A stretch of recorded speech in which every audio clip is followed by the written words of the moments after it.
This old man with snow-white hair and beard turned out to be the invincible sword immortal of the martial world, a man who had defeated countless masters of Jianghu in his lifetime, whose very name made the world tremble and soil itself in terror. But when the sword immortal unexpectedly took in an adorable little girl, he transformed completely into an incredibly kind and gentle soul. If anyone dared disturb his granddaughter's sleep, he would beat them within an inch of their life. If the little girl declared someone a villain, he would immediately kick them so hard they would have no choice but to turn over a new leaf. Facing an opponent's ultimate technique, he could block it with a single hand.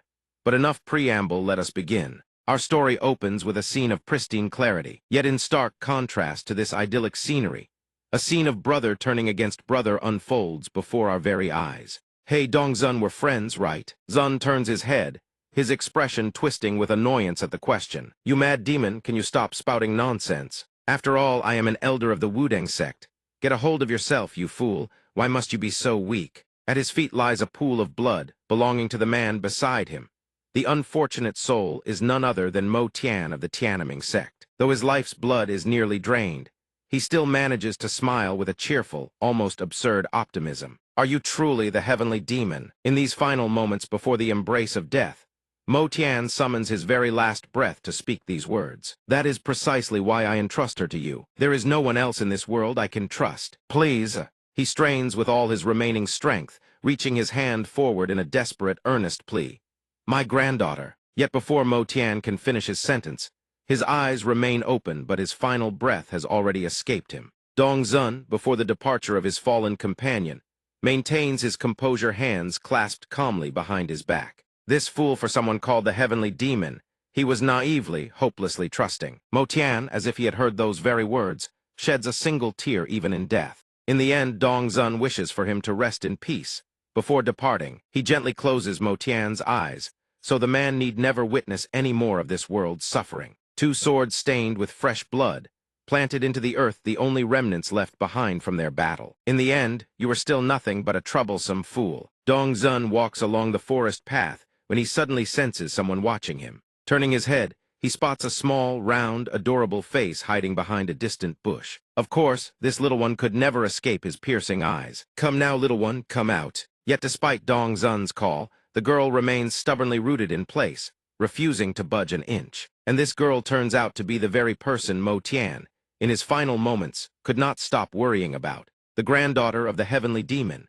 Seeing the girl frozen before him like a stone statue, not uttering a single word, he asks, It's been a while since we last met. Won't you greet me? Though he has spoken, Su Zhen remains as silent as a clam, staring at Dongzun with eyes full of bewilderment. The girl sits quietly in a corner, well-behaved, not causing a fuss, not saying a single word. So even at this stage of life, I still have to raise a child. The next moment, tears begin to well up on Su Zhen's face, leaving Dongzun rather flustered. Why are you crying? What did I even do? Finally, the girl musters the courage to speak, but her very first words leave Dongzun frozen for a full 5 seconds. You don't like me because I'm his granddaughter. At his ripe old age, even he finds himself surrendering to the petulance of youth. Children these days will say just about anything, won't they? Seems even sharper than the heavenly demon himself. After a moment, Dongzun extends his hand and calls out in the gentlest of voices. Come now, little one, let's go. Hearing that he would take her with him, Su Zhen lifts her face, her eyes brimming with curiosity. Seeing the girl give him a massive cold shoulder, Dongzun is rendered utterly speechless. Fine then, just stand there for the rest of your life. And naturally, Dongzun's reverse psychology works like a charm. After all, Su Zhen doesn't want to be abandoned and left all alone, so she tugs at his sleeve. Then she lowers her face, slightly embarrassed, and murmurs, I didn't say I didn't want to go. At this, Dongzun looks down to observe Su Zhen's expression and demeanor. Decision made, the two no longer linger in this place of sorrow.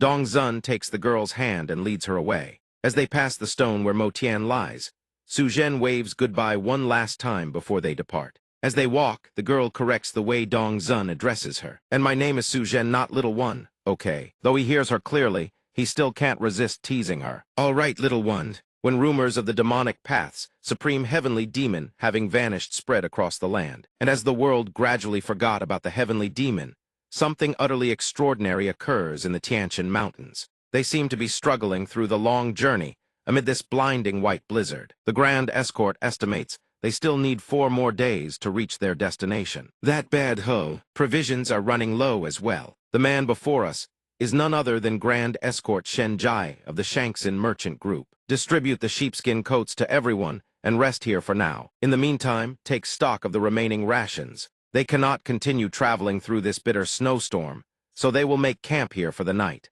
We must pitch the tents before darkness falls completely. Suddenly a voice calls out from behind, causing Shen Jai to turn around. Grandpa, hurry up. And it is none other than Dong Zun and Su Zhen. The girl is as cheerful as a bright flower blooming in the snow, tugging his hand forward. It's time to eat. Come on, let's go. Seeing the girl so energetic, Dong Zun speaks up to remind her to behave. Don't run, you'll fall. Shen Jai also kneels down, gently asking after Su Zhen's well-being. Were you bored sitting in the carriage? Are you cold? The girl happily describes her experience. Watching the scenery outside the window, time just flies by. And thanks to the sheepskin coat you gave me, Grandpa Shen Jai, I'm not cold at all. Seeing the girl break into such a bright smile, he feels his own spirits lift in kind. Well then, that's a relief. About 10 days ago, while passing through the Tianshan Valley, we happened upon a young man and a little girl. Though the Tiananmen sect has long since disbanded, encountering them within the boundaries of its former territory filled me with suspicion and unease. Aren't you cold? No, not cold. The reason I took them in, however, was because they reminded me of the children back home. Shen Jai gazes at them with tender affection. Then give me your fur coat, Grandpa. Not a chance. These days in all of Jianghu, it is rare to see a young man wearing a Tai Kai Taoist robe and carrying an ancient Songwen sword. It is Dong Zun's distinctive appearance that makes Shen Jai suddenly realize something. A disciple of the Wudang sect. Though the Wudang sect is no longer as glorious as it once was, Wudang is still Wudang. Such things cannot escape Shen Jai's discerning eyes. While he is scrutinizing their every move, a subordinate steps forward and announces, Grand Escort, the food has been prepared, sir. Ah, thank you. And then a piping hot bowl of soup, looking absolutely delectable, was served. But weren't those two a bit unusual? While Dong Hian fed soup to Sajin, Sim Ji and his companions sat in the distance, discussing him. The young man seemed far more mature than his actual age. It was strange, certainly, but nothing overtly suspicious. Sajin's peculiar way of addressing Dong Hian had planted an enormous question mark in their minds. The little girl kept calling the young man Grandpa. Well, the Wudang priests were famously eccentric folk, after all. If there was already a sword saint, then what was impossible anymore? The sword saint, at that very moment, a memory long buried in oblivion, was suddenly dredged up from the depths of his mind. The sword saint, also known as the sword freak, was both a calamity who carried a blade and a creature branded a monster. He was the most powerful and brutal catastrophe the Wudang sect had wrought upon the world decades ago. Everywhere he passed, everywhere his hand touched, chaos and calamity followed in his wake. Dozens of sects vanished. Hundreds of people were left crippled by the sword saint. The Wudang sect itself could never reclaim its former prestige to properly address the aftermath. Yet despite such a brutal truth, Dong Hian remained a man of benevolent heart who cared for even the lowliest souls of that era. He always maintained a clear boundary with the common folk. He knew what should be done and what should not. He had never harmed a single innocent. To the common people, Dong Hian was nothing short of a bodhisattva walking the mortal world. Because of Dong Hian's noble character, the reputation he left behind was far from terrible. People said he was both a chivalrous hero and a true legend. After sitting and listening to Simji recount every last word without missing a single detail, his subordinates grew curious. But isn't the sword saint just a rumor? However, Simji did not think so. This was a story from 30 years ago, so you lads might not have heard of it. My lord, I believe you should come over here for a moment. Dong Hian, hearing Simji call him over, asked with mild curiosity. What is it? Gazing into the distance through the curtain of white snow, just as Simji had said, a group of strangers was heading toward them. A group of fellow travelers approached, bearing no apparent ill will. One of them lowered his head and greeted everyone with genuine goodwill. It is an honor to meet you all. He then raised his head, revealing a round, benevolent face beaming with a warm smile. I am Mi Yongya of the Kunlun sect. He introduced each of the young men standing behind him, one by one. And these are my nephews Yongdu, Yongsan, and Yong Kaiyun. And the last person Mi Yongya introduced was also the one with the most striking, almost cinematic presence of them all. And Yong Hwa. We spotted your campfire's light and ventured here, though we apologize for the intrusion. Would it trouble you if we accompanied you all the way to Sichuan? Before their sudden proposal, Sim Ji was utterly floored. travel together, seeing him still hesitant. The old man wasted no time casually dropping the name of his sect for credibility. The Kunlun sect was a mysterious and renowned faction, its fame echoing even across the Central Plains. Hearing that, Simji did an instant about-face and hastily agreed. Yes, of course, please travel with us. What are you all standing around for? Hurry and serve food for our fellow Taoists. Yet at this moment, only Dong Hian was less than pleased. Getting tangled up with the Kunlun lot nothing but bad luck. Afterward, Simji and Mi Yongya struck up a conversation as warm and intimate as old friends, bonding from the very first meeting. Might I ask, are you heading to the Poison King's Cao Hainin banquet? How did you know? I was on my way there myself but lost the road. I was worried I had nearly gone down the wrong path. After hearing about the old man's predicament, Simji enthusiastically poured wine into Mi Yongya's cup. We are also on our way to the Tang clan. If it pleases you, travel with us. In that case, we are most grateful. The reason for his enthusiastic invitation was simple. Ji was worried about the safety of his entire caravan, from the young Wudang Taoists to the Kunlun swordsmen. With this, he no longer had to fear the bandits lurking along the remaining road. But life, as they say, is full of cruel twists. He had thought his caravan would travel in peace and ease, free from all worry. Yet barely 5 days later, Simji looked no different from a withered husk. What catastrophe could have befallen them? Everyone appeared utterly drained.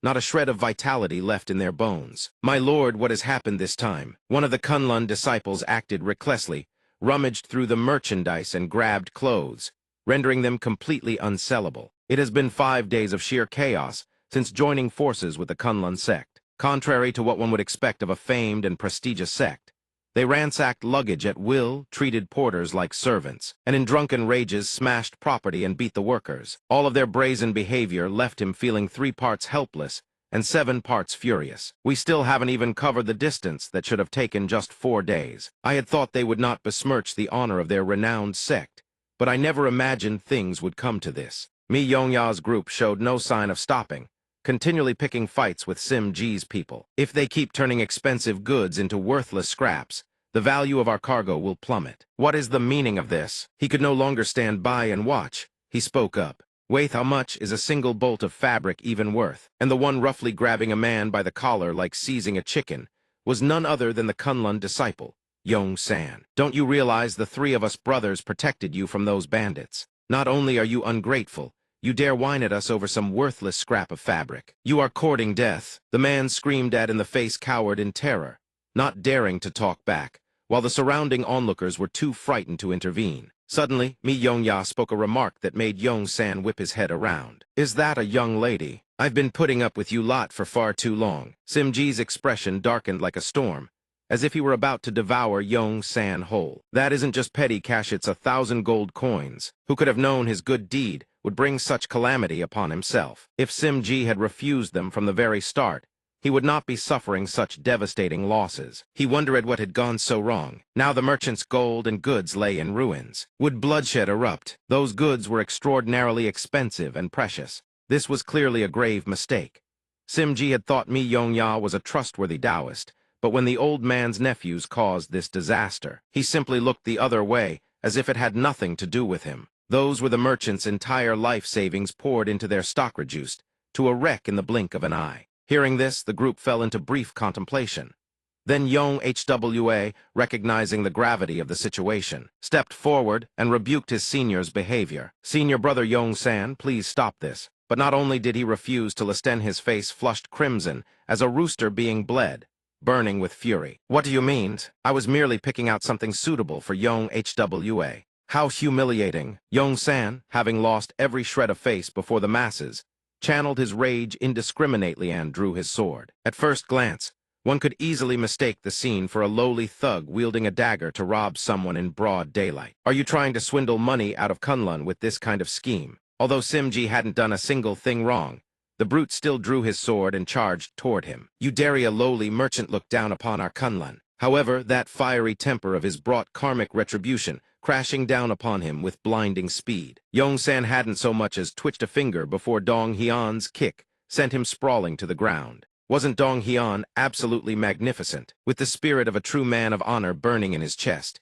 he could no longer stand idle and watch that brute lord over and bully everyone. One of the reasons his kick landed without a single miss was his fear that Yong-san's thunderous mouth would wake Sojindam, that noisy bastard. Sent sprawling to the earth like that, Yong-san couldn't even regain his wits frozen stiff for a full 5 seconds. This one merely intended to take a nap and rest. Before Dong Hyun's decisive, superfluous movement-free actions, everyone couldn't help but stare, mouths agape and eyes wide as saucers. Though he appeared utterly unbothered, every sinew in his body was taut as a bowstring. "Can you not see that my little one is sleeping? If she wakes up, will any of you take responsibility for that?" Dong Hyun merely spoke a single gentle reminder. "If she wakes up, will you take responsibility?" Upon seeing Yong-san collapse to the floor, blood streaming from his nose, Yong-hwa turned anxiously to her senior brother. But rather than feeling fear or regret, the man merely trembled violently, his face twisted with bitter resentment.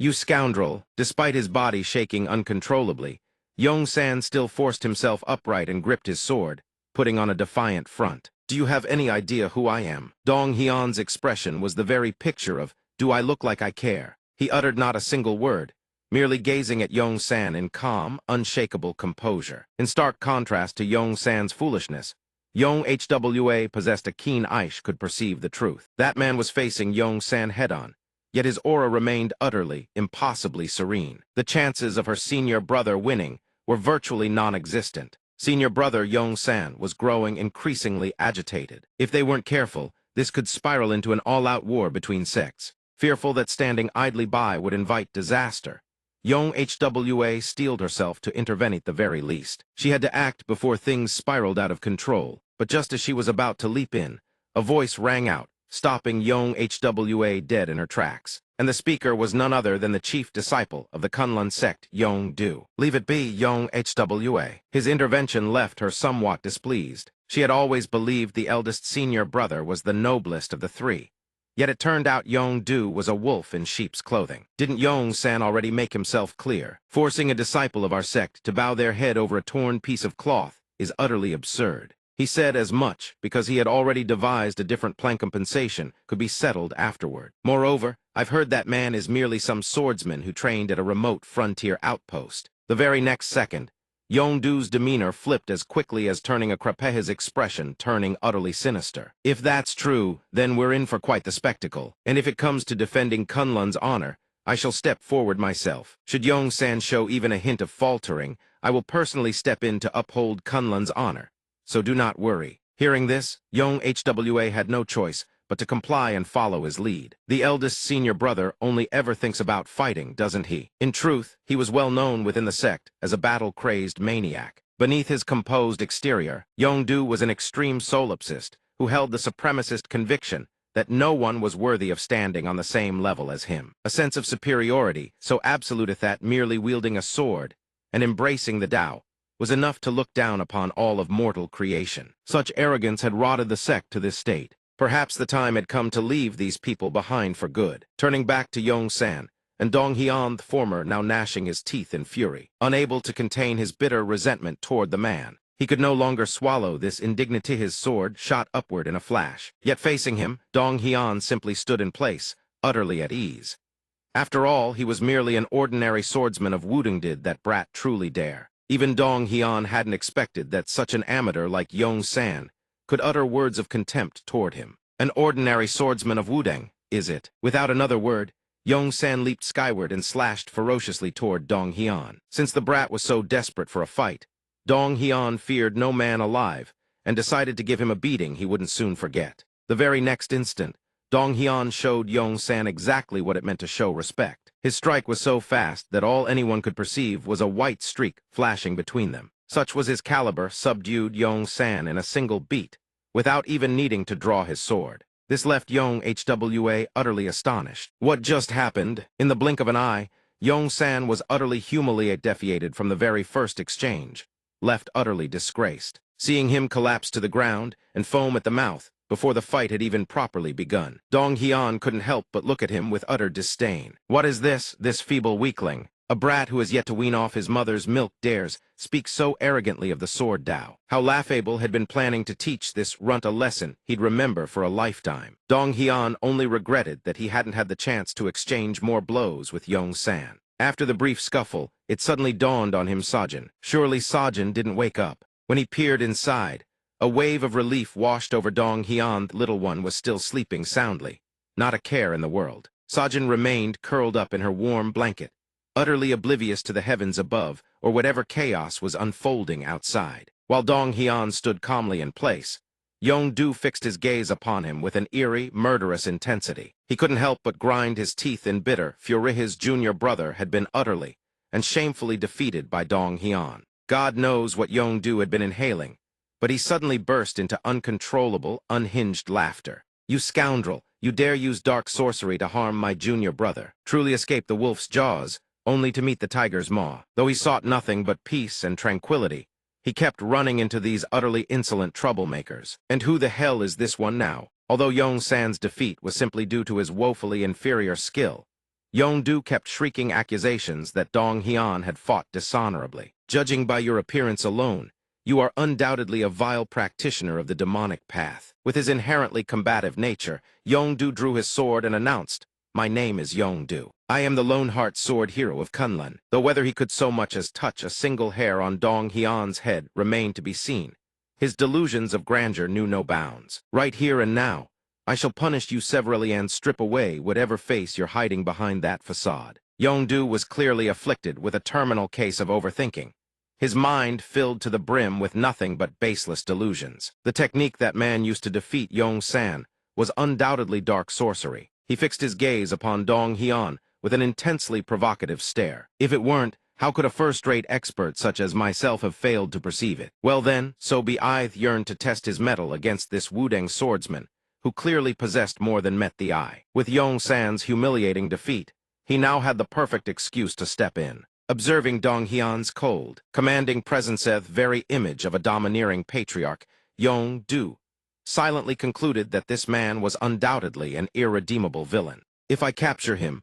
my name shall resound across the entire land." Flying dragon chasing lightning in the very next instant, Yong-du wasted no more time and surged forward at blistering speed. He looked utterly ambitious in that moment, but little did he know he would soon need to find something to cover his headlist, the shame consume him whole. And indeed, just as predicted, Yong-du's attack was caught barehandedly by Dong Hyun as easily as eating cake. This utterly surreal spectacle left Yong-du thunderstruck, his jaw hanging wide open. What? It wasn't just Yong-du, everyone around them shared the exact same stupefied reaction. The Supreme Void Phantom Dragon Sorta technique, so exclusive that only the chief disciple of Kunlun was permitted to learn it. Yet he blocked it barehanded. Who on earth is he? No matter how fearsome Yong-du's verdant dragon technique had been in the past, the moment it fell into his hands, the thing coiled back in sheer terror. And this is what they call swordsmanship. Seeing both of his opponents utterly outclassed, Dong Hyun was far from satisfied. Every single one of them, fury surging through him,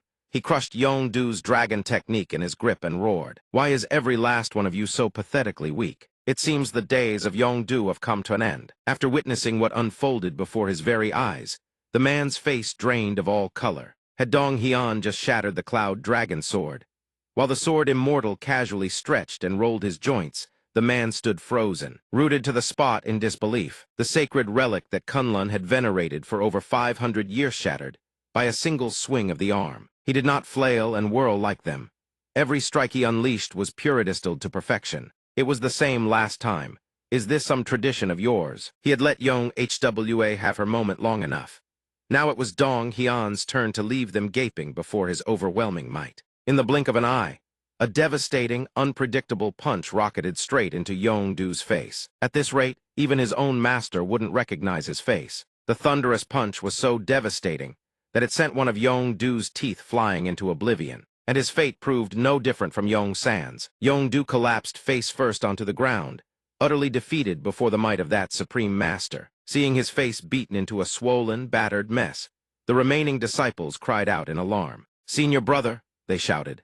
Hearing this, Dong Hyun casually turned his head, wondering what other tricks these fools might try next. The rest of them truly had eyes but could not see MT. Tai. The two of them were like moths throwing themselves into the flames. "You there, release our senior brother this instant." Yet even facing them all at once, Dong Hyun did not flinch. He would take them all on. Two more who crave a beating. To their shock, he gripped the sword tight and hurled it straight at them. Dong Hyun's expression remained utterly calm, armed with nothing more than a single sword. He never once charged forward to attack. And yet, the sword he had thrown proved more than enough, soaring from one spot to the next, striking them from every conceivable angle. His expression did not waver in the slightest, because in this battle, Dong Hyun was destined to claim a triumphant victory. Young Hwa, who had been watching from the sidelines this entire time, suddenly realized something. That technique before she could utter a single word, Mi Yong-ya stepped forward and spoke in her place. Chi-controlled sword flight. Chi-controlled sword flight, a technique that commands a blade to move freely through the air, a feat so extraordinary that even the greatest masters would not dare dream of achieving it. Through this, he understood the truth. Dong Hyun was none other than a legendary grandmaster concealing his true prowess. Though he appeared young, he was almost certainly an elder who had walked the earth for many years. Yong-du, who had been as fierce as a tiger moments ago, was now beaten to a pulp in equal measure. In that dire moment, Mi Yong-ya stepped in to defuse the situation before things spiraled any further. Stop! When Dong Hyun turned around, he found Mi Yong-ya prostrated on the ground, pleading before him. I truly did not know who you were, my lord. Please forgive us for having angered you. I beg of you, for the sake of Kunlun, spare these ignorant fools. In the end, Mi Yong-ya had no choice but to swallow his pride and put an end to this conflict. Yet after hearing those words leave Mi Yong-ya's lips, Dong Hyun felt a surge of immense irritation. What did you say? His eyes blazed crimson, radiating murderous intent. For the sake of Kunlun, you say? Every word Dong Hyun spoke sent Mi Yong-ya silently praying to the Buddha in his heart. Dong Hyun's face was taut as a bowstring, as though he was about to devour the man whole. You do not know who I am. Hearing this, Mi Yong-ya lifted his drenched, sweat-soaked face and stammered in reply. What do you mean, my lord? Dong Hyun continued. Judging by your reaction, it seems you've forgotten me. After hearing those words, his heart plunged into utter bewilderment. Who in the world is this man? Mi Yong-ya appeared to know absolutely nothing about the Dong Hyun standing before him. Yet from the way he spoke, it was clear this man knew him. At his wit's end, Mi Yong-ya had no choice but to rifle through the depths of his own memories. Memories of a past he never wished to revisit. The image of a white-haired man materialized before his eyes. Do all of you wretches have a death wish? Roughly 30 years ago, an old man in tattered Wudang robes cut down over 50 men, including Tu Du-than Hak, the foremost martial artist and sect master of Kunlun at the time. Do not hide behind the name of your sect and act mighty. No matter how many years passed, that deranged, maniacal smile was something he could never forget. Without a shred of doubt, that same deranged, terrifying smile now appeared before him once more. And at last, Mi Yong-ya recognized the man standing before him. The greatest and most devastating calamity in the history of Wudang. Could it be the sword immortal? After dredging through those old memories, he finally grasped Dong Hyun's true identity. But surprise, old man, Mi Yong-ya had finally recognized who Dong Hyun was. Yet the fool addressed him incorrectly, something Dong Hyun could not let slide without a few solid hits. The nerve of you, am I your friend? Did I not tell you to call me the sword immortal? Mi Yong-ya certainly did not dare play with fire, and immediately corrected himself. Insolent brat, Sajin had been sleeping soundly inside, but the commotion outside seemed to have woken her. That won't do. I will beat you until you remember. Sajin sat up slowly, still looking drowsy. Please spare me, I was wrong. Too late, you wretch. And after a thorough lesson he would never forget, Mi Yong-ya emerged utterly battered and worn. And on top of that, Dong Hyun punished him by forcing him to hold his hands high above his head. Mi Yong-ya never imagined he would encounter Dong Hyun Aganlit alone, in such a youthful appearance. Having vanished from Jianghu for over 30 years, it turned out the sword immortal had regained his youth through the art of rejuvenation. Had he known, he would have intervened the moment the conflict began.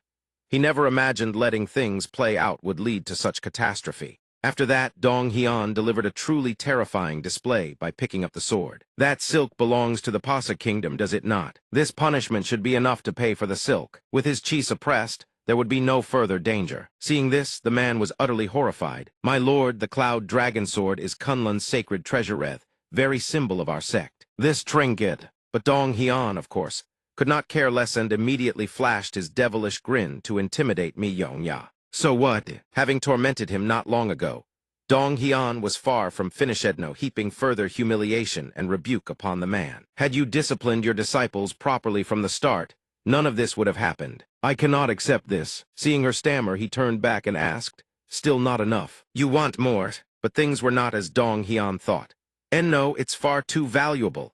Yet once Dong Hyun had made his decision, no one could change his mind. He insists on giving the sword to that girl to hold. What kind of merchant has such a conscience? Consider the surplus as compensation for the mental distress they caused. At that moment, Simji slowly approached and awkwardly apologized for failing to recognize the sword immortal. Seeing him come over, Dong Hyun picked up the red pouch and handed it to him. You truly put this one to shame. You've come at just the right time. This is compensation for the damaged goods. However, Simji, out of deference to him, declined to accept it. How could I accept this while traveling alongside the world-renowned sword immortal? Yet after a long moment of deliberation, he finally decided to voice a request. Might I be so bold as to suggest we use this sum to hire the sword immortal? Of course, to the sword immortal, this sum means nothing.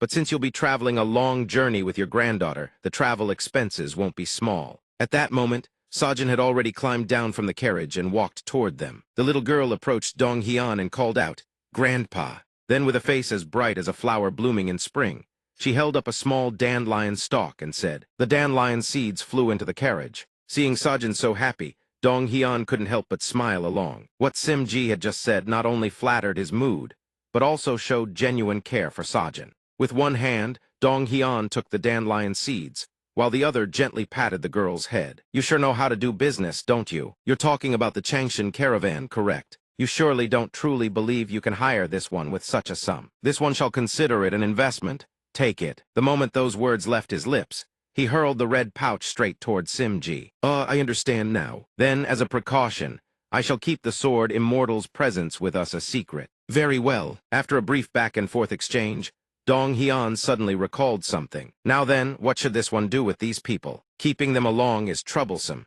but leaving them behind would likely let them spread word about this one. Dong Hyun then racked his brain to come up with a few reasonable solutions. How about we cut off their heads and carry them on our shoulders? Mi Yongya, upon hearing this, snapped out of his daze and stared wide-eyed.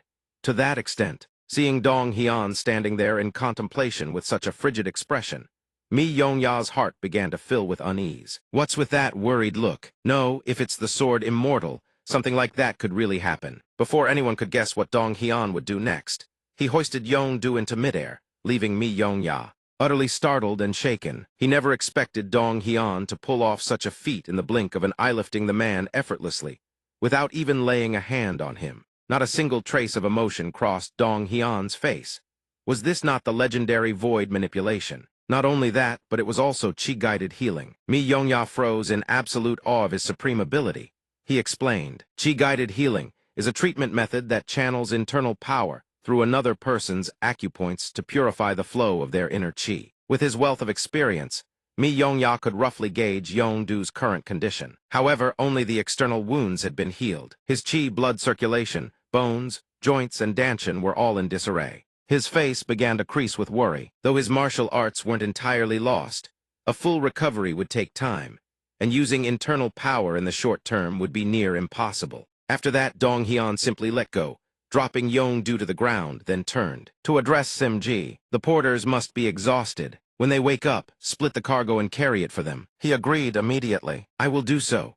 To teach Simji the proper way to conduct himself, Dong Hyun uttered a line that could not sound more philosophical. Noble families have always been duty-bound to share the burdens of the common people. No matter what occupied him, Dong Hyun never forgot about Sajin. He asked Simji warmly, "Oh, and if there are any leftover snacks, give some to Sajin." Simji immediately set about doing just that. "Yes, I'll bring them right away." Seeing Dong Hyun care for and dote on the little girl so, a multitude of questions filled Simji's heart. That terrifying man doted deeply on the child traveling with him.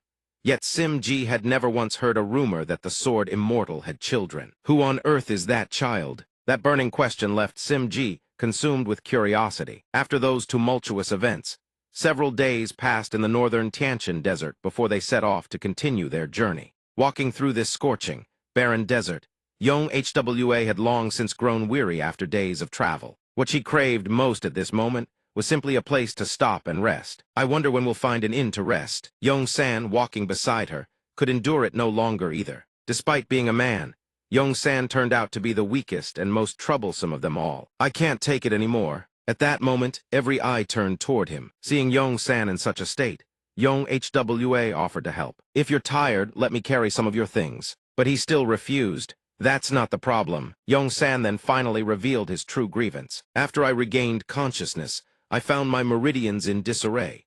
And now I can't even ride the carriage. I have to carry cargo on top of that. Seeing the person who had been silent all along, Yong-san confronted him directly. Senior brother, you have to say something. But Yong-do was no better off. He replied, Junior brother, you've already been through it, though you still not understand. While Yong-san was thrashing about, unable to bear it any longer, a sword shot out of nowhere and flew straight into his face, silencing him on the spot. Seeing this, Yong-hwa bent down to check on him. Senior brother, but this is a well-deserved punishment for loudmouths like Yong-san. After that, Yong-hwa's attention was drawn to the sword from moments ago. She hadn't been watching it for long before the blade soared forward once more. Yong-hwa followed the sword's trajectory with a trace of surprise, and the scene that greeted her eyes was Dong-hyun recalling the blade. But to Yong-hwa, this was utterly mind-boggling, impossible as seated in the carriage, far ahead of us. Although Yong-hwa had already witnessed Dong-hyun's supreme abilities, she never expected his hearing to be this sharp. How could he hear senior brother's voice from such a distance and launch a sword with pinpoint accuracy? Among all the people Yong-hwa had ever encountered, not one could replicate what he just did. Even her master, the person she had once faced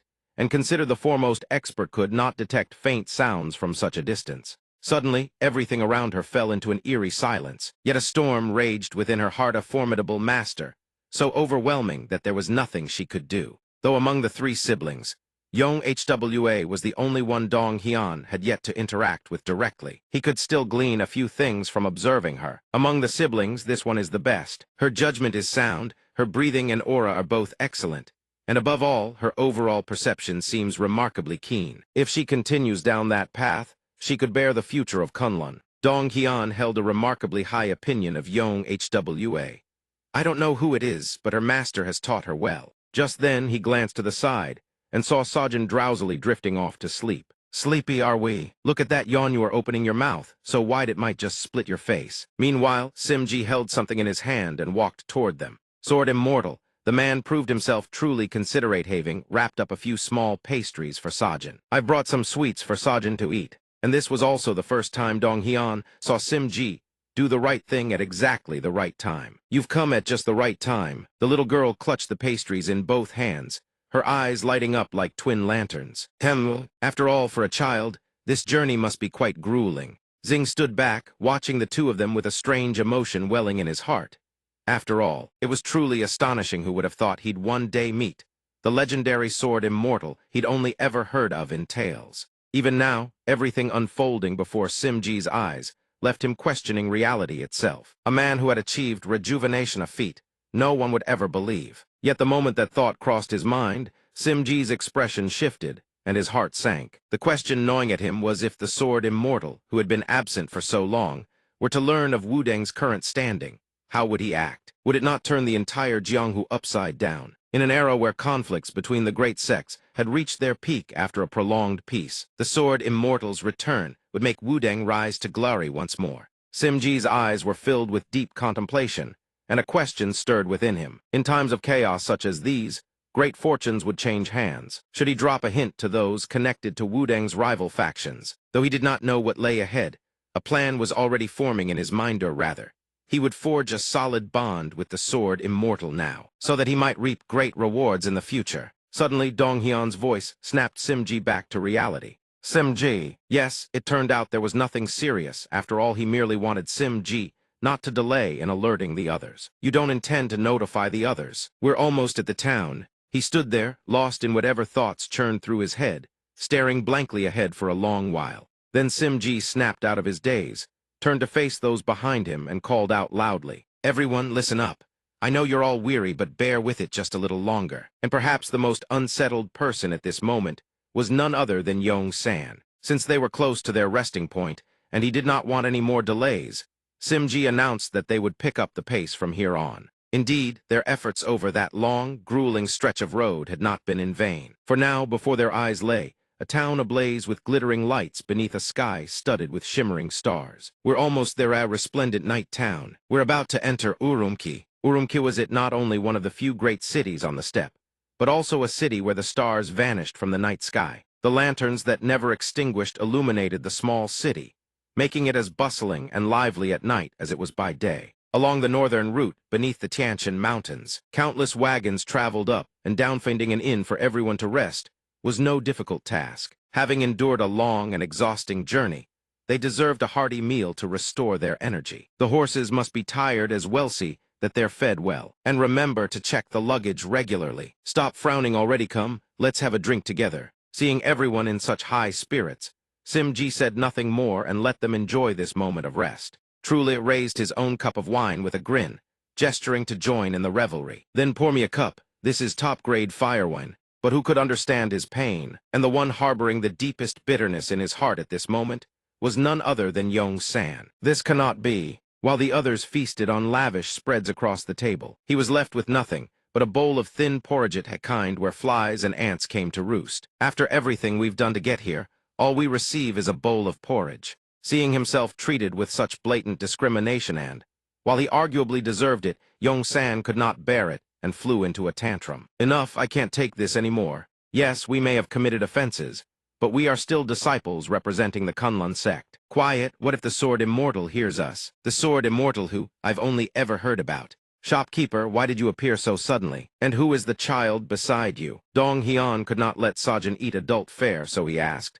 do you have anything here suitable for a child to eat? Yet what had caught Yong-du's attention all this time was the matter of Dong Hyun himself. I've never heard of the Sword Immortal marrying or having children. With a stomach as bottomless as an abyss, Sajin wanted to devour the entire world. Grandpa, I want to eat this and that one too. But Dong Hyun did not want the girl to turn into a little dumpling, so he warned her she would get fat. If one only looked at his actions, he seemed like a child raised with great care-nothing that would give anything away. Sajin, seeing herself scolded like that, pulled out a piece of paper and pointed at it, whining. Grandpa, you said Jin was too thin and looked pitiful. While Yong-du still had 1,000 questions swirling in his mind, and gazed at Sajin in deep contemplation. The little girl turned to look back at him. I want to ask, curiosity burns within Mebut given the Sword Immortal's temperament.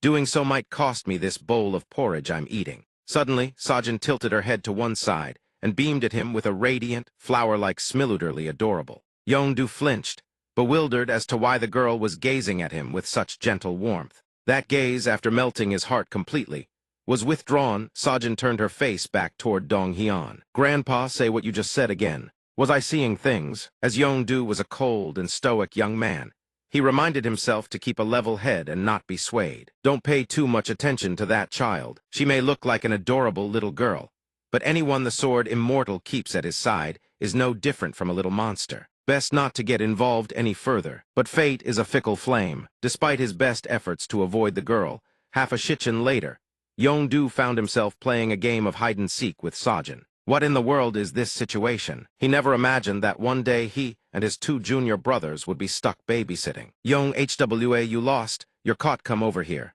I've been found. Truly, heaven delights in tormenting those who try hardest to flee. Though he had tried to flee to the ends of the earth, Yong-du could not escape his fate. Had your fill, now come play with my grandchild for a while. I tried so hard not to get involved. Why are we playing hide-and-seek with this child?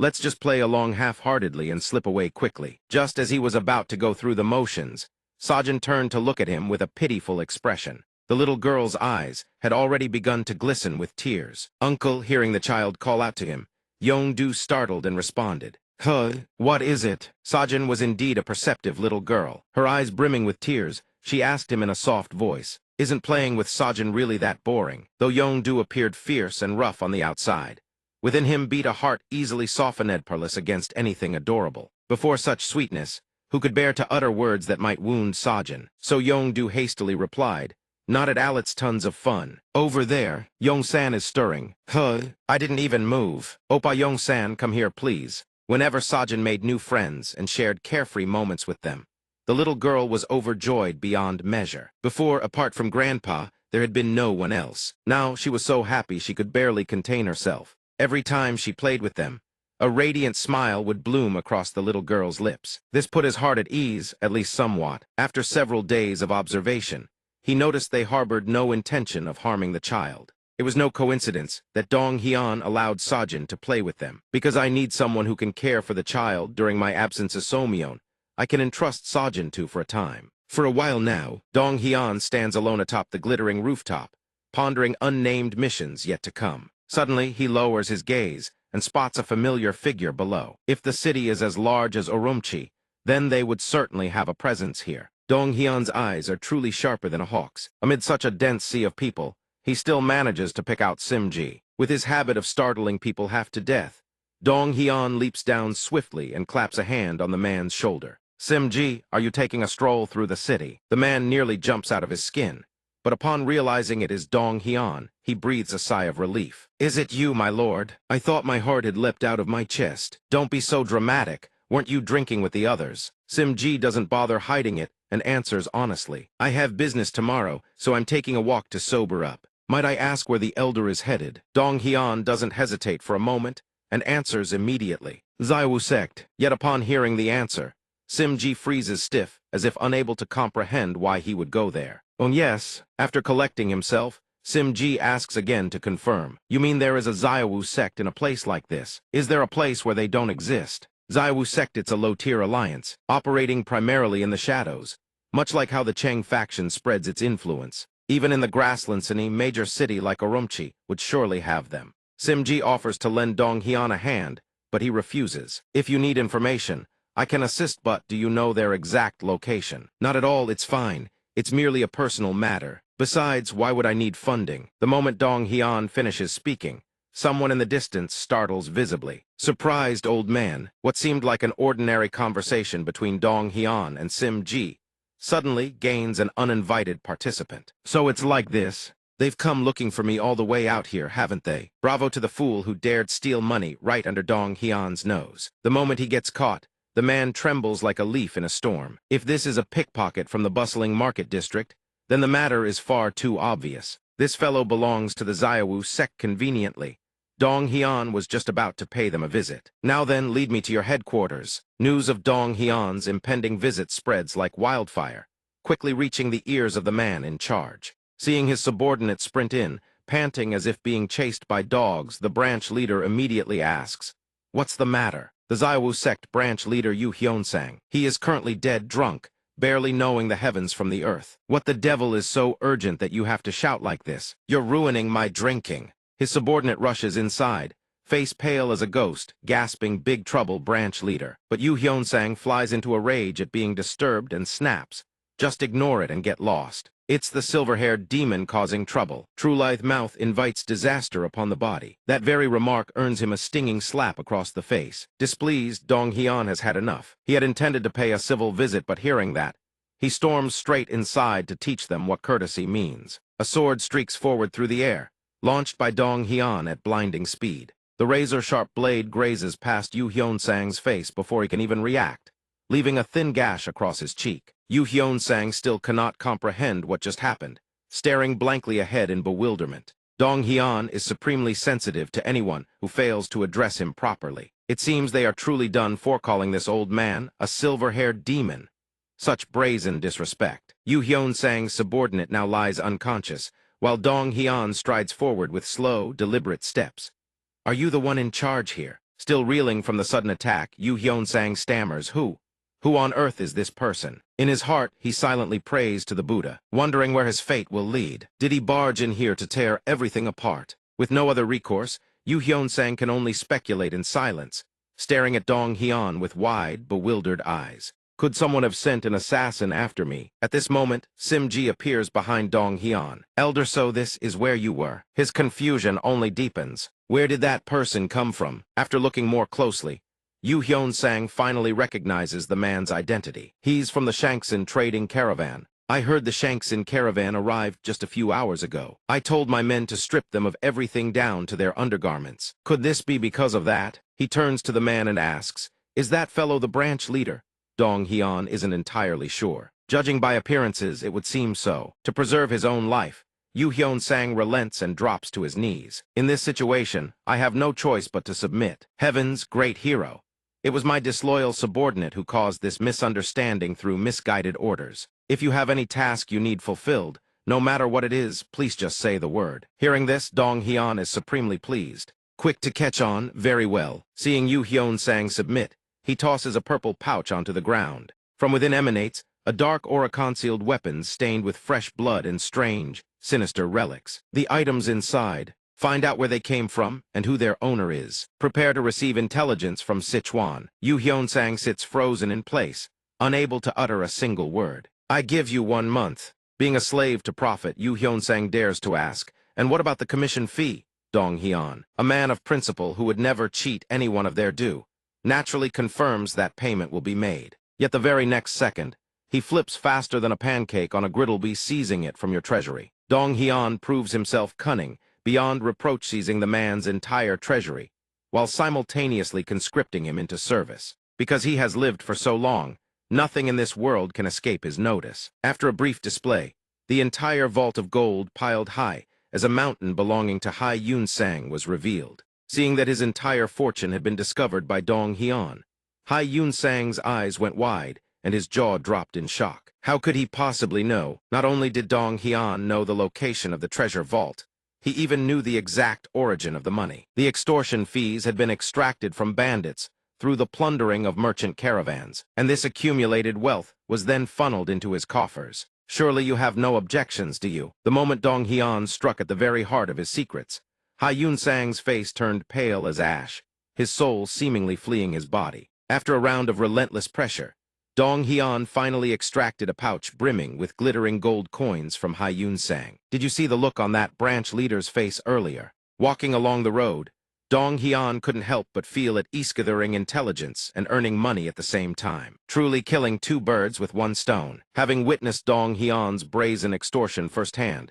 Simji could do nothing but tip his hat in admiration. He is truly no ordinary man. While Dong Hyun secretly reveled in today's bountiful harvest, Simji's mind drifted back to those items from earlier. The objects the old master had tasked the branch leader with finding were, at a single glance, clearly no ordinary things. The blood-soaked, eerie relics contained in that bag had sent chills down his spine. Had the task fallen to Simji himself, he surely would not have been able to complete it from the very start. A golden dagger and silk cloth. The problem was that he couldn't even determine their exact origins. When he tremblingly handed those items over to the old master, a suffocating wave of killing intent erupted from him. The matter was now crystal clear. The money pouch in Dong Hyun's hand proved that Hai Yun-sang was now entirely under his control, and he would certainly not let go. It seemed the branch leader of Xiaowu sect would know no peace in the days to come. Afterward, Dong Hyun turned to Simji and praised him. Thanks to him, everything had gone far more smoothly. I thought you were merely quick-witted, but your calculations are impressive as well. Dong Hyun reached out and caught the falling money pouch. Simji lifted his head toward him and spoke in a hushed voice. Though it may be an overstatement, the situation does seem to be heading that way. Simji had harbored this question for a long time, but only today did he dare ask Dong Hyun. Old master, if you wish to gather intelligence, then why Xiaowu sect? There are still the beggar sect, and if you wished, even the Shangxin trading cartel could investigate those items. Hearing this, Dong Hyun said nothing for a moment, merely letting a quiet smile play across his lips. When the two found themselves in a quiet, secluded spot, Dong Hyun asked him about certain matters. Regarding the incident at the Flying Tiger Escort Agency, a year ago in the Great Desert. Have you heard of it? If it's the Flying Tiger Escort Agency, then yes. That agency was so renowned and reliable that it once conducted business with the Shangxin trading cartel itself. Though its scale was not large, it was an escort agency that had never once faltered in the transport of goods or correspondence. But a year ago, the place collapsed. Due to a failed escort mission on the Tianjin southern route, the agency had staked its entire fortune on the venture and it failed. With the agency head and all personnel missing, they could not hold on. Meanwhile, the merchants who had invested in the escort mission demanded their money back. They descended upon the young agency head like a raging gale. As far as Simji could recall, the fate of that escort agency had been settled. However, word later spread that a wealthy benefactor had stepped in to pay off all debts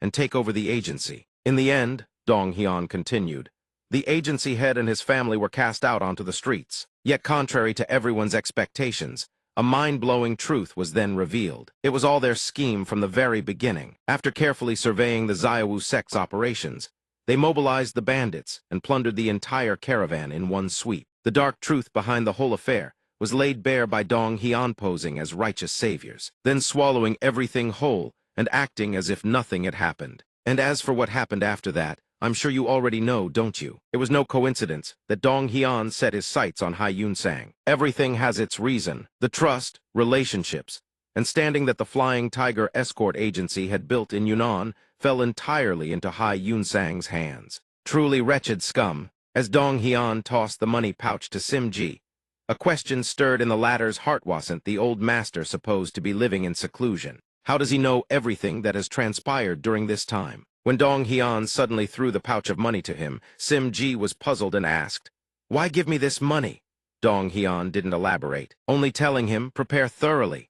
Seeing him act so impulsively and unpredictably, Simji could not fathom what he was up to. Just what was the old master planning to prepare for? But for a seasoned veteran like Dong Hyun, nothing was ever as simple as it appeared on the surface. Wait, if the items delivered to Xiaowu sect were bait, then during their search, Xiaowu sect would have no choice but to cross paths with the old master. After a moment of contemplation, realization finally dawned on him. When that time comes, our Shanksin trading cartel will. There was no doubt Dong Hyun had indirectly handed them an opportunity to prove themselves. This was a chance to rise. Having finally understood everything the old man had done for him, Simji spoke up from behind. When the Xiaowu sect branch leader falls, I will have men standing by to immediately seize the evidence. Furthermore, I will search for the members of the Flying Tiger escort agency who have gone into hiding and swiftly gather them. Hearing this, Dong Hyun smiled with great satisfaction.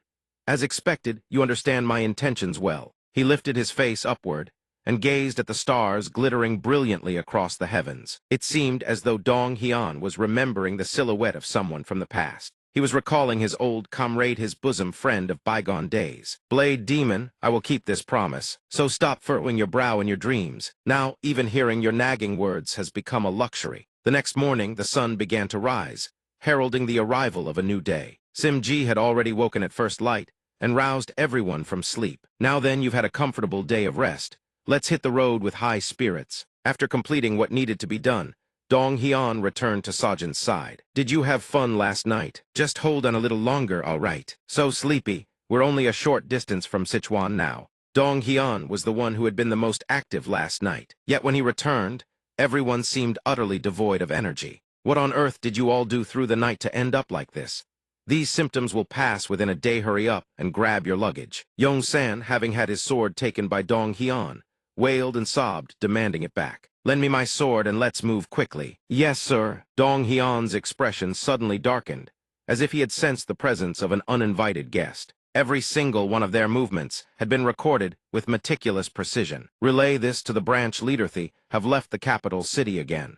Hai Yun Sang had yet to quell the fury from being toyed with by Dong Hyun, and now his fists clenched tight with bitter, seething resentment. His entire body trembled, as if the beast lurking within was about to burst free. Is that so? Those bastards have already left. Though he had submitted meekly the other day, deep down, Hai Yun Sang had never truly accepted the humiliation. Those wretched dogs dared to trample upon Hai Yun Sang. I will not let them walk away so easily. He swore vengeance. Now then, take this to them. You mean the targets? They are no laughing matter. He's dead serious. Hai Yun Sang was determined this time.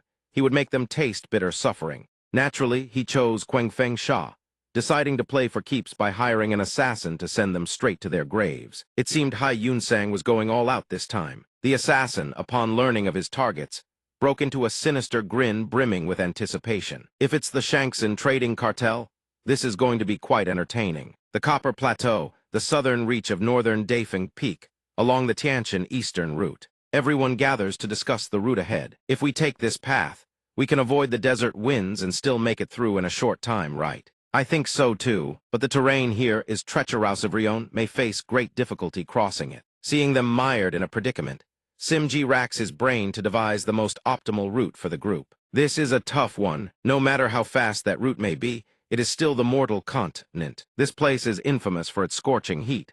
It seems they will face many hardships ahead. Simji says nothing, only lowering his head in deep contemplation. To prevent this journey from turning into a disaster, everything must be planned meticulously. He doesn't stop there, adding further. Moreover, there's one more thing to note, and what would that be? Someone who passed through the mortal continent yesterday warned everyone to avoid that route, insisting they absolutely must not take it. It seems something happened there that struck terror into the hearts of all travelers.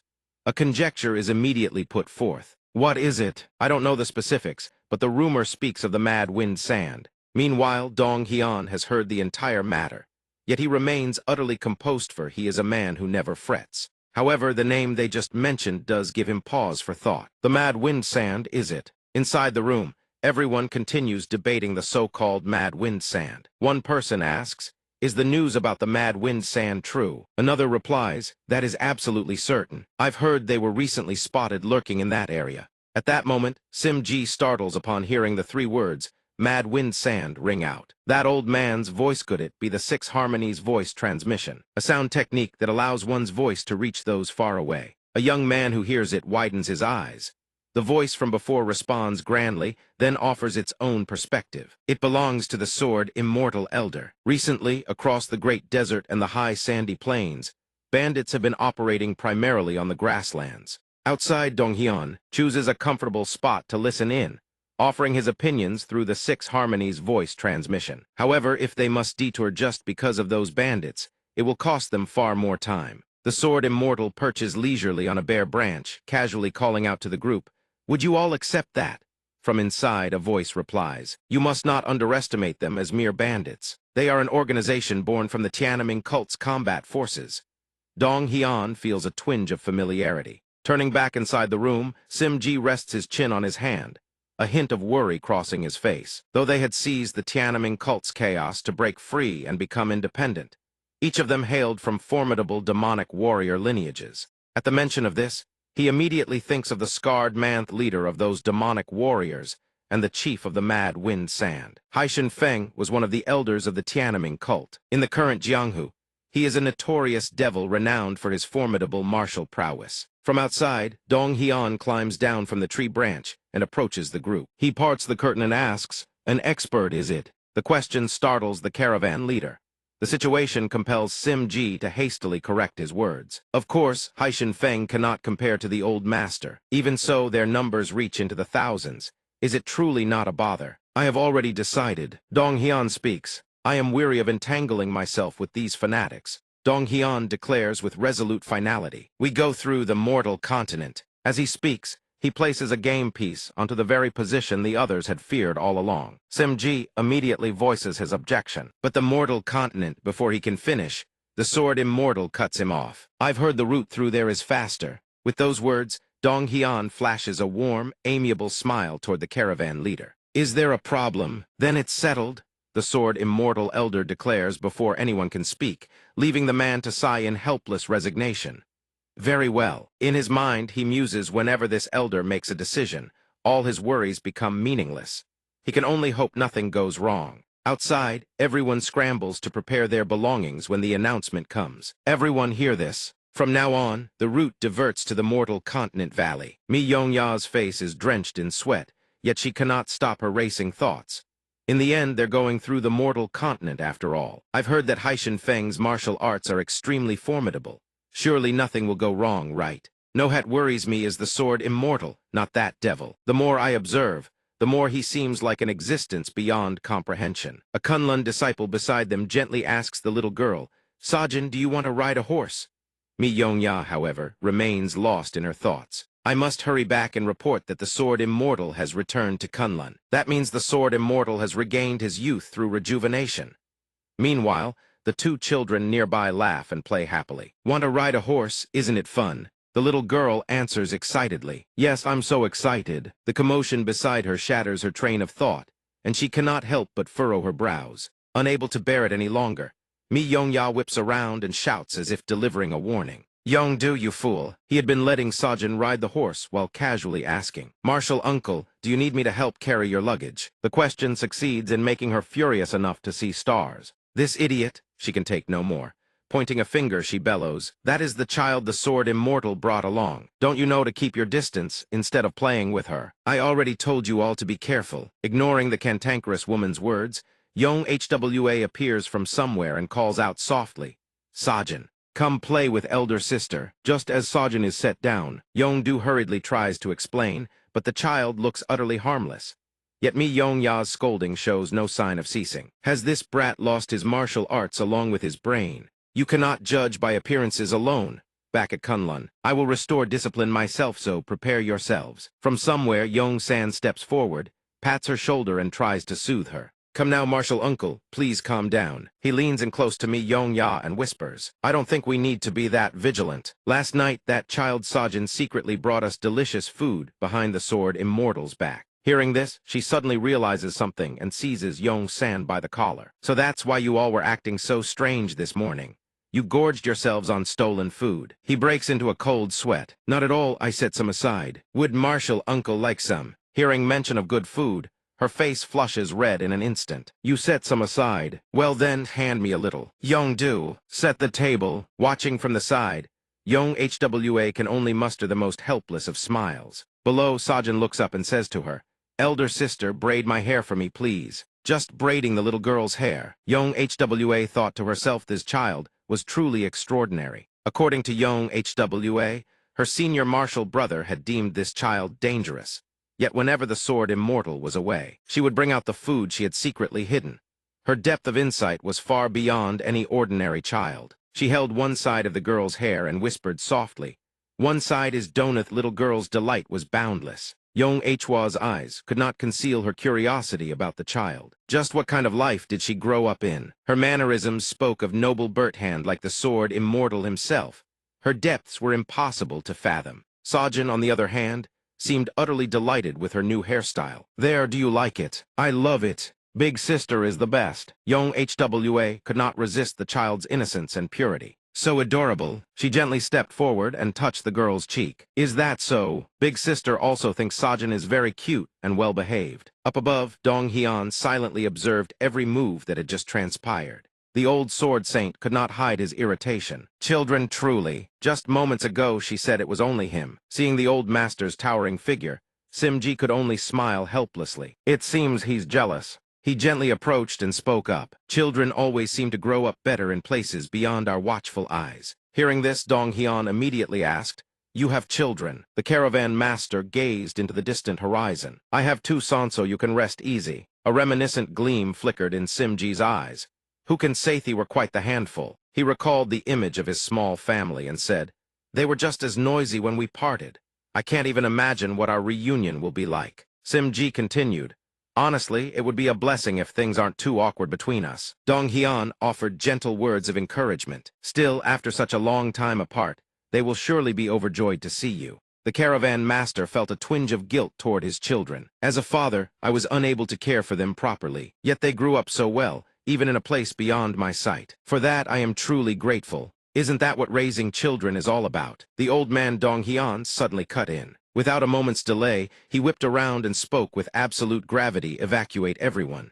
Now, I had thought, impossible as it seemed, they've truly arrived. Yet Simji had not the faintest idea what he meant. Who is coming? Dong-hyeon uttered a single, terse word, bandits. The brief pronouncement left Simji stunned, as if he could not believe his own ears. There was no time to waste. He rushed down and bellowed his orders. Everyone prepare for defense.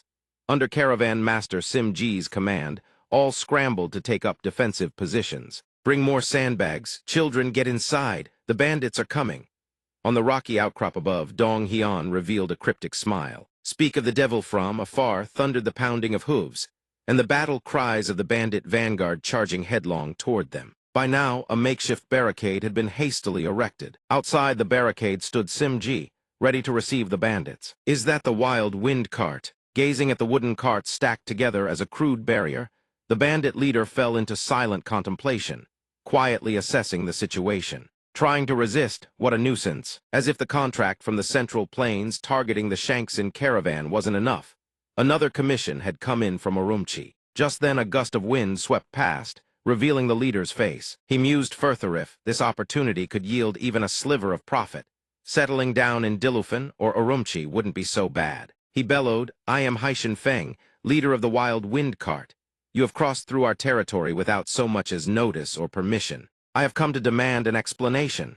Simji's composure wavered ever so slightly. Dreadfulto have run into the Wild Wind Cart without any preparation whatsoever. Worse still, the leader Haishin Feng himself had shown his face. Surveying the vast bandit force, Simji silently assessed Wild Wind Cart. was an organization that had inherited the fearsome reputation of the Tiananmen cult's iron-armored cavalry. No matter how powerful the sword immortal might be, protecting everyone would prove no easy feat. They needed to avoid battle at all costs. The caravan master immediately dropped to his knees and clasped his hands in respect. This is my first time traveling this route, and I have unwittingly trespassed into the domain of the great heroes of the steppe. I humbly beg your excellency's magnanimous forgiveness. Haishan Feng asked for their identity, his tone unhurried and deliberate. Who are you? His gaze was piercing and cold. Though slightly shaken, Simji quickly answered. I am Simji, caravan master of the Shanksin trading caravan. The old bandit leader sneered upon hearing this. The Shanksin caravanon of the 10 great trading caravans under Heavenand, yet they take this wretched road. Behind the barricade, the Kunlun sect disciples could not contain their anxiety. Yong-san spoke up first. What are they even saying out there? Right after, Sajin poked her head out to look, ignoring all warnings. Hey, don't stick your head out, it's too dangerous, the girl simply said softly. Sajin thinks she's seen that uncle before. Yong-san asked back. The wild wind cart ones. Without anyone noticing, Dong Hyun had already drawn close to the group. Outside, Haishan Feng spoke again. Consider it fate. I shall ensure you safe passage. Simji felt an immense wave of relief wash over him. I am deeply grateful for your excellency's concern, but due to a commission from the Tang clan, we must make haste to Sichuan. I beg your forgiveness, but we cannot accept this kindness. His gaze turned ice-cold in an instant. Ah, now I understand the caravan master's meaningas. If you found yourself a reason to fight. Haishan Feng spoke as internal power gathered in his palm. The Tang clan's mission is urgent, so you're saying you can dismiss my goodwill so easily. Simji's eyes widened, had finally realized the bandits' true intentions from the very beginning. The leader swiftly commanded the surrounding bandits to charge. If that's how it is, then we have no other choice. At his command, the bandit soldiers surged forward in a torrent, howling as they charged. Attack! Negotiations have failed. The caravan master shouted his orders. Everyone, evacuate immediately. Before his words even faded, a figure shot forward at blinding speed, forcing him to look up in astonishment. It turned out, the one who had charged out was none other than the old master himself. Simji could not help but exclaim in shock. The old man Dong Hyun flashed a provocative smile. So you're the leader of these brats. Haishan Feng's face froze with a flicker of shockers, though he already knew the identity of the man before him. Waithi's man, single-handedly dispatching all of them without breaking a sweat, I cannot be mistaken. He is the very one who drove us out of the Tiananmen cult. Save for the heavenly demon himself, not even the other great demons could lay a finger on this monster. The leader of the wild wind cart stared at Dong Hyun, terror consuming his eyes. The sword immortal impossible. Why is he here? If this man truly is the sword immortal, this is a battle we should never have started. He immediately turned to address his subordinates. Everyone halt. This left Dong Hyun, who was itching for a fight, utterly bewildered. When everyone ground to a stop, Haishan Feng hastily dropped to his knees, leaving the men behind him utterly confused. What's going on? What happened? The boss has knelt. Haishan Feng's head nearly touched the ground, his eyes brimming with raw terror as he spoke. This lowly one once caught a glimpse of your excellency from afar at Mount Tian, very place the fanatical devotees of the Tiananmen cult call their sanctuary. I fail to recognize your esteemed presence. Please spare our wretched lives. Dong Hyun cast his gaze downward and spoke in a slow, measured tone. Mount Tian, you say, so you know who I am. It seems you are not the ones I'm looking for. You know who I am, yet did not speak my name. Quite wise of you, but letting you go, I find myself uneasy about that. Hearing those hesitant, ominous words, the man surnamed Hai broke into a cold sweat. From within, the Kunlun disciples watched in stunned silence as Haishan Feng prostrated himself at the sword immortal's feet. We will keep everything a secret, and with this opportunity, relocate our base to the western regions. We will never reveal a single word about you. We will also cease all acts of banditry. We swear to turn over a new leaf. But it seemed that Dong Hyun still could not change his dim view of these wretches. Trust the words of you devils. Haishan Feng quickly interjected. Then we will serve you and obey you like dogs. Dong Hyun waved his hand dismissively. Having more subordinates does have its conveniences. Haishan Feng swiftly replied, we are quite confident in our strength. Please spare us this once. Suddenly, Sajin poked her head out from inside the wagon and called out, Oh, uncle. Her cheerful call made the men beyond the fence uneasy. Sajin, it's danger, stay put. But Sajin had met this man before. Hearing this, the wild wind sand leader whipped his head around, so astonished he could not form a single complete sentence. Sajin stepped out from behind the fence, walking straight toward him. "The Saintess?" Haishan Feng asked, equal parts worry and alarm. "Why is the Saintess here?" A terrible realization struck him, looked up at Dong Hian's dangerous expression, and trembled with fear. "I've seen something I should never have seen. Your Excellency, if you spare us, we will share the treasures with you." The sword immortal raised an eyebrow in suspicion. "Share? Ah no, we will offer them all to you." And thus began the legendary sword, Immortal's thorough plundering. Half an hour later, Simji and Dong Hian stood before a mountain of gold, silver, and jewels. This is the list of items the wild wind sand had prepared for their relocation. Dong Hian was mildly surprised, while the bandit leader and his men knelt nearby, not daring to so much as breathe loudly. Dong Hian quietly assessed the hall, truly greedy beyond measure. Gold, silver, and treasures piled high as a mountain. Only now did Haishan Feng feel the bitter sting of regret. "Damn it all! If I'd known, I would never have taken this job. I thought it would be easy, just another merchant caravan to rob." He raised his eyes toward the radiant young man before him and cursed his fate. Who could have known a sword immortal would be here? His mind drifted back to that fateful day, a day he could never forget. 6 years ago, when we left Mount Tian, that scene of carnage. That day the moon was stained blood-red. Thunder roared with such fury, it shook the entirety of the colossal Tian Mountains, so-called 100,000 mountains. Even the elders and Dharma protectors, who had always ground their teeth in hatred against the sword immortal, were overwhelmed by a majesty this world had never seen. Only the sword immortal's power swept across the vast expanse like a thunderclap. Yet one man remained standing against the sword immortal's devastation. He laughed with unrestrained abandon. The heavenly demon turned toward Dong Hian and declared, "Truly magnificent. Indeed, you are the only one worthy of being called my equal. Only the heavenly demon can face the sword immortal without flinching." The heavenly demon swiftly conjured a torrent of power akin to thunder and lightning. Isn't that how it should be? Indeed, was he not the heavenly demon's sole rival in this world? Even facing the sword immortal's overwhelming majesty, the heavenly demon sensed no danger whatsoever, standing utterly defiant. In those days, the heavenly demon possessed power no less than the sword immortal's. At the time, Haishan Feng had only dared to sit to the side, watching with wide eyes.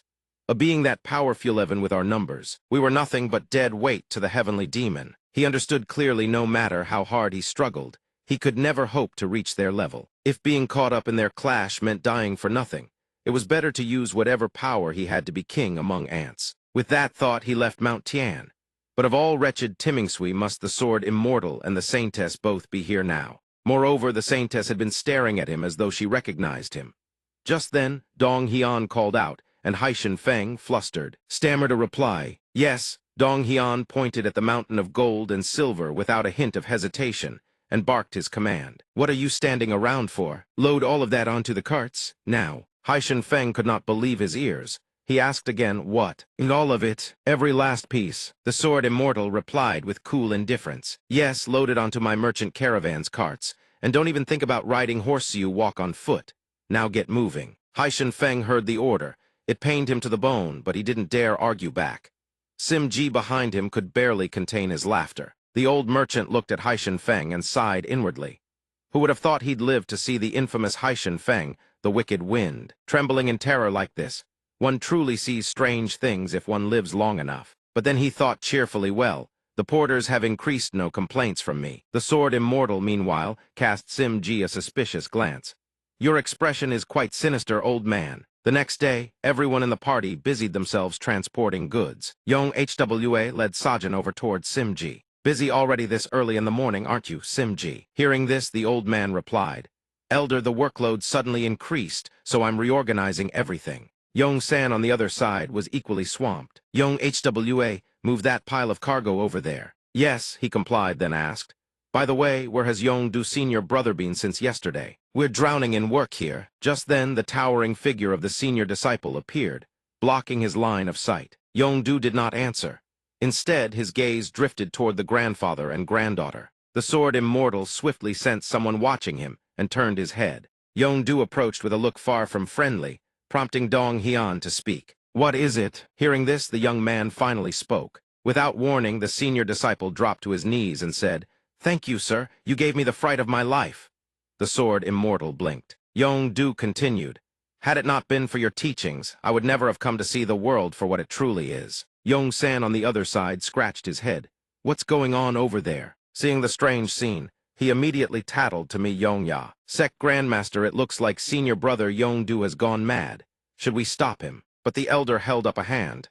No need, leave him be. Gazing at the young man's humble form, he murmured, perhaps the critical moment has finally arrived for your senior brother. Over the past few days, Yong-du has had to confront the shattering of everything he believed to be true for 26 years. The first time was when he met the sword immortal. He had realized just how wretched his swordsmanship truly was. The very skill he once believed would earn everyone's admiration. At the time, his internal power was sealed, and he was reduced to nothing more than a common porter. I could see an entirely new world opening before me, a world filled with the very people I had once looked down upon. During that journey, Yong-du encountered merchants who were willing to share what little they had with him. You must be exhausted, young man. Here, drink some water to quench your thirst. They too had lives of their own, and within those lives, they each held something they called their Tao. Something stirred deep within my heart, but I did not yet know what it was. The third time was when I went to watch a play with Sajin. He recalled the sight of Yong-hwa braiding Sajin's hair. That day, I began to remember the things I had long since forgotten. The pure memories of childhood abandoned, when I became consumed by the pursuit of swordsmanship. The fourth and final time was when I faced a raging force, overwhelmed by the sheer killing intent radiating from them. My fighting spirit collapsed entirely, even if my internal power and martial prowess had been fully restored. In that battle, I stood no chance of victory. I had to flee immediately, but suddenly, a man gripping a massive broadblade stepped forward and rallied the despairing Yong-du. Hang in there, young man. Everything will be fine, don't worry too much. To Yong-du's surprise, his gaze fell upon the man's hand, the one clutching the spear. It was trembling. Even this man was afraid. But when he looked around at everyone else, he realized they were all terrified. The young warrior cursed himself inwardly. How shameful.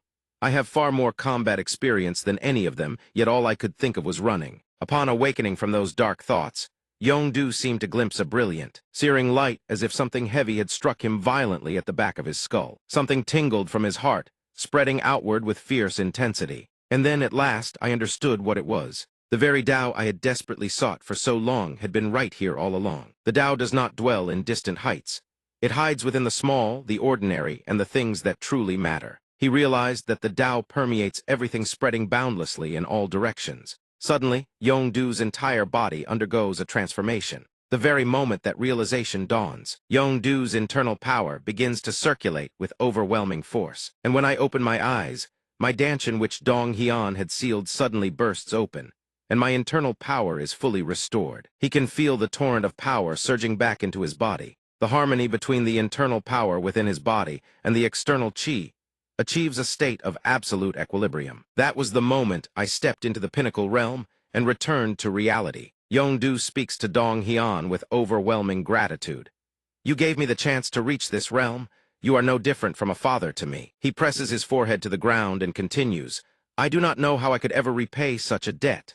The sword immortal, meanwhile, simply folds his arms and gazes up at the sky. He thinks to himself, what a pain in the neck. The onlookers can only stare in bewilderment at Yong-du's behavior. What is he doing? Yong-du, too, seems to sense their confusion. It seems I've achieved some form of enlightenment, but the pressure is immense. Dong-hyeon glances down at the young man kneeling at his feet and appraises him silently. Not bad, all things considered. Quite impressive, actually. I sealed his dantian to push him toward enlightenment, but I'd nearly forgotten about it. To think he broke through the seal on his own, and even attained Tao realization in the process. If his current mindset holds, he will one day become a pillar that bears the weight of Kunlun. Still, something like this calls for at least a word or two. That was what he thought.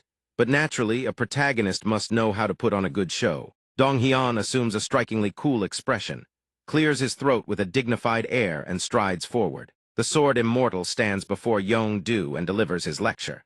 The path you walk is yours alone.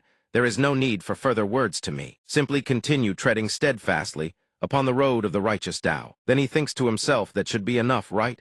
Surely he gets it now. Blinding rays of light erupt behind Dong-hyeon following his dramatic display, leaving every witness utterly awestruck. Sajin reaches out her small hands to catch the light and exclaims, It's beautiful. However, the little girl quickly notices the gasps and murmurs of wonder from the people around her. Every time I look at him, it feels miraculous. Could he truly be a celestial being? I wish he would remain with us on this journey forever. Hearing this, another person chimes in.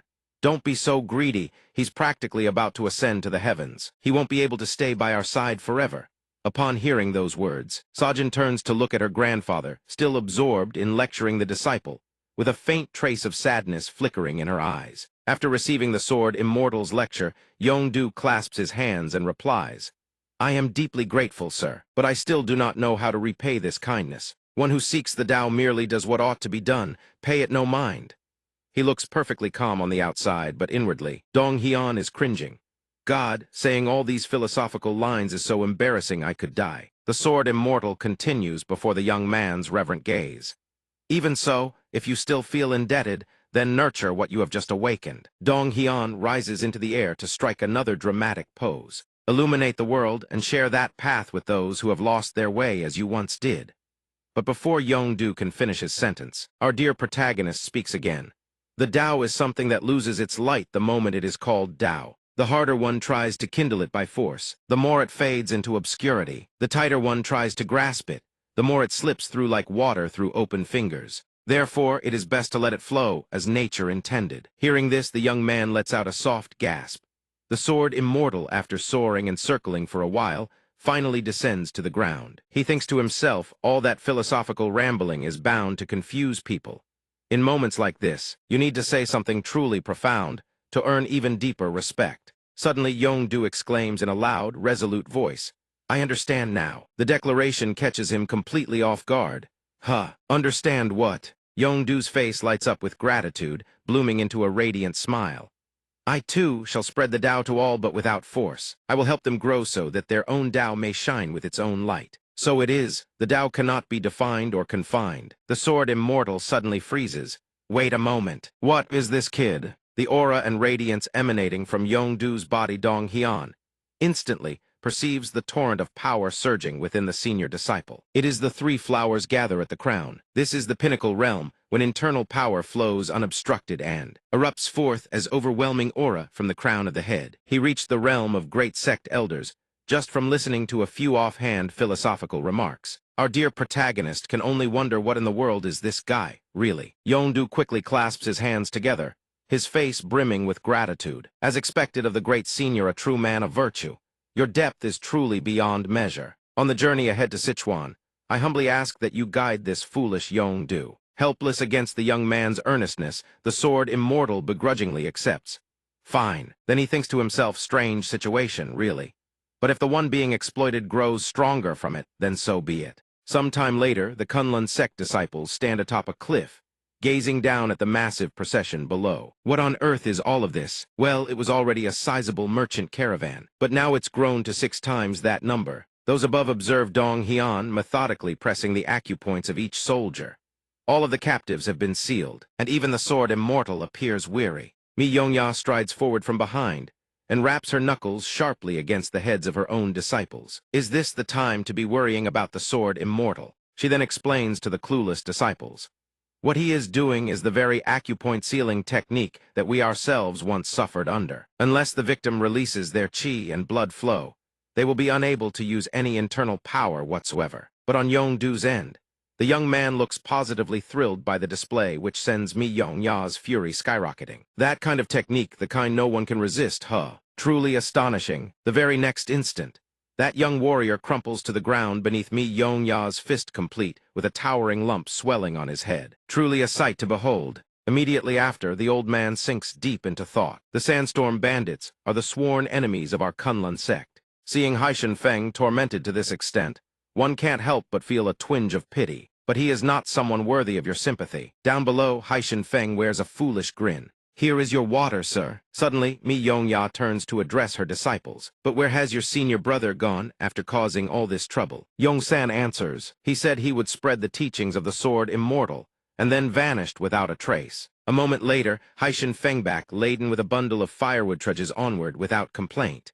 His subordinates' martial arts have all been sealed, yet carrying heavy loads across grasslands, hotter than any desert, proves tolerable enough. He furrows his brow. The most unbearable thing now is enduring the saintess's gaze, yet he dares not meet those piercing eyes head-on. Sajin directs her wide-eyed stare at that gleaming bald head, making him grimace with extreme discomfort. The girl calmly steps closer and asks, "Uncle, have you truly never met me before?" Haishin Feng quickly shields his eyes and stammers, I don't know." Undeterred by his strained composure, the girl innocently continues, "No, but I feel like I've seen you somewhere before the holy fire altar at the Demon Heaven Festival." From behind, Dong Hyun calls out, "Sajin, come here." He gently pats the girl's head. Is it wise to approach someone so dangerous without a second thought? Yet looking back on that moment, it seemed the sword immortal had some hidden intent. Haishin Feng reflects. At the same time, Haishin Feng scrambles to slip away, seizing the chance to find somewhere else to hide. He continues thinking at worst. He had assumed he would encounter some blind fool but never expected it to be a former pawn of the Tiananmen cult. He knows the Sandstorm bandits were not the ones who destroyed the Feihu escort agency. But if the Xiaowu sect makes a move, they are sure to surface. Surely this much is enough to pick up their trail. Either way this works, just gather more information for now. Before Haishin Feng can make his escape, Dong Hyun calls him back. He thinks to himself the man still has some value to him. Meanwhile, Haishin Feng trembles with fear. "Sir, you called for me." Come, Dong Hyun says with a warm smile and a friendly wave. "I have something to discuss. Come find me tonight." Outwardly that is how it appears. But inwardly he calculates in silence first, extract as much information as possible. Before long, night descends swiftly. In a desolate forest, Haishin Feng speaks first. "Are you asking about the current state of the Central Plains, my lord? Indeed, one must know how the world turns." "Go on," he continues. "I have been away from Jianghu for quite some time since that day." Haishin Feng seems to guess which day is meant, and a flicker of fear crosses his face. Disregarding it, Dong Hyun chuckles. "Those here have been away from the Central Plains for over 4 years now. As for that, Kunlun Lothi might as well have come from another world entirely. So I, too, am curious about the state of the Central Plains." The matter seems difficult to speak of, causing the leader of the Sandstorm bandits to hesitate. "I'm not sure where to even begin." He then asks, "Should I speak of the events that followed that day?" That day, the one Haishin Feng speaks, is a day Dong Hyun could never forget. When he was young, he happened upon the existence of an organization known as the Society. It was an organization lurking in the shadows behind Jianghuan that ordinary people could never fathom. They always lurked in the darkness, waiting for the chance to devour the world whole. And he had fought against them for many long years, following his master's dying wish. During that time, he discovered that the Tiananmen cult harbored a mole from the Society within its ranks. That year, Mubek spoke thus while seated among the elders. "There were those who had secretly infiltrated our Tiananmen cult." Remembering this, a thought strikes him. "I immediately set out for Tian Mountain where the heavenly demon Mubek, my lifelong rival, resided. On that day, the heavenly demon and the sword immortal above. One below exchanged challenge after challenge without pause. Mubek speaks first. When you came alone to the peak of Tian Mountain, you said there were moles from the Society hiding within the Tiananmen cult. Do you think this heavenly demon could be a pawn of the Society?" Dong Hyun responds with absolute calm. After 60 years facing each other's blades, you think I would suspect you?" Though he came to confront their common enemy, Society merely setting foot in the Tiananmen cult threw the entire place into chaos. On that day, Haishin Feng was still serving under the heavenly demon. He rushed forward in fury. How dare you speak such words to the heavenly demon?" The demon immediately held him back. "It's fine." Standing atop the cliff, Mubek gazes down at the sword immortal and speaks. "How can I trust the words of the man who has been my greatest rival all these years?" The heavenly demon then issues a challenge. "Prove it.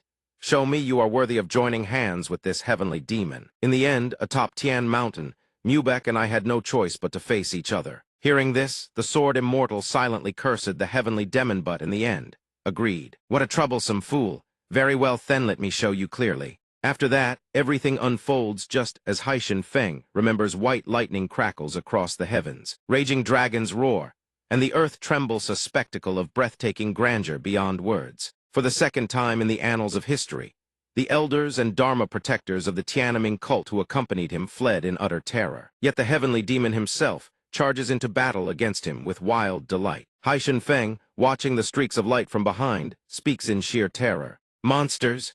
The battle between the two rages on until the sun crests the horizon once more. Dong Hyun grips his sword firmly, standing tall against the sky. Bathed in golden sunlight, He immediately collapses to one knee, utterly spent under Mubak's gaze. The heavenly demon, too, has exhausted every last ounce of his strength, forced to lean his back against the cliff face. All my life, I have known nothing but weariness and disillusionment. He continues, panting heavily.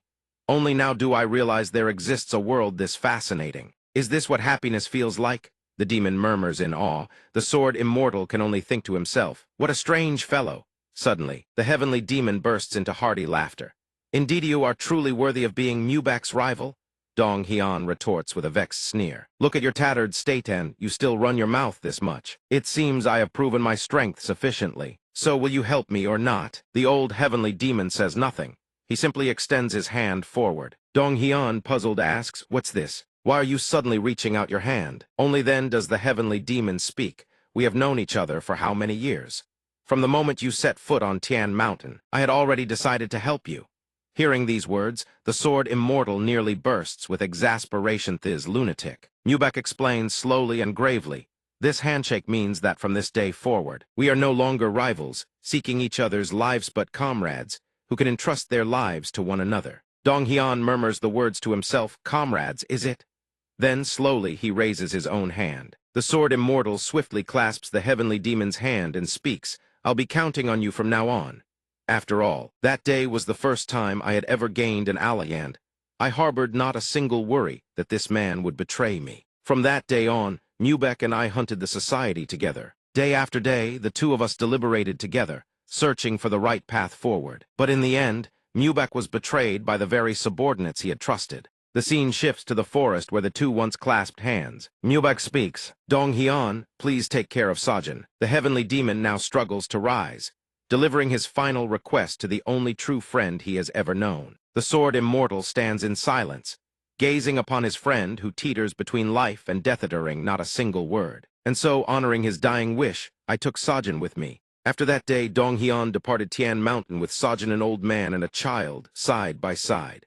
Holding her tiny hand, he silently chided the friend who had already passed beyond. "You fool, I told you not to trust so recklessly." He recalls the days when they fought side by side. Mubak once said, "Are you telling me not to trust anyone? How could I possibly do that? Then should I not even trust you?" He asks softly while playing with his granddaughter Sajin, leaving Dong Hyun with nothing to do but scratch his head in silence. Receiving no reply, the heavenly demon turns away with a gentle laugh. "You truly are a fool." On the day of departure, he silently ponders two words: friends. Yes, perhaps that is what we were. I have never called anyone a friend in my entire life, so I would not truly know. But I also considered him a friend, because he did not want this child to suffer the same wretched fate. He departed from Tian Mountain and brought her to Wudang, returning to the world of the living before him. Dong Hyun gazed at Haishan Feng and thought to learn the truth.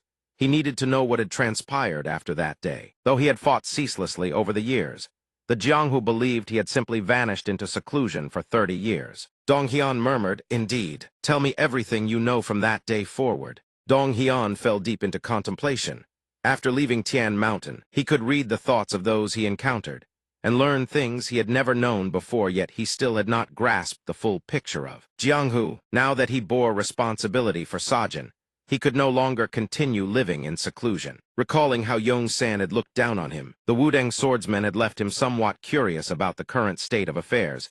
Had they truly grown so weak that even Kunlun dared to despise them? What on earth had happened? Haishan Feng spoke up. "Does your excellency know that Jianghu is currently divided into the 10 pillars?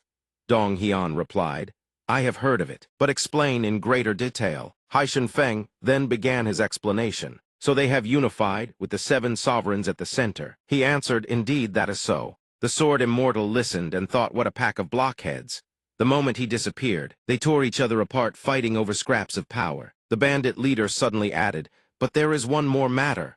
Haishan Feng hesitated awkwardly. "Before your excellency went into seclusion, did you defeat that man?" "No." After a moment of hesitation, he finally asked clearly, "Do you still remember the internal conflict within the alliance?" The sword immortal was somewhat puzzled. Then it seemed he recalled. Dong Hyun suddenly remembered that period when he carried his sword, hunting down every wretch who had gotten on his nerves. Over 30 years ago, fed up with the 10 pillars who constantly stirred up trouble without proposing any concrete policies, he had used the pretext of martial challenges to seek out every last one of them, and beat them within an inch of their lives. Come to think of it, it was also during that time that he thrashed the Kunlun sect. Nothing came of it afterward, and in his foul mood, he had long since forgotten the whole affair. Back in the forest, the sword immortal furrowed his brows in confusion. Could it be that all of them were still harboring resentment over that incident to this day? Haishan Feng forced a delighted expression. Of course, not all of the 10 pillars feel that way apart from the Tiananmen cult. Some sects view your excellency as an enemy,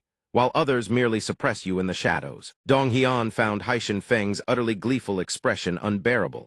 What nonsense are you spouting? He then began speaking about the talents of the major sects among the 10 pillars. Though they had not waged open war, the Wudang sect, the forces of Bawang City in Hunan, and the Righteous Sword House in Anhui were constantly at odds with one another. Hearing this, the Sword Immortal rested his chin in contemplation. Bawang City and the Righteous Sword House, don't tell me you're referring to old Huangfu and old Nangong that I know. He continued, these bastards have grown that bold. It's been far too long since I taught them a lesson. Haishan Feng trembled at the Sword Immortal's words. He dared call the divine eagle tyrant, who had seized Tiger Den Cave, and the Yangtze, and the Heavenly Sword Righteous Alliance in Anhui mere bastards. After pondering for a moment, he spoke. I have lived outside Jianghu for many years as well, so I am not privy to the finer details. What I know extends only thus far. He broke into a cold sweat, hoping the Sword Immortal would release him. But Dong Hian remained unsatisfied. Nothing had changed in 30 years. Very well, let me ask one final question. Haishan Feng had no choice but to agree with trepidation. Please speak. He listened attentively to the Sword Immortal's question. Lately, the northern slopes of Tian Mountain seemed to be in turmoil. Could this be connected to the demons of the Tiananmen cult? Have demons descended from Tian Mountain? He replied, it would seem so. Something very serious has occurred. But since Tian Mountain keeps its affairs tightly guarded, I cannot verify the details. The bandit leader's gaze suddenly shifted. But if I am not mistaken, the child traveling with your excellency appears to be the Saintess. Could it be that the heavenly demon, the Sword Immortal's voice, dropped to an oddly ominous tone? Curious are we. He then uttered a piece of earth-shattering news that left Haishan Feng utterly stunned. That old man is dead. Haishan Feng ultimately accepted the reality, speaking with sorrow. Ever since I left the Tiananmen cult, I have heard no news of him. Is that so? After answering and voicing the question that had weighed on his heart, Haishan Feng turned and departed. Dawn is nearly upon us. I shall take my leave. The first rays of sunlight blazed to life behind Dong Hian's back. He silently watched Haishan Feng's solitary figure recede into the distance, saying nothing. Then he set off on his way. Haishan Feng had lived outside Jianghu for so long, yet still knew this much. As he walked, the Sword Immortal mused thankfully. The balance of power among the various factions had not shifted. Based on the close relationships with most of the leaders, the various factions would also forge alliances rooted in those bonds. He cursed softly under his breath. But these bastards lead organizations of tens of thousands, and their vision is only this narrow, still seething over something that happened 30 years ago. Being ranked alongside them in the 10 pillars is truly humiliating. From inside, Sajin's voice called out, "Grandfather?" The little girl murmured sleepily, her hair a disheveled mess and her eyes still heavy with slumber. "Where have you been all night? Sajin waited for you so long, Grandpa." The Sword Immortal teased his little granddaughter gently. "Waited, did you? You certainly look like you slept soundly enough. Look at that hair of yours, a proper bird's nest." Sajin rubbed her eyes and said, "Please tie Sajin's hair for her, Grandpa." Dong Hian still could not bring himself to be serious. "Oh, not asking that Kunlun boy to do it today." The little girl sat on his lap, waiting for him to tie her hair, and asked out of the blue, "Grandfather, are you an immortal?" Hearing this, he thought, lately, she's been playing with those Kunlun lads and picking up all sorts of strange talk. Where did you hear such nonsense? From the porter's, Grandpa. After her hair was neatly combed, Sajin turned around, opened her eyes wide, and declared Grandfather was summoned by the Jade Emperor himself to become an Earth immortal and ascend to the celestial realm. But he chose to stay behind to save and deliver all living beings. Dong Hian was struck speechless by his granddaughter's words. Good heavens, what kind of rumors are spreading out there? He quickly set the girl down and replied, "Earth immortal? Why would I want such a troublesome thing? Now then, go change your clothes." But the little girl's curiosity was far from satisfied. Sajin asked timidly, "You won't disappear, will you, Grandpa?" As she spoke, she recalled her late grandfather, and her eyes began to glisten with tears. "You won't suddenly leave like Grandfather did." Before Sajin could finish, the Sword Immortal's large hand gently settled upon her head. Unable to maintain the tender moment for long, Dong Hyun brought both hands up and thoroughly tousled the hair he had just tied. He smiled and answered, "Nonsense. Don't worry about such foolish things." The little girl below wailed, "Oh yeah, Sajin's hair is all messed up now." Looking at her, Dong Hyun couldn't help but add, "Good heavens, where could I possibly go when I have you right here?" The little girl with the tousled hair could not help but question her entire existence. "You really won't go anywhere, will you?" The sword immortal kneels down once more and places his hand atop the girl's head. "Really, have you ever known me to lie to you?" The girl answers without a shred of hesitation. "Plenty of times." Hearing this, the sword immortal parts his fingers and says, "Well, then pinky promise, all right." The girl immediately hooks her tiny finger around his, with such force that the sword immortal lets out a yelp. Sajin, that hurts. At that moment, memories of the heavenly demon while he still lived come flooding back into Sajin's mind. He too once told her, "Come now, hook fingers with grandpa. If something happens to me and I can no longer protect Sajin, just follow that old man." As he spoke those words, a flicker of sorrow passed through the heavenly demon's eyes. Despite Dong Hyun glaring daggers at him from the side, the heavenly demon cheerfully continued, "Look, he may seem disagreeable on the outside, but on the inside, well, the inside is just as disagreeable. But he's not a bad person." The sword immortal, hearing someone badmouth him, speaks up, "Who are you calling disagreeable?" Saying that, he walks over and gently places his hand on the girl's head. The sword immortal kneels before Sajin and says, "You look just like your mother." Hearing this, the girl asks softly, "You knew my mother?" He replies in a melancholic voice, "Of course, she was once my disciple." Though still young, Sajin seems to sense his emotions. That sorrowful expression on her face identical to his own, when grief weighs upon him. Being sad is exhausting, and so the answer to the title, Saintess, that Haishan Feng used to address Sajin is finally revealed. The Saintess is one who must guard and protect the sacred fire that the Tiananmen cult worships. This duty binds her for life. From the moment she was born, Sajin was destined to become the Saintess. Since childhood, she lived within the sacred fire palace, where the holy flame burned eternally, and was taught that this was the inevitable path of her existence. Everyone around her always insisted that it was only natural. "I always tried to live up to their expectations." Even so, Sajin always knew that loneliness was truly unbearable. And then she extends her tiny hands toward the white-haired, silver-bearded man before her. After the heavenly demon's passing and Sajin following Dong Hyun, her world begins to change. No longer the quiet, desolate sacred fire palace. No longer the Tianshan mountains, those twin peaks she could never truly leave,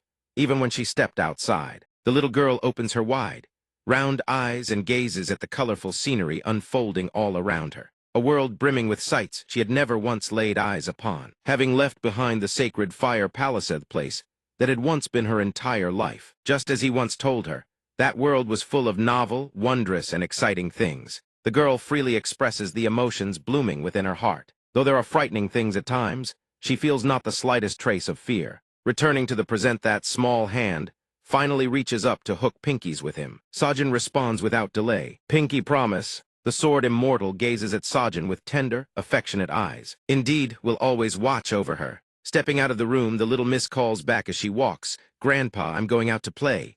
Meanwhile, in a far corner, a group of people huddle together, ceaselessly discussing Sajin's identity. Is that girl truly the Saintess? Why would the Saintess be in a place like this? As if sensing someone's gaze upon her, the girl glances toward that corner, startling the group half to death.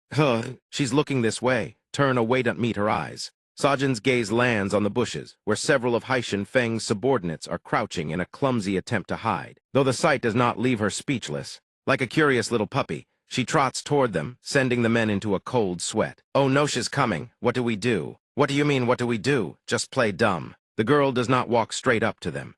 Instead, she stops at the base of a tree and says calmly, "I've seen you all before." She innocently poses the questions that have lingered in her mind, leaving the men utterly stunned. "During the Heavenly Demon Ascension Festival, you were with my grandfather at the sacred fire altar, weren't you? So why do you pretend not to know me?" One of them suddenly recalls. Heavenly Demon Ascension Festival is the grandest ceremony of the Tiananmen cult. It commemorates the day the Heavenly Demon first led the cult's followers up Tianshan, fulfilled his sacred mission, and ascended to the heavens. Thinking of this, the man's emotions surge uncontrollably, and tears spill from the corners of his eyes, heartbreakingly genuine. On the Heavenly Demon Ascension Festival, not only the cult leader, but every last follower of the Tiananmen cult gathers before the sacred fire altar to pay tribute. I am no longer a follower of the Tiananmen cult, so why does it move me so deeply that the saintess still remembers me? I nearly committed the grave offense of staring directly at the saintess. One of them mutters under his breath, "Don't act like you know her, you fool." Another hisses, leaving the first man flustered beyond words. "No, no, you must have mistaken us for someone else." Meanwhile, in the distance, Haishan Feng has heard every word of the girl's questions. Only now does the group realize someone is approaching. Every one of them freezes in place. He walks up and stands before Sajin, paying no mind whatsoever to the men's greetings. "Chief," seeing the vacant look on Haishan Feng's face, a subordinate speaks up, "Chief, your complexion doesn't look well. I heard you spoke with the sword immortal last night. Did something happen?" His mind remains sunken in the weight of Dong Hyun's words from the previous night. He recalls the sword immortal's effortless, indifferent bearing at that moment, and a pang of humiliation stabs through his chest. That damned old man. Despite every pair of eyes in the group fixed upon him, Haishan Feng remains lost in thought. The heavenly demon is dead. Who could have? Why, should I avenge my late lord? No, that would be sheer foolishness. He looks at his subordinates, who gaze back at him with worried eyes. He continues, "You lot, we left Tianjin on our own 2 feet. That was our choice. The ones who followed me without a shred of hesitation. That was all of you. If they learned of the heavenly demon's death, they would go mad with thoughts of vengeance. They would charge headlong after the assassin and die for nothing." While Haishan Feng wrestles with his thoughts, a child's crystal-clear voice pierces through the silence. "Uncle, are you all right? You look so tired." Only then does he snap back to reality. His eyes widen right. He is standing before the saintess. In the very next instant, Haishan Feng drops to one knee, bowing reverently before Sajin. "I am fine." Seeing the girl's worried yet timid expression, he scolds himself inwardly. Perhaps the saintess has only just left Tianjin, yet her eyes already blaze with such unwavering resolve, very image of the previous saintess. The thought has barely formed when the little girl's delicate hand comes to rest upon Haishan Feng's gleaming, bald head. She smiles gently, warm as the morning sun, and softly consoles him. "Every time I had a hard day, Grandpa would stroke my head. It was magicami, mood would lift right away. How do you feel now?" The child's sincere words shatter his restraint, and he bursts into uncontrollable sobs. Seeing this, the girl gently cups his tear-streaked face and asks, "Uncle, are you crying?" From behind the bushes, his subordinates witness the scene and begin weeping along with their chief. "Chief," Haishan Feng asks himself in silence, "Lord Heavenly Demon, what are we to do now?" The others, having hidden long enough, finally crawl out and sob openly alongside their chief. A while later, while Simji is helping everyone sort out their belongings, a voice calls out from behind, causing him to turn around. "Hello there, uncle." From afar, Sajin comes skipping over, waving her hand in greeting. Behind her, the sword immortal strolls forward at an unhurried pace. Seeing this, the escort responds with a gentle wave. "Good mornings. Nice out, ho." Sajin, advancing close, Simji immediately asks, "Is the mortal continent just up ahead?" "Yes, once we finish transferring all this cargo, we'll set off at once." Over here, the little girl Sajin, brimming with energy, continues her rounds of greetings. "Uncle Yongya, hello." Sajin is radiant today too, isn't she? Seeing the adorable little girl, the man opens a package of pastries. "Here, come over." Seeing this, the little girl's eyes widen with excitement. "Wow, Sajin happily thanks you." "Thank you." In the distance, a young woman also calls out, "Sajin, come here, dear." The entire caravan has only one child, and one so adorable that every last soul dotes on her without restraint. "You simply must let our Sajin have some cake. Here, take this one too." Seeing the girl so happy, Dong Hyun unconsciously smiles along but still reminds her not to stuff herself, or it will all come back up. The escort beside him speaks up as well.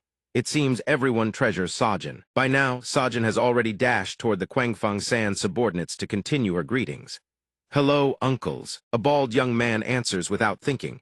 "Hello there." The man beside him widens his eyes in disbelief. How dare he address the saintess so casually? The bald one notices and hastily explains, "Boss, it's not what you think." Over here, the sword immortal quietly observes the little girl. She looks so happy. He recalls the girl beside the sacred flame. Indeed, she who always dwells within the sacred flame palace, or atop Tianjinanly, those who have met her in person would recognize her. Seeing the girl so carefree and innocent, true to her age, the sword immortal feels a wave of relief wash over him. Perhaps being surrounded by so many people is a wonderful thing and a true joy for the child. Sajin runs over to Yong Hwa, asking her to redo her hair. Look, Yong Hwa has tied her hair for her, and even Yong-do has taught her how to play the flute, and then there were the times the two of them played together on the grassy meadow. He also recalls the girl standing to the side, watching Haishan Feng's subordinates bicker amongst themselves as those uncles she hadn't seen in ages, always greeting her warmly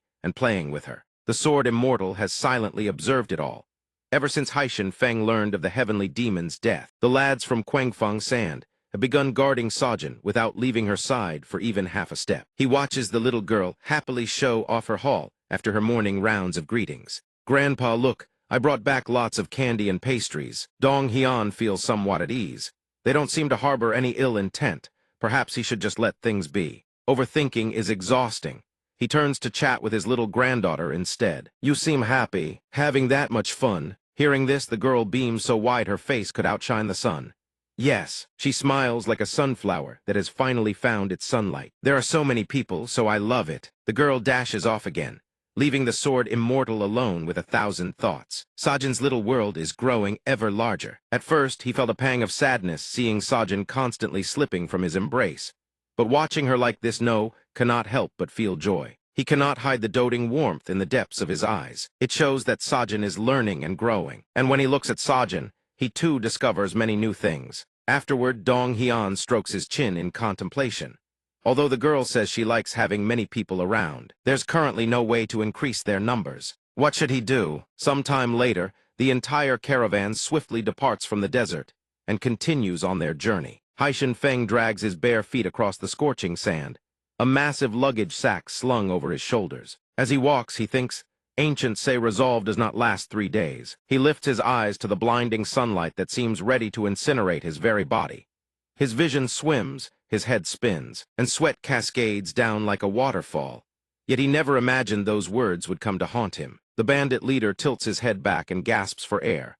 Avenge the heavenly demon, my foot. If this keeps up, he'll die for certain. Behind him, his subordinates are likewise struggling under the heavy luggage on their shoulders. Boss, save us. He glances back and silently assesses his men's condition. It's not looking good. He grits his teeth and broods. Under such blazing sunlight, crossing the scorching valley of the mortal continent on bare feet is truly that bald-headed uncle, his whole body burning with rage, flames surging in his heart back when his internal power was still at its peak. Things like this were trivial. This is hell, this place is hell. Meanwhile, behind him, Yong-san is grinning ear to ear. Yong-do wanders over and asks, Yong-san, why the grin? He speaks loud enough to needle Haishan Feng. No, it's just I'm reminded of how I looked in the past. Hearing this, Haishan Feng's face turns purple with rage, but he only lowers his head and curses under his breath. Avenge what? Avenge what? If this goes on, everyone will die. Noticing Dong Hian and Sim Ji discussing something up ahead, he hatches a plan. He wants to beg the sword immortal to use internal power, but chances are no one would listen. What should he do? After a lengthy discussion, the escort asks, Sir, do you intend to recruit more people here? Dong Hian replies, Indeed. If it proves too difficult, there's no other way. The escort glances back and says, No, actually I've been thinking the same thing. The cargo was already considerable, and now with the Quangfang Sand Group's goods added on top, we can reach Jade Gate Pass. But we're short on manpower. Haishan Feng, standing behind them and panting to the point of collapse, still listens with rapt attention, as if seizing upon an opportunity. He boldly raises his hand as if wanting to speak, causing the two men to turn and listen. Well, I happen to have a brilliant idea.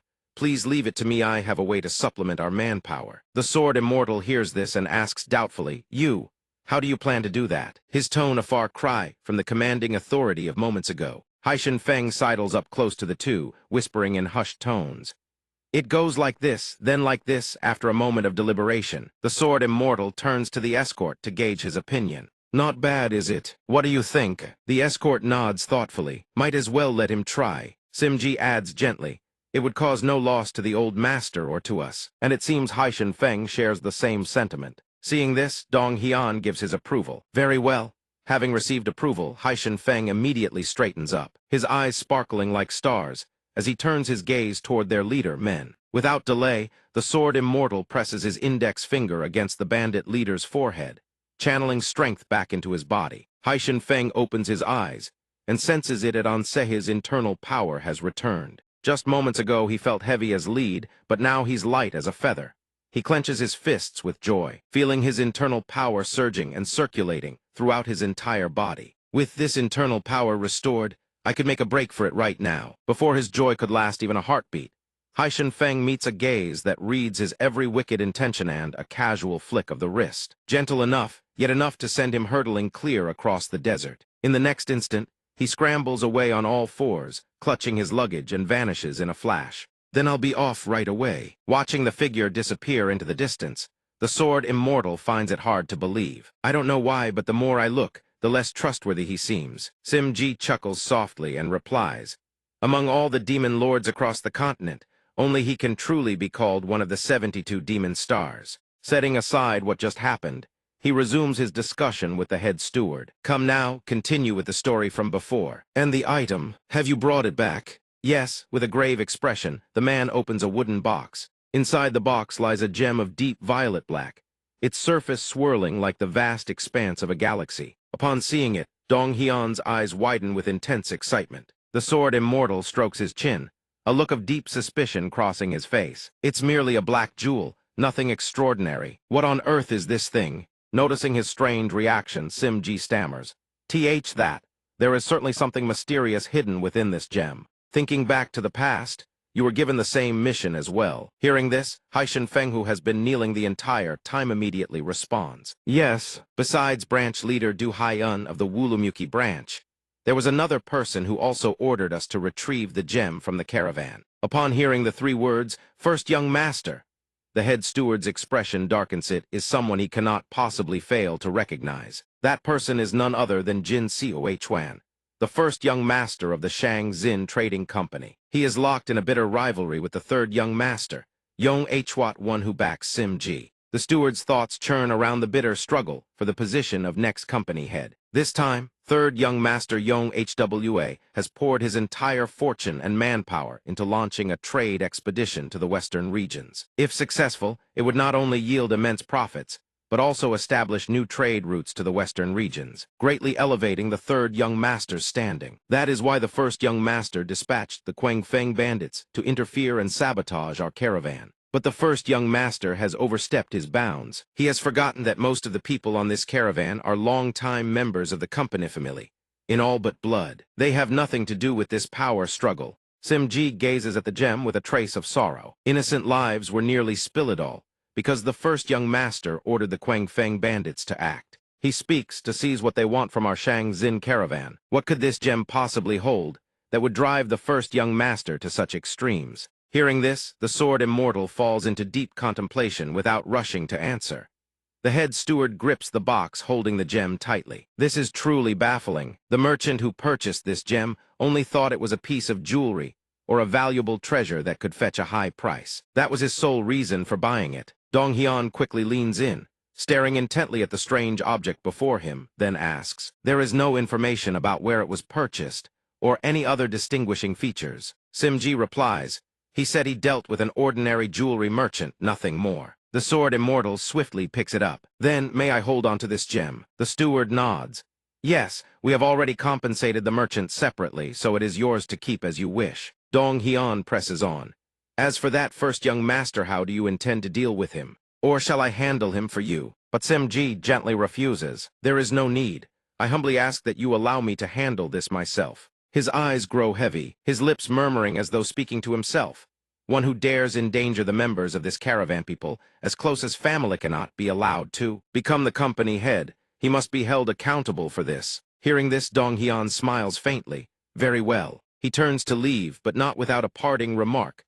Remember well, if I find the results unsatisfactory, I will take matters into my own hands. The head steward manages a smile that barely reaches his eyes. I shall settle everything cleanly, so that you need not worry or intervene. And we are about to arrive at Yumen Pass. My lord, the caravan arrives at a range of snow-encircled peaks. Yumen Pass. This is the great gateway that divides the central plains from the western frontier. To the west of the Kilian mountain range lies a faction known as the Snow Mountain Stronghold. The Snow Mountain Stronghold ranks among the upper echelons of the 72 Greenwood strongholds, and stands as one of the most dangerous foes to guard against in the Gobi Desert. The Quang Feng bandits' stronghold. A young runner bursts in from outside, shouting for the chief. He yells at the top of his lungs toward an old man sitting by the lake, fishing. Urgent news, urgent news. The old man seems utterly unconcerned with any so-called urgent news, caring only about the fish that just slipped away. Why all this racket? Because of your shouting, the fish I nearly caught has fled. This is none other than Killian Dyaoing,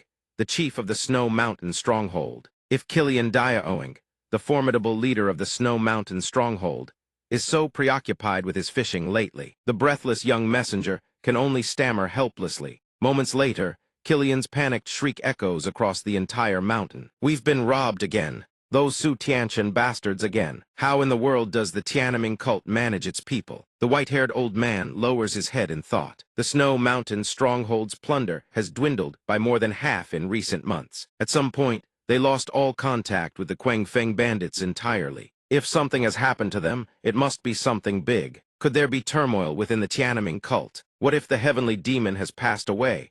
For instance, my mind is wandering into nonsense. The heavenly demon is a monster. How could he possibly die? There must be another reason. Forget it, back to fishing. Seeing the old man calmly resume fishing as if he doesn't exist, the young messenger shouts once more. Chief, the old man's temper finally snaps. Why do you keep yelling? You're breaking my concentration. The young man produces a slip of paper. Actually, a message just arrived from the Quangfeng bandits. The old man barks. You should have said that from the start. What a nuisance. At the mention of the Quangfeng bandits, the old man perks up.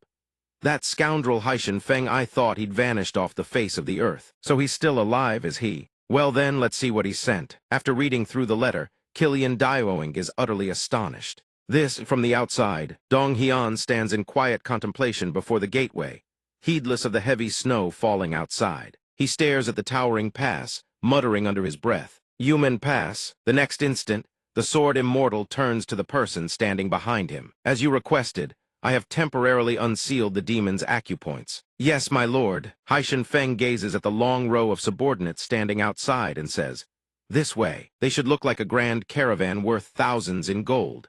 And thanks to the letter I sent, they will rally to plunder a hall so massive that even the Quangfeng bandits dared not touch it. Then we will subdue the raiders from the Snow Mountain Stronghold and press them into service as laborers. Dong Hian eyes him with suspicion. The bait laid out in this letter seems far too thin. Will they really take the bait? Haishan Feng answers with absolute certainty. Yes, I have sent the letter to the Snow Mountain Stronghold.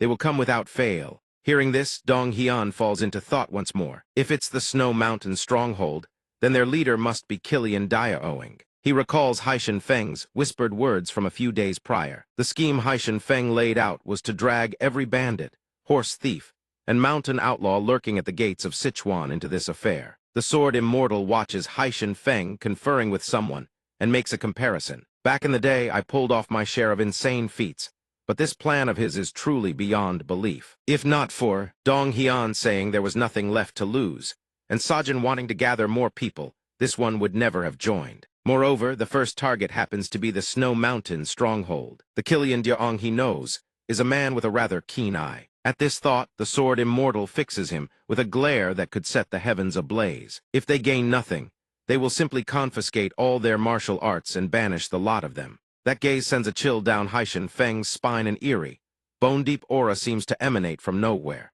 On his side, he clicks his tongue. How should he deal with that fellow? At that moment, a young man up front shouts, We're about to enter the gorge. The man smiles and points ahead, calling out, The path narrows from here on. Everyone stay alert.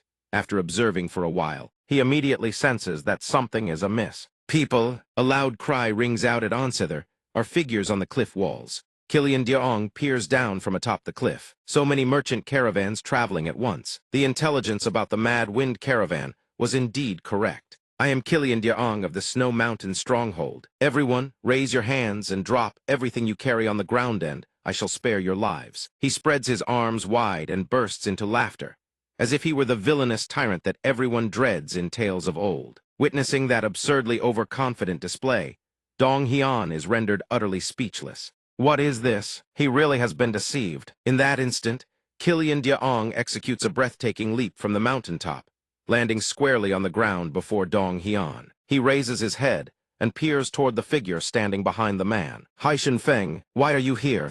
If you're the guide, then you must have traveled a long way. Moreover, the person beside you looks terribly familiar. The question leaves Haishan Feng visibly flustered. The subordinates on the mountain, seeing Haishan Feng step forward, as if signaling that the moment has arrived, swiftly descend to restrain Killian's men. One of the captured men, despite being pinned down, still struggles to cry out to their leader. He lets out a thunderous shout that instantly draws Killian Diaong's attention to the chaos above. "We've been ambushed." The old man's brow furrows with suspicion. Seeing that the situation above has turned dire, he wheels toward Mubek and snarls, "You dare deceive even Killian Diaong." The words barely leave his mouth before peril is already upon him. In the next heartbeat, the sword immortal's gleaming blade pierces straight into his left eye, forcing him to cough in pained agony. The men on the cliff above gape in shock, eyes wide as saucers. Chief Haishan Feng, witnessing every detail from this side, is equally stunned. Killian Diaong was struck down with a single blow, retreating back. Then truly was the wisest decision. While Haishan Feng is still lost in self-admiration, Dong Hian suddenly speaks. Who would have thought this mad plan would actually succeed? Mubek then offers words of praise. "Well done, Haishan Feng." The sword immortal's words leave him frozen, as if he cannot believe his own ears. Despite the immense excitement surging within, Haishan Feng fights to maintain his composure. "You honor me far too much, sir." On his side, Dong Hian coolly shifts the subject, "Nowdy them all up." Killian Diaong, upon regaining consciousness, stares at his tightly bound subordinates before him, seemingly unable to believe what just transpired. How did things end up like this? If he had known, he would never have listened to Haishan Feng. Because of his own complacency, even his subordinates have been captured. Now that things have come to this, he must protect the stronghold's headquarters at all costs. He must protect his descendants and the remaining members of his family at the base. He must safeguard those who are left by any means necessary. Only then will he one day be able to defeat that sword-wielding monster. At first, he thought the man was just some young lad. How in the world did he arrive here in such a thoroughly outmaneuvered state? Killian Diaong stares wide-eyed at the two figures before him. The sword immortal rests his chin on one hand and says to Haishan Feng, "Either way, I need to know where these people are based." He responds cheerfully, "I know." Seeing the two converse so harmoniously, drives the old man to the brink of madness. He unleashes a roar that echoes across the entire mountain. "You scoundrel, Haishan Feng." He is so furious that tears stream from his eyes. Then he raves in a frenzy, "I've already planted spies, you wretch. Release me this instant. I'll take that treacherous Haishan Feng's head myself." Killian Diaong thrashes desperately, cursing that shameless scoundrel as utterly devoid of honor. Witnessing this, Dong Hian responds with icy calm, "Enough of this nonsense. Barely a hair on your chin and already you're shouting at your elders." Having dealt with the raging old man, the sword immortal turns to Haishan Feng. "So you mentioned planted spies. Where are they?" He answers without a moment's hesitation, "Honestly, I have no idea." Mubek flashes a warm smile, yet a frigid breeze seems to sweep past as he asks, "You don't know? Shall I cripple your martial arts again?" Sensing the danger, he quickly corrects himself. "But now I remember, sir, do you see over there?" He points toward the mountain peak ahead of the two. "Do you see that summit?" Dong Hian says nothing, merely narrowing his eyes in observation. Seeing the sword immortal's contemplative expression, he quickly adds, "The one at Shanja." Killian Diaong did indeed leave someone behind. That person will head to Shanja to deliver the news.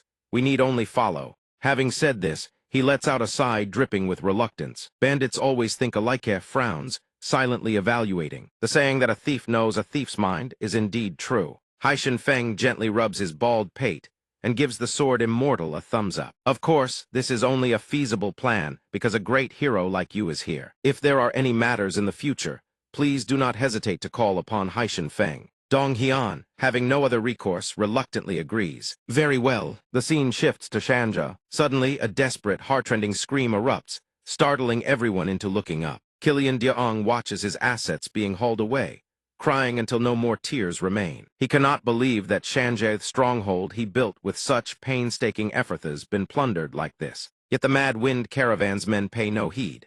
Here, too, treasures abound. Chest after chest of gold, silver, and jewels carried off one by one, nearly driving the old man to his knees. These were riches he had hidden even from his own subordinates, the Great Restoration Pill, and the Shaolin Temple's divine medicines. Collected over the span of 10 years, the man holding the box, the divine medicine collector, cannot help but marvel. Why are there so many elixirs? They look extraordinarily valuable. The Great Restoration Pill, one of the most precious among the lot. Killian Diaong collapses to his knees before the courtyard, weeping as though the sky itself were falling. Others cry over heartbreak. This old man cries because his entire fortune has been cleaned out in the blink of an eye. Seeing this comical scene, Haishan Feng struggles to suppress a grin, yet still opens his mouth to call out. Hey Diong, seeing that traitor makes your eyes burn with fury, doesn't it? That treacherous bastard. Haishan Feng leans close to Diaong's ear and whispers, think about it carefully. If you're the only one to suffer losses like this, wouldn't that be truly unfair? I have a brilliant idea. Hearing his scheme, Diong hesitates. Even if I am a bandit, I would never stoop to such despicable acts. His words claim one thing, yet Diaong's actions tell a completely different story. There's no way I can bear this alone. He swiftly releases every last one of his carrier pigeons. Go on, fly higher. Carrier pigeons, the messenger doves released by the Killian Elder, soared high into the sky, spreading across every corner of Jianghu. Very quickly, people began receiving word from the Killian Elder. This is a carrier pigeon from Sun Tra. The man stared in disbelief. The message within listed a host of lucrative rewards. It was a letter from the Killian Elder. Its contents were identical to the letter Haishan Feng had dispatched to Sun Tra. Killian Elder, what in the world is the meaning of this? The one who spoke in fury was the leader of the Black Bull Society. Taishan Black Bull, who had been wailing just moments before, now sported a cheerful grin once more. Old man, these men under Haishan Feng, I was the one who captured them.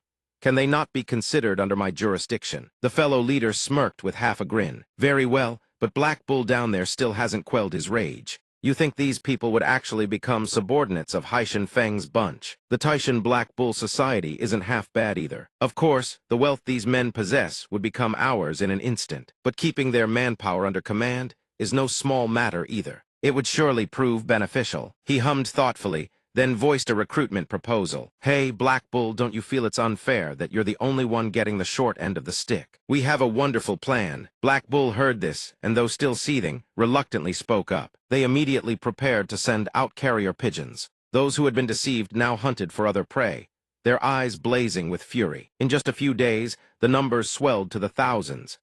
Haishan Feng's desperate gamble was a resounding success. Now then, be careful with that luggage. At this moment, Haishan Feng was so preoccupied with his duties that he failed to notice someone sitting in the branches of the tree directly above his head. He silently rejoiced. If one cannot escape fate, then one might as well embrace it. After all, there was no escaping the palm of the sword immortal. I need to find a way to make myself useful at all costs. After that, he returned to his role as a human loudspeaker. Over there, don't even think about resting, get back to work. Watching Haishan Feng's zealous demeanor below, Dong Hian felt nothing but exasperation. The man had barely tasted a scrap of authority, and already he was this giddy. At this point, he gently reached into his pouch as if to retrieve something. The sword immortal produced a jade bead that resembled a streak of the Milky Way, and couldn't help but wonder why was Emperor Xuan Yuan's pearl here. The legend of the Xuan Zhu is mentioned in the Tian Dai chapter of Zhuangzi. One day, Emperor Han Yuan journeyed to the northern mountains of Kunlun, and on his return, he had dropped the treasure, the Xuan Zhu pearl, beside a lake called Zishui. At that time, the most learned among his ministers, Li Yu, who could hear sounds from 100 miles away, searched with all his extraordinary skill, yet failed to find it. Yet Sang Man, the most ordinary and dull-witted of all men, swiftly discovered it, leaving everyone bewildered. It means that even if the road ahead is shrouded in fog, if one keeps a calm heart, one can perceive true wisdom. After recapping the legendary tale, the sword immortal furrowed his brow. Viewed from another angle, the Xuan Zhu was also a treasure of extraordinary power, one that Emperor Han Yuan himself had desperately sought. In truth, he himself did not know exactly how to use this pearl. He could only sense a faint spiritual aura emanating from it, through which he immediately grasped its nature. If restored to its original state, it absolutely should not exist here, nor should it have been handled so carelessly. However, the fact that the eldest young master desired this object suggested there was a reason behind it. And in this case, there were two possible reasons. First, they may have recognized this treasure immediately. Second, could there be someone pulling the strings from behind? Of course, either case was as clear as day. Eldest young master, though this one feels somewhat guilty towards Sim Ji the moment we cross into Sichuan.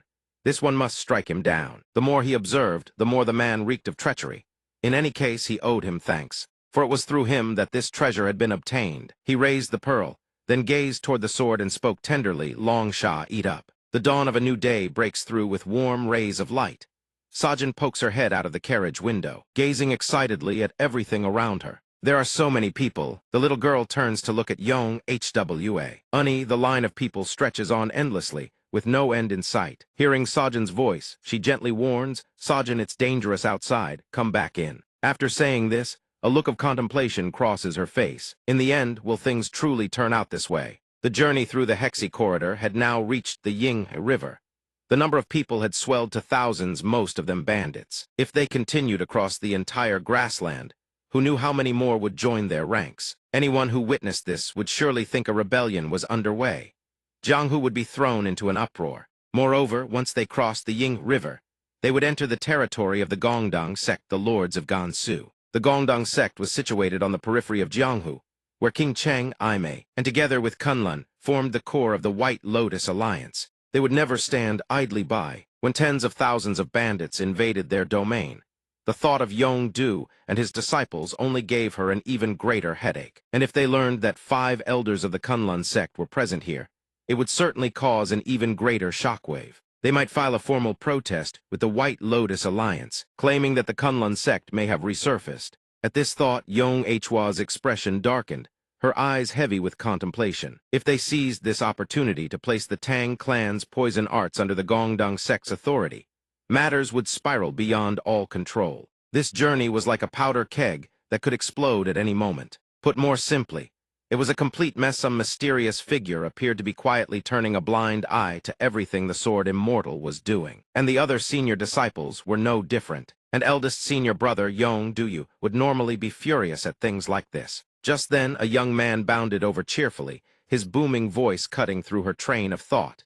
It was Yong-du, the Almighty Father, as they now called him, who stood above, threw his arms wide and bellowed, "Everyone, do you believe in the old man Dong Hian?" Everyone responded with enthusiastic shouts of yes. Yong-Hwa was quite taken aback by her senior brother's demeanor. Eldest senior brother had completely transformed after his epiphany. He was like the cult leader of some bizarre sect. The reason this ragtag army could function and march safely was thanks to the masterful skill of Grand Steward Sim Ji, who methodically distributed provisions to the entire force. Come now, follow the order. He personally stepped forward to manage internal affairs, preventing conflicts between the various groups from erupting. Despite the mountain of work, he still chatted cheerfully with everyone. "You're from the Snow Mountain stronghold." He was truly remarkable. Despite thousands of men operating simultaneously, this journey had never once been delayed. Food and water were distributed equally as well. The one who had truly orchestrated this entire situation was merely lying there, utterly nonchalant. The person she had in mind was none other than our truly noble Sword Immortal. Seeing him lounging about and sunbathing without a care in the world, she could only shake her head in exasperation and sigh. Will he really just let things be? Something is clearly wrong. I need to get to the bottom of this. No one knew when, but Sajin had appeared before Yong-Hwa, calling out to her in a sweet voice. Hearing this, she snapped out of her thoughts. "Sajin, you're supposed to be in the carriage. Why are you out here?" The little girl widened her big round eyes and pointed toward the distant horizon. "I just wanted to watch the sunset together with you," she said, still pointing. "The sky is so beautiful." Seeing this, she followed Sajin's small hand. Before them stretched a sunset of dazzling radiance, so breathtaking it drew a gasp of wonder from her lips. "It truly is beautiful." Sajin gazed joyfully at the drifting clouds. Don't those clouds look like a cat?" She looked gently at the girl beside her. In truth, there was no great crisis at hand, and Sajin was happy. Meanwhile, a rumor began spreading across the central plains. People started whispering about a countless horde of bandits that had appeared in Gansu. When had rumors from the borderlands flooded into the central plains, no one paid it any mind. They thought it was nothing but nonsense. A man speaks doubtfully, even with bandit groups like the Mad Sandstorm or the Snow Mountain Stronghold causing trouble. The 10 martial provinces still maintain the balance. Who would want a bandit group that large to form? The others strongly agree with this sentiment. Indeed. At this time, the people spoken of in the rumors have appeared. But when they emerged from Yinghe, the entire Jianghu was plunged into shock. The rumors were not wrong. What drew everyone's attention was their leader Haishan Feng the Fiend, once renowned throughout Jianghu, along with notorious figures like Kilian Dairoing and Iron Mountain Black Bullhad, amassed an enormous following beneath their banner. The revelation sent shivers of fear through all who heard. A fist slams the table. More than 1,000 bandits, a horde even larger than Thathad, crept to the very doorstep of the Central Plains, and not a single soul had been the wiser. The Eastern faction members, upon hearing the news, cannot conceal their shock. One secretly ponders countermeasure restrally unbelievable, that no one noticed a thing until it grew to such a scale. This is dangerous. They must cooperate with the surrounding sects to establish a defensive line. He then issues an order, immediately contact the White Lotus headquarters. This is an urgent matter. Dispatch reinforcements to Gansu with all haste. Yes, after a round of deliberation, the Eastern faction names the bandits after their leader's alias, calling them the Black Fortress, and begins preparations to intercept them. In Gansu, sects like the Tang clan and the Myriad Poison sect watch the unfolding situation with bated breath. The Jianghu, long at peace, now faces an unexpected upheaval. Meanwhile, at the Xiaowu sect's Lumyuki branch, a man rushes in to report branch leader. An urgent message has arrived from the Mad Sandstorm. Upon reading the message, the branch leader trembles with agitation. What is this? He trembles, biting his lip hard. Are they trying to kill me? The Mad Sandstorm bandits had requested an attack on the Shanksin trading group, but there has been no word from them for ages. Now they've suddenly sent me a letter. The branch leader's face twists as he racks his brain. What on earth has happened? Whatever the reason, what should he do now? After receiving warnings from the outside, not a single soul survived. His face goes blank should he flee, but given their speed and reach, he would surely be caught before he made it far. It would be better to stay at the branch and call for reinforcements. Thinking this, the branch leader clutches his head and barks an order, prepare a letter to send back to headquarters. Understood, branch leader. But wasn't there a letter that arrived from headquarters before all this? Upon hearing this, Haiyun Sang opens the letter in surprise. Do you have any intelligence to report? There is intelligence, sir. They are rapidly assembling. Haishan Feng the Fiend is leading the bandits near Gansu. Reading the letter only deepens his bewilderment. What the hell is going on? Haishan Feng the Fiend was supposed to be coming to plunder this area. Why has he suddenly appeared in the Central Plains, and leading tens of thousands of bandits at that? How did this even come to pass? The previous letter was sent by Haishan Feng the Fiend, wasn't it? On top of that, the Xiaowu sect headquarters is now suspicious of him. Damn it! In any case, both Haishan Feng the Fiend and the headquarters have set their eyes on me. To survive, I must take action. Thinking this, the branch leader hurriedly wrenches open a drawer. It was clearly in this drawer. He pulls something out and holds it aloft in both hands, as though it were a priceless treasure. Here it is, the mysterious request that a man from the Wudang sect entrusted to me. I must find the owner of this cloth and dagger, then meet him face to face and discover what the hell he's after. Haiyun Sang recalls the night he spoke with Dong Hian, tasked the sword immortal entrusted, when he had refused and set aside until now. With both Haishan Feng the Fiend and the headquarters watching him, if he wants to survive, he must do whatever it takes. He immediately orders his subordinates, quickly find the owner of that cloth and dagger. Time is of the essence, Semove. Yes. A few days later, the branch leader sits in his chair and asks impatiently, well, what's the result? I told you to find something. Did you locate the owner of that item? Hearing this, the subordinate can only stammer that thing is. Just give me the result. Did you find them or not? Why, yes, but the identity of that person, we also know. The subordinate answers with a hesitant expression. Before the words leave his mouth, his head is severed by a blade that strikes from seemingly nowhere, sending blood splattering across the floor. The branch leader stares at the carnage before him, stunned, speechless. From outside, an unexpected voice rings out. Are you really going to go through with something so futile? The figure carries a blood-drenched sword, strolling in at a leisurely pace, as though nothing of consequence has occurred. Haiyun Sang, upon seeing the man, trembles and staggers backward. Willie, are you here? The man answers, utterly nonchalant. I hear you've been looking for something. The uninvited guest is He-Ho, a man who has long shadowed him, perpetrating cruel deeds with that ever-present mocking grin. Haiyun Sang has never been able to warm to him. Why has he appeared here of all places? Seeing the bewilderment on the branch leader's face, He-Ho produces a cloth as if offering an explanation. It seems you don't understand why I've shown up so suddenly. This is your answer clear enough. As understanding dawns, the branch leader trembles even harder, sweat cascading down his forehead. That cloth is identical to the one the sword immortal gave as the task. The branch leader spins around, desperate to find an escape route. Damn it, death is right at my heels. I have to get out of here now. Unfortunately, before he makes it far, the other man's blade cleaves him in two, sending him to the afterlife. He-ho gazes down at the still-twitching body of the branch leader. He cannot help but sneer. What's this? Your body's been split in half and you're still breathing. The man trembles, his mind racing for any way to escape the demon's blade. I can't die here. Even with the sword pressed against his neck, he still cannot stop his desperate thoughts. At last, all the scattered clues begin falling into place. From the incident involving the Flying Tiger Escort Agency to the recent events, every piece of information connects, and the full picture starts to emerge. He-ho walks over, smiling, and speaks with polite courtesy. Forgive me.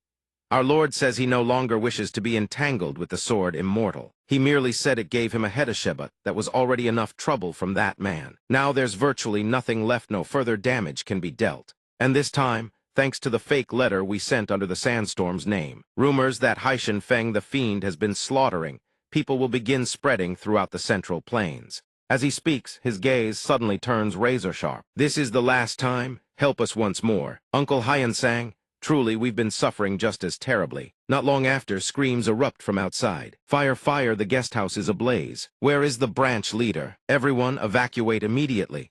Douse the flames before they spread. Not far away, a figure stands atop a tree branch, silently watching everything unfold. He stands there, coldly admiring the masterpiece he has painted.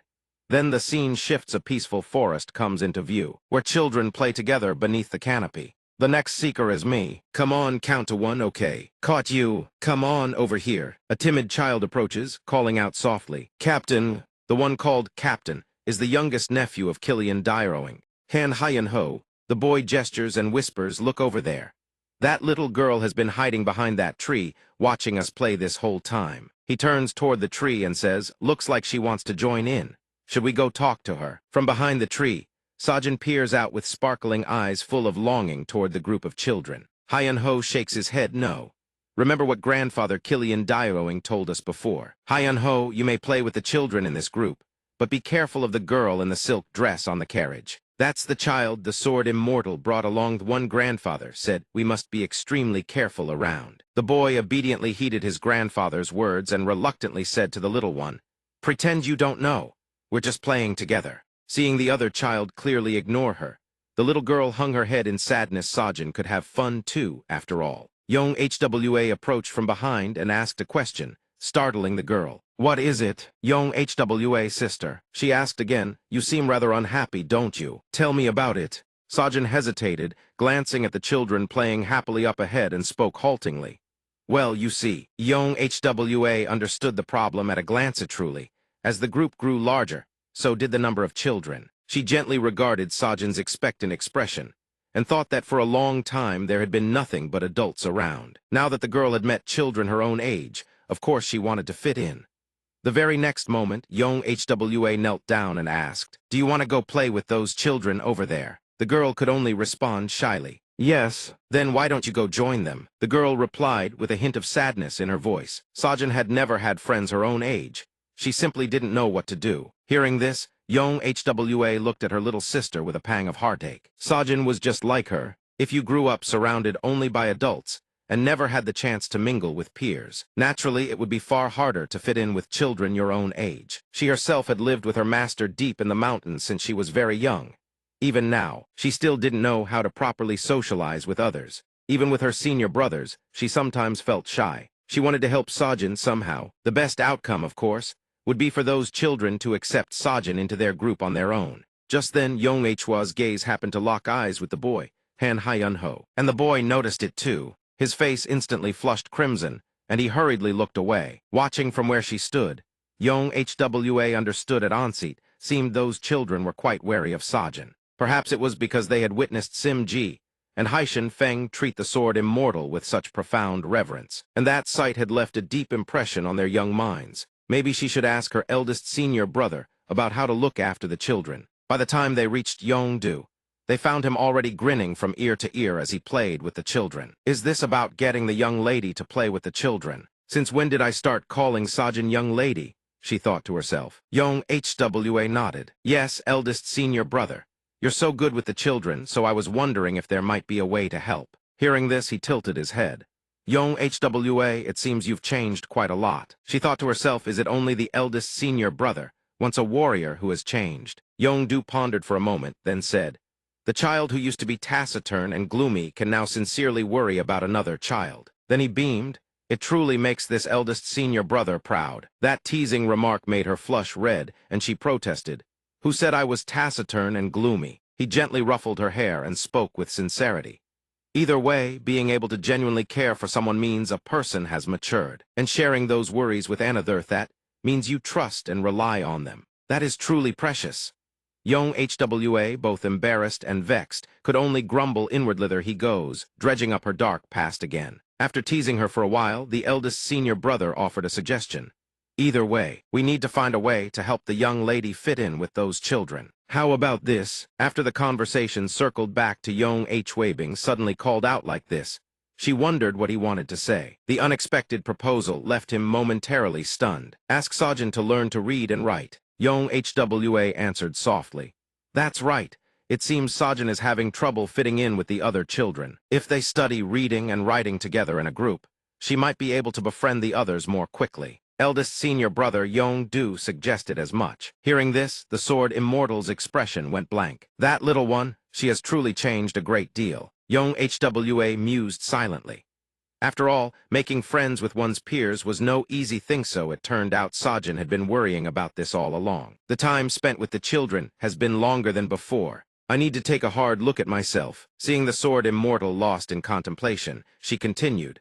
Among the children, there are some who can't read or write at all. So I thought about teaching them the 1,000-character classic or elementary learning. Perhaps I could even teach the Tao Te Ching. Hearing this, he had no choice but to agree. Very well, if that's the case, I have no reason to object. But there is one problem. He furrowed his brow. Their levels are mismatched. That remark left Young HWA puzzled. She asked. Mismatched levels? Dong Hyun sighed and explained. If they're children, they're surely the sons and daughters of bandits. Little ones who know nothing but the blade. If they study alongside Sajin, they'll only feel the chasm between them widen. Can they possibly keep pace with someone who has already passed the provincial examinations? Sajin has already learned to read and write. The provincial examination, the Sword Immortal spoke with evident pride. The state-sponsored preliminary examinations covering both literary and martial subjects, held across each region. She has not only mastered the 4 books and 5 classics, but has even completed the Spring and Autumn Annals and the Book of Rites. The 4 books and 5 classics, foundational education of the ancient Confucian scholars. Elementary learning, the Great Learning, the Analects, Mencius, the Doctrine of the Mean, the Book of Songs, the Book of Rites, the Book of Documents, the Book of Changes, the Spring and Autumn Annals. Now that Confucian orthodoxy has grown too rigid, she may well be studying along the lines of Sun Tzu or the School of Diplomacy instead. Young HWA was utterly astonished. She studies such difficult subjects. Moreover, Sun Tzu and the art of diplomacy, even the most outstanding scholars find them formidable. Of course, she had always noticed that Sajin was brighter than other children, but she had assumed the girl could only manage the 1,000-character classic at most. So what on earth should we teach her? At that level, Sajin could actually teach the other children herself. But if she did, it would only widen the gap between them. Hearing this, she offered a suggestion. Then how about teaching them some simple martial arts? The moment those words left her lips, she sensed something was terribly wrong. A sudden bone-chilling wave of cold chi washed over her. That frigid aura emanated from Dong Hyun, making the surrounding air plunge several degrees colder. His eyes widened, fixing squarely upon Young HWA. Now we're talking about martial arts. Instantly, a bottomless abyss erupted from the depths of those eyes. She froze, instinctively scanning everything around her. Those eyes devoured all light, their depth utterly unfathomable. She couldn't form a single thought. Her instincts screamed a warning, bone-chilling, deep and dark, and impossibly dangerous. A few seconds later, Dong Hyun's voice and expression softened ever so slightly. Wrong. He turned to leave, then addressed Young HWA, the girl standing behind him, in a cold tone.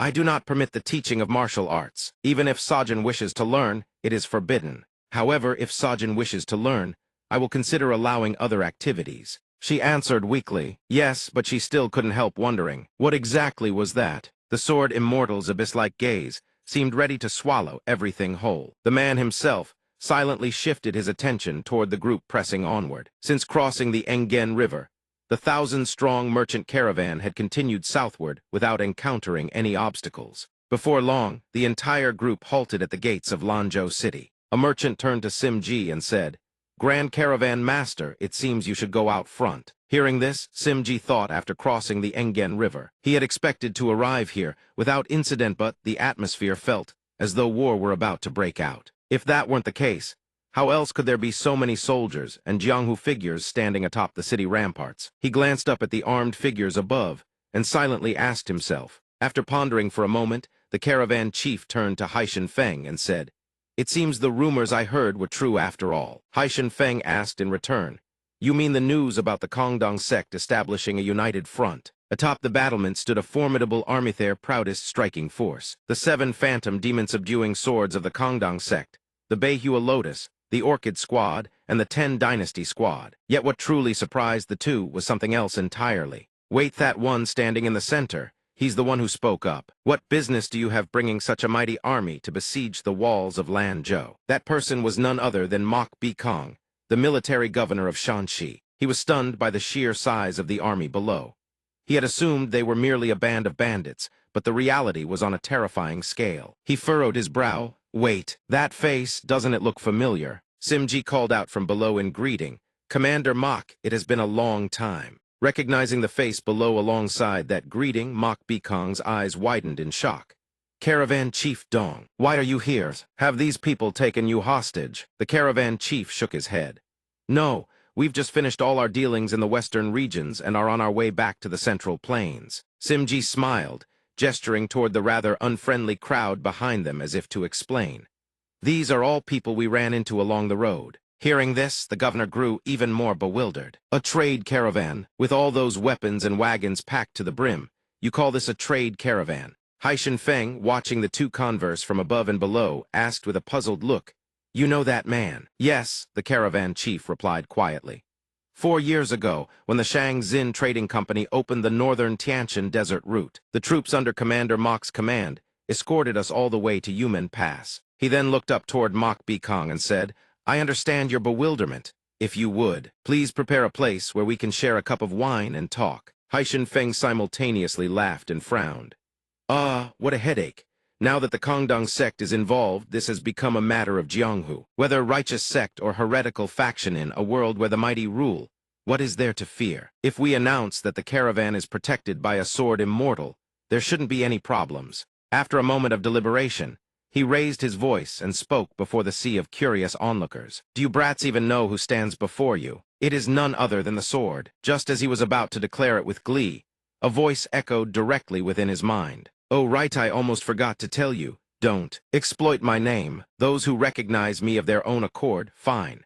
But I originally intended to return to the Central Plains in silence. If I get entangled in this mess, the rumors will only spiral further out of control. So any problems that arise from this caravan of your macking, handle them yourself." Having said his piece, the sword immortal crossed his arms and closed his eyes, utterly indifferent to the world's affairs. Haishan Feng stood frozen as if struck by lightning, speechless. His face scrunched in agony, his brain ready to burst. You only bring this up now? What was he supposed to do? He had clearly set it back when the caravan was just getting started. He recalled that night in the mean forest dong, Hian had casually draped an arm over his shoulder and said, "Hey, from now on, don't come to me anymore. Handle things on your own. You need to think about your own future and build up your power. As a leader, expand your forces. Even if you grow stronger, I'll still be right behind you, backing you up. When necessary, you can leverage my name to settle things." Yet now he retracts his word. Haishan Feng was so furious his teeth nearly cracked, his entire body trembling. "You said all that, and now you're going back on your word." "That bastard." Mok Bi-kong looked down and spoke slowly. "That man is Haishan Feng, formerly an elder of the Tiananmen cult. He abandoned his position of his own accord and seized control of the entire northern Tianshan desert route. A great demon lord. If such a terrifying figure were to personally take action, just then, a voice snapped him out of his thoughts. "Commander, perhaps it would be best to let us handle this. Please fall back for now." Mok Bi-kong turned around, utterly astonished. "Ga Subyok, you're Ga Subyok, the grand elder of the Kongdong sect." The demon-slaying sword hero thumped his chest and continued, "Indeed, they're no ordinary rabble. If they were, how could Haishan Feng the Fiend possibly command such a formidable army?" He then issued the order, "Everyone prepare the iron crossbows." The disciples responded in unison. Yes, they immediately set to work. bustling about as they positioned the iron crossbows along the city walls. One of them rushed over to report. "All crossbows are ready to fire." "Understood." Ga Subyok nodded. He gritted his teeth and thought, damn it am I, the grand elder of the Kongdong sect, truly cowering before a demon lord. A strikingly handsome young man walked over and patted his shoulder. "Grand elder, please don't be so tense." Ga Subyok turned around in shock. "Young master, so you are wind-chasing sword thunder of the Manhua Lotus," the young man continued. "One way or another, we'll manage. No matter how arrogant that fiend may be, surely he doesn't truly intend to wage war against all of us." Wind-chasing sword thunder rested his chin on his hand and smiled faintly. "According to our intelligence, Haishan Feng the fiend is cruel but extremely cautious. He must have some demand of his own. He doesn't want an all-out war with the Kongdong sect, the Manhua Lotus, and the myriad poison gate. And even if it does come to that, we simply withdraw. What is there to worry about?" Having said this, wind-chasing sword thunder spread his hands as if it were the most obvious thing in the world, then broke into a wide grin. Seeing that carefree demeanor, Ga Subyok was taken aback. The chief disciple of the Manhua Lotus master speaks so calmly about retreating. Whether to call it bold or simply brainless was anyone's guess. The young man regained his composure and continued. "You know, the situation is getting quite interesting. There," he peered down from the wall and shouted. "Isn't that Yong-du, the chief disciple of the Kunlun sect, Poison Heart Sword?" Seeing his own disciple about to charge forward, Mi Yongya hurriedly cried out from behind. "Yong-du, no. If you rush in now," but before he could finish, Yong-du had already turned around and cut him off. "Martial uncle," the chief disciple replied with utmost solemnity, "if we let this continue, a great disaster will unfold. By all means, we must resolve this misunderstanding to prevent bloodshed." "Isn't that right?" Hearing this, Mi Yongya clenched his fists, weighing the situation. It was a foolish choice, yet in a situation that could erupt into conflict with the Manhua Lotus, at least Kunlun could choose to stand on their side. Watching that broad back, he called out in haste, "You are not merely a disciple of Kunlun. You represent the entire next generation of the Kunlun sect. Every action you take from this moment forward could determine the Kunlun sect's stance. If your actions make the Kunlun sect an enemy of the Manhua Lotus, what then?" Mi Yongya's words grew heavier and more grave, yet Yong-du remained steadfast. "Martial uncle, when upholding justice, must I also worry about the judgment of others? If we cannot act heroically because of the world's watchful eyes, how are we any different from sinners seeking redemption? How are we different from the demon lords being condemned, or those who only calculate their own self-interest?" Those probing words, laden with accusation, forced Mi Yongya into a hasty explanation. "You know that isn't what your martial uncle meant." Yong-du did not respond. Instead, he pressed on with his reasoning. "It isn't about bloodshed, it's about preventing unnecessary sacrifice and resolving this misunderstanding." Having said that, he immediately turned and strode away, leaving his martial uncle standing frozen behind, lost in thought. This kid really does have a point. He's grown into someone far greater than he was just months ago. But precisely because of that, I cannot allow him to be harmed here. He called out to the other disciples, "Everyone, stop your senior brother." Hearing the command, the group immediately moved to block Yong-du's path. Yong-du kept walking, frowning with displeasure as he glared at the disciples standing in his way. At this moment, the decision was pushed squarely back onto the chief disciple's shoulders. What would he do? Yong-du could only hesitate. Wind-chasing sword thunder extended his hand and asked once more, "Do you accept my proposal?" Mi Yongya continued to issue orders. "Yongsan Yongkai-yun, stop your senior brother." Immediately after, he once again tries his utmost to persuade his eldest disciple. "It is not that I don't know what you're thinking, but you are the representative of Kunlun. I cannot allow you to go there." Yongsan, upon hearing this, nods in agreement. "Senior brother, martial uncle is right about this. Please, elder brother, stop. Don't make things more complicated." But the more they try to persuade him, the angrier he becomes. "Out of my way. If you don't move, I will be forced to use force against every last one of you." The words barely leave his mouth before he snaps into an attack stance. Yongsan and Yong Kai-yun don't even have time to react before the senior brother's strike sends them hurtling through the air. Everyone present can only wonder what just happened. From behind, the elder speaks up calmly, as if he had anticipated this all along, forcing even the fighting youth to turn his head. "I knew you would do this." Immediately after, from above, he unleashes his power, binding the senior disciple's body and placing a move that catches even him off guard. Martial uncle, the Mi Yongya clan believes that explanations are futile. Actions speak louder. Things have come to this. I have no choice but to stop you myself. Yet before the deed is done, another figure steps in to block the way. Young HWA. Young HWA appears from nowhere, knocking the very sword from his hand. Why must you do this as well? Ignoring the accusation, she quickly turns and speaks. Senior brother, go, now. Among all who seek to block his path, she alone stands firm in support of her senior brother's decision. Martial uncle, I share the same conviction as senior brother. I will accept whatever punishment follows. He departs in haste, able only to offer silent gratitude. Young HWA.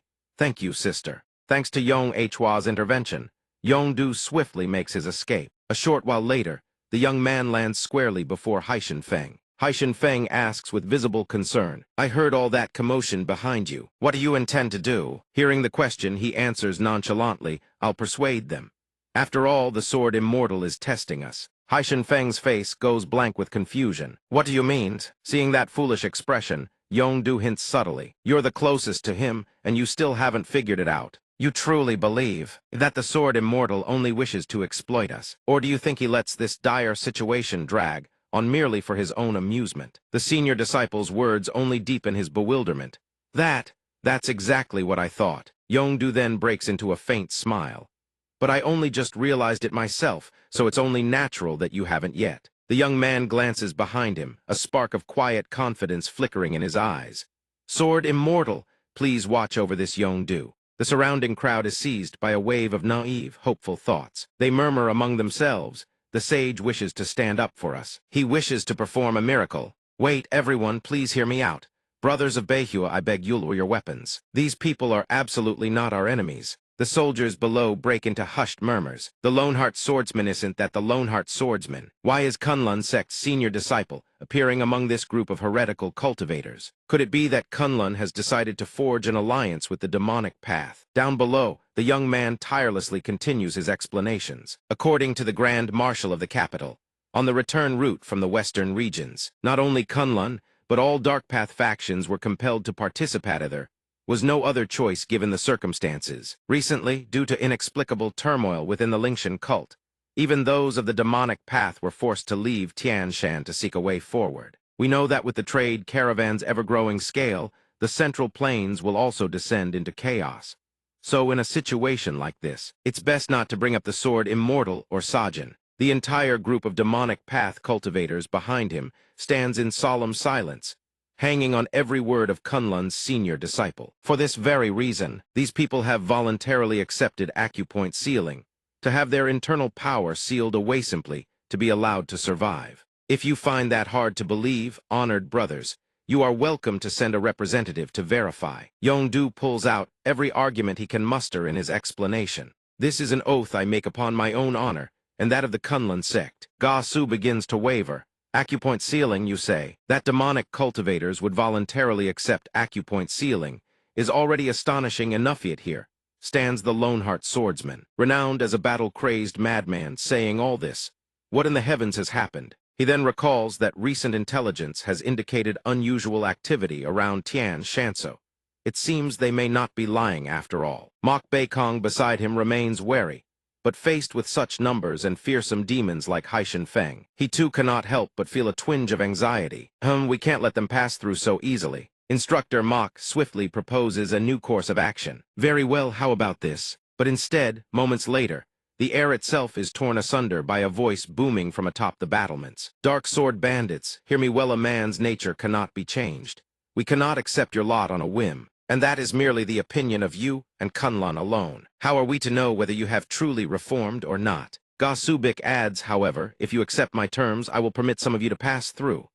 Yongdu's face is wrought with anxiety. What are your conditions? He answers without hesitation, split your caravan.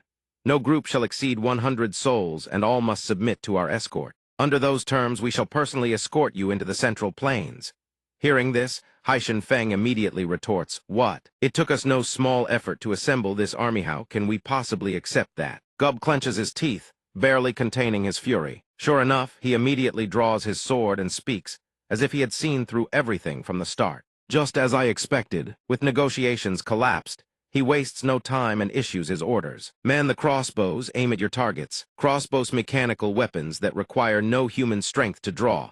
mounted on stands, and fired through a trigger mechanism. Haishan Feng, upon seeing this, remains remarkably composed. I knew it, everyone prepare for battle. Haishan Feng, let me try to negotiate once more. Calm down. Ignoring Yongdu's words, he barks back, calm down. At this rate, they'll shoot us all dead. He raises a hand to rub his head, which is spinning like a top. Everything's gone completely haywire. Sword Saint, please grant me the wisdom to resolve this. What should I do? Before he can finish his thought, Yong-san swoops down from above. Seeing this, Yongdu looks up, though his hands still clutch his head. San, ignoring the mob screaming his name, cheerfully waves and makes his way toward Yong. The crowd above watches in utter bewilderment. Grandmaster, what is he doing? However, San has eyes only for Yongdu. He had expected to meet him at the Poison King's longevity banquet, never imagining they would cross paths here. He greets him warmly. It's been a while, Yongdu. Without waiting for reply, Yong-san eagerly continues. Both of us are in quite the wretched predicament, aren't we? Don't you think?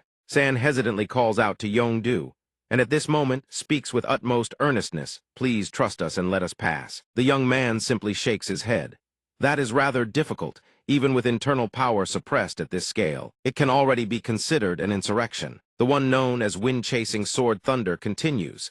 Aside from the merchant caravan, everyone here is a bandit and a demonic outlaw. If a fight erupts, we too will suffer tremendous losses. So let us do it this way. He puts forth a new proposal.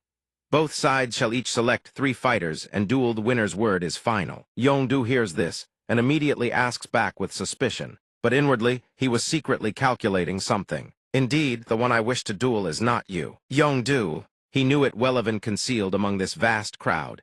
There was an extraordinarily formidable figure, an expert whose very presence made his heart pound. He smirked, devising his plan in silence. From now on, there would be 3 matches and through the triple immortal duel format. He would draw out those 3 hidden experts. In the first match, he would effortlessly overwhelm Yongdu to warm up. In the second, he would challenge Haishan Feng the heretic to push his fighting spirit to its absolute peak. In the final match, if he could duel that hidden expert one-on-one, then even this journey to such a remote place would not be in vain. Perhaps everyone knew that San was a prodigious talent, among the 10 most outstanding figures of Jianghu, the first disciple of the White Lotus Master, holding a place among the 10 martial dragons. Recalling the old Daesh always knew how to make everyone fret. Yong-san walks along calling out, "Grandmaster, where have you gone, Grandmaster?" Yet he paid no mind to whoever searched. He himself lay sprawled leisurely atop a tree branch, drinking wine. A free-spirited temperament, yet he despised being burdened with responsibility for anything. Despite the dazzling reputation of the Hua Lang Grand Master, it existed only out of duty to his master and sect. In truth, were he freed from such obligations, he would find the world full of wondrous things. He lived only for pleasure and adventure-regening life-or-death battles against the strong to grow ever mightier. Without the title of Hua Lang Grand Master, he might right now be wandering the Central Plains, perhaps taking part in some martial tournament. Martial tournament's a practice of seeking out the strong across the land to test one's martial prowess and grow ever mightier. The reason he and Yongdu grew close was precisely because of such a temperament. Deep within Yongdu's eyes, a yearning for freedom identical to San's also flickered. Although unlike him, San harbored no affection for his sect, Yongdu instead burned with pride for Kunlun. Yet both shared the same passion, dueling the strong. Moreover, having received guidance from Soyu Kingyu, didn't that make him qualified to stand as his equal? Yongdu looked at him with a tinge of disappointment, unable to believe that the ambitious friend of old had changed so much. What is that martial attire? It's in tatters. San looked on with mild contempt. His appearance had improved somewhat, but his martial uniform was as ragged as a beggar's. Whether he could even hold a sword was questionable, and even if he could, one could only hope he wouldn't cower in fear. So feeble, Yongdu, you no longer have the right to compare swords with me. Even so, outwardly he remained perfectly amiable, asking, "Well then, do you accept my proposal?" Mew back atop the city wall grew ever more anxious. Hua Lang Grand Master, there was no discussion of this. What is the meaning of this? If you truly release them, how do you intend to take responsibility? Nevertheless, San was wholly consumed with convincing Yongdu to follow his plan. Give me your answer quickly, didn't even bother with the rest. I truly wish to avoid such conflict, but has it truly reached its limit here? Haishan Feng and Simji, at this moment, they simply waited in silence for Yongdu's decision. A moment later, the senior disciple responded solemnly, "Very well, San. I accept your proposal. Then who will the first match be against? San had been waiting for exactly this. He swiftly drew his sword, then answered with a triumphant grin, why ask something so obvious? He dashed before Yong-du and spoke in a tone dripping with provocation. Isn't it you and me? The senior disciple, caught off guard by the sudden assault, could only grit his teeth to withstand San's opening strike. After sending Yong-du sliding back several meters across the ground, San spoke in a tone of pure contempt. You've gotten worse. Yong-du heard this. Then San muttered, as if speaking only for himself, finish you off quickly, then move on to the next opponent. Seeing Yong-du on the verge of defeat, yet holding only a far-from-intact sword, San assessed the situation. What is this? Holding a sword that is nearly broken, with only the hilt remaining. You dare face me with that thing? In the very next instant, San erupted into fury for the most absurd of reasons. Yong-du, are you looking down on me? Gazing at his old friend before him, he could not help but sigh. Indeed, San was stronger than when they last crossed swords. Was it because of worry? The Cloud Dragon's sword felt heavier than usual today. This was the first time he had held a sword since that day. Was accepting the duel under the triple immortal duel format the right decision? At Kunlun, he had not practiced chi circulation or cultivating during his spare time, so his martial prowess had likely deteriorated severely. On the contrary, San had grown far stronger after their time apart. Could he still win? Mi Yongya could not help but worry it would likely be difficult. Before she could finish her sentence, another person stepped forward. Yong-san was equally worried. Martial uncle, senior brother won't listen anymore. Hearing this, the man simply shook his head. The opponent keeps creating obstacles. How could I possibly stop this? He appeared contemplative, his gaze following his senior disciple as he spoke. Though he has attained new awareness, and his overall skill has elevated, without regular practice wielding the sword, his instincts will grow dull. Saying this, he sighed softly. That disobedient one also calls me master. It is worrisome, but I cannot simply sit by and watch. Yong-san quickly interjected. From behind, the sword immortal seemed to have heard everything. He slowly transmitted his voice. Relax. Release all unnecessary tension in your hands, shoulders, and legs. Listen to the voice of the sword. Why has the once confident swordsman suddenly become like this? Hearing this, Yong-du suddenly realized in astonishment. The sword immortal says to listen to the voice of the sword. What does that mean? But after a moment, understanding dawned. I see now. San on the other side remained utterly triumphant. He sneered with contempt and declared, now it ends. Leave finishing this match to me. Yong-du. He surged forward, continuing their duel. San was smug, ceaselessly spitting out words of contempt toward Yong-du. Are you dodging like a coward? If you truly possess martial skill, then face me head-on. The senior disciple of Kunlun paid not the slightest heed to these provocations, focusing solely on connecting with the sword in his hand. Erase all unnecessary thoughts.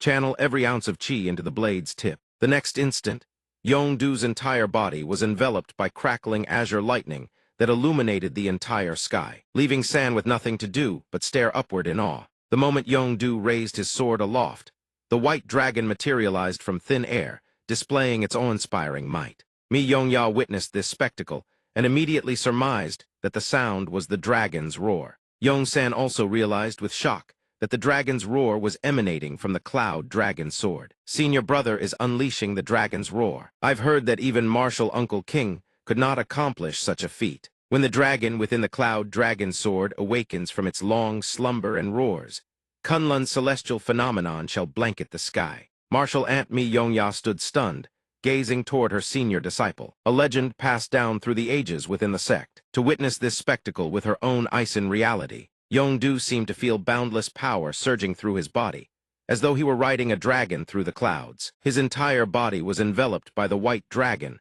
forging a scene of majestic ferocity. Then with a grin brimming with exhilaration, he called out to San, that's the spirit. Now let's play. The very next instant, Yong-du harnessed a burst of speed swift as lightning, and shot toward the one called wind-chasing sword Thunder. At the same time, he raises his sword, not forgetting to issue a challenge. You think just because your sword possesses a dragon's resonance that the outcome will change. Duck-san snarls. The position among the 10 great martial dragons isn't something you can achieve so easily. The two charge at each other, making the clash incredibly intense. Duck-san declares with absolute confidence, I will shatter your blade so you can never wield a sword again. Very well, if the sword breaks, the match ends. However, for reasons unknown, the sword in Yong-du's hand has already restored itself to its original form. Wait, a radiant stream of light surges from the sword, leaving him utterly astonished. Just what is the power of this sword? In the end, two torrents of force collide, sending both fighters hurtling in opposite directions. Ducksan still cannot believe what just transpired before his eyes. In denial, he allows his body to crash down. Shattering the wall beneath him, yet he still refuses to accept the truth. Has Ducksan, lost to Yongdu of all people? Kunlun's chief disciple gazes at his old friend with a fleeting trace of heartache. Yongdu then turns toward the fortress and speaks two words. Receiving no reply, he furrows his brow and calls out, "You. Is there anyone else?" Mock Being stares at Ducksan's wretched state, finding it utterly inconceivable. Impossible, from Ducksan onward in the end. Even the Grand Master of the Than Tin sect had stepped in. All of them, defeated in succession, separated by mere seconds. He is stunned. In that brief span of time, both the Elder and the Grand Masters of the Kong Dong sect had all been vanquished. He thinks to himself, there were rumors that the solitary heart sword Yongdu was Si Guang. But he never expected him to be this powerful. No matter how he racks his brain, the governor still cannot fathom what in the heavens just happened. Regardless of what anyone thinks, victory is victory. Yongdu shouts, his voice cutting through the air. The outcome has been decided. He fixes his gaze on the formidable fortress walls ahead and issues his command. Now keep your word. Open the gate. Hearing Yongdu's words, the subordinates dare not act rashly, scrambling to ask what they should do. Commander, what should we do? Should we open the gate? Mock Being remains stubbornly intent on breaking his promise. It may have been a wager, but we cannot let them pass through just like this. After a moment of hesitation, he issues his order, no. Reinforce the guard on the gate. The governor thinks to himself, if he lets them in, he will bear all the responsibility. Seeing no movement from those atop the walls, Haishan Feng grows impatient and asks, what's wrong with them? Why won't they open the gate? Yongdu, standing beside him, grows somewhat angered and curses under his breath. Unable to endure it any longer, Haishan Feng leaps down from his horse in a single bound. Unbelievable. This is exactly why Central Plains folk can never be trusted. The words barely leave his lips before he channels a torrent of power, as if to shatter the fortress walls before him. Do they take us for fools? Haishan Feng raises his fists, fury erupting. The Black Hand Killer roars and throws a devastating punch. The blow slams down, cracking the earth beneath in numerous fissures. I will show them the might of Haishan Feng. A devastating strike, laden with destructive force, hurtles straight toward the fortified gate ahead. Yongdu, realizing Haishan Feng's intent, rushes forward to stop him. You're going to destroy the fortress walls. I will try to negotiate with them once more. Please stop. But Haishan Feng merely scoffs in annoyance. Kid, I've already seen your methods. Persuasion, promises are all useless. Only force gets things done. For someone like me who rose from the demonic path, this approach is far more effective. The moment he finishes speaking, Haishan Feng readies yet another devastating strike. Mock Being, standing atop the walls, feels the violent tremors and is seized by sheer terror. The walls are about to collapse. Retreat no. The subordinates are still manning their posts, Commander Thiel Nui among them. Crossbows, stone throwers, none of it matters.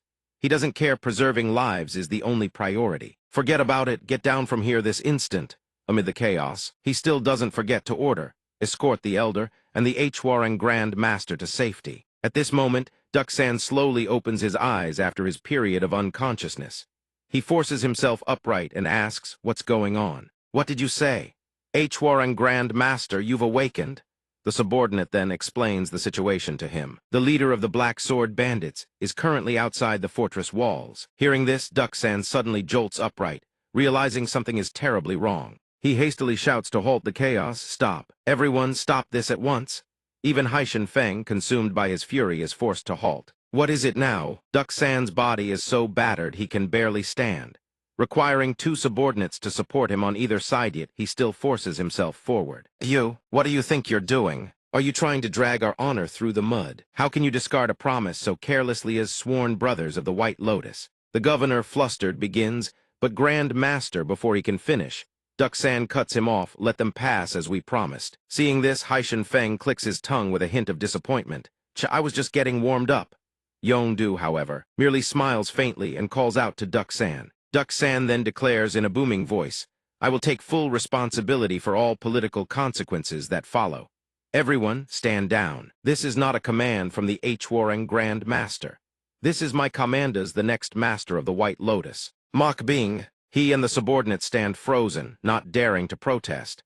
Outwardly they submit, but mock being seethes silently within. Damn it, I don't know what to do anymore. He ponders further. Even if they hold the fortress, the battle will only continuing to bring nothing but more destruction upon Lanzhou. Left with no other choice, Mock Bing reluctantly issues his order to the men. There's no other way. Prepare thoroughly, then open the gate. Obeying the command, the massive city gate slowly begins to swing open. One voice from the caravan shouts, "The gate is open.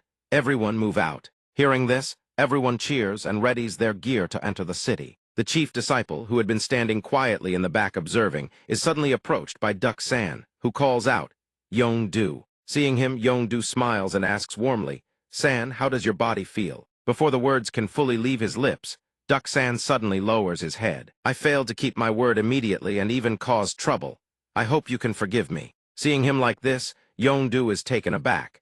He thinks it is truly hard to believe that the prideful Duck San could humble himself like this. He quickly responds, "Not at all. On the contrary, I am grateful that you made such a crucial decision." Duck San, still bowed, speaks, "But you must also bear responsibility for what you said." He then lays down his condition with utmost seriousness. If even a single stone of these fortress walls is damaged, there will be no choice but to place the blame squarely on Kunlun. Yong-du does not hesitate to agree. "Very well, you have my word." Duck San firmly clasps his hand. Indeed, only such resolve befits the one who conquered Duck Sansomion. I willingly acknowledge. He continues cheerfully, "Though I may have lost today, the next time we meet, I will not fall so easily. Remember that well." Yong-du smiles faintly and nods. "Ah, very well." He then turns and waves farewell to his friend. Duck San watches Yong-du's retreating figure and murmurs to himself, "He has grown so strong. I feel ashamed for having underestimated myself." He turns his back.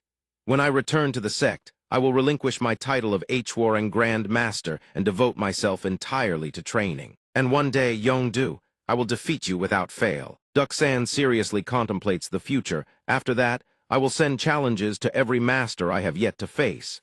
Meanwhile, Donghyun sits chin in hand on the carriage. Simji points at the map and says, "We're currently heading toward the province bordering Gansu and Sichuan. Now Thisthies is truly the Central Plains. Come to think of it, ever since we passed through the gates of Lanzhou, the fame of Yong-du and the Black Sword Bandits has spread far and wide. In particular, Yong-du was also known by the nickname the Invincible Half-Sword. After defeating Yong-san and claiming consecutive victories in the Three Immortals tournament, his fame could not help but spread far and wide. In recent days, the name Kunlun was frequently on the lips of the common folk. The Sword Immortal heard this and asked back, his face betraying not a single emotion. "Kunlun, fine, but what in the world are the Black Sword Bandits?" It was the first time he had heard that name, but Simji swiftly enlightened him. Apparently, it was a gang led by Haishan Feng. Given the massive scale of this caravan and the incident at Lanzhou, they had reportedly been placed under the immediate surveillance of the 10 Venerables. Beihua Lion seemed quite bewildered, resting his chin in puzzlement.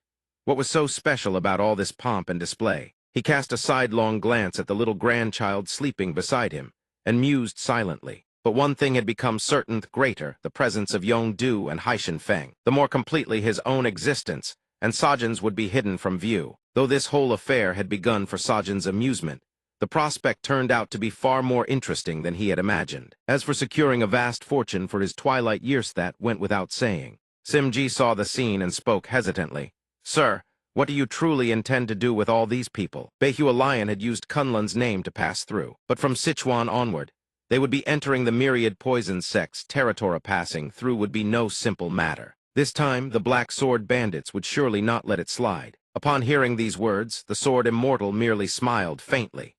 Simji, on the other hand, grew more anxious by the minute. Moreover, the Tang clan could not help but be on high alert with all the preparations for the birthday banquet. If the Black Sword Bandits and the caravan part ways one day, we won't be able to guarantee anyone's safety. When that time comes, will there be any place willing to take in a crowd this enormous? Donghyun, calm and unhurried, reached into his robe to retrieve something as he spoke. "I understand your concerns.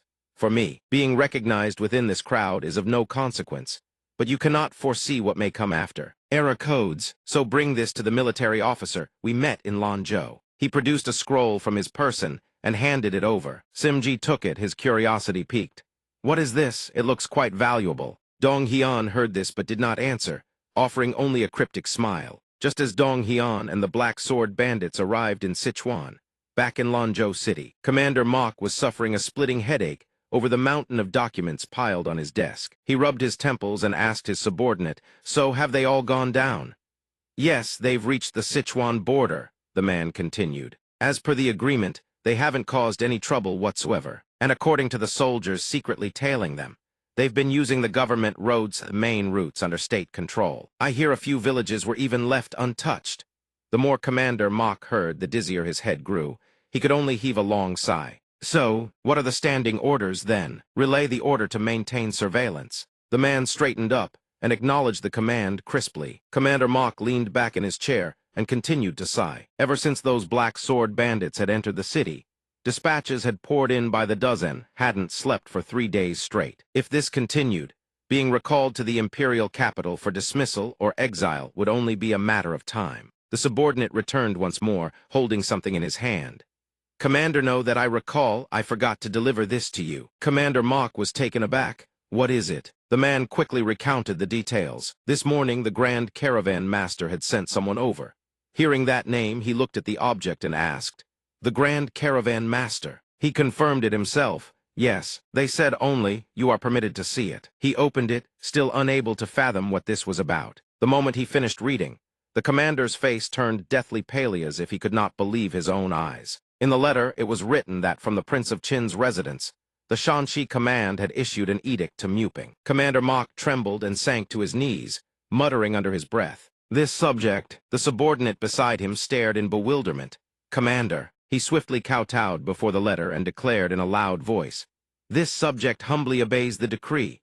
Redirect all forces to this sector at once." Dong Hian sat at leisure in the forest, roasting sweet potatoes over a fire as he chatted. "By the way, was the cargo delivered smoothly?" Sim-ji promptly confirmed. "Yes, I've received the report that goods were delivered safely." Dong Hian was exceedingly pleased to hear this and offered his praise. "Good, you've worked hard." Something still seemed to nag at the man, and he ventured a question. "Might I ask, sir, what exactly was that document?" "I didn't hear the details, but they say Muping was completely thrown into upheaval." This only deepened his curiosity. Dong Hian, for his part, saw no reason to keep it hidden. It was an autonomous execution decree from the Prince of Qin's residence. An autonomous execution decree was a document issued by the emperor, granting official rank or territory a certificate, bestowed upon those who had rendered distinguished service to the empire. Hearing this alone, Sim-ji was stunned. "Wait, the Prince of Qin's residence. Are you speaking of the Crimson Lotus Marshal Marquis, the Grand General?" He replied casually, "Yes, that's the one." The man's brow furrowed with worry. Could that letter truly have been an autonomous execution decree from the Prince of Qin's residence? By rank and merit, numerous feudal lords and kings existed throughout the empire. Among them, the highest-ranking were known as first-character princes. In truth, apart from the emperor and the crown prince, no one could lay a finger on them. Thus, nearly every first-character prince was a household name, yet the first-character prince of Gansu and Shanxi, the Prince of Qin's house, remained virtually unknown. The Grand Caravan Master ventured a guess. "Wait, if that's the case, then the letter from the Prince of Qin's residence?" Dong Hian didn't hesitate. A smirk crossed his lips as he admitted it openly. "Yes, that's right, it was me. Long ago, when I spotted a promising young child, I lent him my aid, and one day he became emperor." Sim-ji was so shocked his jaw hung open. The current emperor, the one who governs the commanderies, the feudal domains, the census, and even the nomadic tribes. At last, the realization dawned on him. The reason the young emperor had been able to hold firm to the throne amid so many upheavals was because the Prince of Qin had been supporting him. From the shadows, in gratitude, the emperor had bestowed upon the Prince of Qin the title of Crimson Lotus Marshal Marquis, Grand General. Sim-ji was still reeling and thought the sword immortal, a legendary existence shrouded in mystery, often spoken of only in tales. Is it truly him, the sword immortal elder? He pressed on with his question. "And the Prince of Qin's residence, you had about that?" The sword immortal answered with utter nonchalance. "Ah, I never cared much for such things." But when he was about to leave, he tossed something at Mealmost, as if he wanted me to hold on to it. Having said that, he gazed at the roasted sweet potato and smiled faintly. "This one must be saved for Sajin." Sim-ji thought to himself, certainly, for someone like the sword immortal Elderif. The Prince of Qin still wielded great influence within the imperial court. Then whenever turmoil erupted in the palace, seeking his aid would be far easier. Having ascended the throne at merely 10 years of age, He could now grasp at least a little way the Emperor had managed to cling to power all this time. His doubts, however, were far from settled. Was that autonomous execution decree bestowed by His Majesty himself? Dong Hyun nodded. Yes, it was, but there is something I must impress upon you. The Sword Immortal's smile gradually turned inhuman. The myriad poisons sect, especially the Tang clan, under no circumstances are they to learn of my existence. The Grand Caravan Master concurred at once. If we're discovered, it will be troublesome indeed. I shall bear it in mind. Simji then broke into a smile of relief. With this, we no longer need to worry about how to handle the Black Sword bandits. With the Prince of Qin backing us so firmly, we only need to concern ourselves with the central officials and the myriad poisons sect now. Especially the latter they'll be preoccupied with the birthday banquet. Just thinking about the sheer scale of the Black Sword bandits is exhausting enough. Regardless of Simji's swirling thoughts, the Sword Immortal's attention remained fixed on one thing aloneth: sweet potato. It's done. He lifts another sweet potato from the campfire and sighs in appreciation. It's still scalding hot. The Caravan Master watches and thinks to himself, say what you will, has met the Sword Immortal several times. But who knows how many secrets the old master still hides? Impossible to guess. He volunteers at once. Please allow me. I am accustomed to handling hot things. Since you have offered, how could this one dare refuse? Thank you for your help. The light of dawn has long since descended. Sajin wanders through the forest alone. Mid-stride, the girl suddenly spots something and stops, her eyes widening with admiration. A child's voice rings out. Go, Captain. It turns out several boys are using tree branches as swords, pretending to duel. Though thoroughly delighted, Sajin can only stand alone behind a tree trunk, watching the boys at play from afar. A moment later, the boys also spot their uninvited guest, Sajin startling the girl in return. One boy asks Han Hyun-ho for his opinion. Captain, should we just ignore her like this? It's been 15 days now, and she sneaks a peek at us every single day. Hearing his friend's question, Han Hyun-ho can only smile inwardly. Does she have no sense of pride at all? If she keeps being ignored, she should be hurt enough to stop coming. Or at least say she wants to play with us. Grandfather told me to be careful, but I should also think about playing together. Sajin's eyes suddenly light up, as if containing 1,000 stars within. Seeing this, Han Hyun-ho stares in a daze, his face flushing red. But how was she born with eyes so beautiful? Because he was busy gazing at someone else's granddaughter. Han Hyun-ho takes a strike from his opponent, who charges in. The blow lands rather hard, sending the boy tumbling to the ground and throwing the other children into a panic. Captain, the boy who struck him, is overcome with remorse. I'm sorry, I didn't think it would be that hard. It must really hurt. Han Hyun-ho quickly waves it off. It's fine. I just wasn't paying attention. The other boys still feel uneasy. We should call an adult. Hearing this, he protests. Hey, why call an adult over a scratch like this? But a voice suddenly cries out, wait. Sajin, who has been watching from the other side all along, rushes over. Can you move aside a little? The entire group of boys stares at her, dumbfounded. Flustered before Han Hyun-ho, Sajin pushes past her shyness and speaks up. Sajin will treat your wound. Before the boys can react, Sajin drops to one knee and rummages through her coat pocket. Wait a moment, that girl just... She pulls out a small box. Han Hyun-ho recognizes it at once. That's golden healing salve. He wonders silently, where did she get such a precious medicine? The girl gently applies the medicine to his scraped cheek with her tiny fingers, massaging softly as she asks, are you okay? Does it hurt a lot? The boy stammers. Han Hyun-ho forces a smile, trying to appear nonchalant. This is nothing, but the girl points at his face and says, you're bleeding from your nose. Sajin continues applying the medicine while gently scolding. You're bleeding, how can you say it's nothing? Han Hyun-ho looks at the girl worrying over him, unable to comprehend. She should hate me for keeping my distance all this time. Yet here she is, treating my wounds like this. With her this close, a thought crosses the boy's mind. Up this close, Han Hyun-ho finds himself mesmerized by her big, round eyes, brimming with starlight. As she diligently tends to his wound, is utterly spellbound. So beautiful, he bashfully lowers his head, not knowing what to do. He doesn't know. After a long moment of hesitation, he finally musters the courage to speak. If you'd like, would you want to play with us? Sajin lifts her head in surprise, then immediately agrees. At the same time, young Hwa slowly makes her way toward the forest. As she walks, she thinks about wanting to help Sajin fit in with the other children, but truly has no idea how. Forcing them into groups might only make the girl feel even more isolated. Stop overthinking it.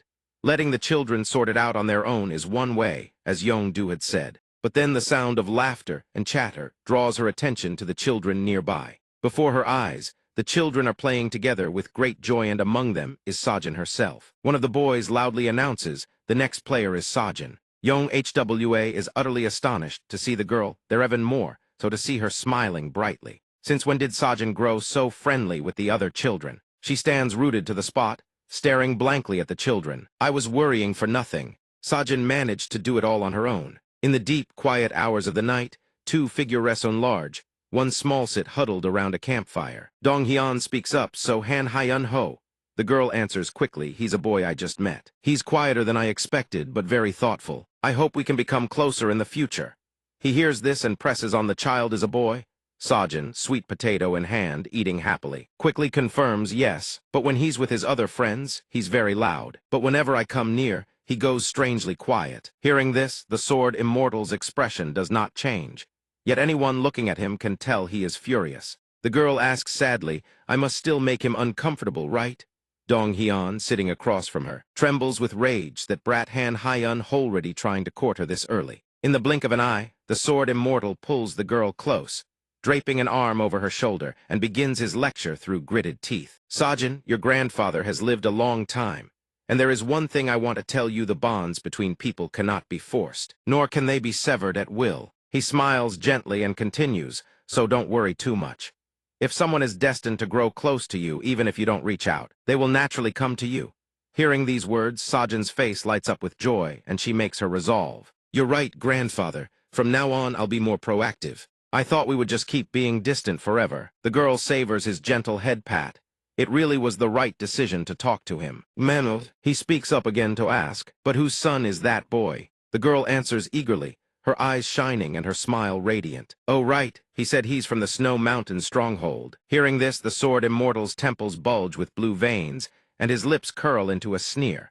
"So it's that old fool Chi Lion." The girl excitedly shares even more. "Tomorrow we're all going to gather and play together again." "Tomorrow," he stammers in reply. The scene shifts to the myriad Poison Gate, a place formed from the alliance of many noble clans and sects revolving around the Tang clan, an ancient power rooted in Sichuan. Leadership of this place has traditionally been held by the head of the Tang clan, but following the Poison King's announcement that he will declare his retirement from Jianghu at an upcoming birthday banquet, the current gate master of the myriad Poison Gate, Jiang Quang, is leisurely strolling when someone suddenly calls out, "My lord." A letter has arrived from the Rear Army Commander's office. The Rear Army Commander's office serves as the central headquarters, divided into various regional commands. The Rear Army Commander's office is one among them. He snatches the scroll from the man's hands. "What is this about? If there are any plans regarding the Black Sword bandits entering Sichuan, I demand an immediate review." He wonders, what does this mean? Jiang Quang grits his teeth in fury. Though the letter says one thing, the true meaning is clear. To let the Black Sword bandits pass through unimpeded. Upon hearing that even Mubarak and the White Lotus had already let them pass without resistance. Yesterday I argued through the entire night with the Sichuan provincial commander in protest. What power stands behind the Black Sword bandits that everyone adopts such an attitude? His subordinate answers the summons. "Did you call for me, my lord?" Jiang Quang points at him and issues his order. "Tell Chi Dong to prepare a delegation immediately. Then have this letter delivered to the Black Sword bandits." He hears this and hesitates slightly before asking again. Even the Black Sword bandits. Clan head Jiang ponders silently. If the new young mistress arrives in person, even the other side would be forced to show some deference. He furrows his brow and speaks to the man before him. "Entering Sichuan without any authorization whatsoever is utterly unacceptable. However, the birthday banquet takes precedence at the moment. This matter must be handled with the utmost discretion." As he finishes speaking and turns to leave, the man behind him asks, "Does this issue require a separate report to the current patriarch and to Shadow Heaven Valley?" He answers in a raised voice, "I will report to father personally. As for the one at Shadow Heaven Valley, he is far too busy, has even forgotten his own grandfather's birthday. He is the old man's grandson after all. To avoid unnecessary disturbances, notify all guests and family members that no one is to wander near Shadow Heaven Valley." Before the encampment of the Shanksin merchant caravan and the Black Sword bandits, the Grand Headman stands with clasped hands, introducing himself. "Greetings, I am Sim Ji, Grand Headman of the caravan." The man before him bows respectfully in return. I have arrived, so suddenly thank you for the warm reception. The other party quickly introduces herself in return. I am Jang Kidong. The girl named Jang Kidong is none other than the crimson blood poison, Flower Ramong, the most fearsome of the 10 great dragons of the myriad. Poison Gate. Upon hearing this name, he cannot hide his surprise. He thinks to imagine that Jang Kidong herself would be dispatched directly from the myriad Poison Gate. He speaks somewhat awkwardly. This humble place hardly deserves to host the young lady of the Tang clan. Simji turns aside and extends his hand. Please, enter first. He leads the way, but not without casting a backward glance to appraise her. Jang Kidong, the crimson blood poison flower, is renowned as the most ruthless and vicious among the 10 great dragons. A prodigy so exceptional she was personally designated as the sole successor to both the Tang clan and the myriad Poison Gate. When the Prince of Qin's decree was issued, he had anticipated a reaction from the myriad Poison Gate. Yet Jang Kidong's direct arrival makes his shoulders involuntarily tense, as though an invisible weight has descended upon them. Nevertheless, the Grand Headman speaks with measured composure. It is a great honor to serve the new mistress of the myriad Poison Gate. The person beside her steps forward and leans in to whisper softly. Perhaps it is her merchant's blood, but her composure is flawless, even carries a certain boldness about her. This is the grain supply depot. Watching the man incessantly rattling off introductions about everything around them, she murmurs just loud enough for 2 ears to hear. I've heard that this Grand Headman is a figure held in high trust. The Shanxin caravan holds him in especially high regard. He was a founding contributor who helped build the caravan in its early days, and is also considered the physician of the third young master. Li Kaio's eyes widen with surprise upon hearing this. The third young master of the Shanxin caravan, truly unexpected. He is a far bigger figure than I had imagined. This is only natural. One must not underestimate this opponent. Simji, over on this side, seems to be muttering to himself. We've been on the road, so I'm rather filthy at the moment, I'm afraid. Jang Kidong ponders inwardly. What reason could father possibly have had for sending me to a place like this? Filthy and reeking, not a trace of a powerful expert's aura anywhere to be sensed. She had heard that a band of bandits even managed to defeat the Black Sword bandits. Meanwhile, up ahead, Yongdu is scolding the children. You brats better not go running around with those clueless expressions on your faces. Did you hear me? Where on earth is that person? I heard he's rather handsome. At that moment, her gaze accidentally falls upon the senior disciple and the cluster of children. She takes in the sight, and her face instantly twists with disgust. How utterly filthy! Her expression and words come so swiftly that Li Kaio beside her cannot react in time, only managing to stammer, "Young mistress, watch your expression," she commands.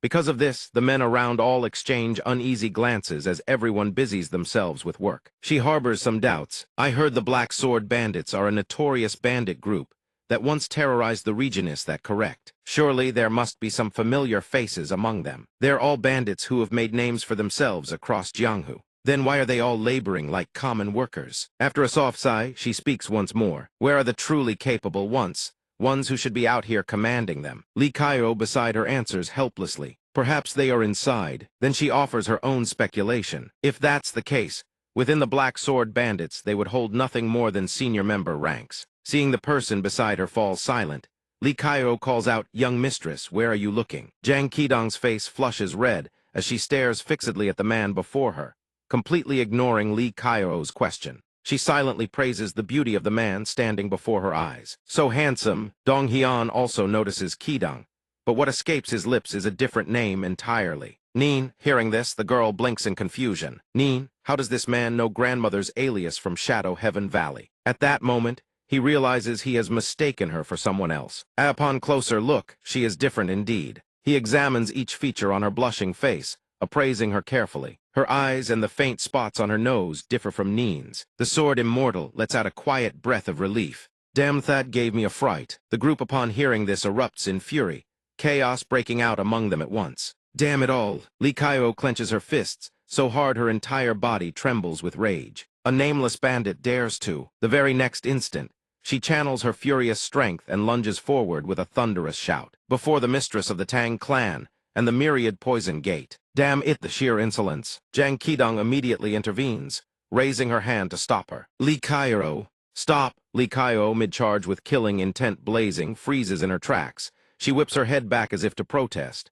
Young mistress, that man. Qidong merely flashes a warm, gentle smile and repeats, I said stop. Jang Qidong smiles and calls out to the man standing not far away. Grand headman, he responds at once. Yes, young mistress. She speaks in an utterly gentle tone. I have a matter to discuss regarding the future relations between the myriad poison gate and the Black Sword bandits. By now, they have moved inside the tent. Given the enormous scale of the operation, the myriad poison gate cannot help but harbor concerns. Li Kaio bows and presents a formal scroll the elders had sent correspondence regarding the terms of discussion. The grand headman picks it up and begins reviewing its contents. There are several points of inquiry pertaining to the negotiations. Jang Qidong pays little attention to the discussion at hand. Her gaze remains fixed upon the sword immortal. Dong Hyun suddenly speaks, Sim Ji, once this is concluded, organize everything and report to me.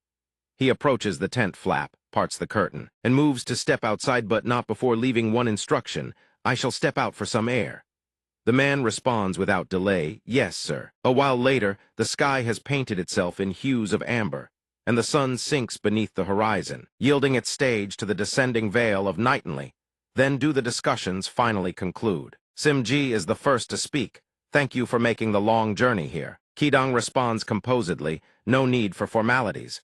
We are also pleased that the negotiations proceeded swiftly. They quickly make their way toward the horse carriage that had been prepared in advance. Jang Qidong turns her head and says gently, then farewell. The grand headman stands there watching the carriage gradually disappear into the distance. At that moment, a voice unmistakably belonging to one particular man rings out behind him, startling him half to death. The Tang clan moves faster than I expected. Asir, Simji quickly lowers his head in apology to the man before him. Forgive me. They arrived without warning. I should have notified you in advance. Dong Hyun hears this and casually pats the old man's stooped back. It's fine. Dong Hyun suddenly recalls an important matter. What about the negotiations? Simji answers promptly, yes, I shall relay the details to you inside. Every line of the scroll is laid out before Dong Hyun's eyes. Members of the Black Sword bandits are strictly forbidden from approaching within 3 li of the sacred grounds. Quarters for the Black Sword bandits shall be provided by the myriad poison gate. They must not cause disturbances to any distinguished figures attending the birthday celebration. Should any matter arise in the capital, a private notification must first be sent to the myriad poison gate. He furrows his brow, his gaze deep in contemplation. Additionally, the number of personnel shall be limited to no more than 30. However, current members of the Shangxin merchant caravan shall be excluded from this count. Should incidents such as robbery or arson occur, it will be regarded as a declaration of war, so tread carefully. The sword immortal covers his mouth, chuckling softly. My, that must have been quite the ordeal. They conceded quite a bit on their end. He responds at once. Perhaps it's thanks to the directive from the prince's manor. During the Black Sword bandits' stay here, the myriad poison sect will cooperate fully to avoid any inconvenience. It could also be that you negotiated well. Dong Hyun's unexpected compliment leaves the steward standing there, grinning from ear to ear. It seems their concern was directed at the person from the Tang clan. He offers his own speculations. Dong Hyun scratches his chin, puzzled. But that person, Chi Dongshi's from the Tang clan, isn't she? Things are about to get tangled. Recalling the face of Jang Qijang from just now, a thought surfaces in his mind. Every time he sees that girl, he can't help but think of her. By now, she must be holding a position within the Tang clan. Meanwhile, Sim Ji lowers his head in apology. I sincerely apologize for this matter. From now on, I will not allow such troublesome matters to arise and cause you concern. The sword immortal furrows his brow. Even if you say it's fine, what matters most is that right now, at the myriad poison sect, unless they are seasoned veterans or above, they won't be able to recognize me. Oh, I hear we depart tomorrow. He replies cheerfully, yes, I plan to set out tomorrow morning. On this journey, those from the Black Sword bandits and the rest of the caravan need time to acquaint themselves with one another, so I intend to depart at dawn. The sword immortal turns to look at him and speaks. By the way, regarding the transport, would you reserve space for me and Sajin? Sajin wishes to see the world, and I have a few places I need to visit as well. I'll inform everyone at once to make preparations. He tilts his head in response, thinking Silent Lithe destination must be the Xiaowu sect. He speculates inwardly. The elder wishes to reclaim the bait he laid long ago at Wulumuki Chechang. Night has fallen. Only the faint glow of moonlight and Jang Chiyong's horse carriage remain. Outside the carriage, Yikayong casts a worried glance inside, quickly leaning down to inquire. My ladies, the negotiations are finished, So why does your face still look so sour? She does not answer. Instead, she brings up something else entirely. Yikayung, I think I understand now the reason my father sent me there. Hearing this, Yikayung ponders as she about to speak of that silver-haired man. That man, though I couldn't see him clearly, overwhelmed as Iwashi's aura, even when perfectly restrained, carries a dark and formidable power. He surely holds no small position among the Black Sword bandits. Perhaps he is the one truly pulling the strings behind them. Jang Chiyong sits inside the carriage, head bowed low, murmuring softly, her cheeks burning red with shyness. It seems I've found the one destined for me. These words send Yikayung into a panic, letting out a shriek. What? Could it be that silver-haired man? Jang Chiyong quickly composes herself and confirms. Indeed, if one wishes to become the other half of Jang Chiyong, their appearance must be worthy of such a match. Though I didn't appreciate how he wouldn't meet my eyes throughout the entire negotiation, or how he left partway through. So that's what has been vexing her all this time. Yikayung quickly grasps the reason behind her mistress's earlier irritation. Jang Chiyong blushes, smiling with absolute confidence. Once someone has caught the eye of Jang Chiyong, I will make him mine without fail. No man can escape the net of love when faced with a beauty like mine. Suddenly she hesitates, words catching in her throat. There is one thing that still troubles me. Yikayung quickly asks, what might that be, my lady? Jang Chiyong recalls the painting hanging at her grandmother's residence, and compares it to the sword immortal. That man bears a striking resemblance to the figure in the scroll, almost identical. In fact, Sin Change Yongdu carries a young boy on his back. He asks the sword immortal, where are we headed next, sir? Yong Hwa confirms, yes, Sajin had mentioned it this morning. Yongdu doesn't respond, instead bowing and pressing his palms together toward the couple before him, chanting, Yuan Shi Tianzun. Yong Hwa pipes up from behind. She's very excited to travel together. The devotee carries on with his endless greetings, rendering Yong Hwa utterly speechless. No matter how many times she witnesses it, she simply cannot get used to this scene. Yongdu finally speaks up. So we should travel together as well. That's what you were about to say, wasn't it? Indeed. She pictures Dong Hyun's towering, heaven-defying presence. Wherever the sword immortal treads, storms are sure to follow. I think I'm beginning to understand that old saying, long circulated throughout the Jianghu. His appearance is bound to bring turmoil wherever he goes. Sticking together is the wisest course. Besides, the Kunlun sect's original objective was, Yong Hwa continues. And after all, we came here for a reason in the first place. He nods in agreement. That's right, the very reason we descended the mountain was precisely this. Yongdu chuckles, his eyes glancing at the child on his back. I nearly forgot. Hearing this, she can only sigh inwardly. In this world, there are things one ought to forget, but forgetting the sect master's orders. How can that possibly be acceptable? She recalls the earlier occasion representing the Kunlun sect. They had visited the Myriad Poison sect to convey the sect master's birthday congratulations to the Poison King. That was the original reason we set out on this journey. Looking back, everything that has transpired over the past few months is enough to make anyone forget. Ever since they entered the Central Plains, that man's presence had simply vanished. Yong-san, Yong-du, and their senior brothers had been reduced to little more than pack mules. Naturally, everyone forgot their true purpose. Yong-du steps closer to her and speaks. I understand. I'll speak privately with the elder and martial uncle. Even the thought of leaving a place we've grown attached to, it stings the heart. He smiles gently, but what must be done must be done. Ah, if it's a birthday banquet, the capital must be buzzing with excitement, right? She confirms, yes, that's why the Myriad Poison sect has also requested that all conflicts be kept to an absolute minimum. Every time a birthday celebration arrives, the streets overflow with people. I've heard the eastern capital is so packed that not a single inn has a vacant room left. He exclaims, oh, is that so? Could it be that the chance for the people of the capital to witness the Sword Sage's teachings has finally arrived? While he's rambling on, a hand has already landed on his shoulder without him noticing. Speak of Cao Cao and Cao Cao shall appear, Yongdu yelps. Sword Sage. Dong Hyun, expressionless, speaks. What were you muttering about? Yong Hwa and Sajin also call out to her. He presses on, so you're heading to the capital as well? Yes. Hearing the confirmation, he adds, what a coincidence I happen to be short on carriers. Sajin chirps up from behind. Grandpa, if that's the case, can I bring my friends along? The sword immortal agrees without a moment's hesitation. Very well, bring them. However, a question lingers in his mind. What's this? Not long ago, she could barely make friends. Now it seems she's already made a few who want to come along. Well done. The little girl leaps down joyfully and shouts to her friends. It's true, everyone. Come on, let's go. Immediately, a gaggle of children rushes over from seemingly nowhere, each one bursting with excitement. Let's go. Dong Hyun's face darkens as he stares at the spectacle before him, utterly bewildered. What is this? This many friends. This isn't a trip anymore. I've become their guardian. Simji approaches and calls out to the elder. It's time for us to depart. He gazes at the swarm of children below, unable to hide his astonishment. That's so many. Meanwhile, Dong Hyun beside him is trembling with dread. Arg, this is enough to drive a man insane. He stands there trembling like a statue, having assumed there would only be one or two people coming along. Who are all those people? Yongdu over there is shouting at the top of his lungs, calling everyone over. Elders, honored guests, please board the carriage in an orderly fashion. First the children. Now a whole troop of elder lithe sword immortal feels ready to collapse on the spot. And what on earth is all this luggage? In stark contrast, Yongdu rushes out with boundless enthusiasm, eager to help. Be careful, no, don't fall. Safe travels, good health to you all. Yongdu and the elderly exchange cheerful greetings, while behind them, the caravan master introduces them. These are the elders of the Black Sword Bandits. The sword immortal scratches his head in exasperation.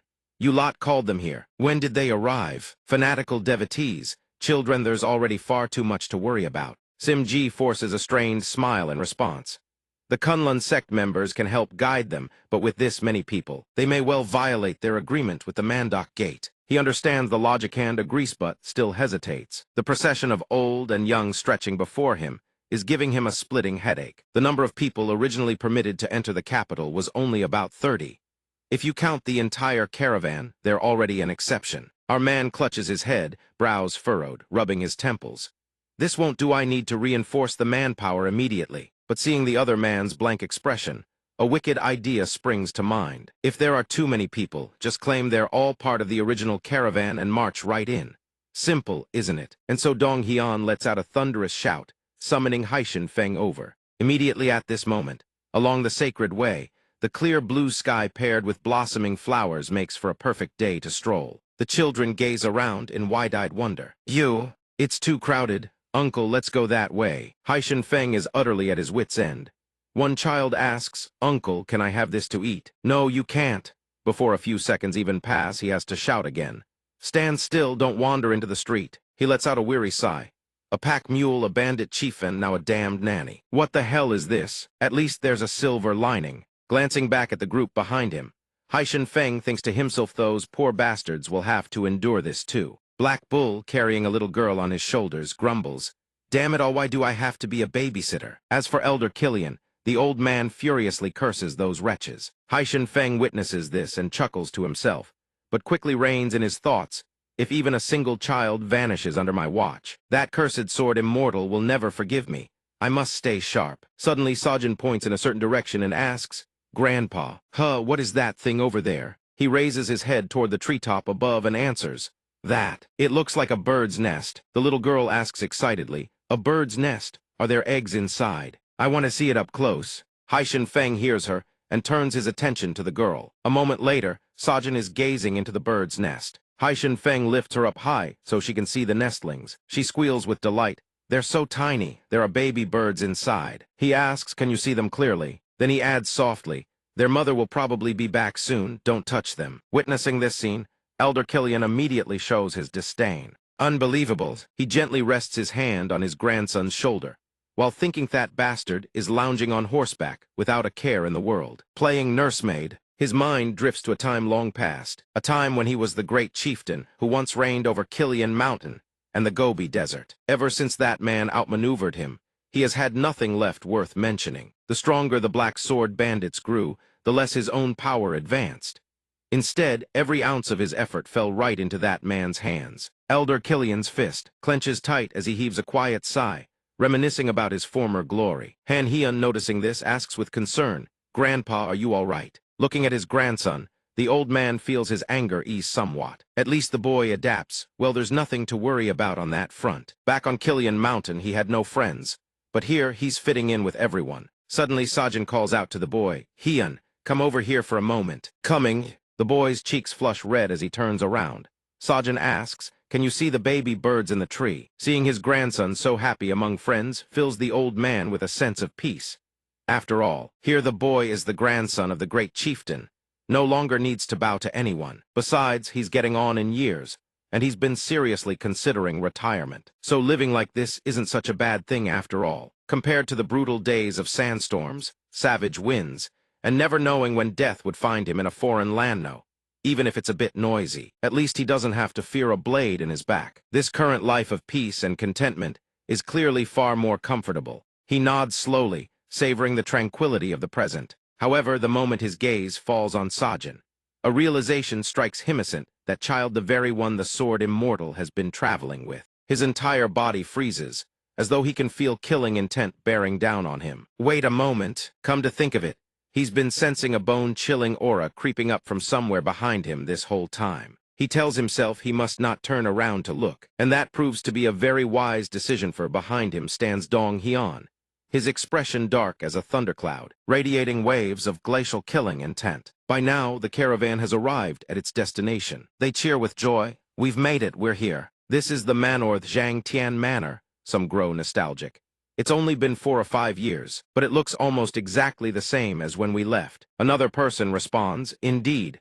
It's as if time itself has stood still here. Simji sees everyone so lively and smiles. They're all brimming with energy and excitement. The people behind him keep chattering. What do you mean, stopped? If anything, it feels like the place has been moving right along. He gazes forward, deeply moved. Truth is, this is my homeland. After 4 years away, of course I'm overjoyed to return. But this place isn't as idyllic as it appears on the surface, he judges. Ahead lies a world where you either devour or be devoured. One could say this is a world far more ruthless than the Jianghu he knows. When they arrive, he will have to confront the eldest young master. Even though the man is the son of a caravan leader he deeply respects, he cannot forgive him for deploying the cyclone chariot to sabotage their trade. He cannot let this stand. He asks the person beside him, "We've arrived, so why hasn't anyone come out to greet us?" The other man shares his puzzlement. "I definitely sent word ahead that we'd be arriving today. Moreover, the caravan has been knocking on the gate for a while now, yet no one has answered." Hearing this, suspicion creeps into his voice. Could it be that word of our arrival hasn't reached this place? Come to think of it, the scout he sent ahead hasn't returned either. Could something have happened inside the manor? The caravan master rushes forward, pounding on the gate and shouting, "Hey, open up. It's Simji and the Western Region's trade caravan back after 4 years. He slumps to his knees before the sealed gates of the manor, trembling with helplessness. "Please open the gates." At this, the entire caravan breaks into a frenzy. Why won't they open the gate? Could something have happened at the manor? Shenji refuses to give up and shouts once more. "Someone answer me." Manhua asks with worry, "Senior brother, what's going on?" He responds quickly. The situation seems to be growing complicated. After a moment of thought, she conjectures that perhaps the eldest son has done something, and he agrees. Indeed, the eldest son, young Master Jin.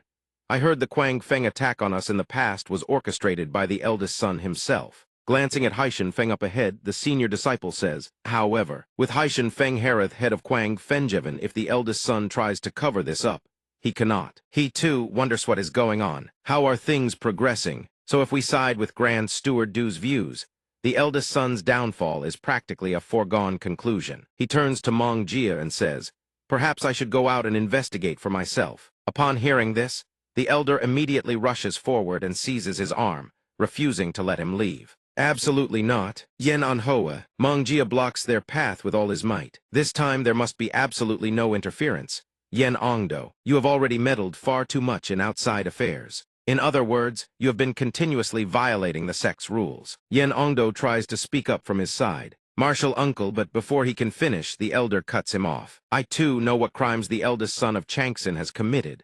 But this is their affair alone. If we interfere further, it is nothing but meddling in their internal affairs. The Changson merchant group has deep ties with the Wandu sect.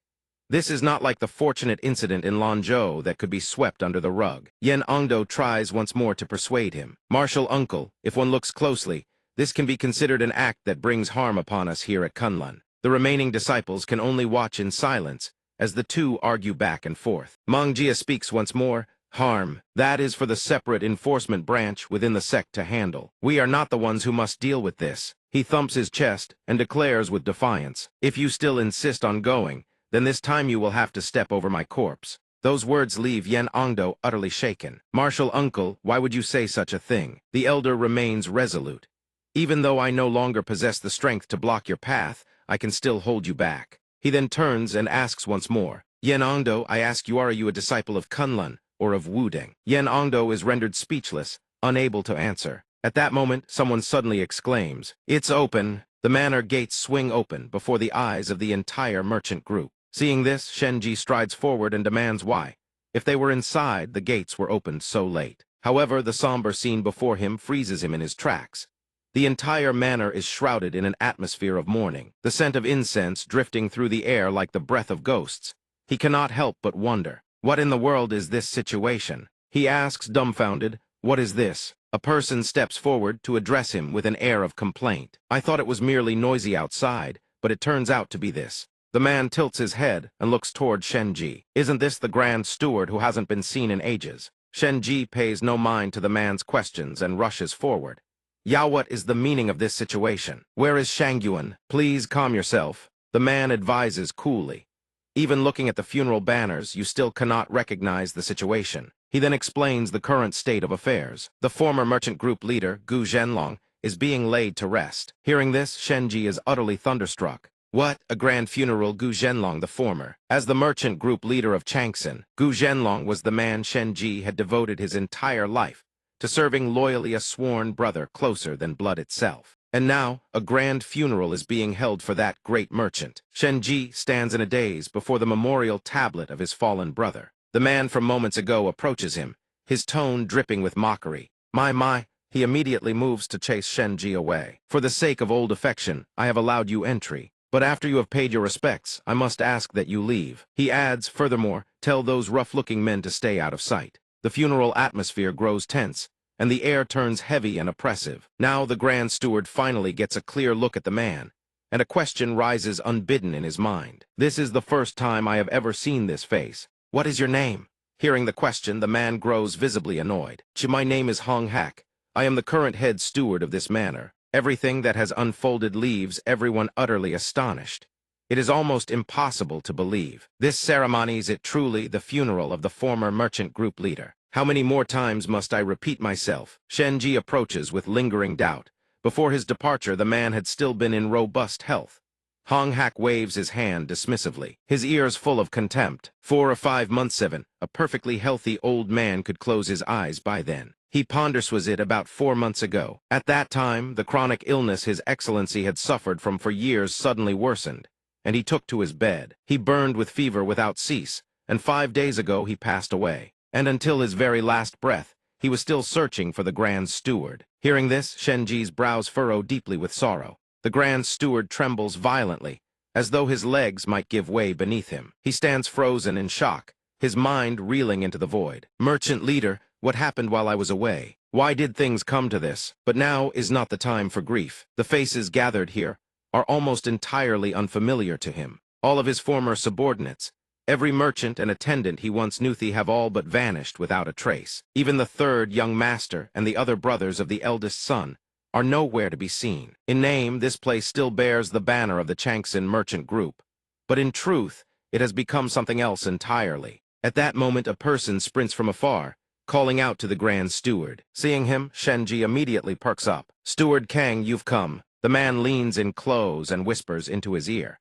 I've questioned the familiar faces at the funeral, and every one of them says that after the merchant group leader fell ill, the eldest son seized power and every person here was brought in by him. Upon hearing this, a realization strikes Shenji like a bolt of lightning. If it was 4 months, that was precisely when the Quang Feng attack occurred. Could all of this truly be mere coincidence? He marches toward Hong Hak and demands, take me to the eldest son, now. Hong Hak responds with utter indifference. The eldest son. He is now the merchant group leader of Changxin. All visitors have been instructed. No outside guests are to be received during the mourning period. But considering you traveled a long way, I shall permit you a brief moment inside. He waves them off dismissively.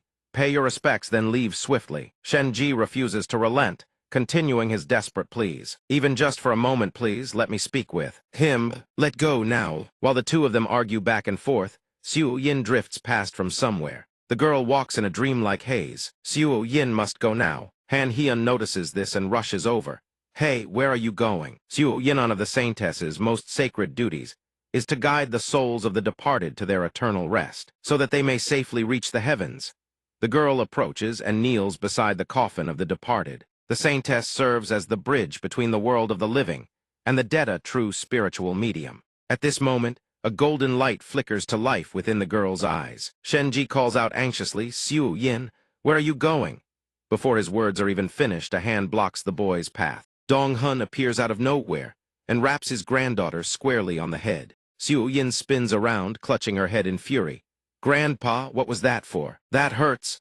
The sword immortal silently thanks the Heavench nearly activated the Hyun Jinzheng. Perhaps it is the funeral hall's dark influence, but the heavenly demon Qi seems to have stirred awake. The Hyun Jinzheng is a divine abolete not only capable of transformation and spellcasting, but of perceiving everything about one's target. As for the heavenly demon Qi, it is the energy of the heavenly demon itself. Dong Hun had infused his own innate spiritual power into Xiu Yin's body to suppress it. Of course, his intention was to protect his granddaughter, but if such a thing were discovered in front of this many people, it would bring grave trouble. It must be buried deep, kept hidden beyond all detection. He smiles and explains to the girl, sorry you looked like you were sleepwalking on your feet, so I gave you a tap. At least it woke you up, didn't it? He gently releases a wisp of spiritual energy to soothe the pain, then thinks to himself in any case. Shenji is no longer in his right mind at the moment. He then turns to glance at the group behind him. Those people seem to be causing mischief out of sheer boredom. Honestly, he doesn't particularly care, but why are the Kunlun people acting this way? Despite his curiosity, Dong Hun lets it go. Fine, their affairs have nothing to do with me. What truly irritates me is that the host of this manor hasn't shown us the slightest warmth. Truly, I am far from pleased. At this moment, inside the grounds of the Changxin Merchant Manor, Jin Zio Huenth, new master of the Changxin Merchant Group. Formerly, the eldest young master stands with arms folded, questioning the steward. So Shenji is still skulking around the manor. Hong Hak hesitates. We tried to deal with it swiftly, but the forces behind them seemed far from ordinary. That brat quickly embedded himself among the Haishan Feng heretics. The eldest young master stomps forward, his voice tight with fury. You sent those dogs after vermin, and they ended up colluding with Shenji. That good-for-nothing has made a complete mess of everything. Because of that traitor, I had to rush everything had to resort to using my own father. After dismissing all the senior handlers and merchants, Ziohuan pulls out a small vial from the drawer. Of course, those men were already marked for removal the moment I seized power, but I still have them backing me. Without the drug they gave me, it would have been nearly impossible to fake my father's illness, and I certainly would never have been able to eliminate my brothers and seize control. To move this swiftly. Moreover, the sum I contributed to the Poison King's birthday banquet was quite substantial. My connection with Tang Huanhu will become the new sect masteress already established. The Wandu sect can be considered on my side. No matter what Shen Ji schemes with Haishan Feng, the Changxin Merchant Group is already completely in my grasp. What can they possibly do? He ponders for a moment, then asks, not to mention you still haven't found the Heyun seal. Hong Hak hesitates once more. That! We sent men to search the merchant group's possessions, but it seems someone among them has hidden it away. Hearing this, the young master flies into a rage and hurls the vial straight at the steward. Damn it, nothing ever goes my way. Despite the pain, the steward still scrambles to placate the furious new master. For now, let us bide our time. In the end, they're nothing but ignorant bandits who only know money, aren't they? Once Shen Ji realizes there's no more profit to be had, they'll fracturing try to deal with us, using whatever leverage they can find. That's when we'll make a deal to obtain the Heyun seal and dispose of Shen Ji after. Hearing this, Jin Ziohuan breaks into a deeply satisfied smile. Yes, exactly. He raises his head and calls for the head steward. Yes. The steward responds with forced cheer. Jin Ziohuan, his hair disheveled, places a hand on the steward's shoulder. His voice carries a dangerous edge, a fine idea. I shall wait, just as you suggest. Outside the courtyard, Dong Hun questions the senior handler. This place is no longer the Changxin Merchant Group you once knew. What will you do next? The old man bows his head. Forgive me, elder, for now. I will seek out the third young master, and I must also gather the scattered members of the group. According to our informants, the third young master and the others have fled to escape the eldest young master's tyranny. There are also reports that the eldest young master has sent men in pursuit. In truth, the previous merchant group leader's death was deeply suspicious.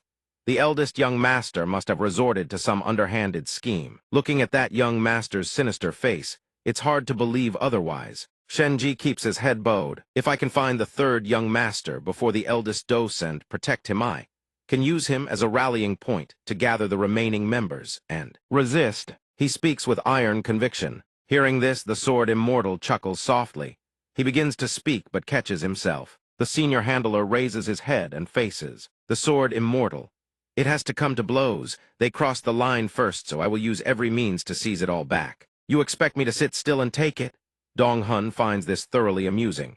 He gazes into those fierce, hound-like eyes and smirks. Noble words. But how exactly do you plan to buy time to find the third young master? If the eldest young master continues unchecked, there will be no way left to resist. Why wouldn't there be a way? This old man is right here. Shenji blurts this out, leaving Dong Hun wide-eyed with surprise. Dong Hun's head fills with questions. Why me? Shenji beams in reply. Didn't you say you would invest? So when it's time to collect, surely the elder must take responsibility. These words leave Dong Hun utterly speechless. Look at this shameless fellow. Shenji adds, as a merchant, there are times one must bide one's time for what one desires. Dong Hun forces a wry smile. Truly just my luck, another headache. He speaks evenly, fine. Once the merchant group is reclaimed, my share is 70%. Shenji protests at once, if you take 70%, what's left for me? Then I'll concede a 60%. Shenji still refuses. 5% is that really all it's worth? Hearing this, Dong Hun props his hand against his forehead in exasperation for the second time. This fellow is utterly shameless. Dong Hun smirks and raises his palm. If anything goes wrong, let's see about that. A blinding radiance erupts from his hand, engulfing the entire manor before them. A deafening explosion rips through the air. From within the billowing smoke and dust, Jinzai Ohyun comes hurtling out. What? Before he can even comprehend what just happened, Dong Hun has already seized him by the throat. Pain and terror twist his face. What the hell is this? How did it come to this? I was in the main hall, how was I dragged out here? Jinzai Ohyun grabs the sword immortal's wrist, weakly trying to pry himself free. Thisthi's outrage, release me at once. What in the world is the meaning of this? Dong Hun regards him with a faint, knowing smile. What game, you ask? His grip tightens in an instant, crushing down until the young master cannot even gasp. The veins in his neck bulge and burst, dark crimson blood splattering outward. The onlookers clutch their mouths in horror, murmuring amongst themselves while the sword immortal's expression remains utterly indifferent. He speaks without a trace of emotion. I'm merely placing your memorial tablet next to your father's. Not far away, Hong Hak stares in abject terror. This man. He quickly rises to his feet, jabbing a finger at him, and bellows, "What the hell are you doing?" The people behind him stammer in abject terror. "This is murder," another cries out. "How dare you do this to the merchant group leader? What are you playing at? Restrain them at once." Haishin Feng and his two subordinates approach, utterly bewildered. Why did the old man suddenly act like that? I have no idea. Dong Hun suddenly raises his voice, seizing his attention. What are you all still standing around for? The sword immortal's silhouette stands tall, an imposing gear. You going to keep standing there like a bunch of dummies? He turns his head, his face still streaked with blood, and speaks coldly. Not going to apprehend them, the sword immortal chuckles. A few insignificant shrimp like the Sezerli, they don't require any real martial prowess to capture, do they? Shenji speaks up in confusion. Wait a moment, could it be that the old man? Haishin Feng suddenly understands. Did he just flip the table on them? That sort of thing isn't that my area of expertise. Remember, don't kill anyone. The sword immortal instructs. Haishin Feng charges forward, shouting at the top of his lungs. You all heard what the old man said, didn't you? Don't kill, just restrain them. Leave no one behind. Hong Hak, watching from the side, is utterly stricken with panic. Quickly, quickly, what are you doing? Why aren't you stopping them? Another man stammers, Forgive us, sir. Because of the mourning period, we have no weapons on hand. I'll go fetch them right away. The mob surges forward, brandishing whatever makeshift tools they can grab, charging with reckless momentum. Listen up, everyone. Stop those black sword bandits. Don't let a single one of them touch the manor. Half an hour later, Haishin Feng brings a crowd of captives before Dong Hun. These are all the people from the manor. He glances over and remarks, it seems the numbers have dwindled. Haishin Feng quickly explains, all the funeral attendees fled. Only those who actually worked here were captured. He turns to the grand steward with a self-satisfied expression.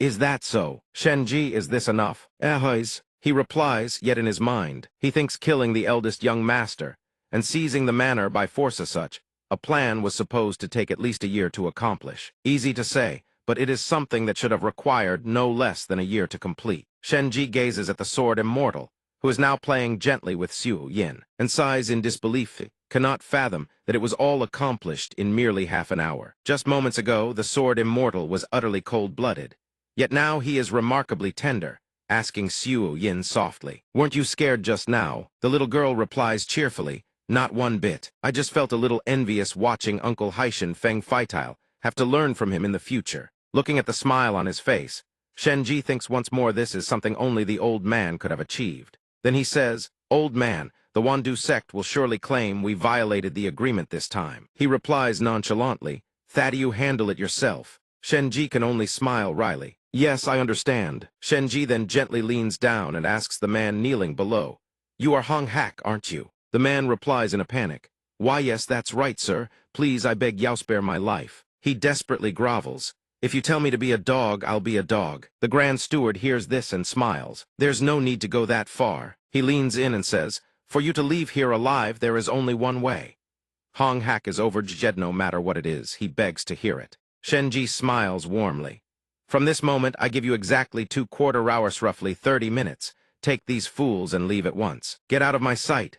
The scene shifts to the following morning at the Wandu sect. Jiang Guang suddenly roars, "What?" The subordinate kneeling on the floor reports, "Due to a sudden incident at the Changxin merchant group, the position of the merchant leader has been left vacant, and the Black Sword bandits have already occupied the premises. The envoys we dispatched have all confirmed the same report, sir. Those damned bastards." He clenches his fists in fury, teeth grinding audibly. "We only signed a cooperation pact with the Black Sword bandits a few days ago. They've already lost control and violated the contract. Moreover, they dared to strike at the Changxin merchant group itself. This batch of deliveries for the birthday banquet contains many critical goods. If things continue like this, the birthday feast will face a catastrophic problem. This cannot stand. Father will be absolutely furious." He slams the table and barks, "Gather all intelligence and prepare a countermeasures report immediately, but proceed covertly. We cannot afford any leaks or disturbances." The servant hurriedly obeys. Jiang Guang furrows his brow and seethes inwardly. "Black Sword banditcho, dare you violate the agreement with the Wandu sect? It would be best to punish them at once and proclaim to the entire Jianghu the majesty of the next Wandu sect master." The only thing that gives him pause is Li Qiu's words from before. That white-haired man in black and red robes seemed deeply suspicious. His internal energy doesn't match his age, and even the most fearsome demonic figures all defer to his every expression. Furthermore, even the poison outposts in Lanzhou and Shanxi didn't dare lay a finger on the Black Sword Dao. He silently speculates what if that man is connected to the imperial family. Jiang Guang, the Wandu sect heir, widens his eyes at this thought. If that man truly has ties to the imperial family, his father's birthday banquet will face a catastrophic problem. If they want to kill him, they must exterminate him completely, leave no roots behind. After Shenji assumed control of the Changxin merchant group, much has changed. First, the funeral of Jin Xianzhang, the late merchant group leader, was originally planned to be held in silence to avoid the Poison King's attention during his birthday celebration. Now, it has been held with such fanfare that it resembles a grand festival. Conversely, the eldest young master Jin Zhaoyuan, who was temporarily acting as the merchant group head, did not organize the funeral at all. Instead, he expelled his siblings and family servants from the merchant association. Furthermore, he posted a detailed proclamation enumerating his own crimes at the front gates. This is a tragedy within the Changxin merchant group's lineage. The matter was resolved thanks to Shenji and the Black Sword bandits. And so, recently, in the taverns of the capital city, people are not discussing the Poison King's birthday feast, they are talking about the saga of the Changxin merchant group. On the other hand, to stabilize the chaotic situation within the merchant group, Shenji has begun issuing directives to the remaining loyal servants and the merchant group members who have just returned. He thinks to himself first, "I need to grasp everything that transpired at the Changxin merchant group during the 4 years of my absence." Then he says, before long, an official summons will be issued. The stewards holding managerial positions within the merchant group are responsible for auditing the legislature may be gaps or deliberately concealed entries. The escort leaders serve as the merchant group's protectors, and the men responsible for transporting cargo within the merchant group shall compile a full account of the association's current status and relay the intelligence to all branch offices. Finally, the Grand Steward speaks with solemn gravity. We must locate the scattered family servants and the third young master, who has vanished without a trace. He rolls up the report scroll. That is the current state of affairs within the manor. Sir Donghun speaks up. Why do you have to bring all this up while we're eating? I can handle things on my own. Why the need to report every detail to me? Shenji smiles and replies, aren't you now the head of the Changxin merchant group? Of course you should know the state of the merchant group's affairs. He continues eating, suspicion flickering behind his eyes. Isn't this just using the excuse of being the head to shackle me to the merchant group? How could that possibly be the case? He turns to give Xiao Yin some instructions. He chews carefully, then says, I wonder if I've got myself into deep trouble. What about the investigation I asked for? The Grand Steward hears this and replies, we are still investigating the reason why the eldest young master wanted to find Xianju. So far, we only know that the eldest young master had dealings with a group of people of unknown origins. He pauses, his lips curling slightly. It appears they are the ones behind the scheme to seize the merchant group. The eldest young master's greed for Xianju is what set it all in motion. Shenji taps his fingers on the table, his thoughts drifting to the escort bureau matter. The sword immortal suddenly transmits his voice. Wait. Since Jin is listening, the matter of the escort bureau, write it down on paper. He ponders silently, contemplating the course of action needed to keep his promesito fulfill the vow he made to Shenji and Urumqi. I will have people stand ready, and at the same time, track down the missing servants of the escort bureau so we can bring them back swiftly. This is the signaled hunt, for the mastermind behind it all has begun. The collapse of the Bihu Escort Bureau and the vanishing of its families. The sword immortal smiles with quiet confidence. Good news is sure to come. Suddenly hurried footsteps thunder from outside. Someone bursts in frantically and exclaims, Grand Steward. Steward Choi has returned to the manor with his family, is that true? Outside, Steward Choi and his family are already waiting at the entrance. Choi beams with joy and exclaims, Shenji, is it really you? The two embrace each other tightly. Shenji breaks into a wide, radiant smile. Are you safe and sound? He responds with equal cheer. Of course I am. The rumor that you had returned, is it true? He quickly leads the way, ushering everyone inside. You must have endured much hardship these past days. Come inside quickly. Yes, let us go in and talk. Steward Choi suddenly remembers something. Right, what is wrong with my head? What is it? He turns around in puzzlement. Choi continues, there is someone else you should meet first. A familiar voice rings out, startling him beyond measure. It has been a long time, Grand Steward. I hear you have endured great hardship these past days. Indeed, your loyalty to the merchant group is without equal. The one who spoke is none other than the second young master of the Changxin merchant group. Shenji looks up, his heart swelling with joy, so overjoyed he nearly forgot. Just as he supports the third young master, Steward Choi supports the second young master. For both factions to return together is only natural. He recalls the former master of the merchant group, Jin Xiandi.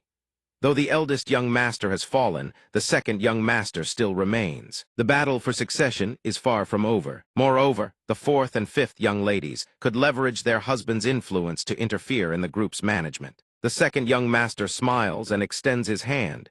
You have surely endured much hardship during this time, but there is still much to be done. The Grand Steward thinks to himself, the second young master returned immediately after the eldest young master's death. And from the very start, he has been acting as though he is the new master of the Changxin merchant group. The second young master's abilities are decent, but he is arrogant and greedy. He keeps his hand extended and bows slightly, saying, let us join hands and strive forward together. The Grand Steward forces a smile, thinking a man like this must never be allowed to manage the merchant group. I must find the third young master as soon as possible. As evening descends, everyone bustles about in preparation. Merchants cry out eagerly to attract customers. A spot with prime feng shui overlooking the grand birthday celebration venue costs merely 10 taels of silver. Hey, handsome young sir, do try a piece of cake. The stall owner looks at Dong Xuan and cheerfully introduces. This is a local specialty, grilled rice cakes. He furrows his brow and raises his hand in refusal. The sword immortal frowns with suspicion and asks Hai Shenfeng, hey, are you certain this is the right way? Hai Shenfeng affirms, it is. The sword immortal surveys the surroundings and asks, Zia Wu Men is situated in a place this crowded. Zia Wu Men is a gathering place for the dregs of the underworld. Naturally, all manner of illicit dealings take place there. That is precisely why their branches are never set up in bustling areas, but rather in quieter locales. He casts a suspicious glance at Hai Shenfeng. Yet this fellow has been deliberately choosing the most crowded routes the entire time. That piercing gaze makes Hai Shenfeng break into a cold sweat. He quickly turns around to explain, I heard that today is the first day of the Poison King's grand birthday celebration. Perhaps that is why there are more people than usual. Hearing this, Dong Xuan lunges forward, punching and cursing. What grand birthday celebration? You've been leading us through nothing but crowded streets the entire time. Hai Shenfeng raises his hand to shield his forehead. This really is the right way, young master. Suddenly, a voice rings out from behind, seizing the attention of the two. Excuse me, good sir. The person approaches and questions. I have been watching for a while. No, is it not excessive to treat an elder this way? Dong Xuan hears this and narrows his eyes in suspicion. What? The young man presses on reproachfully. It seems the old man at your side is your servant, but even a servant should not be mistreated so harshly, let alone an elder. He thunders with fury. How dare you humiliate someone like this in the middle of the street? The speaker is none other than the lone cranny-legged, as a solitary crane, lost among the rivers and mountains of Jiangxi, a pillar of the Yitian Pavilion, Nangong Huan. Dong Xuan regards him with undisguised contempt. Causing a ruckus in the middle of the street, that is precisely what someone like you would do. Moreover, I am your elder. A great sword hangs across his back. His emperor's aura unconsciously radiates outward, crushing everything in its vicinity. The emperor's aura is a sovereign's presency, a kingly bearing, that commands the submission of all who stand before it. The sword immortal immediately discerns Ithais is someone from the Nangong family. That illustrious house is presently renowned as the righteous sword family. Their patriarch is the 10th venerable righteous heaven swordsman. With 8 swords that blot out the heavens, he obliterates all enemies and commands dominion over the southeastern reaches of the central plains. Dong Xuan silently speculates that this noble lineage has come here for the grand birthday celebration. Those trailing behind are equally from illustrious clans, no less prestigious than the righteous sword family. Suddenly, the clacking of heels rings out alongside a voice. That's Dong Xuan. Seeing this, he thinks to himself, that brat. Jiang Zhijiang covers her mouth, her face flushing crimson. Isn't that the young master I encountered during the negotiations with the Black Sword Bandits? Nangong Huan asks doubtfully, in league with the Black Sword Bandits. Those beside him are equally astonished. That ice-cold cousin of mine is actually smiling at him. He looks at the two before him and thinks, I thought he was merely an impertinent youth. Turns out he belongs to the Black Sword Bandits. Seeing her approach, he turns his face away. I believe you have the wrong person. Jiang Zhijiang only giggles shyly. Still playing around? Perhaps this is fate. Forgive us, but we are pressed for time. We shall take our leave. He turns to leave. Wait. He pauses. Someone speaks up. What's the rush? The young man then speaks. Brother Nangong and cousin haven't had their say yet. I am Huangfu Zhenguang. He smirks, the iron fist of swift foresaid, youngest brother of the divine martial emperor, Huangfu Zhenguang. The iron fist of swift force is his sobriquet, for he is likened to a man of devastating power, his speed like thunder and his fists like lightning. He sizes Dong Xuan up and sneers. You look like some pretty boy who survives on his looks alone, a kept man, and yet you dare disrespect my cousin and us, thinking you can just walk past. He must show everyone will crush this wretch right here and now. He speaks, I hear you belong to the Black Sword Bandits. Meeting like this, consider it fate. Why not have a little chat? Dong Xuan places one hand on his hip. Didn't I already say I'm busy? He stares at Huangfu Zhenguang with deadly seriousness. Out of my way, brat. Then a smug, triumphant smile spreads across his face. I see right through you. You are just trying to show off to win someone's favor, aren't you? As if his darkest secret had been laid bare, he stammered out a rebuttal. What do you mean? Don't go spouting such misleading nonsense. My apologies, but I haven't the slightest interest in her, and she couldn't care less about you. Jiang Chejian's face flushed scarlet the moment she heard those words. The sword immortal then snarled in a low, furious growl. Don't make assumptions on your own. Step aside, I'm busy. Huangfu Zhenguang trembled with rage upon hearing those words. How dare this brat? He screamed in fury. Do I need to use force to make you listen? The other merely rolled his wrist and turned his gaze elsewhere. Can you not comprehend words when spoken plainly? Feng Zai, aren't you going to make a move? Haishan Feng Zai materialized in an instant, planting a fist into the wretch without missing a beat. I was awaiting your command. As you wish, sir. A torrent of black energy then erupted from his palm. Haishan Feng seized one arm while his other hand clamped down on Zhengguang's skull, forcing a scream of agony from the boy's lips. He sneered mockingly, squealing like a pig at slaughter. "Truly befitting of your wretched face, you damnable brat. Do you even know where you are, daring to open that insolent mouth?" Dong Hun observed the scene from a distance.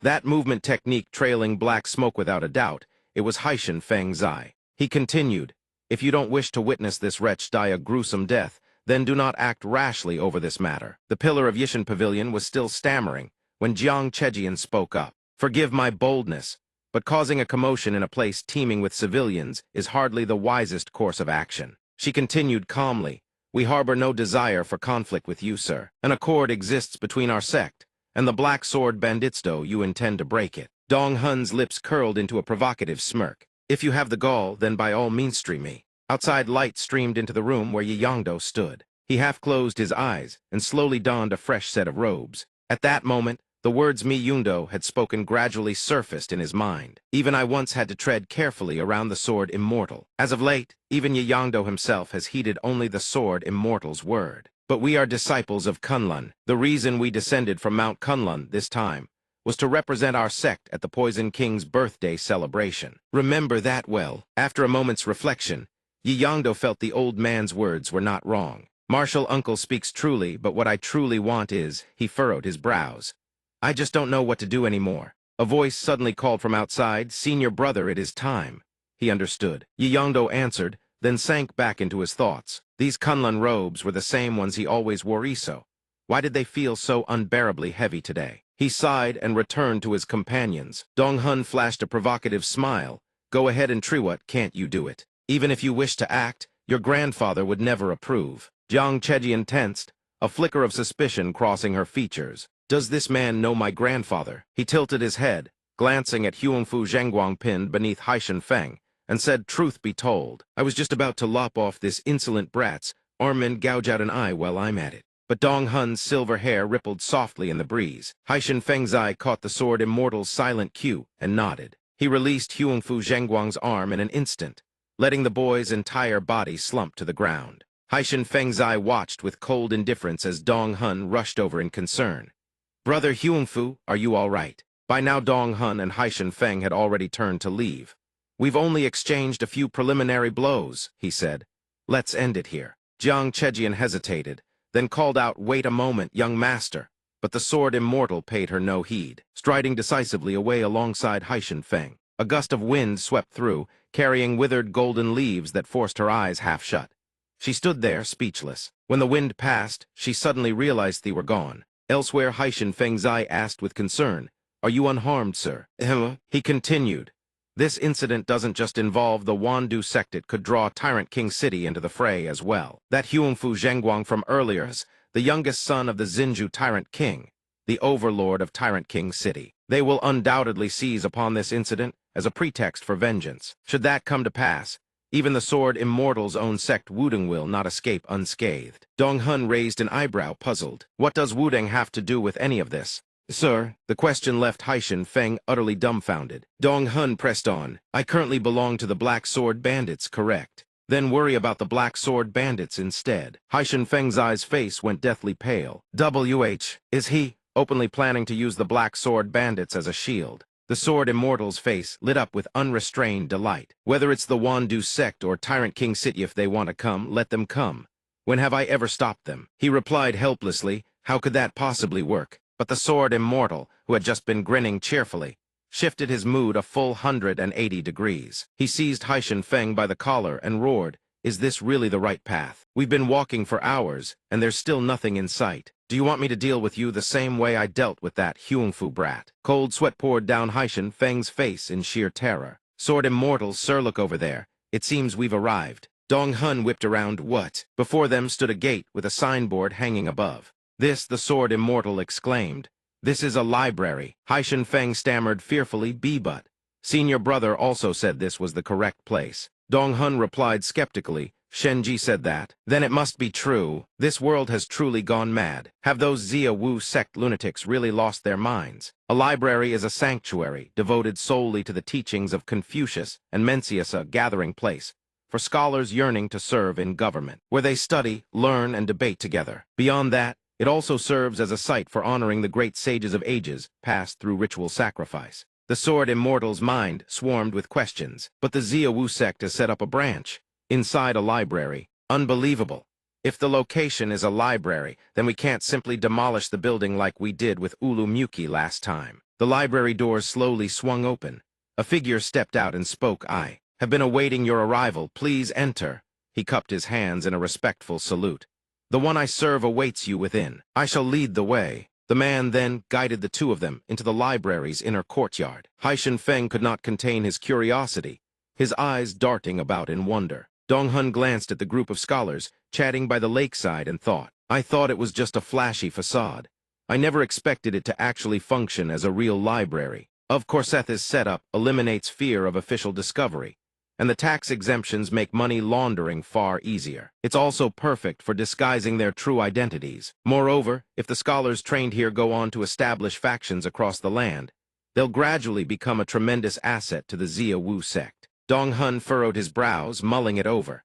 Unlike the Ulu Muki affair, dealing with this place would be far simpler. The guide led the two of them to a secluded courtyard deep within the library. When you enter, the branch master will be waiting for you inside. As the two approach the doorway, a man seated within suddenly rises. He speaks. "I have been awaiting this moment." The branch chief smiles, clasping his hands in a respectful salute. "Ever since arriving in the capital, I have waited a long time for your excellency." At that same moment at the Hoya Inn, His Highness the Garrison Prince and the Changsin trade party revel in merriment.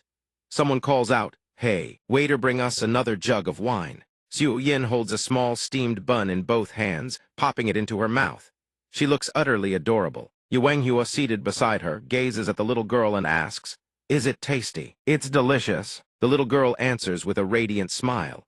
Keeping that smile, she turns to the boy beside her. "Han Yunho, well, how is it? It's good, right?" The boy nods shyly in reply. The inn's doors suddenly swing open. A figure strides in, exclaiming, "What is all this? Has a pack of bandits taken over the heart of the capital?" Yu Wenghua immediately snaps her attention toward the voice, while Han Yunho looks toward her. Huangfu Zhengguang, his face bruised and battered, bellows furiously at the sight of beggars crowded towards her. What an unbearable nuisance. Nangong Huan immediately steps forward, as if to intervene. "Brother Huangfu, why must you cause trouble here again?" However, Huangfu pays no heed, even berating him in return. What have I done wrong? Is calling them beggars supposed to be a problem?" At this moment, the inn's waiter hurries over. "Honored guest, my apologist's birthday celebration is about to begin, so it is more crowded than usual." Hearing this, Huangfu rounds on the waiter, seizing him by the collar and roaring, "You mean we have to sit alongside those beggars?" "Brother Huangfu," he tries to rush forward and stop him, but Xiu Yuchien grabs his sleeve. "Easy now, easy, calm yourself. Why bother stopping him? This looks rather entertaining." Nangong Huan hears this and blurts out in disbelief. "Entertaining? Xiu Yuchien, are you in your right mind?" De Gao glances over and chimes in. "Why wouldn't it be entertaining? The reason behind his behavior couldn't be more obvious." "How so?" "He was humiliated by Miss Tang, who told him not to contact her for the time being. Furthermore, Miss Tang stormed off in a fury right after." De Gao sneers contemptuously. "He merely wants to act tough in front of strangers. How can anyone be so consistently foolish?" Nangong Huan is helpless, but bullying innocent civilians is crossing the line. Huangfu Zhengguang glances at the group behind him, cursing inwardly, "Damn, even these people dare look down on me." Indeed, I had just been humiliated by those bandits. The 10 great martial dragons comprise Nangong Huan, Xiu Yuchien, Zhu Jiangxia, Huangfu Zhengguang, and Zhang Cheiyang. They are the heirs to the 5 houses and 10 venerables, destined to compete for supremacy across the martial world. Outwardly, they maintain cordial relations, but in truth, they are bitter rivals. He thinks to himself, if he is looked down upon here, they will regard him as weak for the rest of his life. He wheels around and shouts at the waiter, "Waiter, if you've got a mouth, then speak up." Nangong Huan continues trying to intervene. "Brother Huangfu, that's enough, let's step outside." Suddenly, from a table nearby, Yu Wengdong, the senior disciple of the Kunlun, sect rises to his feet. "You had best stop here." They all turn at his words. Nangong Huan gazes at him with worry. His aura is utterly formidable. Smiling with supreme confidence, Kunlun's Yu Wengdong introduces himself to the group. "This humble one is Yu Wengdong." Hearing this, Nangong Huan is stunned. Yu Wengdong is none other than the one who defeated Dushan, the man they call the invincible sword arbiter. Yu Wengdong clasps his hands and regards the two. "This humble one does not know your identities. but judging by your solemn bearing and noble demeanor, you are surely scions of a prestigious and illustrious house. Then he speaks, a trace of contempt flickering across his expression. However, what a pity your character and bearing do not seem to match that standard. These words ignite Huangfu Zhenguang's fury at once. He roars, "What did you just say?" Nangong Huan, standing beside him, turns his face away in shame, thinking he isn't wrong. Were my own actions at the market not repaying kindness with ingratitude? Huangfu Zhenguang sneers with disdain, character. He forces out a bitter laugh. Does Kunlun, which still keeps company with bandits, have any right to say such things? Why, did Haishan Feng and that silver-haired wretch warn you to watch yourself around me? Kunlun was once hailed as the most mysterious power. Beyond the border show has it fallen so low. These words make Yu Wangdong deeply uneasy. That one Yu Wenghua also fixes her icy gaze upon him. Yu Wangdong's expression suddenly darkens. Insult me and I may endure, but slander my sect, that is utterly unforgivable. The words barely leave his lips before he draws the sword at his hip in a threatening display. Seeing this, Huangfu Zhenguang shows not the slightest fear. Very well, let me witness the strength of the one who defeated Dushan. At precisely this moment, Xu Yin steps forward and speaks softly.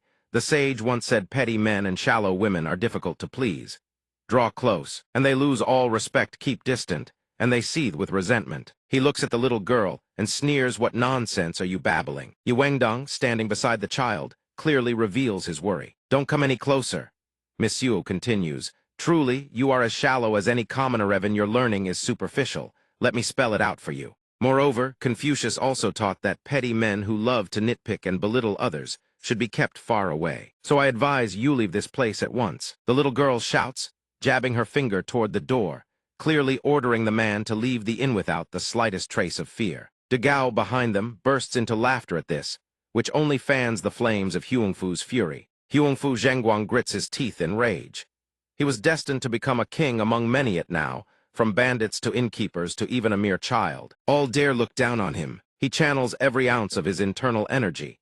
His voice a vicious snarl, "You brat still wet behind the ears, and you dare presume to lecture me." Xu Yin, far from frightened, continues to lecture even louder. Doesn't the Book of Changes say speak words of virtue and beauty, and blessings will naturally follow? It means that only when one's heart is in harmony with the will of heaven will blessings arrive. Yet, uncle, I see absolutely no sign of such harmony in you. Your entire life has been nothing but mediocrity.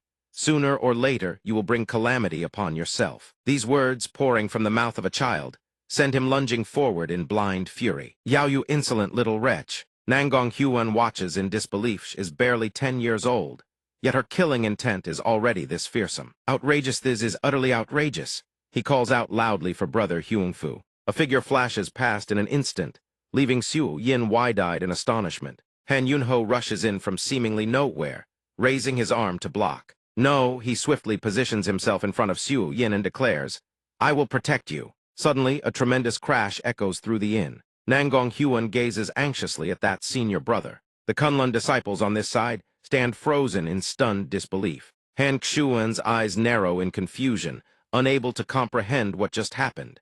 The boy quickly recognizes his savior and calls out. He is in another room. Dong Hun and Haishan Feng, the heretic, are deep in conversation with a stranger. The stranger speaks. This humble one is the chief of the Sichuan branch. Liu Dung Qiang also drains her cup. He sneers, "Tr letter 1EA5N Vuong, judging by how you address me, it seems you already know who I am." The man nods and replies, "I once served in the Ministry of War and had the honor of beholding your excellency from afar within the imperial palace." Hearing this, Dong Hun immediately asks, "Are you a man of the Yang Prince?" The man lifts his gaze slightly, a cryptic smile forming just old memories. The sword immortal smiles as well. "Then my affairs are also of the past. Speak freely." After that, Liu Dung Qiang relaxes as well. "In that case, I shall understand that your excellency has come in the capacity of the sword immortal, and I will receive you with the utmost respect. What is it that you wish to discuss?" Dong Hun's expression turns grave. "Very well. I shall get straight to the point. You surely already know the reason for my visit, don't you?" Liu Dung Qiang gives a slight nod, glancing toward Kun Xian, and replies, "Yes. Of course, these are the findings from the investigation you commissioned. We had to sacrifice a great deal to obtain this intelligence." She then brings forward a dagger and a handkerchief, placing them before him. Looking at the items before him, He chuckles softly. Sacrifice, you say. Indeed, I've already heard about what happened at Urumqi. I hear that Urumqi was completely wiped out by assassins. The association sent is that correct? Dong Hun picks up the items. Musing silently, I originally only assigned that task to Urumqi to lure the association out. I never expected them to react so violently. He speaks up before Du Hai Unsang perished. He managed to relay information to us in time. Only then could we barely complete the mission. Hearing this, Dong Hun immediately asks, have you found the owner of that saber? He promptly answers, it belongs to someone called Xiao Dao Tianluo. I have never heard of that name before. Liu Deng Keung explains. He is a figure who rose to prominence during the Sword Immortal's absence from the Jianghu. He is currently the Manor Lord of Qing Family Manor and has formed a marriage alliance with Jiang Wan, the sect master of the Wandu sect. These words startle him, and he exclaims aloud, what? The Sword Immortal rests his chin on his hand and sighs, truly those people have never known how to judge character. Then this Xiao Dao Tianluo will also be attending the birthday banquet, correct? He nods. Yes, most likely. He furrows his brow in thought, damn it. There's a high chance I'll run into that woman at the Wandu sect. But now that I know the association has planted agents within the Wandu sect, they must be uprooted completely. I'll attend the birthday banquet with a forged invitation. Seeing Dong Hun rise to his feet, Liu Deng Keung asks, are you truly leaving? He replies, thanks to you all I have gained invaluable intelligence. Indeed, the Central Plains are leagues above the rabble elsewhere. What about the commission fee? He bows respectfully.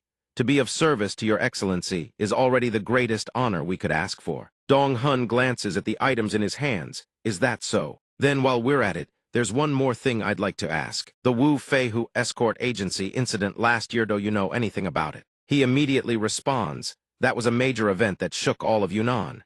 We tracked it very closely, though we haven't been able to investigate every detail. We have confirmed that the Feihu escort agency case is connected to the Dharma Guardian Demon Daoistoff, the Ming Tian sect. His secret place of origin is none other than the Feihu escort agency. Dong Hun recalls the demon Taoist ranks second among the 72 demon stars of the demonic path, and is acknowledged as the third most powerful figure in the Ming Tian sect, alongside the sword demon who once served as vice sect master.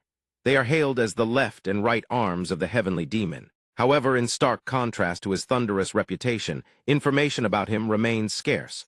All that is known is that he hails from the background of a nameless, third-rate wanderer. In his youth, he joined Tianqian, starting from the very bottom and climbing step by step to his current position. His age, his hometown, and the two sects of his origin remain mysteries never once revealed. Whenever he clashes with the martial world, he slaughters countless foes with his ice-cold hands, showing no mercy. It is precisely his piercing gaze and ruthless killing intent that earned him the title Blood Flame Demon Taoist. The Sword Immortal thinks to himself to have dug up even the Demon Taoist's historic quite impressive.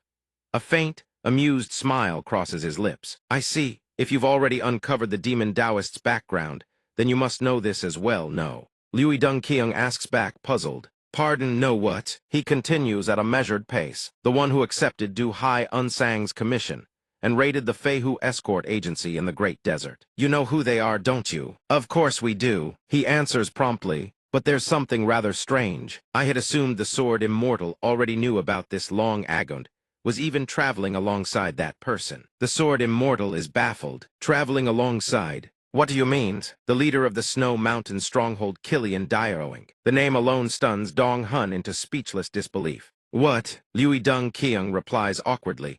All I know is that you willingly embraced that person. Before her words even fade, one of her subordinates bursts through the door. Commander, something big has happened. He speaks in a panicked rush. The Wandu sect appears to be on the verge of waging war against the Black Sword bandits. In an instant, the Sword Immortal's hand shoots out from seemingly nowhere. He seizes the man by the throat and slams his face into the floor, knocking the breath from his lungs. He orders sharply, explain yourself, now. Quickly, the man gasps for air, struggling to recount everything. The demon lord of the Black Sword bandits has clashed with Lei Taekwon at an inn. In the meantime, the Wandu sect has mobilized the Black Sword Legion. All of the Black Sword bandits present at the scene, including the children, have been escorted back to the Wandu sect and are being held captive. Hearing this, Dong Hun clenches his jaw and shouts in alarm the children. Without another word, he rockets out of the room, leaving Liu Deng Keung and her subordinates staring in stunned bewilderment. He's gone. She kneels down and asks her subordinate, "Are you all right?" The man answers softly that he is fine. As for Kun Xian, she observes quietly from the side. Over 30 years have passed. I would have thought his temperament would have mellowed by now. Truly astonishing. That man they call the sword prodigy. He replies softly, "That man has always been unchanging. That is precisely why I consider myself fortunate." She asks skeptical, "Fortunate?" He nods in reply. Indeed, if that man's temperament had changed, I would have had to expend time and resources to account for it. Xian listens with rapt attention. Of course, disasters can never be predicted in advance, but at the very least, one can prepare to some degree. The current sect master of the Zia Wugate smiles gently and asks in return, "Then, Senior, are you saying that the time to prepare is precisely now?" He bows respectfully and replies, "Indeed, teach them one thing and they comprehend 10. Truly, one is fortunate to have such a student." She smiles and asks in return, "You mean he's going to continue? Even a great sword immortal like him couldn't understand the young lady." Of course, that was also because the young lady was far too extraordinary. She suspects those she truly believed that is what happened. He listens puzzled. Yes, recalling how earlier, when the sword immortal departed, Dong Hun furiously issued his orders. "Feng Zhuo, prepare our belongings. We leave for Gao Ziyan immediately." He suddenly stops in his tracks. "Ahon more thing." The sword immortal turns, pointing ahead with a raised voice. "I'm far too busy to deal with this now, but next time remember to choose a proper location before using the flame heart art. Otherwise, there will be consequences." Understood. Roy Dong-kyung stares in astonishment. Something like that actually happened. Zio Jenin smiles coldly.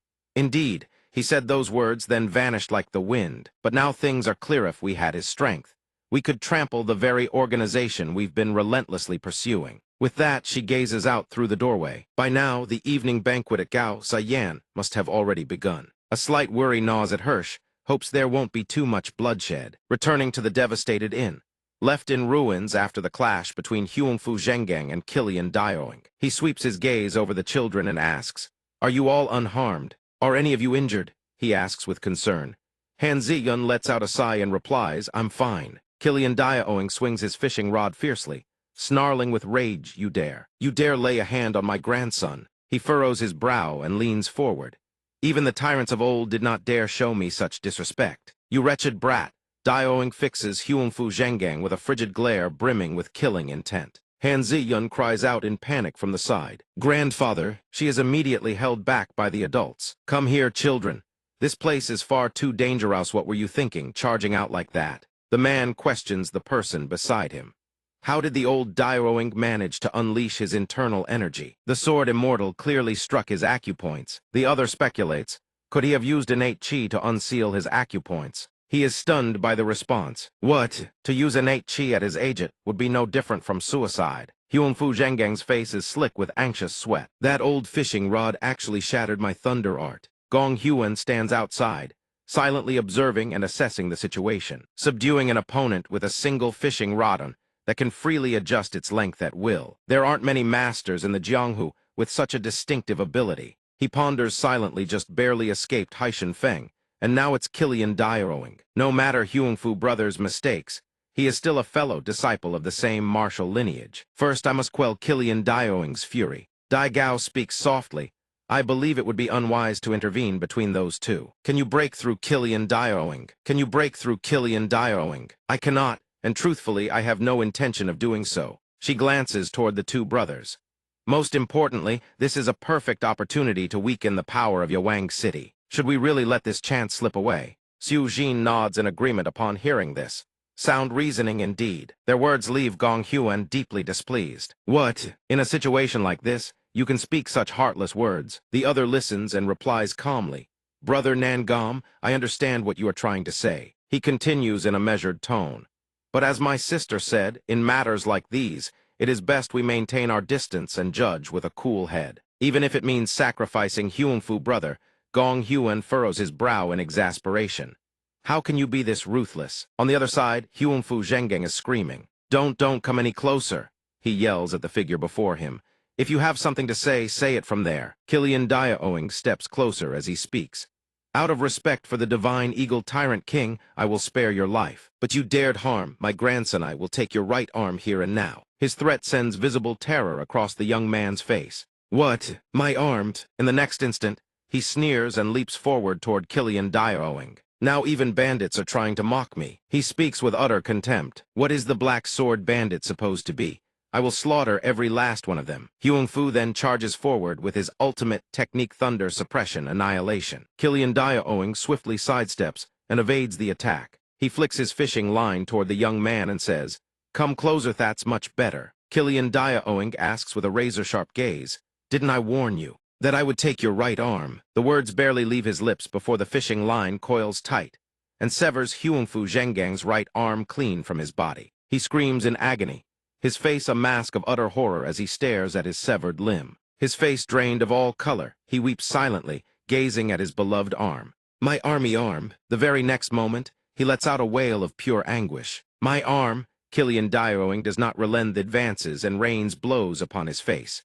"So if you want to start trouble, at least pick an opponent worthy of the challenge, not this sorry display." Huangfu Zhenggang's face is beaten beyond recognition. The old man continues his assault, punctuating each blow with words. "You dare look down on me, on these people?" Gong Huan is held back outside, jaw dropped at the spectacle. "Huangfu, brother!" he cries out in fury, demanding the others move aside but receives only refusal. "We don't wish to complicate matters further, but our leader is truly enraged. Unless you want war, it's best to stand still." He furrows his brow and says nothing. Deep down, he thinks to himself, these people are no ordinary bandits. Every one of them is a renowned figure in the Jianghu peak level powerhouses. One cannot simply draw their sword against them. Killian Dioing rises to his feet, his face dripping with killing intent, and coldly orders Huangfu Zhenggang, "Get up." Huangfu Zhenggang, his face swollen and bloodied, sits on the ground. He silently laments, terrifying. Is this truly the legendary great demon who once terrorized the entire Jianghu? And I actually dared to charge at a man like this. The old man remains intent on teaching him a lesson he will never forget. Where is that brash arrogance from moments ago? The scene sends Han Ziyun into trembling fear. He speaks with a voice seething with anger. "Why didn't you heed my warning from the start? If you had, you wouldn't be suffering like this." Suddenly, a small hand grabs hold of Dioing's blood-soaked sleeve. Saojin speaks to comfort him. "Please don't be so angry." The little girl lifts her glistening, wide eyes and says to him, "This is enough." He then looks toward Han Ziyun, who stands anxiously outside and understands. "Now I see why my grandson is so smitten with her." Dioing glances at the unconscious Huangfu Zhenggang and remarks, "At this point, as long as the bleeding is properly staunched, he'll survive." Gong Huan supports his senior brother nearby, listening with a furrowed brow. That way he can still breathe and survive. Though it may seem reckless, this one does not take lives lightly. From this day forward, do better. After this ordeal, learn to judge the character of men. The words barely leave his lips before he turns on his heel and departs. Su Zhen steps forward, hesitating. The breath of life still lingers in the fallen man, but one look is all it takes. Nangong Hon understands. As a martial artist, that man's life is already completely over. Dai Gao simply watches from the side. A cold thought surfacing in her mind, this matter has already spiraled far beyond what she had anticipated. A catastrophe like this, erupting on the eve of the grand birthday celebration, will the Poison King truly sit idle? Her eyes drift to Huangfu Zhenguang, supported by Nangong Hon's arm, as she silently calculates their next move. Moreover, if word of this man's severed arm reaches the ears of those in Overlord City, then by any means necessary, we cannot allow their fury to fall upon us. Suddenly, she senses a bone-chilling aura emanating from somewhere nearby. Wait, that aura is coming from outside. A squadron of black-robed figures materializes out of thin air, their voices thundering black blade bandits. Abandon the inn and surrender at once. Hearing the shout, Su Zhen peers outside and mutters under his breath, "This is trouble." Dai Gao, standing beside him, sees his expression and calls out his name sharply. He turns back inside, forcing a strained smile, and announces, "The Black Blade Squad has arrived. The Wandu Sect's elite strike force, the Black Blade Squad, has just received their report." They now stand before Su Zhen's inn, the two groups facing each other with eyes locked in open hostility. Inside, Dai Gao curses silently under her breath. Damn it all, did someone actually report the commotion after witnessing it? She turns to Su Zhen and speaks. "Su Zhen, hurry, take Huangfu and get out of here." Nangong Hon hears this and immediately raises his voice in protest. "Wait, aren't we the ones who caused this whole mess in the first place? We should stay and cooperate with their investigation." Su Zhen sighs heavily. "Nangong, brother, pull yourself together." Nangong Hon stands outside, utterly bewildered. "What? Su Zhen continues, his voice low and urgent. If the Wandu sect discovers we were associated with the Black Blade bandits, what do you think they'll say? Won't it utterly disgrace the reputation of the 5 great families? Nangonghon hears this and stands frozen, speechless. The other 2 seize the moment and dash away, not forgetting to leave one final command. If you understand, then take care of Huangfu and get out of here now. From somewhere to the side, Yi Yingdu approaches and places a hand on the shoulder of the pillar figure from Yishan Pavilion. Yi Yingdu speaks gently, his tone reassuring, "Hey, that's Kunlun, don't worry about it, just go." Nangonghon stares at Yi Yingdu, his face a tangled mess of confusion and anxiety, his lips parting as if to speak yet no words come. The very next second, he grits his teeth in shame and bolts, leaving behind only a single hoarse whisper, "My deepest apologies." Meanwhile, the Killian elder barks orders to those assembled before him, "Lead the children out through the back entrance now." One of them hesitates, then speaks up, "Brother, don't tell me you're planning to fight alone." The elder furrows his brow. "This mess was of my making, I will deal with it myself." The man cries out, "How can you say such a thing? I absolutely refuse to abandon my comrades and flee like a coward." Another voice chimes in, voicing his fierce agreement. "You speak true." The Killian elder hears their loyalty and finds himself at a complete loss for words. "Hai Wu, even you before he can finish." Yi Yingdu has already stepped forward. He moves swiftly to the Killian elder's side, firmly opposing his plan. "You must not fight. First, express your intention to surrender." The Kunlun elder stands there, utterly dumbfounded, unable to form a single word. Yi Yingdu glances toward Su Zhen and Han Zian in the distance, then continues, "There are still children here. Another unnecessary clash will put them in grave danger." One of the men eyes him suspiciously.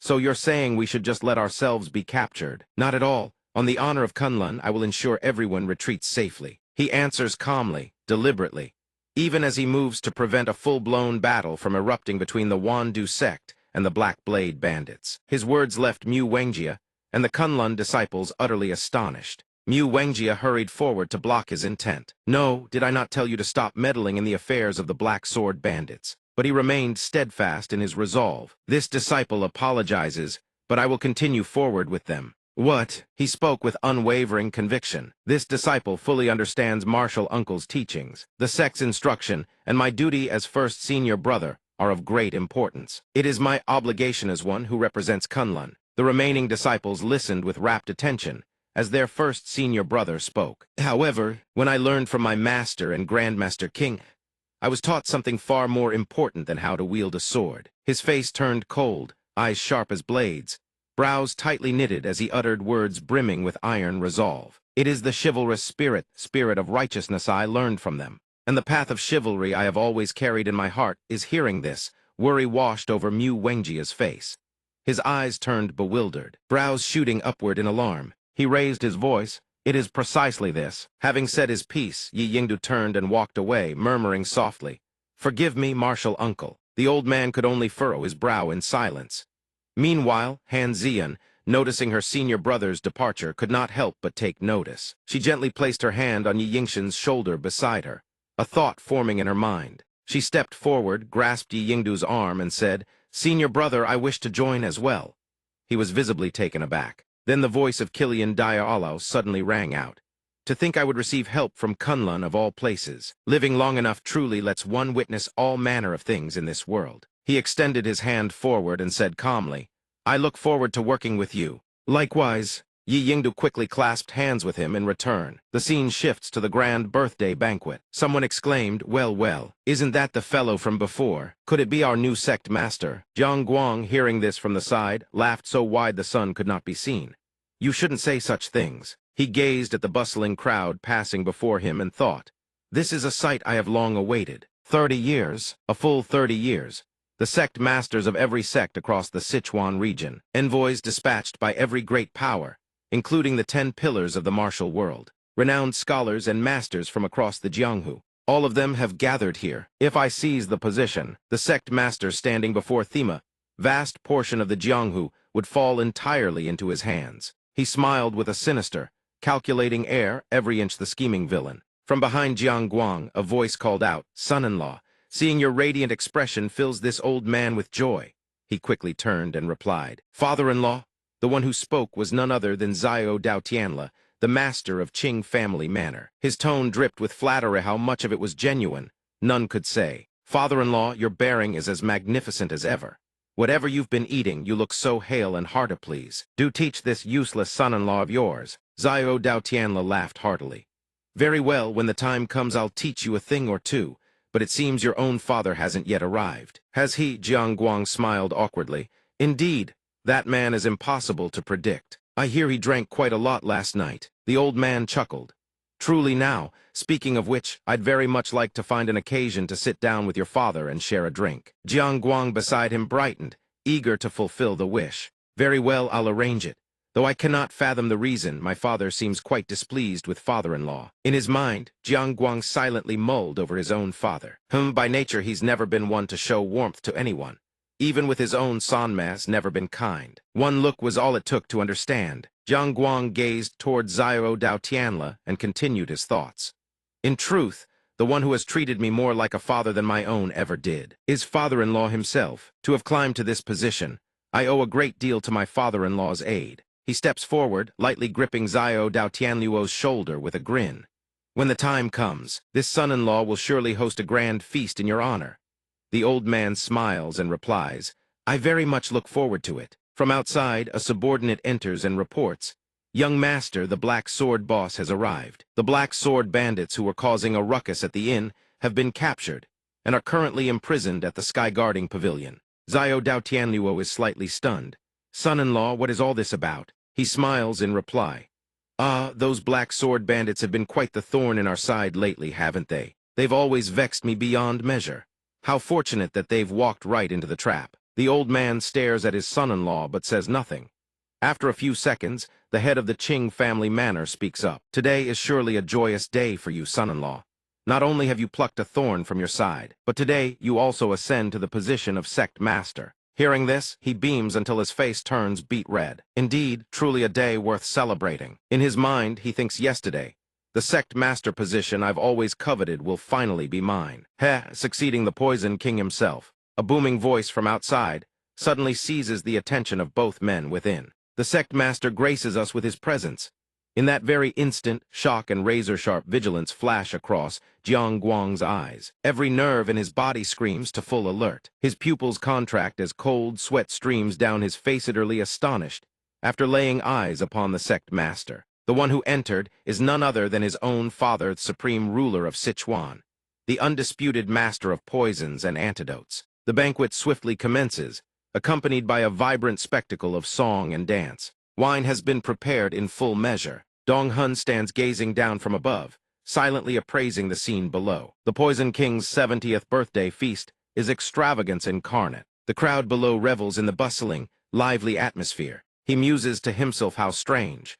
Just a few months ago, he yearned to elbow his way into such gatherings to make his name known to the world. And yet now, none of it seems to carry any meaning. After capturing the Black Sword bandits, the bandits had expressed their intent to surrender. Perhaps unwilling to spark a major conflict on the eve of the feast, they had temporarily confined the bandits. Apart from the Kunlun members at the little sky pavilion within the Wandu sect's villa, Dong Hun suddenly recalls his junior sister and the children. Though Dong Hoa is also being held captive alongside the children, he cannot deter her unwavering resolve to stay by their side. No matter what happens after the feast ends, he must rescue his brothers and the children, all of them to safety. This is a vow he swore upon his honor and upon the name of Kunlun. Suddenly, someone approaches Dong Hun's seat with slow, deliberate steps. Gong Huan glances toward Dong Hun, who is lost in deep thought, and remarks, "This place doesn't seem to suit you, does it?" The man approaches with a hazy, wine-glazed look in his eyes. "You're the fellow I met at the inn earlier. I must apologize for my discourtesy. I am Gong Huan of the Nan Gong family. If it's no trouble, might I sit beside you?" Dong Hun replies, "Suit yourself." The man beside him is too busy pouring wine, seemingly not having caught a single word. Then he murmurs hazily, "At the inn, I was discourteous. My little commotion caused your brothers to be dragged away as well. If there's anything you need my help with, just say the word." Dong Hun thanks him but asks, "Where are the companions who were with you?" Gong Huan's reflection on the wine flask looks far from cheerful.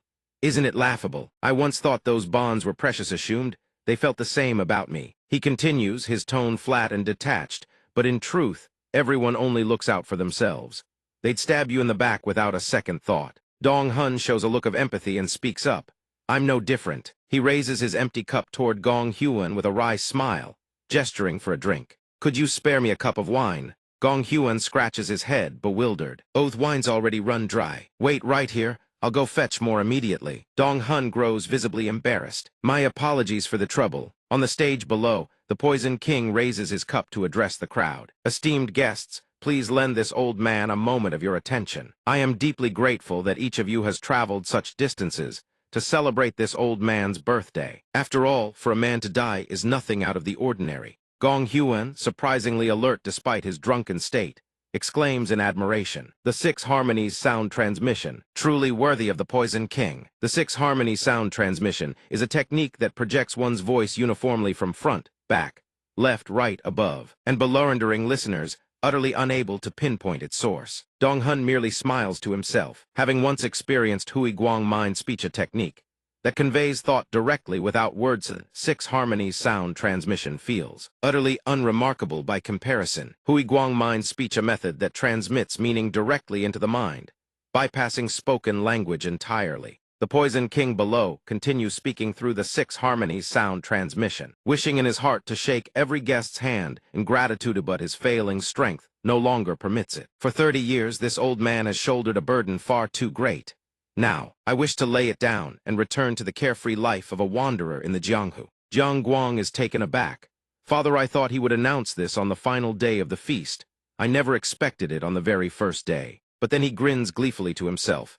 No matter, from this day forward that seat is mine. My era dawns now. So what if the old man still has his shortcomings? I wish to entrust this burden to my granddaughter. However, the Poison King's next words leave Jiang Guang frozen in place, his face slack with disbelief. The surrounding guests erupt into ceaseless murmurs over this revelation. Did His Excellency just say he's passing the position to the remnant blood poison flower? Then what of the patriarch? What becomes of him? Jiang Guang's body trembles as he calls out, Father. He then strides toward the stage to confront him directly. Father, you say you're passing it to her. What is the meaning of this? Are you certain you haven't made a mistake? The Poison King's expression darkens, a flicker of mockery glinting in his eyes. A mistake? Have you ever known me to make one? I am deadly serious. The words barely leave his lips before he turns and walks away, leaving his son standing there in a daze, utterly unable to comprehend what just transpired. He stands frozen in place. Why? What is the reason? Jiang Guang's eyes widen in terror, cold sweat cascading down his face.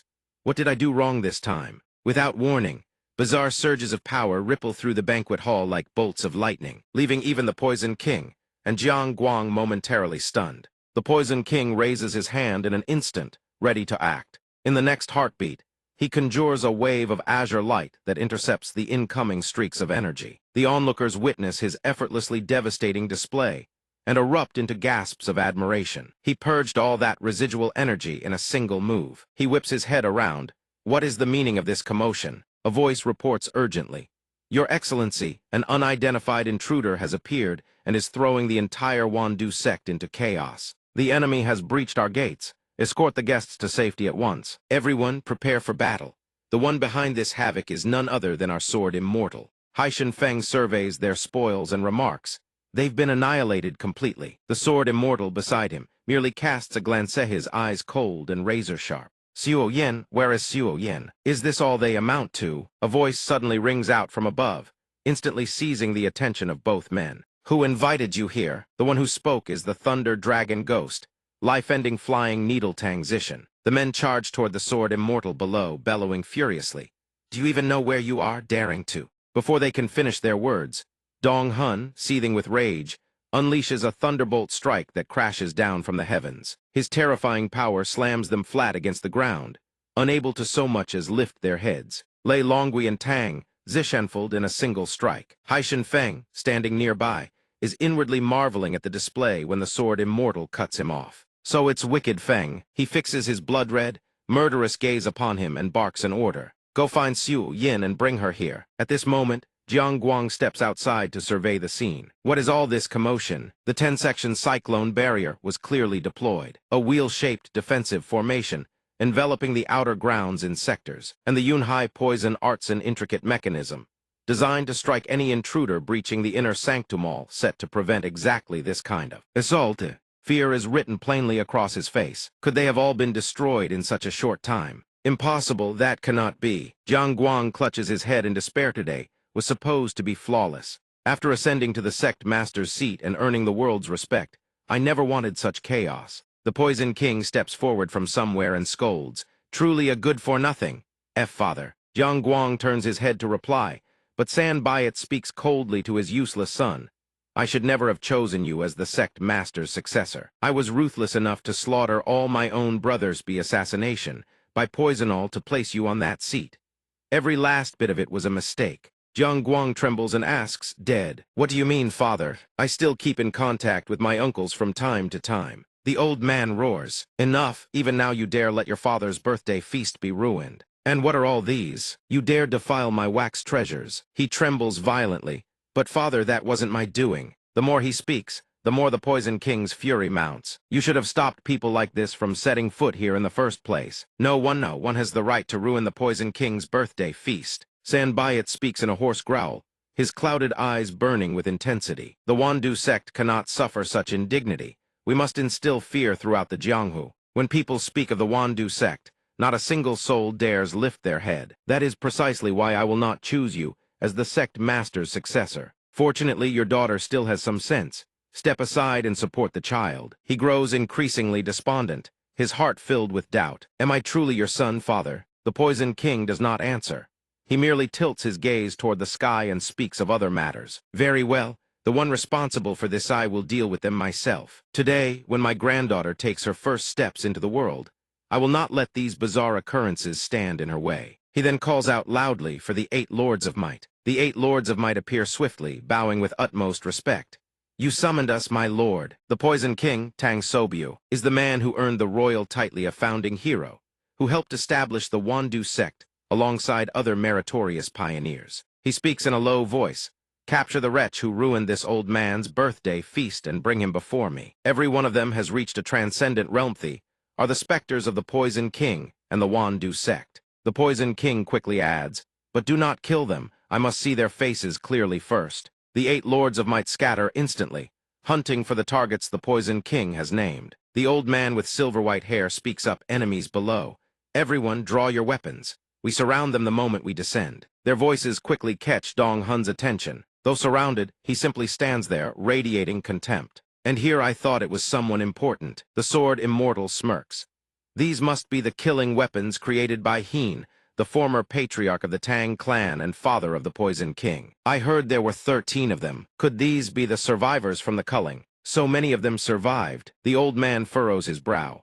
A mere brat dares to speak His Excellency's name, utterly presumptuous. He then charges at the sword immortal, but Dong Hun sidesteps the attack with ease, as one would swat a fly. Sensing the poisonous aura spreading through the air, he mutters inwardly, poison bone technique, what a nuisance. Yet even as he weathers their attacks, he asks coolly, you don't recognize me. I see, if you don't know, then you must die. The sword immortal swings his blade with cold indifference, unleashing a torrent of thunderous power straight toward the 8 Lords of Might. That power scatter now, the leader gasps in alarm and warns the others. But in the very next instant, every last one of them is hurled into the air by the sword immortal's devastating force. The old man is stunned. He had already suspected it upon seeing the chaos, but this opponent is no ordinary figure. He employs a crushing offensive, strategy annihilating his foes with a single decisive blow. A calculation forms in the old man's mind when he unleashes one strike. His next will inevitably target the rear. A strike that powerful must consume tremendous internal energy. We must eliminate him the moment he shows an opening. Seizing that opportunity, he and the men behind him rush toward the sword immortal. Dong Hun responds by unleashing an even more terrifying surge of power lightning bolts that seem to tear space itself asunder. Suddenly, the sword immortal frowns slightly, noticing the purple miasma swirling around him. He realizes his vision has been obscured by the poison bone technique. In the very next instant, a volley of spears hurtles straight toward the sword immortal. The 8 Lords of Might surge forward with a thunderous battle cry. Attack! The sharp spears plunge straight into the spot where Dong Hun had stood just moments before. The old man grins in triumph. Now you're nothing but a rat caught in a trap. But reality rarely favors Dreamser. Sword immortal has long since vanished, throwing the old man into a blind panic. He vanished, he shouts. Where has he gone? Dong Hun has already flanked them from behind. His voice drips with contempt. You fools, I was willing to spare you out of respect for my past ties with Heen. But there is no other way. He raises his sword in one swift motion, brilliant arcs of lightning racing along the blade and coursing through his body. The old man's eyes widen in shock. That sword is undoubtedly Dong Hun's sword chi. He unleashes a devastating strike, generating a blinding wave of energy that cracks and shatters the wall before him. The wave of power continues to obliterate everything in its path. Even the Poison King, standing at a distance, trembles with dread. Those terrifying bolts of lightning scatter wildly, streaking straight toward where he stands. As expected, they strike him squarely in the face, sending blood spraying in all directions. The onlookers are utterly stunned by this display of power. The great hall has collapsed. Someone speaks, voice filled with disbelief. Impossible. That sword kits the White Dragon's explosive Thunder Mountain.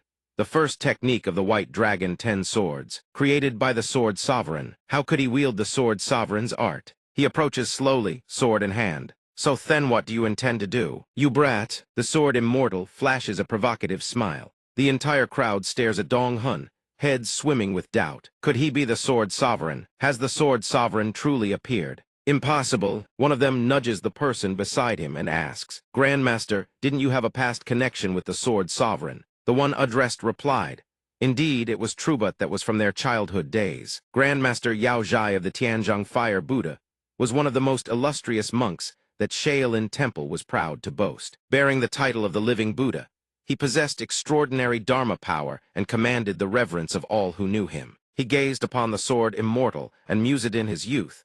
The young man bore an uncanny resemblance to Abbot Zheng Xuan, as though time itself were being rewound. Could it be that during that time, he encountered some long-lost kin? He called out, Abbot Zheng Xuan, the Sword Sovereign was no mere Sword Immortal. Might I ask about the relationship between the two of you? Dong Hun replied cheerfully, I didn't expect that in the time we haven't met. You've aged quite a bit, old friend. Long time no see, you little faker. Tell me, do you still draw maps on your blankets every morning these days? The Grandmaster felt a secret pang of emotion upon hearing this. He silently recalled those childhood days standing timidly beside Dong Hun, who towered several heads above him. Dong Hun said with a hint of pride, raising his eyebrows, look around, there are quite a few familiar faces here, wouldn't you say? Then Dong Hun slowly pointed out and named each person he had encountered in the past, leaving every single one of them stunned. I see there's a girl over there, her name was something like Hoa, wasn't it? And the little angel trailing behind her has shown up too. And there's the kid who used to sneak erotic books past his teacher, right? Yet he surveyed the crowd with a hint of disappointment. Even after I've said all that, you lot still can't recognize who I am. Dong Hun raised an eyebrow and sneered. After all, whether it's this one or that one, your management has grown far too lax. I suppose I've been living far too quietly as of late. Grandmaster Yao Zhai thought to himself, it truly is the Sword Sovereign. He hurried forward to block the Sword Immortal's path. This won't do. You're already over 90 years old, yet you come here looking like this. He gritted his teeth and questioned in disbelief. Jai Ran Shiju Abbot Zheng Xuan, might I ask why you have come to the Wandu sect? They laid hands on my son. Dong Hun's answer left the Grandmaster somewhat incredulous. Your son, did you say? He replied in disbelief. The Black Sword Thief. This revelation made the Grandmaster even more incredulous. The Black Sword Thief, who would have thought that behind the Black Sword Thief stood the Sword Sovereign himself as his backing. The Black Sword Thief had even severed the left arm of Imperial Prince Jin Zhaoyuan, youngest son of the Xin dynasty's tyrant king in the capital. Everyone had witnessed him being spirited away, carried on someone's back. The surrounding crowd chattered in chaos, while Jiang Guang stood behind in utter silence, unmoved. Everyone moved to the Zhao Tian pavilion. Restrain those deviants, he commanded his subordinates, silently calling out a name in his mind. The Sword Immortal lightly turned his head, threatening the crowd behind him. Hey, you lot, don't you move even a single step. If you want your heads to fly, go ahead and try. Before the crowd could so much as twitch, he added, I warned you before, didn't I? I told you lot to stop playing around like common street thugs. Dong Hun slightly turned his head and sneered coldly. Your squabbling and brawling, I couldn't care less about that. But I warned you, don't you dare touch innocent civilians and children. Haven't I said it over and over until my mouth went dry? Just moments ago, his entire being radiated the aura of a righteous protagonist. but now he looked every inch the true villain. He gripped the sword in his hand and spoke in a voice cold as steel. "But now you dare lay hands on my child." A man spoke up in sheer terror. It was the Black Sword faction, the extremists. We knew nothing about it, and the chaos was certainly provoked by the Black Sword faction first. Shenji stepped forward, one deliberate step at a time. "Hey, you think I don't know what's going on?" It was surely that imperial prince who threatened the child first. Dong Hun paused briefly, then looked toward Sanbit and asked our esteemed guild leader, "Why have you been silent this whole time?" Within the sect, there existed a secret realm that had long since become the stuff of legend, the cavern of celestial darkness. It was a cavern where the heavens themselves darkened and descended. Only those who had reached the absolute pinnacle of cultivation within the sect could set foot inside. Deep within, Jiang Qi was conversing with someone, her voice brimming with astonishment. "Really? Someone actually rejected our grandmother? Impossible." She seemed unable to believe her own ears. From within the lightless cavern, a voice resonated. "Isn't that so? Though I may be old now,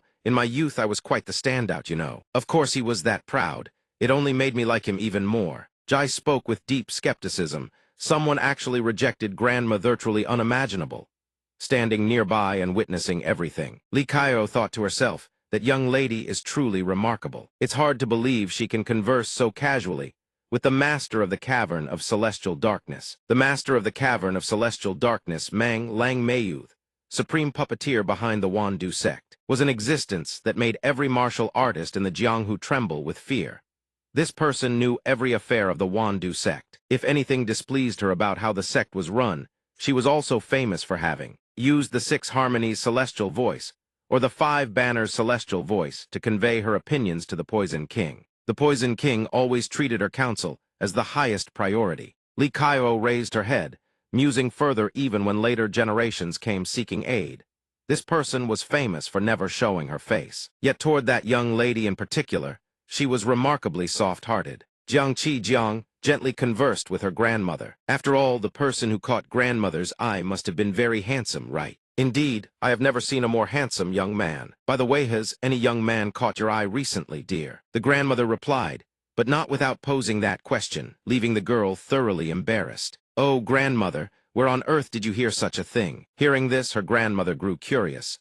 "Tell me what he looks like. If he meets my approval, I'll lend you a hand, dear." She thought for a moment, then smiled and replied, "Oh, looking at it that way, they really do resemble each other, don't they?" Seeing the person inside the cave questioning her, she quickly explained, "That's the painting hanging in grandmother's room." She stared at the painting before her and sighed. "I always thought, how could this be possible? But it really is so. This person bears a striking resemblance to that one." The old woman heard this, her voice trembling with astonishment. "What did you say?" She gently rubbed her chin. "How can they look so alike?" "Grandmother, the person you mentioned at your first love." A sudden deafening roar erupted through the space, cutting off the words she had not yet finished. Jiang Qi gazed at the streak of green light before her, and asked Li Jindong, "What has happened at the main hall?" The figure within burst forth without warning, sending the ornamental stone formations scattering in all directions. "So that person has returned to the mortal world." She stared at the scene in shock. From within the blazing light, a woman emerged, a face as dark as night, eyes sharp as blades. It was grandmother. The old woman smiled and spoke. "I have waited long enough." The sword saint turned back. Dong Hun stood at a distance and called out, "Poison King, is it? Won't you say something?" Suddenly, a voice transmission reached the sword immortal. "Something has happened." He lightly rubbed his ear and asked, "Bad news?" The messenger hesitated before reporting, "I found the location of the children and the black sword thief." But upon hearing this, the saintess caught the transmission too, and Dong Hun's brow furrowed deeply. "What is it? What happened to Suo Yin?" The bearer of bad news scratched his head. "Damn it all." The Poison King stands there, listening. He sneers as he studies the expression on the sword immortal's face. Something must have happened, hadn't it? Even if you are the sword immortal, what meaning does it hold? You cannot even keep a single promise. Dong Hun's expression darkens upon hearing this. He snaps in fury, "I couldn't keep mine." Then outsiders like you should hold your tongues. Look at the state of your own house first, who here truly failed to protect what was most precious. The Poison King retorts, "Indeed, you are the one who brought things to this pass. On the very day of my birthday celebration, no less. The people of the Wandu sect, my own subordinates." As he speaks, his fury peaks, and the power within him erupts violently. "You dare do this even after causing such a catastrophe. and you think you can walk away unscathed. Even if you hold authority in the Jianghu, you are nothing more than a relic of a bygone era. The world has changed greatly. I will show you that right here and now. Immediately after, his entire body is engulfed by an immense surge of power. The grandmaster standing nearby watches, and thinks inwardly how can the Poison King so openly manifest his chi intent, a technique only those who have reached the absolute pinnacle of their realm can wield in full view of everyone. Is he trying to sway the hearts of the crowd?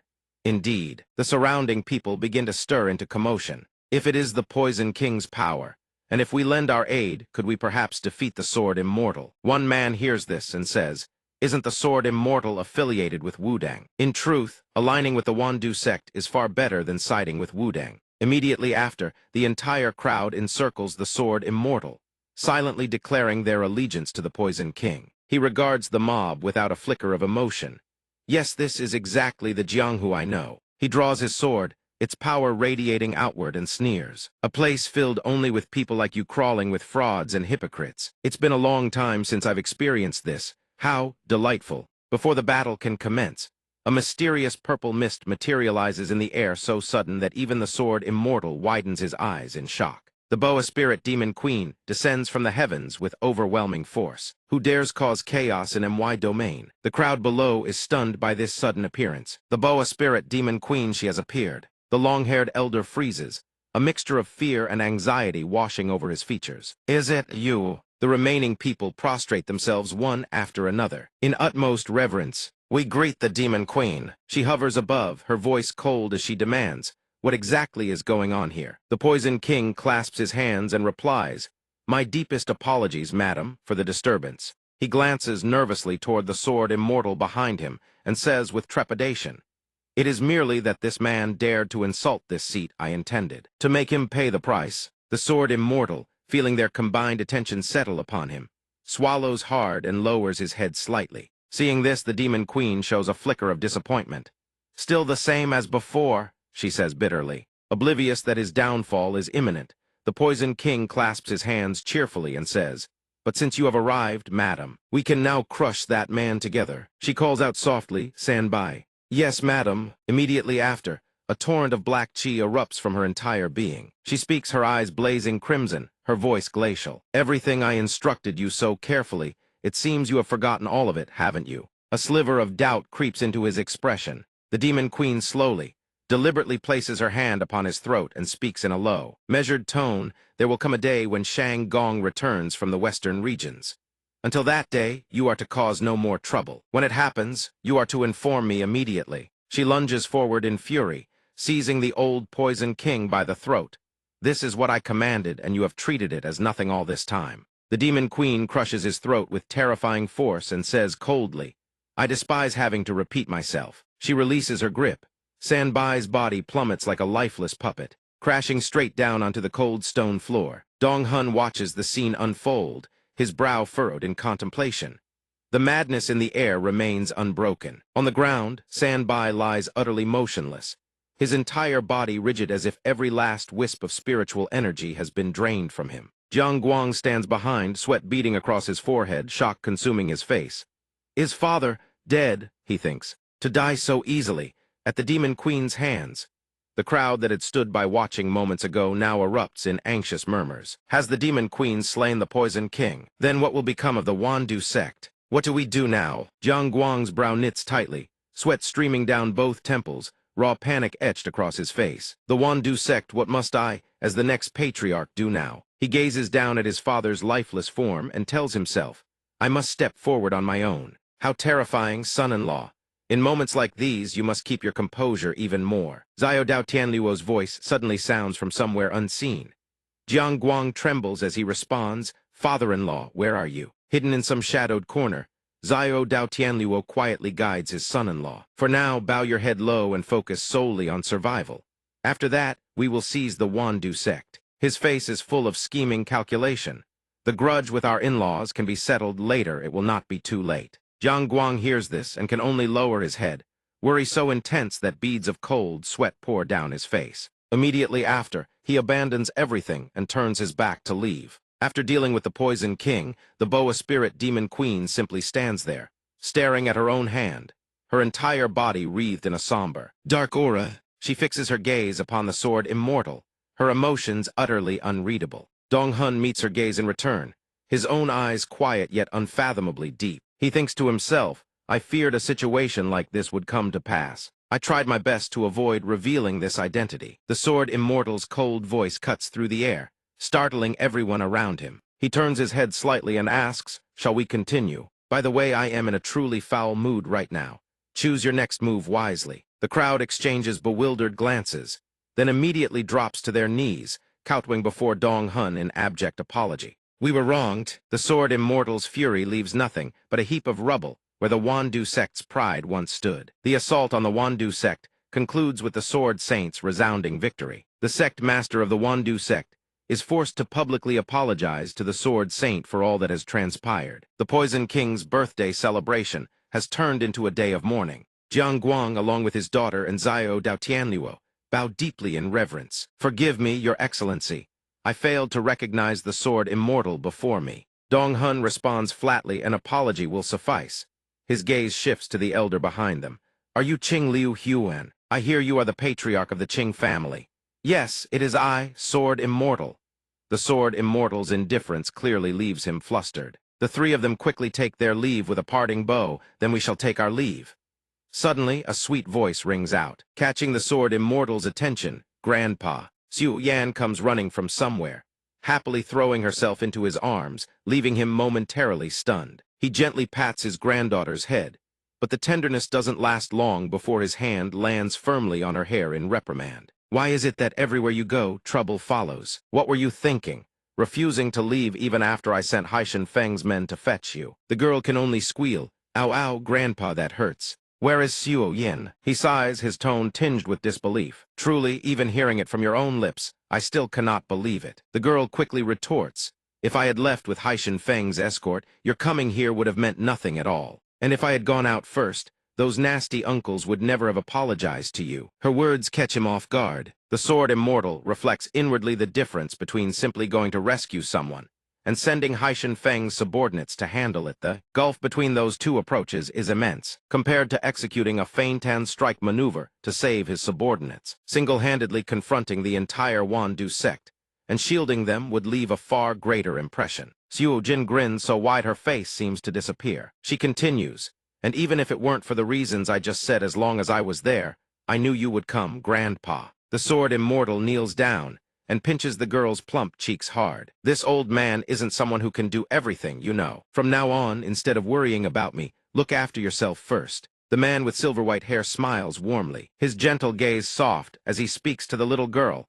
The most important person in this world to me is you. The little girl hears this and replies with a joyful smile. Yes, among the group from the Kunlun sect, Yi Yingdu speaks up, Master, we will not be returning to Kunlun. These words cause Mei Wengjia's eyes to widen in shock. What? Beside him, Yi Yinghua speaks as well. From this day forward, I wish to follow the black sword thief and see the world. The old master looks at them both and asks, must you truly go to such lengths? He replies, I want to see more of the world. After gaining enough new experiences, I will return. I will also send a separate letter to you and Marshal Uncle Shah Bidu back at Kunlun. I hope you both can understand. He gazes at his master with unwavering resolve. If there are sins I must bear, I shall accept them all, even if it means being stripped of my title as senior brother. Yi Yinghua quickly adds, Master, I share the same sentiment as senior brother. I wish to explore this vast world. The old master replies slowly, is that so? Very well, go both of you. Having said this, Mei Wengjia turns and walks back inside. He lowers his head and murmurs, if they were the kind who could be stopped, they would have been dealt with long ago. But do not return too late. The four disciples quickly bow their heads in farewell. Yes, Master, we will return soon. He glances back slightly, thinking to himself, perhaps I have been looking at this world the wrong way all along. Perhaps the fault lies with me, but even I am no longer certain. He walks away, his retreating figure shrouded in loneliness. As the Kunlun sect disciples gradually fade into the distance, they leave Mei Wengjia lost deep in thought. Behind him, Su Jin silently leans against the wall. He lifts his head and speaks. Kunlun is in deep trouble. After all, who could have expected the demonic empress to make such a choice? After today's events, how will the landscape of the Jianghu change from here on? It is truly beyond prediction. The man in the tilted hat crosses his arms and adds with a laugh. Daigao beside him speaks up. Today marks the passing of a great elder of the Jianghu. On such a solemn day, you dare to laugh. Should we not refrain from doing things that offend the departed? He bursts into laughter. Isn't Miss Daigao also finding this rather interesting? She replies calmly, not at all.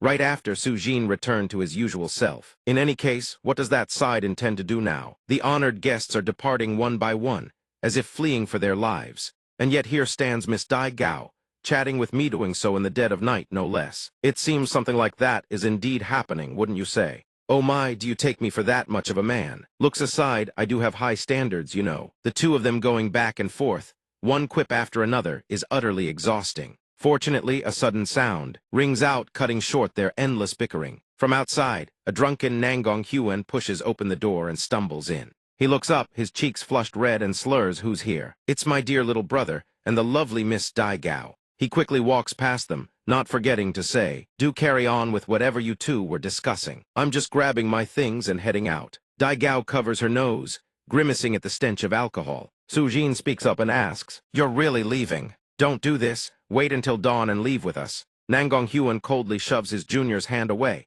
and says icily, "Enough, I'm leaving." His words and actions leave Su Jin standing frozen, watching in stunned silence. He slings his sword over his shoulder and turns to leave. In his mind, he thinks, I expected as much. No one stopped me, so why does it still feel so lonely? The two remaining figures stand frozen, watching his retreating back without uttering a single word. Suddenly, he realizes he left his money pouch in the room and has no choice but to turn back. Fine. Nangong Huan turns his head toward the tightly shut door and comes to a halt. He mutters to himself, then turns and strides forward. It'll be fine. Actually, this is for the best. I'll start aiming from my money pouch to my relationships. Outside the entrance of a certain establishment, Shenji paces back and forth anxiously. He turns toward the group that has just arrived and calls out, "My lord." The Grand Steward approaches the Sword Immortal's entourage and says, "I have heard the news about Wandu sect. My deepest apologies, I was unable to be of any help. I was also considering whether I should head to Wandu sect at first light." Hearing this, the Sword Immortal furrows his brow and sighs. The rumors have already spread that far. It seems people truly have nothing better to do. The steward quickly replies, "It must have been a monumental affair. In less than 10 days, the news will have swept across the entire Jianghu, including the return of the Sword Immortal." Inwardly, Dong Xuan thinks the upheaval of the Jianghu is about to begin. Even now, they are all scrambling to cast their nets toward me. He then turns his gaze behind him and says, "The children are exhausted and asleep. Light the brazier in the room to keep them warm." Hai Shenfeng immediately responds, "Yes, I will see to it right away." Just as he is about to walk away, Shen Ji hesitantly calls out to the Sword Immortal. He has nothing to say. He decides not to continue, secretly thinking that the news about finding the third young master of the merchant group can surely wait. Inside the room, Dong Xuan gently tucks a blanket over the sleeping Su Dai. He then turns his head and addresses someone. "I know you are there. How long do you plan to hide?"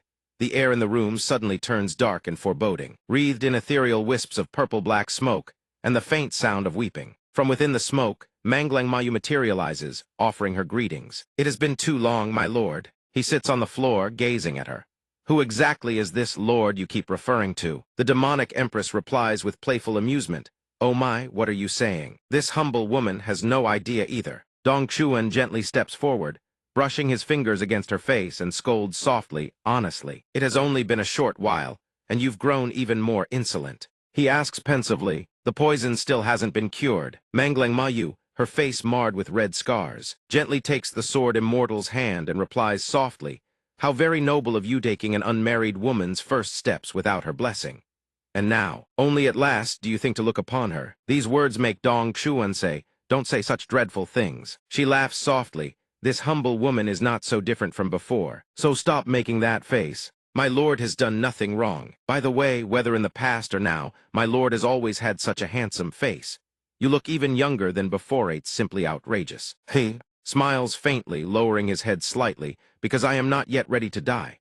There are still far too many things left undone." He then grows serious, crossing his arms, enough teasing. "Answer me properly. The poison, has it truly not been cured?" "Of course. A trivial poison like that thy's humble woman resolved it long ago. Over the years, it is not only my lord who has changed, wouldn't you agree? The sword immortal hears this with suspicion. If it's already been resolved, then why does your face look like this? Recalling her younger self, Manglang Ma Yu lets out a bitter laugh. What would be the point of a cure now? This body has aged to nearly 90 years.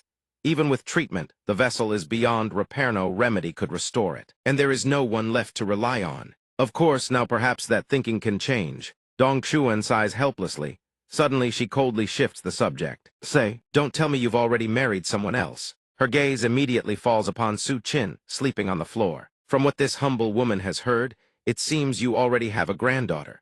Could she be the biological child of that woman from the Sea family? Or that sharp-tongued little wretch Binghua? The more she speaks, the angrier she grows. Dense clouds of black and purple smoke swirl around her. Dong Chuan hastily explains, Zio, you married a scholar. As for Yin Binghua, it has been over 50 years I have not seen her since. He adds, and regardless of how I may look now, how would a wandering Taoist priest ever have the time to father children? Meanwhile, she inches closer toward Su Qin. The demonic empress studies the little girl, appraising her. Surely you adopted this child out of karmic fate. She is quite adorable, but looking closely, I truly see no trace of my lord in her. The longer she gazes, the more thoughts begin to stir. My lord possesses an ethereal, transcendent bearing, while this child has a gentle and delicate appearance. If one were to speak of resemblance, it perhaps shares more in common with the Sun household. She hesitated, about to address the senior, when Dong Hun below furrowed his brows with a hint of irritation. Enough, you are starting to vex me. He regards her with a gaze tinged with frost and speaks. That is quite enough. I only wish to ask one thing. I have noticed unfamiliar outsiders lurking within the Wandu sect. What do you intend to do about it? The demon empress swiftly grasps the implication. Your Excellency speaks of the Dong family, does he not? Her lips curl into a cold smirk. As expected, it seems your Excellency knows more than he lets on. For the time being, this humble one shall maintain her composure. The guardian poison's attitude in this matter is truly insufferable, for she has yet to uncover who stands behind all of this. Dong Hun remains seated in place, his voice low and grave. I, too, wish to involve myself in this matter if possible. I have certain grudges with them. He recalls the face of that Zio Dao Tianluo and mulls it over. If his suspicions prove correct, then the one pulling strings from behind is an association and they used that man as bait. They must be rooted out and annihilated completely. She swiftly approaches and lightly touches the sword immortal's cheek, asking, Does your Excellency perhaps intend to hunt rabbits? If so, this humble one most warmly welcomes it, for if the senior shall step forth to assist, what is this humble one to do? She says. Turning to the other, the sword immortal merely offers a serene smile at one, brimming with hidden meaning. The scene shifts to morning. The sky stretches vast and azure, and birds soar high above the canopy. A voice rings out, the announcement shall be made tomorrow at sunrise. Within the chamber, Jiang Guang stands with both hands braced against the table, letting out a long, heavy sigh. He gnaws at his teeth in anxiety, thoughts churning. What is he to do next? Do not be so disheartened, son-in-law. Zio Dao Tianluo steps in from seemingly nowhere, his tone feigning comfort, startling Jiang Guang for a brief moment. Dear father-in-law, Jin Zio Yuan clutches a stack of papers against his chest, a smile playing on his lips. Has it not already begun? Truly, the sword immortal is a terrifying existence. With his strength alone, he shattered our entire fighting force and upended the inner workings of the Wandu sect. In truth, not a single person died. Hearing these words, Jiang Guang's face turns increasingly ashen. What father-in-law means, Zio Dao Tianluo replies unhurriedly, precisely.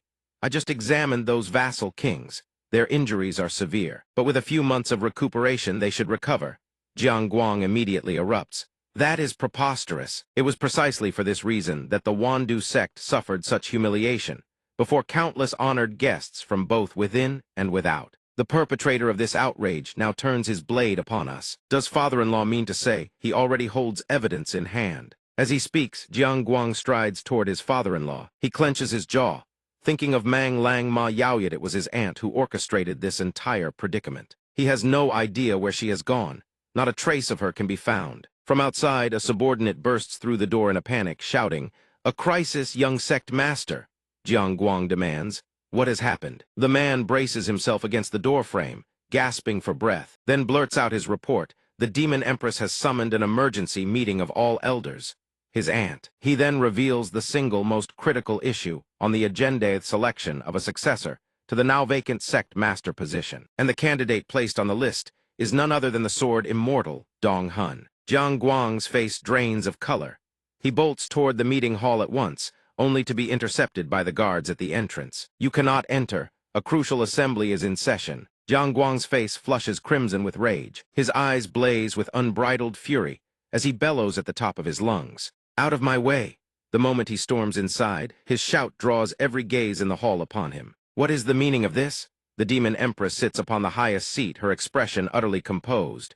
Jiang Guang thunders. How could you do this? This is the position of regent. She regards him with mild bewilderment. And what of it? He roars once more.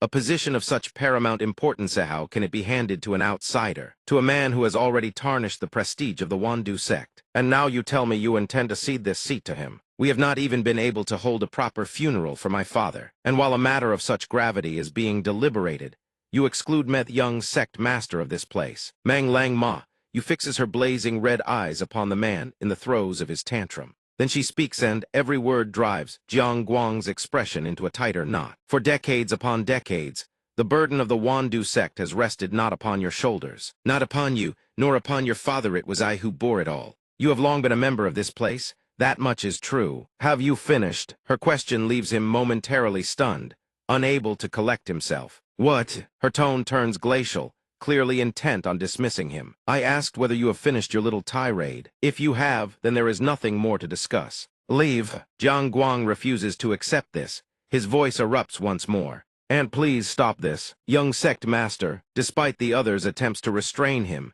he cannot bring himself to halt. Elders, please, you must stop my aunt. Surely she is no longer in her right mind. One elder steps forward to explain. We do not fail to understand the young sect master's sense of grievance, but the demon empress's decision is the correct one. This decision has already been ratified by the elder council. The man draws closer to Jiang Guang and continues. Moreover, did not the Poison King himself name Dong Hun as his successor during the banquet? What? In accordance with his will, the regency shall be maintained until Dong Hun has firmly established his position. You no longer hold any authority in this matter. That single declaration leaves Jiang Guang utterly speechless. His eyes are hollow, brimming with contemplation and unease. Reeling from the shock, Jiang Guang drifts back to his chambers in a daze. Xiao Dao Tianluo spots his return and speaks at once.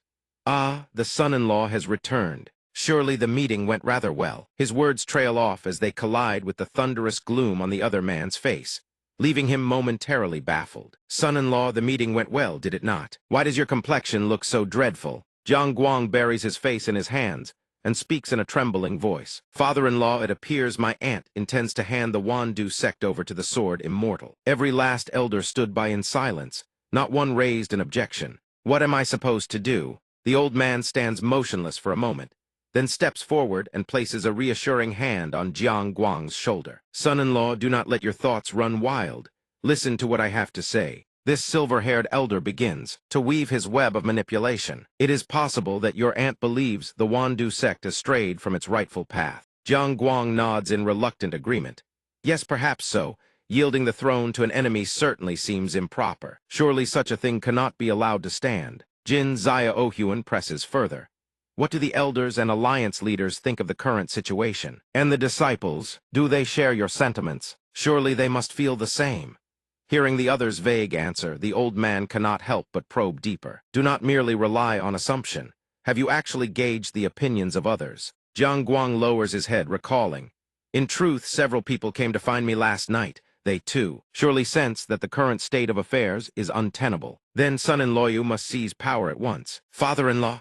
The words from Xiao Dao Tianluo leave Jiang Guang momentarily bewildered. What do you mean? The cunning elder continues his manipulation of Jiang Guang. In a crisis of this magnitude, those who have merely watched from the sidelines are certain to be scattered throughout the sect's ranks. Gather them, together wrest back control and set right all that has gone wrong. I shall aid you by every means at my disposal. Of this you can be certain. Jiang Guang stares at him in disbelief. You are telling me to stage a coup. Xiao Dao Tianluo merely pats his shoulder once more.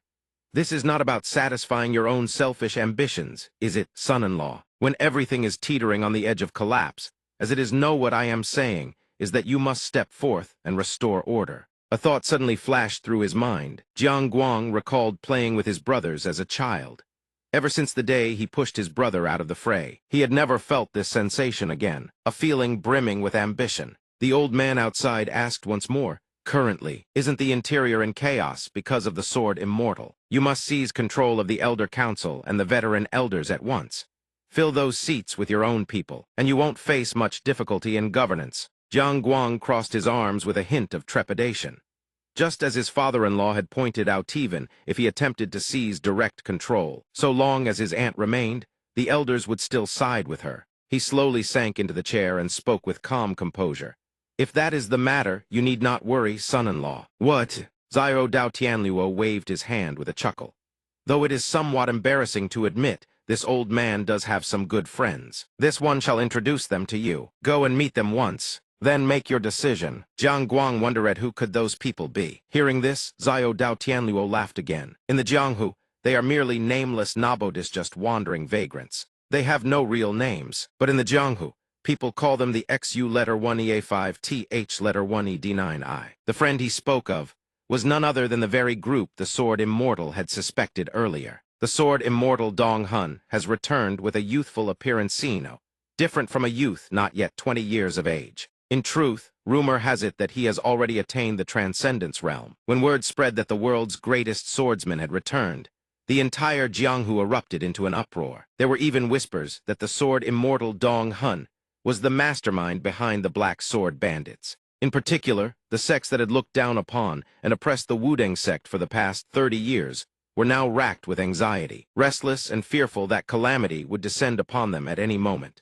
As a result, the Hubei region where Mount Wudeng stood began to bustle with people streaming in from all directions, and the Wandu sect, the epicenter of all the chaos, grew ever more lively. Because of the return of the Boa Spirit Demon Queen and a single parting sentence she left behind, the Wandu sect was once again engulfed in turmoil. The main culprits behind the chaos at the Wandu sect were none other than the Black Sword Bandits. They had been able to depart without suffering a single loss. The matter of dealing with the old man, Killian, who had severed the left arm of the royal scion, the youngest son of the Xin dynasty's tyrant king, remained in a state of deferred judgment. At this moment, old Killian Diallo sat leaning against an ancient tree, sighing ceaselessly. He quietly took notice of the group of people murmuring behind his back. "Why is it so quiet?" "That's right," the short-haired one asked in puzzlement. "Just how exactly do they plan to deal with us?" Hearing that, the bald-headed one offered a hypothesis. "Do you reckon we'll end up dangling from that tree over there?"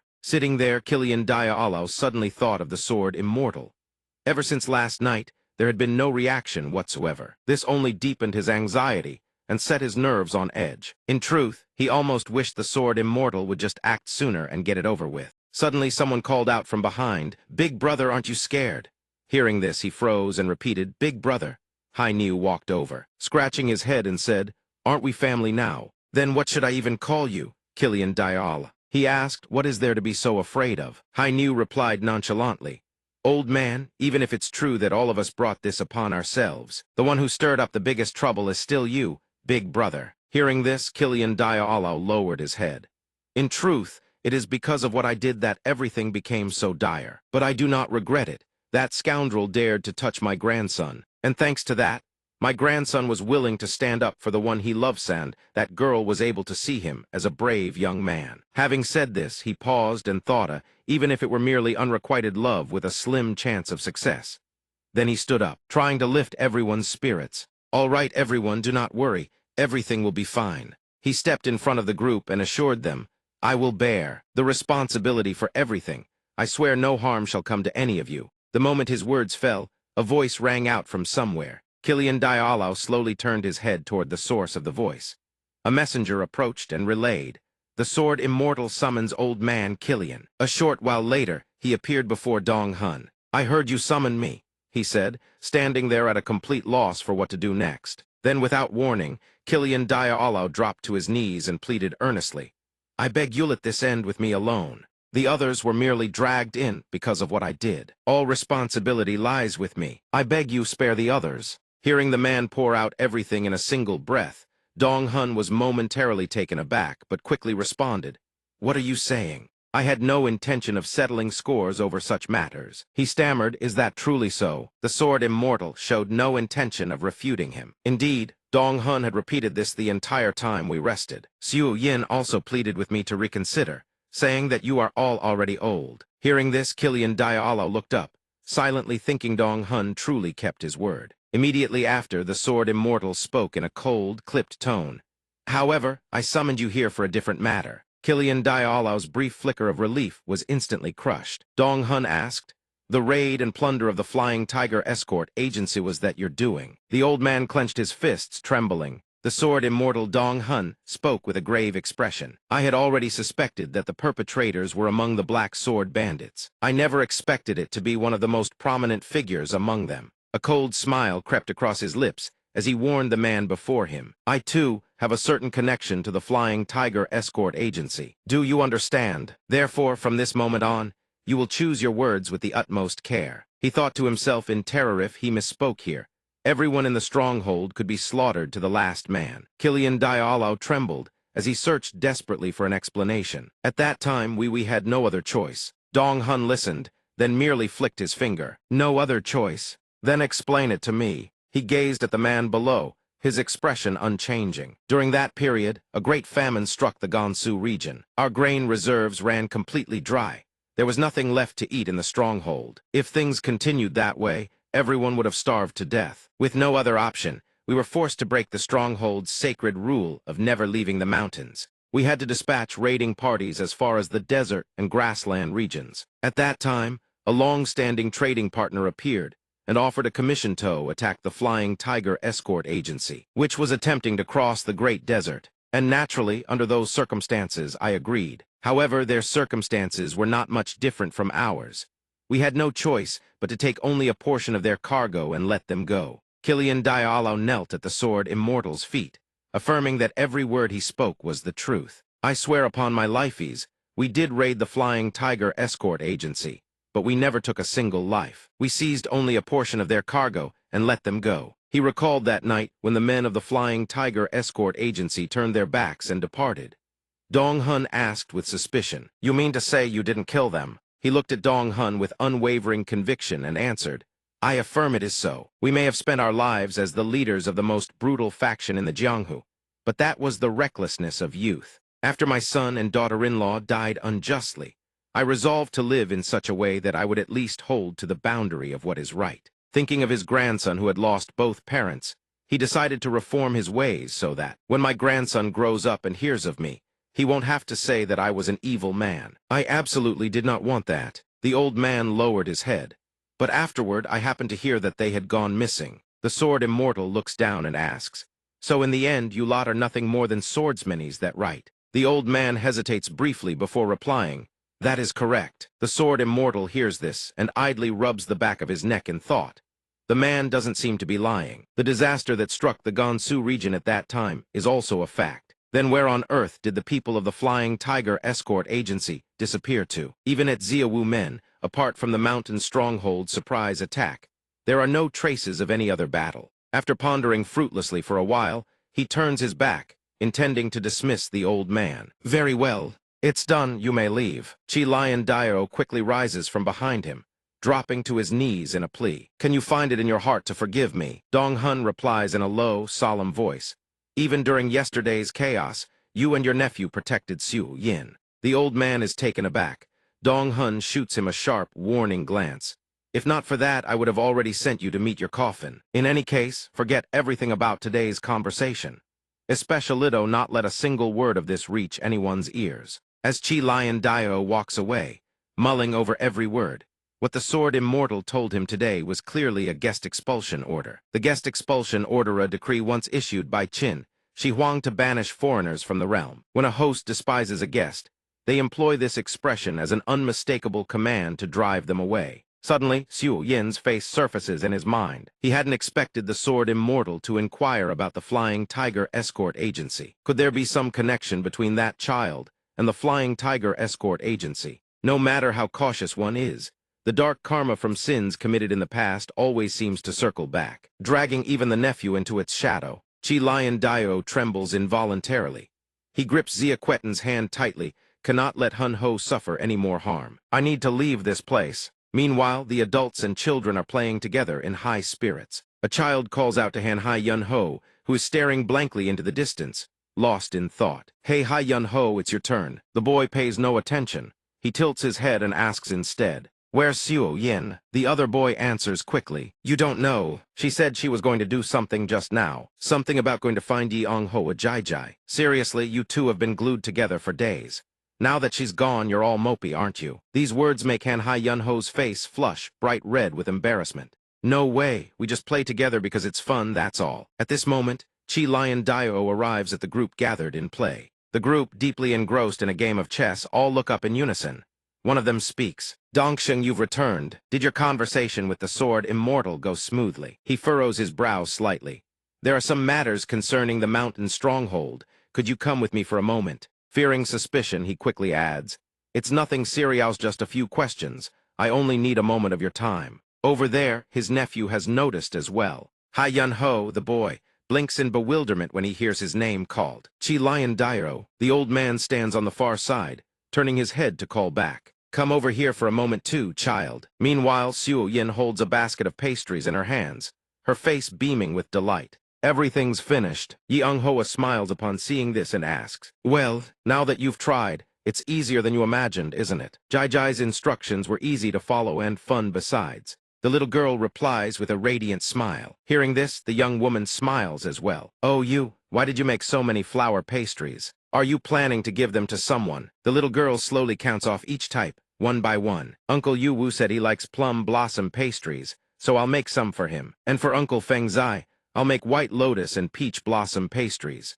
For Grandpa Hun Ho, I'll make jasmine flower pastries." Hearing this, the young woman raises a question. "Jasmine? Yes, I saw them when we passed by Jia En Mountain. They were so beautiful." The little girl confirms with a bright, unwavering smile. Grandpa Hun Ho will definitely love this gift. After that, Suo Yin picks up her basket of pastries and walks off, turning her head back as she goes. "Then I'll go hand out the flower pastries now, okay?" Yi Ong Hoa, standing in the kitchen, calls out after her. "Suo Yin, be careful out there and don't run too fast." The little girl happily agrees. She stands before Hai Niu and his group and asks, "Excuse me, has no one seen Grandpa Dong?" The man chews on a pastry and replies, There is indeed something strange going on. Not just the chief and the other people from the mountain stronghold have all vanished. Even the belongings of the stronghold families are Gania's if they were spirited away." He lowers his head and adds, "This morning, after meeting the sword immortal, he left just one sentence that said he'd be going somewhere, then vanished without a trace.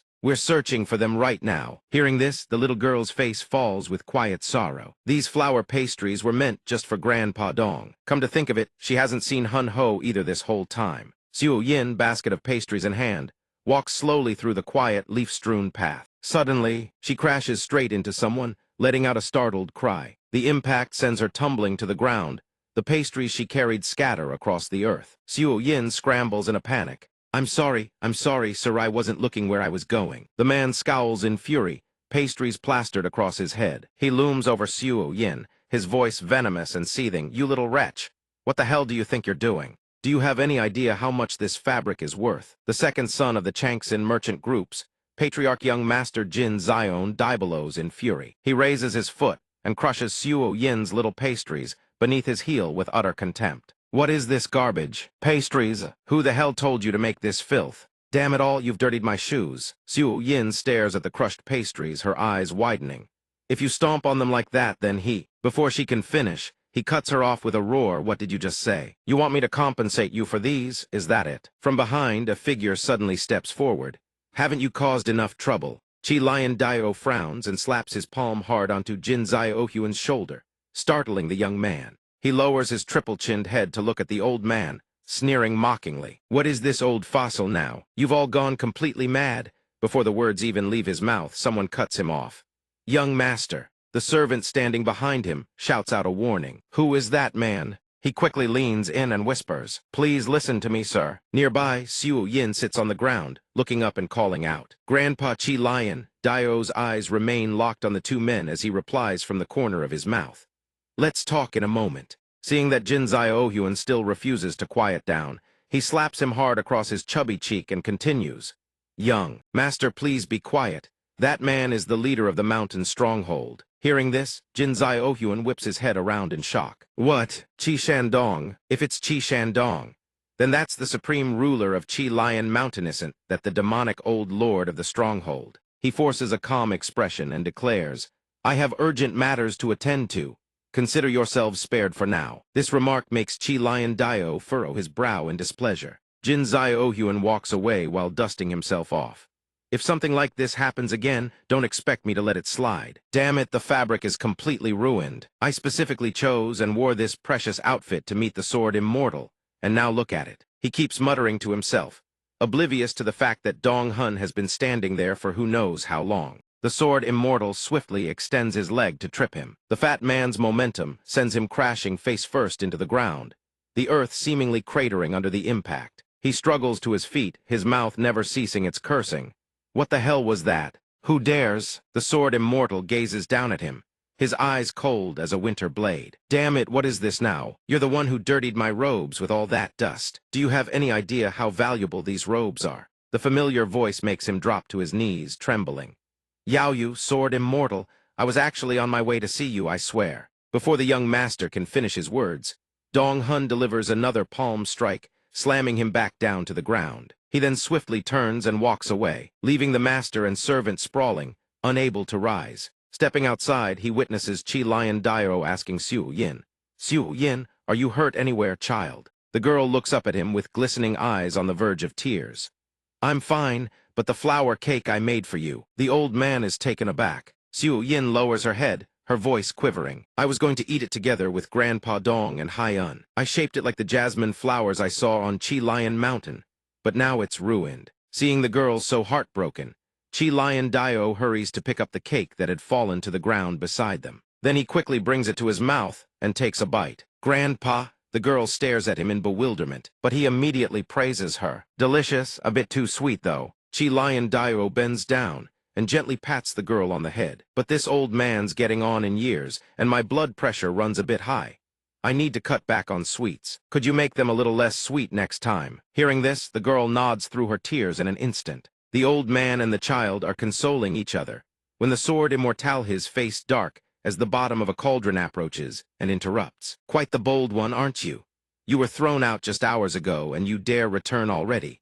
Or do you not understand the guest banishment order? Dong Hun fixes Qi Lion with a cold stare and orders, follow me. After stepping into the forest, he speaks. Did you find my words amusing? I explicitly told you to take your family and leave. Qi Lion Dio. He bows his head slightly in apology, then speaks. Sir, I am fully aware of my sin. He lays bare his heart before the sword immortal. I am the one who brought an indelible stain of injustice upon the saintess and the fae who escort agency. I know the wrongs I have committed. I am fully aware of them. Then Qi Lion Dio looks Dong Hun squarely in the eyes, clasps his hands before his chest, and makes his plea. Therefore, I wish to protect the saintess. I wish to atone for my sins. Recalling Xiu Yin's innocent, joyful expression, as she held that basket of cakes moments ago, he thinks to himself after eating the cake that child made, I realized my place is not on Qi Lion Mountain but behind this child. The sword immortal tilts his head and asks, an old fossil like Yao, how exactly do you intend to protect Xiu Yin? He answers without hesitation, by any means necessary, even if it cost me my life. The sword immortal then raises his head to the heavens and speaks a cryptic line. I wonder where did the protective fortune, the shelter of fate, and the righteousness that a demonic cultivator like you once squandered all go? Can the wheel of karma truly turn back like this? He raises his hand to receive the messenger bird that just arrived and asks, so, what do you intend to do from now on? I'll decide after I see what you do there. Dong Hun holds the slip of paper bearing only a single character and murmurs with hidden meaning. It seems it has already begun. That night at the main hall of Qing family manor, Zio Dao Tianluo and several of his trusted associates sit around a round table in deliberation. He speaks first.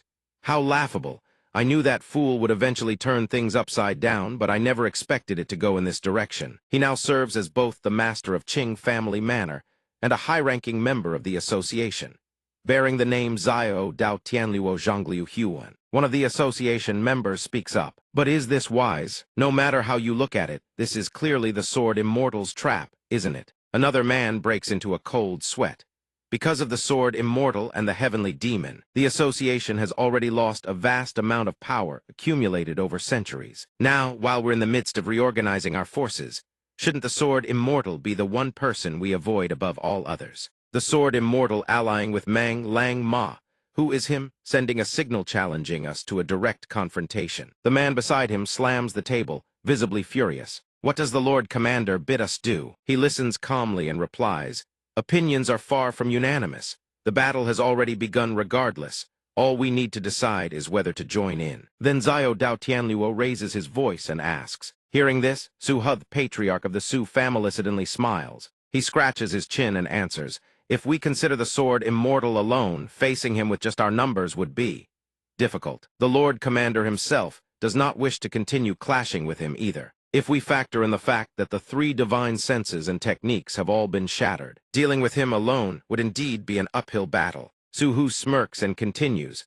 On top of that, the demonic cultivators at his side are no less troublesome. However, as the Lord Commander himself has said, if we let this opportunity slip, there will never be another chance to devour the Wandu sect. Xiao Dao Tianluo's expression grows complicated, and he struggles to continue. We've already lost the Changxin merchant group, and Xianju is gone as well. If we fail this time, all the gains we've built up in Shaju will be for nothing. The orange-haired man hears this and breaks into a sinister, calculating grin. You make a fair point, sir, so why not change our approach a little? Another speaks up. What approach? He explains, we don't need to deal with the sword immortal ourselves. Let these people handle him for us. Immediately after, two imposing figures appear behind Himen, who are clearly no ordinary warriors. The one to his right is known as Xingtian Yuang, along with his 4 sworn brothers, the leader of the Xingtian 5 Kings, a man who once terrorized dozens of sects across the Hebei region. And the masked figure to his left is Tian Tu Shasheng, the master of a notorious assassin organization known as the Shasheng Pavilion. He is a legendary assassin who once slew an elder of Shaolina denizen of Mayanbai Cave, and one of the supreme masters of the Jianghu in that era. When Yao Huan gazes upon the two, he silently marvels. Rumors had long claimed they were dead, yet here they stand, every bit as formidable as in their prime. He then speaks. Has the Celestial Council truly decided to dispatch the demon lords from the demon suppression formation directly? Su He responds at once. Elder, even as before, the Celestial Council is already stretched thin managing affairs beyond the heavens. Regrettably, they can hardly keep a watchful eye on this world below. Fortunately, every one of these people came to lend their aid at my request. A palm suddenly slams down upon the table. Xingtian Yuang thunders without warning, sword immortal. He is the one who killed my 4th brother. That prey belongs to me, and my brothers alone none shall interfere. Do you understand? His words and killing intent are so overwhelming that even Xiao Dao Tianluo feels a chill crawl down his spine. Su He ponders inwardly if the 5 Xingtian kings and Shasheng Pavilion both join the fray. Then no matter how powerful the sword immortal may be, he cannot hope to withstand them all. He then addresses the man, so it appears everyone understands. Demon Lord, please withdraw your killing intent. From this moment on, we shall discuss how to seize the Wandu sect. His voice echoes through the silent night. In stark contrast to the tense atmosphere among the Celestial Council members, the sword immortal stands alone in the night, surrounded by the serene drift of white feathers. Dong Hun gazes at the slip of paper just delivered and lets out a faint smile. Killian furrows his brow at the sight, wondering silently what could possibly be written there to make him smile like that. Then, unhurried, he channels his power and incinerates the paper in his hand. The sword immortal turns his back and calls out softly, Hey, Killiando, you even know what beyond the heavens is? He tilts his chin up and asks. Killian responds. Hearing the question, the old man scratches his head sheepishly. Beyond the heavens, I'm not quite sure. Seeing this, Dong Hun speaks. I don't have time to give you a personal lesson. Figure it out yourself. After that, whether you run or do whatever, it's up to you. But there is one thing you must never forget. From the moment you face that truth, you can never return to what you once were. He turns his head and speaks softly. That is the fate of all who have touched beyond the heavens. Killian stares straight at him, mulling over those words, never return to what I once were. What does that even mean? One thing is certain, everything that lies ahead will be exceedingly dangerous. Suddenly, he recalls Hanhai Unho and Sajin. But if this is for the children's sake, Hai's fists clench tight as resolve hardens in his heart. He then speaks, agreeing to the sword immortal's words. Yes. A moment later, in the rear courtyard of Tanking Manorwin, they see the sword immortal and Killian approach. One of them calls out, "Big brother." The group quickly crowds around. "You're our senior brother. Where on earth have you been all this time? We've been searching for you all day long." Dong Hun surveys the crowd with a critical eye, then delivers his verdict. A whole gang of brutes huddled towards the truly disgusting. Absolutely revolting. After a few steps, the sword immortal encounters Hai Niu and asks, "Hey, where's Haishin Feng?" "He's coming, sir." At that moment, Haishin Feng trudges forward with a massive bundle slung across his back so heavy that his legs tremble beneath the weight. Dong Hun watches Haishin Feng struggle before him, showing not an ounce of sympathy and irritation. "What took you so long? Unbelievable. You Quang Xin lot have absolutely no sense of time." Haishin Feng tries to explain, "Because my internal energy was sealed, it took some." "Oh, I hadn't released your seal yet. I thought you could break it yourself." Haishin Feng grits his teeth, cursing silently. "Damn it, what's with that look on your face?" Hearing the question, he forces a smile. "It's nothing." The very next instant, Haishin Feng hurls the bundle from his back to the ground. The impact sends a thunderous boom rippling through the earth. "These are the items you requested." The Quang Feng Sha and Zushan Stronghold members stare at the pile of goods before them, eyes wide with astonishment, while the others gawk at the treasures. Behind them, the sword immortal is already questioning Haishin Feng. "Lately, your attitude has been getting rather out of line, hasn't it?" Haishin Feng rubs his head sheepishly and forces a grin. "I wouldn't dare." Dong Hun then turns to the others. "Pick your weapons." The group can scarcely believe it at a glance. Every weapon is in pristine condition. "Can we truly take these?" He speaks softly. All of this was taken from the Changxin Merchant Group's armory. "Consider it my thanks for saving Xiu Yin yesterday." Seeing them still standing there dumbstruck, Dong Hun grows impatient. "Why are you still standing around? Are you going to pick or not?" One, noticing that Killian remains rooted in place, he speaks up. "Brother Dong, aren't you going to pick one?" Killian hesitates, glancing toward the sword immortal. Then he picks up his old fishing rod, running his fingers along its worn surface. "I've always been accustomed to using long weapons. This old fishing rod I've always used is enough for me." "Is that so? Very well then." With that, Dong Hun flicks his fingers lightly. A strange radiance erupts from thin air, and in the very next instant, the internal energy of everyone in the manor comes flooding back, leaving them all stunned. Killian feels the sensation with bewilderment. His internal energy has returned, unlike the violent struggle of forcibly breaking the seal. This time it flows back effortlessly. Why would he suddenly restore everyone's power? Dong Hun turns his back and addresses everyone, his voice soft yet weighted with gravity. "Tonight this manor will be attacked." Dong Hun rests one hand on his hip and continues. "Naturally, I will handle the main force. But what if some fool loses his way and stumbles in here?" "Isn't that right? Your task is to deal with those stragglers. Can you manage that much?" Killian and Hai Niu hear his words, their faces darkening with deep contemplation. "Foes that even the sword immortal might overlook. And they're coming here tonight. Who on earth are they?" "Hai Niu, you hold the main gate. The rest of you split up and take your positions." Dong Hun swiftly lays out the battle formation for everyone present. "Remember this well, everything that happens tonight must be kept in absolute secrecy. No one outside this group is to know." "Very well, dismissed." "Yes, sir." The words barely leave his mouth before every person in the courtyard scatters in a flash, soaring toward their assigned posts. Dong Hun then turns to Killian and Haishin Feng. "Follow me." The three of them take flight together. The sword immortal guides the pair through the air, suspended above the clouds, before landing atop a tall tower with nary a waver. Truly, the depth of his internal energy is beyond compare. In stark contrast, below them, Haishin Feng is trembling violently. Killian, seeing this, asks, "Feng, are you all right?" Haishin Feng holds his breath and forces composure. "Ah, of course I'm fine." The old man beside him clearly isn't buying it. "Then why are you shaking like that?" Standing at the summit of the tower, Dong Hun calls out, "Killian, you said you didn't know what beyond the heavens is, correct?" Killian quickly raises his head. "That's right." Dong Hun slowly draws his sword, a faint smirk playing at the corner of his lips. "Then forget about it. That way at least you'll still be able to sleep at night." The instant his words fade, he launches into the sky, melding into a radiant golden glow, gliding effortlessly through the atmosphere, thick with draconic aura. Night has fully descended.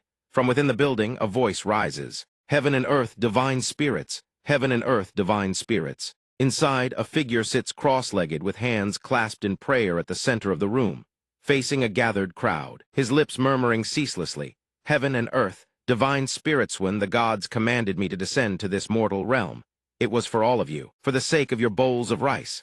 Strangely enough, the people around him sit in perfect silence, hanging on every bizarre word. He recalls the sword immortal's parting words. There may be some commotion throughout the night. As for these people, I will know how to keep them calm. He glances toward the window, a silent thought forming. It has begun. Elsewhere, Manhua clasps Xiu Yin's hand tightly, also recalling the sword immortal's words to her. Hey Xiu Yin, I'm entrusting her to you. She is of the utmost importance to me.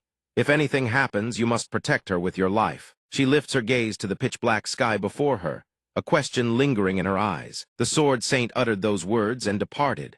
What on earth is going to happen tonight? Seeing the worry etched on the woman's face, young Xiu Yin smiles and offers encouragement. Big sister, don't worry so much. Our grandfather is incredibly strong, you know. Xiu Yin then answers calmly, Zhu Jai, you're worrying over nothing again. Let us return to our rooms and rest. Yes. Before leaving, Xiu Yin turns her head, her shimmering golden eyes gazing up at the heavens as if entrusting everyone's faith to Dong Hun. They've arrived.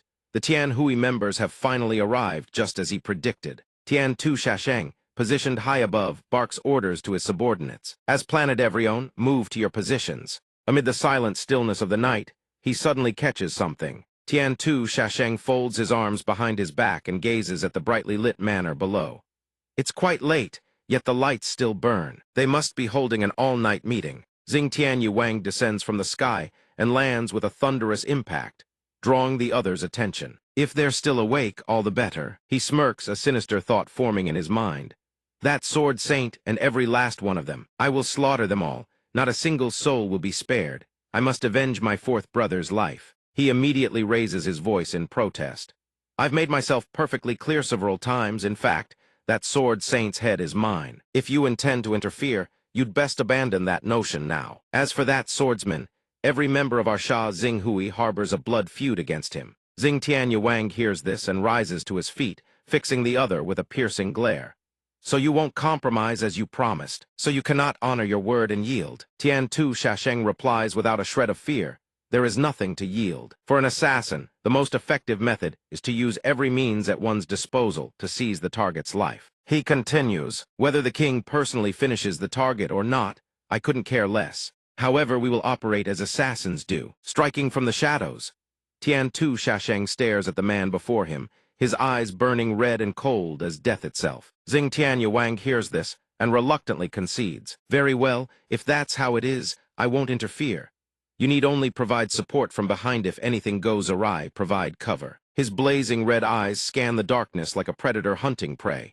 Then let us begin. The assassins lying in wait will hurl fire bombs into the manor, plunging everyone within into chaos, leaving no one alive. No attack. The words barely leave his lips before Tian Tu Shasheng clutches his dagger tight, his entire body radiating a tremendous wave of killing intent. After waiting for some time with nothing happening, he repeats in stunned confusion, Pio Shah. At that very moment, a sword comes hurtling in from out of nowhere. He smirks with a hint of contempt, too late to scatter now. Then he appears behind Tian Tu Shasheng and swings the blade in his hand, unleashing a devastating surge of power toward him. Before those bastards can even react to the sword immortal's attack, Tian Tu Shasheng senses the threat and whirls around. Tian Tu Shasheng immediately hurls his daggers forward with ferocity and killing intent. But how could those daggers possibly compare to the power and battle-forged sword of our man? He swats aside those mosquito-like attacks without breaking a sweat. Dong Hun grips his sword and swings with lethal precision. Tian Tu Shasheng below stands frozen, gazing upward. Dong Hun raises his blade and stares down at the other. Care to try your daggers? Then he unleashes a devastating attack, a blinding radiance tearing through the air. The strikes rip through the night sky, crashing down upon Tian Tu Shasheng with devastating force from above. Startled, he reflexively swings his daggers amidst the flash of light. The instant Tian Tu Shasheng turns around, a blast of cold energy pierces through his defense. His eyes go wide, sweat pours, and panic seizes him. A thunderous force obliterates everything in its path, sending him hurtling through the air like a kite with its string severed. In the blink of an eye, Tian Tu Shasheng's entire body is hurled violently into the wall behind him. He stares at the sword immortal with a cold, calculating gaze, silently plotting his retreat to preserve his life. My internal injuries are severe. I can't even sense the Bo Yue master's presence. Continuing this fight is far too dangerous. Better to leave this place to Xing Tianyuwang and recalculate the plan. A moment later, Dong Hun approaches, gripping the severed head of some lackey, and stops before Tian Tu Shashing slumped against the shattered wall. "What's this? Dead already?" He crouches to look at the other, sneering with contempt. "I heard you were some legendary assassin. How utterly disappointing." Tian Tu Shasheng stares at the sword immortal in shock, unable to speak. "You." He casually raises a blood-soaked head in his hand and says nonchalantly, "Oh, this one. I found him lurking around the manor. I merely pressed my sword to his neck, and he dropped dead on his own." Dong Hun says with biting mockery, "In any case, he won't be lonely on the road to the underworld. I've sent a few more companions to keep him company." Tian Tu Shasheng trembles with fury. He speaks through clenched teeth. "You bastard!" Suddenly, a thunderous shout pierces the silent night sword saint, startling the masked man. That voice the man arrives from somewhere in the sky. Tian Tu Shasheng immediately shouts, "Xing Tianye Wang, what the hell are you doing? This isn't the time to reveal yourself." Xing Tianye Wang pays no heed to the words, and continues channeling a blazing golden torrent of power. The surrounding landscape floods with brilliant light and overwhelming energy. Dong Hun, on his end, visibly bristles with annoyance at the shout. "How many times do I have to tell you people before it sinks in?" Then, while effortlessly dodging Xing Tianye Wang's attacks, he speaks in a stern voice. "Sword Saint, stop calling me that." He draws his sword, crackling with brilliant arcs of lightning, and fixes the man below with a piercing glare. "Call me Sword Immortal." The man clenches his teeth, swallowing the humiliation. Immediately after, Dong Hun levels his sword straight ahead, and Xing Tianye Wang's entire body is engulfed in a massive surge of thunderous power. The destructive force is so immense it sends the man hurtling several meters back, crashing into a building that shudders and threatens to collapse. The impact forces him to grit his teeth in agony.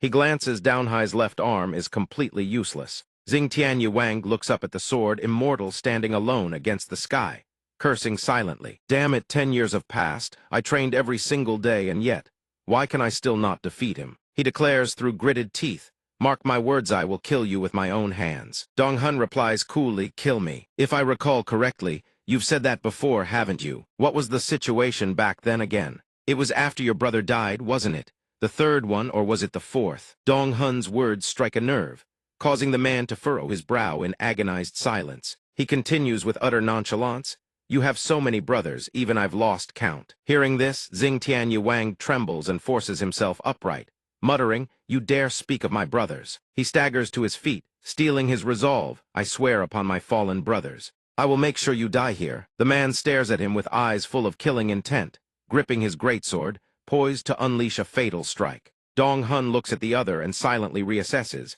Another nuisance. The Ma Shan baptism initiation rite bestowed upon those who join the association. As he ponders this, he issues his command, "Howl." Long Sha watches Xing Tianye Wang charge toward him with ferocity.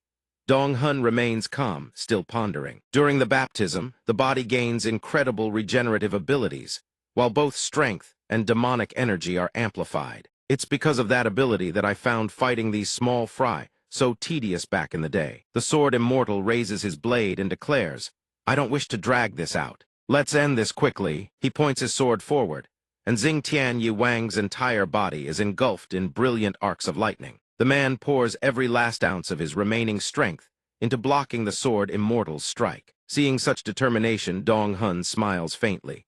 "The lightning sword, huh? Not bad. Very well, I shall face you with my full power." He sweeps his hand and roars, Mad Dragon 10 sword second form.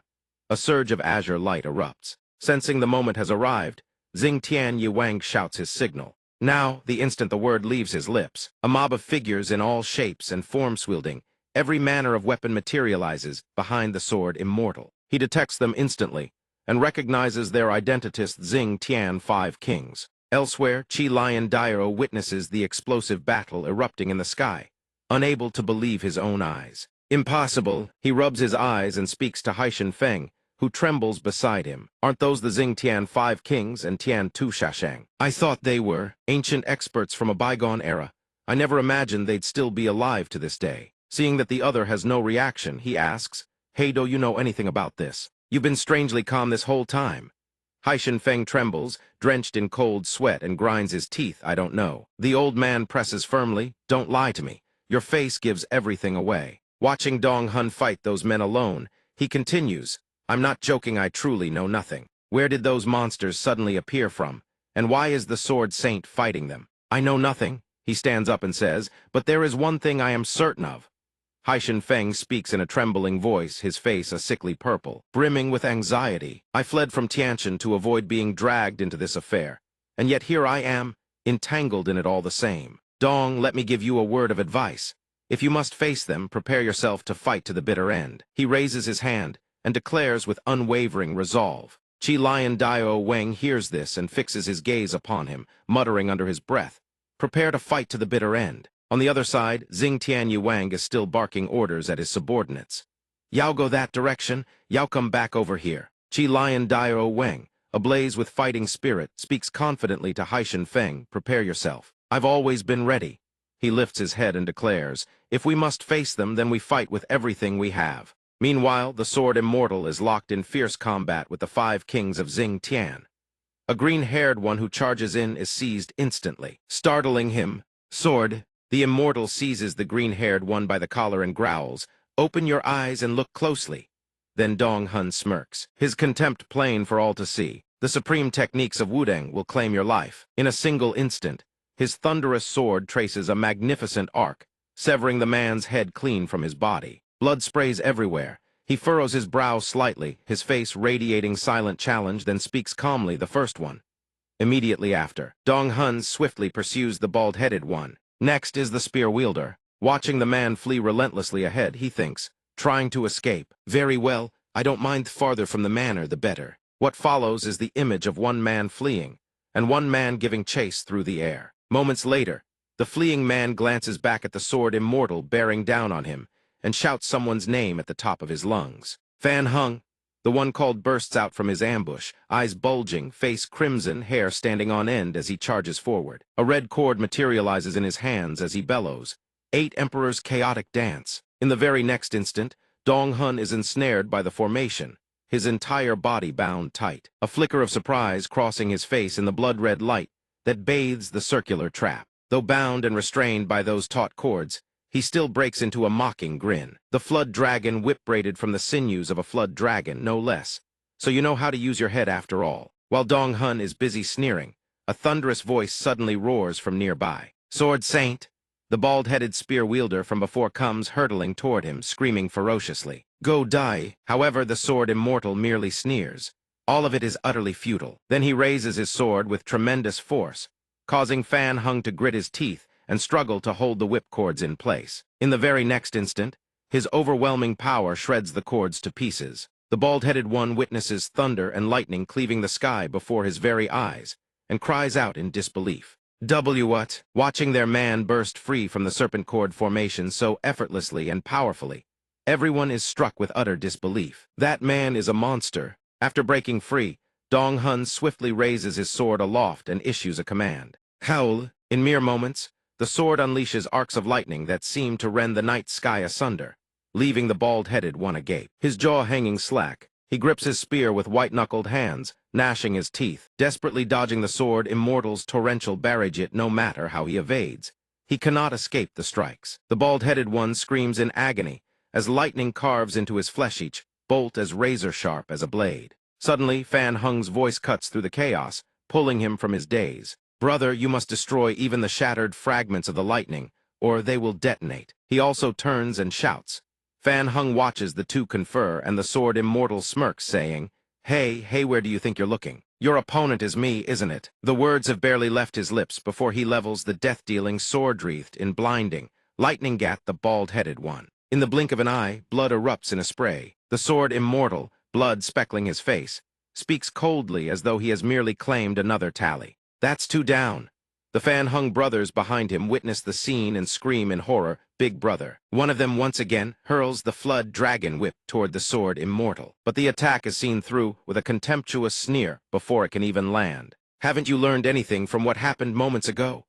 Dong Hun fixes the man with blood-red eyes, his lips curling upward. "With just this you dare claim to bind evil?" The man still seems unable to fathom his own fate, boasting recklessly. "How foolish! Do you think shredding my flood dragon whip is that simple? Utterly absurd." The Immortal's expression does not change. He speaks with icy calm, You are entirely correct because I am far stronger than the likes of you. The words have barely faded when his sword sends the man to meet his ancestors. Having dispatched that insignificant wretch, he speaks softly as though nothing has happened. The third one? Then he lightly turns his head toward the one still standing there, who has witnessed everything. So there you have it, all the sworn brothers you so devoutly worshipped are dead. Do you still wish to continue? Xingtian Yuang sees Dong Hun looking at him with such contempt and erupts in fury. You wretch! He gnashes his teeth, veins of rage pulsing across his face. You dare slaughter my brothers again? Die. Then he channels every ounce of his strength into a devastating swing, unleashing a torrent of blazing power like a raging inferno. Witnessing this, the sword immortal remains utterly composed. He regards Xingtian Yuang and says with disdain, You fool! After losing so many brothers, you still haven't grasped the truth. Have you never wondered why your masters still haven't dared to come and capture me themselves? The man stands before him, his voice grinding with menace. In a situation like this, you still have the gall to spout nonsense. The immortal replies with casual indifference. Is that so? Isn't it obvious? Go ahead, call them out to face me personally. They're too afraid I'll thrash them soundly, so they don't dare show their faces. I will kill you. Hearing this tiresome line, Dong Hun lets out a long, weary sigh. Why do you keep repeating the same old line over and over? Try something more original for once. In the very next moment, two figures surge toward each other, own wreathed in torrential energy, the other ablaze with flame bracing for a ferocious clash. Despite being called boring, Xingtian Yuang can still only muster that single declaration. I will definitely kill you. The sword immortal hears this and merely chuckles, then speaks. By the way, let me hazard one more guess. The reason your masters sent the likes of you here. Then he spins and presses his blade against the man's neck, his contempt undisguised. It's rather obvious, isn't it? They consider all of you utterly worthless to their strategy, nothing but tools to test my strength, nothing more, nothing less. Otherwise, this fight wouldn't have been so painfully dull. Xingtian Yuang's face darkens as he grinds his teeth and curses, arrogant scum. No sooner have the words left his mouth than blood begins streaming from his nose and mouth, sending his vision reeling with shock. Xingtian Yuang's face is crisscrossed with burst blood vessels, his crimson eyes fixed on his trembling hands. The blood won't stop flowing. Is it the aftershock from that earlier strike? Nothai's feeling is different. My internal energy is boiling inside me. He turns and demands, Sword Saint, what trick did you pull? Dong Hun hears this and laughs. I'm far too lazy for such theatrics. Why would I bother? Though judging by your condition, it seems it's already begun, hasn't it? A wave of dizziness surges through the man, cold sweat beating across his skin. From the very start, his body has not recovered one bit. This is bad if this continues. Crimson blood slowly oozes from every pore of his body, seeping down to stain the earth below. Dong Hun sees this and swiftly executes a formation technique, sending the man's entire body levitating into the air, his hair standing on end, enveloped in a vortex of violet blue light. In mere moments, Xingtian Yuang is reduced to a charred black husk, barely recognizable, but he still mumbles, Sword Saint. At the very least, I must take you with my own hands. The blackened husk of a hand slowly reaches toward Dong Hun. Witnessing this, Dong Hun immediately understands why the man has been reduced to such a wretched state. Self-destruct annihilation are a demonic technique of the association that forces the practitioner's own internal energy to detonate according to the full measure of their cultivation. Only then does he notice the one who has been standing atop the cliff ledge all along, still unwilling to abandon that despicable scheme. Tian Tu Shasheng. The figure above is already staring down at him with unblinking eyes. To think that an era as illustrious as the Poison Kings would crumble into nothingness like this. Indeed, in the face of death, all are equal. The crowd kneeling before the coffin no longer has to fret.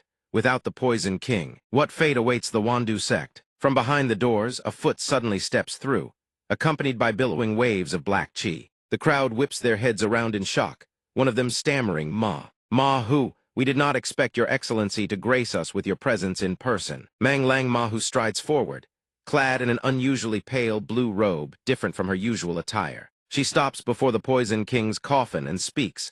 I wish to have a private word with my dear nephew here. Would you all mind stepping out for a moment? The crowd swiftly withdraws. Yes, we understand. Mahu stands motionless, staring at the figure in the coffin, then speaks in a slow, heavy voice. How unsightly. How long do you intend to just lie there? Very well, if that is your wish, I shall let you rest in peace forever. The instant Mang Lang Ma who raises her hand. The Poison King supposedly, dead suddenly lifts the shroud from his face and scolds her. You're going too far. Aunt, how does it feel to nearly die and come back? Hearing the question, the man steps out of the coffin and speaks. Good heavens, I really thought I was a goner this time. He chuckles softly, all things considered.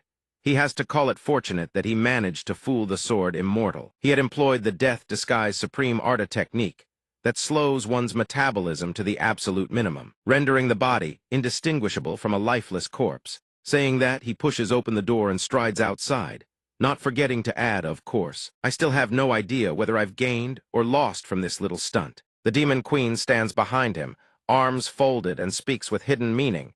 Do you truly believe you deceived him? Hearing this, the man grows confused. What do you mean? The Demon Queen smirks and explains. He merely pretended to buy into your little charade. After all, the sword immortal had already consolidated enough authority, and his goal of rescuing his granddaughter had been achieved. Despite this explanation, the Poison King still finds it hard to believe. Impossible, that makes no sense. He recalls that a few days before the two of them staged this act, she had warned him. He is a far more cunning old fox than you.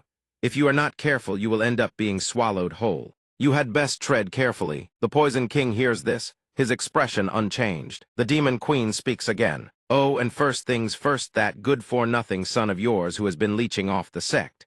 How do you plan to deal with him? He tilts his head and replies softly, Please, do not condemn him too harshly. After all, he is my flesh and blood, and I am Anna's father. Mang Lang Ma slowly approaches, gripping his collar tight, and says, Yes, that is precisely why your son still has his head attached to his neck.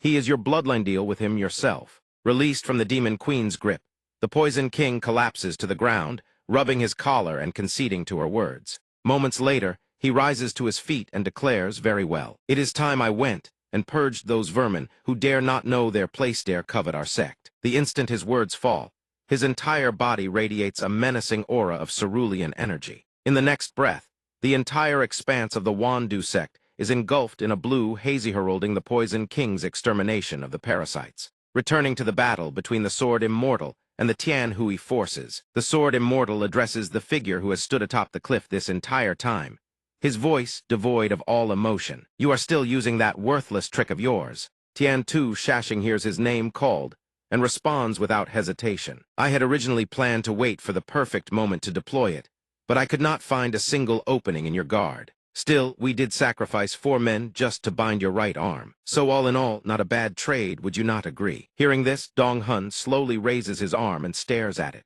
A thought crosses his mind when they detonated the self-destruct technique. They laced it with poison as well. Then he lets out a contemptuous chuckle. Zhai Tianzai is it? Tian Tu Shasheng, brimming with confidence, folds his arms and declares, It is potent enough to slay even immortals. A lethal toxin that even the association strictly regulates, requiring the grinding of hundreds of yao to refine. You look utterly spent from these consecutive battles. Let us grant you your eternal rest. Kill. Instantly, the Tian Hui forces charge toward the Sword Immortal from the cliff, overflowing with confidence. Meanwhile, Haishan Feng fights tooth and nail against Qi Lion Dairo Weng. He grits his teeth. I thought we had wiped them all out. Yet these rats still survive. I definitely sent some men toward the manor already. They should hold for now. But I cannot afford to waste any more time. I must finish this in one fell swoop. Dong Hun watches the mob charging toward him, utterly calm. He turns his sword and issues the command. Second form of the frenzied dragon 10 sword's frenzied burst. The words barely leave his mouth before the blade erupts, with power surpassing even the thunderbolt from moments ago. The sword sweeps wherever it pleases, and men fly wherever it strikes. Tian Tu Shasheng witnesses this terrifying might and grows suspicious. He was definitely poisoned by the Zhai Tianzai. How can he still unleash such devastating power? Hearing this, Dong Hun fixes him with an icy, piercing glare, a contemptuous smile curling on his lips. Poisoned, indeed, but how many times do you think I have been poisoned by your association's tricks? He blurs past the masked figure, a faint smile on his face. Too many to count. That worthless toxin called Zhai Tianzai is utterly useless against me. He then lands on a vacant patch of ground amidst the battlefield strewn with corpses, lightly spinning the blade in his hand. The Sword Immortal's gaze drifts to his right arm now. A sickly purple droplets of blood begin to trickle down, his expression unreadable. Tian Tu Shasheng sees this and exclaims, You purged the Zhai Tianzai with that insane method. He simply raises his arm and replies, Any method that works is good enough. And you seem to be misunderstanding something. It is not just the Xing Tian 5 kings who are lab rats.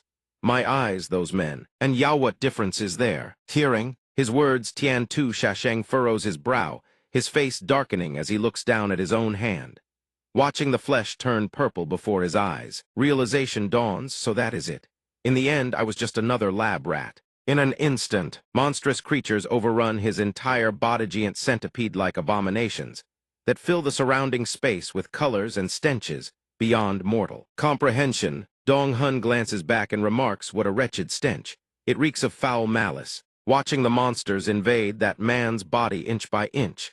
He thinks if the sword incense was the detonator for the Zhai Tianzai, then Tian Tu, Shasheng himself, is the catalyst for these abominations. The association as always, you rely on such filthy methods. Enough, no more delays. I will finish this right now. From atop the cliff, a blinding light erupts accompanied by a thunderous explosion, seizing the attention of Qi Lion Dairo Weng and Haishan Feng below. Qi Lion Dairo Weng covers his nose and remarks, well, I did not expect much, but you exceeded my expectations, eh? Haishan Feng still stands motionless, his iron grip locked around some ashen-faced wretch. Spotting Dong Hun, the two men cry out in astonishment, sword immortal. Qi Lion Dairo Weng silently assesses alone. He defeated all those experts and returned without a scratch. Haishan Feng speaks up. So it is all over. Dong Hun replies without hesitation. Well, you could say that. So what do we do now? His expression could not be more indifferent as he answers. Sit back and watch the neighbor's house burn. This statement leaves Haishan Feng and Qi Lion Dairo Weng utterly bewildered. Seeing their dumbfounded expressions, Dong Hun chuckles with cryptic meaning. People always say the two most entertaining things in the world are watching a fire burn and watching a brawl, do they not? I shall put on a show for you. Godreg everyone out from the manor. At this moment, at the Wandu sect before Tang Huan's main camp, Jiang Guang surveys the dense crowd before him. Those must be the men his father-in-law brought. He studies them in silence. Association. Indeed, a single glance reveals their profound internal energy. Yet everything is eerily still. While his father's funeral is underway, they seize the vital halls swiftly and discreetly, commandeering the command structure, then mobilize all forces toward the sovereign hall, where the funeral rites are being held. While the elders and stewards are still gathering their wits, they deploy the masters his father-in-law invited to suppress Mang Lang Mayu. Those are the key points of the plan. The signal should have been dispatched everywhere by no, yet there has been no contact whatsoever. While Jiang Guang is lost in thought, Xiao Dao Tianluo standing beside him speaks up. Son-in-law, it appears our grand endeavor has hit a snag midway. Jiang Guang is somewhat puzzled. What do you mean? The old man replies with a strained expression. The demon queen is a being who transcends worldly reasoning. It is highly likely she foresaw this to some degree, and has already prepared countermeasures. Seeing the bewilderment on the other man's face, he can only speak bluntly to swiftly quell the chaos spreading everywhere. We must seize the initiative at once. Son-in-law, hearing the old man's words, Jiang Guang thinks to himself, strange. Clearly, the one who should stand at the center of this plan is Mayet. The atmosphere suggests my father-in-law holds all the initiative. But if I contest for control here, it could spark internal conflict. Besides, my father-in-law is all I have left. He then barks orders at the men still standing idle. What are you all standing around for? Move out to the sovereign hall at once. Settle everything swiftly and decisively. Yes, sir, the group shouts in unison, and sets off with Jiang Guang toward the sovereign hall. However, after walking for some time, the scenery ahead feels strangely familiar. Jiang Guang surveys the scene, his expression shifting to shock as he exclaims, "What? They had clearly set out for the sovereign hall, so why are they still at the main camp?" He turns and orders the men behind him, turn the horses around, change direction. Despite his words, suspicion lingers in his heart. The path from the main camp to the sovereign hall is a straight line. There is no way they could have gotten lost. He then approaches Xiao Dao Tianluo. Father-in-law, something seems off. Jiang Guang continues even though they had withdrawn their forces. Today is still the funeral of the former sect mastriot. Not a single soul is in sight. Beyond their own party, not even the sound of hooves reaches their ears. The atmosphere hangs heavy with an unnatural stillness. As he speaks, Jiang Guang's expression darkens, as though he has just sensed something terribly wrong. Wait, the atmosphere is heavy. His gaze falls upon the dense curtain of purple-black miasma ahead. He immediately barks orders at the others. Everyone hold your breath to the fullest. but mere seconds later, the toxic vapor paralyses them where they stand. Blood pours ceaselessly from their noses and mouths. One of them quickly identifies the source. It's the boa spirit ghost look over there. He furrows his brow and clenches his jaw upon hearing this. Jiang Guang stares at the Jiangshi emerging from within the spectral fog. His mind racing boa spirit Jiangshi as well as the Dark Empress. The Dark Empress is here. The toxic fog grows ever thicker. Jiang Guang quickly grasps the truth is the boa spirit ghost ring formation, a technique that isolates enemies within a mist of illusions and lethal poison, then unleashes the boa spirit ghosts within to drain their strength, slowly grinding them down until they wither and die. This is the Dark Empress's signature mind technique. Jiang Guang turns to Xiao Dao Tianluo, fear etched across his face. Father-in-law, what do we do? The older man forces a bitter smile. We've already fallen into the trap. Suddenly, footsteps echo from somewhere within the fog, followed by a cold voice. You dared to make a move against the Wandu sectant. Tell me you never anticipated this outcome. At the sight of that figure emerging from the poisonous mist, Jiang Guang's face twists with shock laced with dread. He stammers a name, Yu Shen Shan. The newcomer speaks slowly, his voice heavy, no matter how chaotic things were when I left. There is no way they could have deteriorated to this extent in mere days. The old Poison King raises an eyebrow. So that's how it is.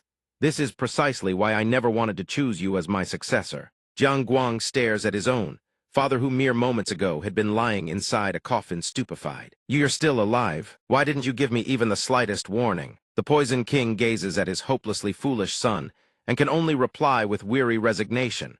One who bears the weight of an entire clan and sectand. Yet you were bewitched by the nonsense of a worthless fool, driving yourself to this dead end. But I kept wondering, were you merely enduring in silence to achieve some hidden goal? Was there still a half-decent move left in that head of yours? Would you, at the very last moment, finally come to your senses? I waited, I watched to the very end to the final breath, but I can stand by no longer. Jiang Guang hears this and grips the reins so tightly his knuckles turn white. Observed to the final moment. Lies, you call that giving me a chance? When have you ever done anything but crush me beneath your boot? He lifts his gaze to his father, grinding his teeth to suppress a wave of anguish. Just once have you ever opened your arms to hold me? The question silences the Poison King entirely. He falls into a heavy, contemplative stillness. Seeing his father offer no answer, Jiang Guang lets out a quiet, bitter laugh. But still, there is one thing for which I must thank you. The weeds that had driven their roots deep into our sect, thanks to you, I was able to uproot every last one of them. Xiao Dao Tianluo approaches from behind and places a hand on Jiang Guang's shoulder, offering comfort. Are you all right? Watching the tender display of concern below, the Poison King's eye twitches with distaste. At a time when I didn't know where to even begin, you did a splendid job. Even though it certainly wasn't your intention. You've toiled hard as well. All these years, doing nothing but clinging to that brainless son-in-law of yours, and causing havoc wherever you go. In the next instant, the Poison King surges forward with a devastating strike, blazing brilliant green as a massive vortex of power erupts around him. Xiao Dao Tianluo sees this and draws his sword, a faint smirk playing across his lips. A son-in-law is still family, after all. He launches himself toward the Poison King, calling out as he moves. When you put it that way, dear in-law, you sound rather cold. The Poison King does not flinch. He swings his palm hard toward the man addressed as his in-law. The two old men clash with ferocious intensity, trading blow after relentless blow, neither yielding an inch. The older the ginger, the sharper the bite. Jiang Guang is hemmed in by a ring of Jiangshi, yet his focus never wavers from Xiao Dao Tianluo, his father-in-law. He lifts his head to watch the battle raging overhead, and a silent exclamation echoes in his heart. I always thought he was nothing more than an ordinary martial wanderer. I never imagined he could fight my father to a standstill. At that moment, a voice rings out to rally the troops. Hold on a little longer. If we keep the Dark Empress tied down here, it won't be long before we finish off the Xing Tian Wu Wang. And the swordsman from the Star-Killing Association should be returning any moment now. The words have barely left his lips when the Dark Empress materializes beside him. She whispers softly, her voice dripping with languid menace. I've grown bored enough. It's time to end this association, was it? In the very next instant, the association's men are seized by invisible Handscott in the grip of Mang Lang Mayu. A pair of eyes blazing with malevolent power appears without warning, radiating an aura so dreadful the very air turns suffocating, poised to drag everything into darkness. What kind of place lies beyond the heavens? Allow me to give you a glimpse. A man standing atop a rooftop, observes the scene unfold, and renders his judgment. It seems it still won't work. Just as I predicted, we must abandon direct intervention here. Su-hu smiles faintly. He can no longer sense the presence of Xing Tian Wu Wang or Tian Tu Shashang. If that's the case, there's no need to look to know the outcome on the Changxin merchant group's side. Forgive me, Brother Liu Huangong, but this was a doomed plan from the very start. Don't be too disappointed. He turns his gaze to the three figures still locked in fierce combat and muses to himself. Still, through this battle, I've managed to gauge the true strength of Mang Lang Meiyu, the Poison King, and the Yu Nishi Zun. That alone is already a significant harvest. For the longest time, the association had paid little heed to the Jianghu. Their reach extended to every domain, every corner of the mortal world. Coupled with their innate sense of supremacy, they never once deigned to concern themselves with the insignificant realm where common mortals dwelled. Yet before their very eyes, the sword immortal and the heavenly demon emerged, not only reaching the beyond the heavens realm the association had always coveted, but doing so as mere mortals who hadn't even lived 100 years. They managed to obliterate most of the legacy the association had accumulated over countless years. For those who had devoted their entire lives to the association, this was a shock impossible to ignore, a tremor that shook the very foundation of their beliefs. And since the death of the heavenly demon, the association had completely overhauled its way of thinking. Instead of striving toward the distant sky beyond unreachable, as it vastly turned their gaze inward, searching for a new path never before discovered. Seizing the moment of the heavenly demon's death, they advanced their plan step by step.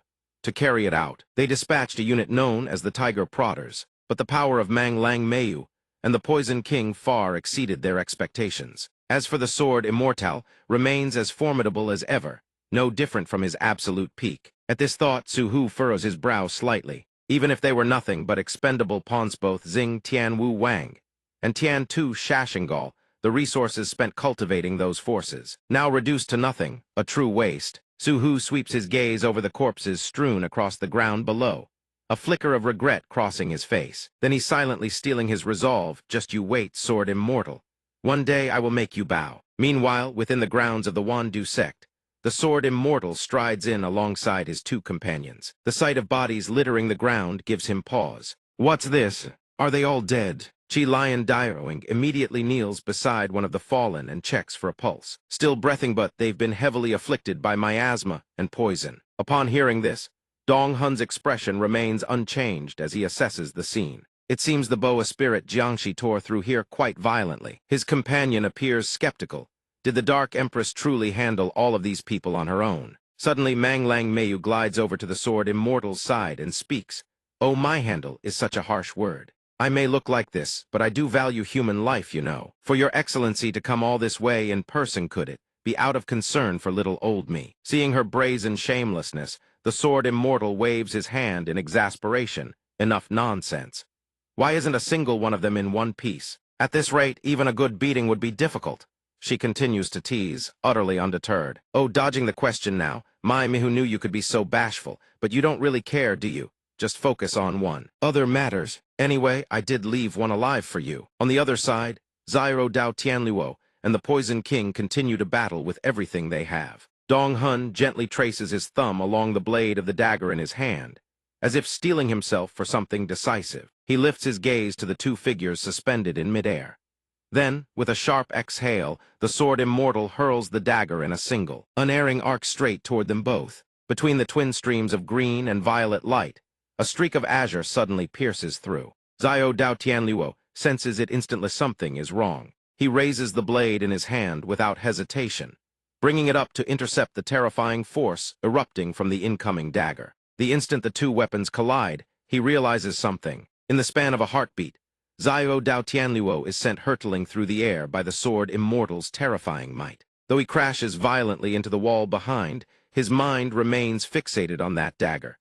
He has seen it somewhere before. The collision leaves Xiao Dao Tianluo gravely wounded, blood erupting from his mouth in a violent spray. His gaze falls upon the dagger lying on the ground, and recognition strikes him instantly. Off course, it looks familiar. That dagger? It is the very gift bestowed upon me in my youth when I first joined the association. I distinctly heard that the association had already reclaimed it from the heavenly mountain. The sword immortal now stands before Xiao Dao Tianluo, his voice brimming with certainty. Judging by that reaction, It seems I was right, wasn't I? You were the one who stabbed the heavenly demon in the gut with this very dagger, weren't you? The mention of his late comrade stokes an uncontrollable fury within Dong Hun. Yet seeing that his attacker is none other than the sword immortal himself, Xiao Dao Tianluo cannot mask his shock. Sword Saint, how could you possibly? Tian Tu Shasheng and Xing Tian. Yuang clearly hears Xiao Dao Tianluo address him with that title. And Dong Hun can hold back no longer.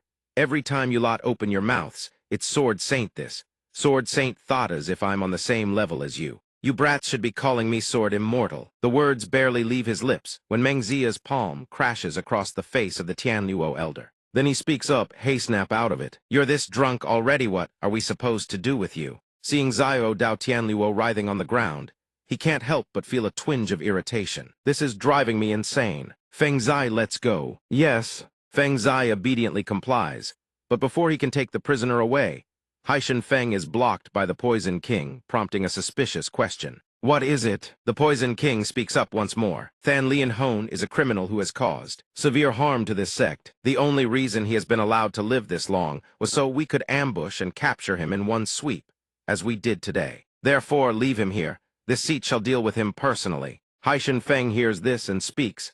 I also have business with this one. But the Poison King absolutely refuses to yield. This seat will deal with him first. Hand him over afterward? Haishan Feng asks again. Oh, so you mean hand him over after he's beaten half to death or turned into a drooling imbecile. Either way, this criminal cannot be handed over to outsiders. The Sword Immortal, standing to the side, overhears this and speaks. Hearing all that, don't you find something rather strange? I didn't come here to ask for your permission. I'm simply telling you what I'm going to do. We've spoken to this extent, and you still intend to take him. Then perhaps I should settle the debt of you daring to disguise yourself as a corpse to deceive Merite here, right now. Dong Hun's aura alone sends a shiver of dread through the Poison King, forcing him to abandon his claim on the prisoner. I understand. Having secured the prisoner, he immediately gives orders to the pipe-smoking elder. Load everyone who's fallen onto the carts. Let's head back. The old man behind him responds swiftly. Yes, sir, but departing proves far from simple with the arrival of the Demon Empress. She speaks. Mayan outsider dares to linger at the threshold of an unmarried woman's chamber. Yet now he coldly turns to leave. The Sword Immortal responds wearily. What now? What does this old hag want now? The Demon Empress merely smiles. I'm only teasing. Do take care on your way.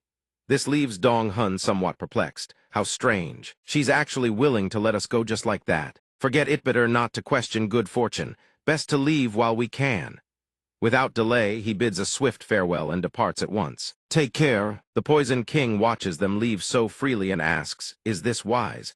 Just letting him walk away like that. Before he can finish, the Demon Empress lets out a cold laugh. Not a chance. I have waited all these years only to see that man again. This time I will not let him slip away. Absolutely not. As the words leave her lips, the Demon Empress fixes a cryptic smile upon his retreating figure. Meanwhile, after a prolonged period of unconsciousness, Xiao Dao Tianluo finally regains his senses. He wonders where is this place. He hears the sound of weeping, yet sees nothing. The last memory etched in his mind stops at the Sword Immortal's devastating punch.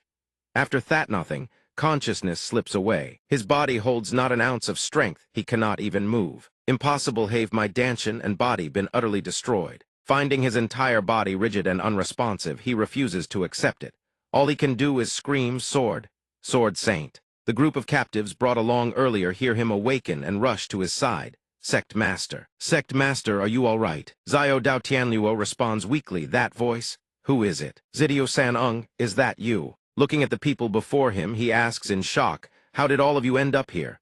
One of them explains, it's not just us. While the Sect Master was away, the dark minions of the Black Sword Bandits launched a surprise attack on the manor. His vision darkens, as if refusing to believe his own ears. What? It gets worse, the man continues. Not only were all the assets in the manor confiscated, but even those who resisted were all. Nearly 50 of our people have been rounded up and brought here. Upon hearing this, the realization dawns on him. So the weeping I've been hearing all along. Could it be? Before he can finish, a hand suddenly unleashes a brilliant radiance, blazing like flames and fireworks, illuminating the pitch-black night. Dong Hun, unhurried, speaks to confirm his suspicion. What exactly do you mean? Waking up to see so many familiar faces, surely that was a surprise, wasn't it? Sword Immortal. Xiao Dao Tianluo stares at the people before him, unable to believe what he sees. Impossible. Did you capture the entire Than family and lock them up here? Then he bursts into a torrent of curses. Sword Saint, you monstrous bastard. What crime have they ever committed? Dong Hun responds without missing a beat. I've heard you're a benevolent man who treats his servants well, that your reputation truly precedes you. Is that correct? Dong Hun grips one man by the hair with one hand, pressing a blade to his throat with the other. A faint smile plays across his lips. I worried it might be nothing but empty rumors. But how fortunate it seems the tales are true. Xiao Dao Tianluo seethes from the side. You scoundrel. Do you really think you can get away with this? Dong Hun casually traces a shallow cut across the man's throat, a deliberate provocation. Up until now, I've been perfectly fine. Now then shut your mouth and answer this question. Growing impatient, he asks once more, where is the master of the association, that man? Dong Hun grips another man by the hair, pressing a blade to his throat, and speaks in an icy tone. I hear you're quite compassionate toward your own people. Your reputation truly travels far, doesn't it? Xiao Dao Tianluo, unflinching, snarls, you wretch, do you think you'll walk away from this unscathed? Dong Hun responds coolly, yes. Up until now, I remain perfectly unscathed. So shut your mouth and answer me. That bastard association lord, where is he? Xiao Dao Tianluo's vision still swims, his mind reeling with fear. The association lord is one of the 3 highest-ranking figures in the association and the overlord of Than Lian Hon. Xiao Dao Tianluo lies still, trembling, and answers, I don't know. The moment those words leave his mouth, blood erupts from the throat of the man beside him. The sword immortal, drenched in blood, fixes him with a pair of razor-sharp, bloodshot eyes. You had better not say you don't know. In the next instant, he snatches another man to replace the one from before. Everyone knows you are his most loyal retainer. The man's face drains of all color as he stammers out 2 words. My lord, yet Xiao Dao Tianluo remains steadfast in his denial. I don't know. I know nothing, I swear. Please stop. But the sword immortal pays it no heed, intent solely on extracting his answer. I will ask one last time, Guildmaster Yin. Where is he now? Watching the sword immortal press his blade against each person's throat one by one, the man trembles with a threat of fear. Yao, you dare? How dare you call yourself a Taoist who walks the 9 paths? What crime have they committed for you to slaughter them so mercilessly? He fixes the man with a piercing gaze. The Tao, the 9 paths, the 9 ancient paths of classical Chinese scholarship encompassing morality, yin-yang, law, divination, ritual scripture, arts, governance, accounting, and military strategy. Recalling the image of the heavenly demon departing before his very eyes, he replies coldly, that sort of thing I cast it aside long ago. Xiao Dao Tianluo gazes at the sword immortal's silhouette, burned upon the scorched red earth, and speaks, indeed. When facing monsters who have abandoned all humanity, what use is there in chanting scriptures? Dong Hun, blood still clinging to his face, his expression cold and lethal, retorts, even if I descend into hell after this, my goal is to drag as many of you bastards down with me as possible. So don't you worry. He immediately steers the conversation back on course. Now answer me. Guildmaster Yin, where is he? Meeting the sword immortal's frigid gaze, Jin Ziohyun vaguely realizes the man is sincere, truly intends to slaughter every last soul here. Glancing at the terrified, bound captives on the far side, he thinks to himself, ah, what am I to do? He whispers, if I reveal the association's secrets to an outsider, not just 3 generations of my family, every last person in my clan will perish. I will tell you everything I know. The sword immortal hears this, and a flicker of suspicion crosses his mind. Suddenly changing his mind, the man weakly offers his condition, but I have one stipulation.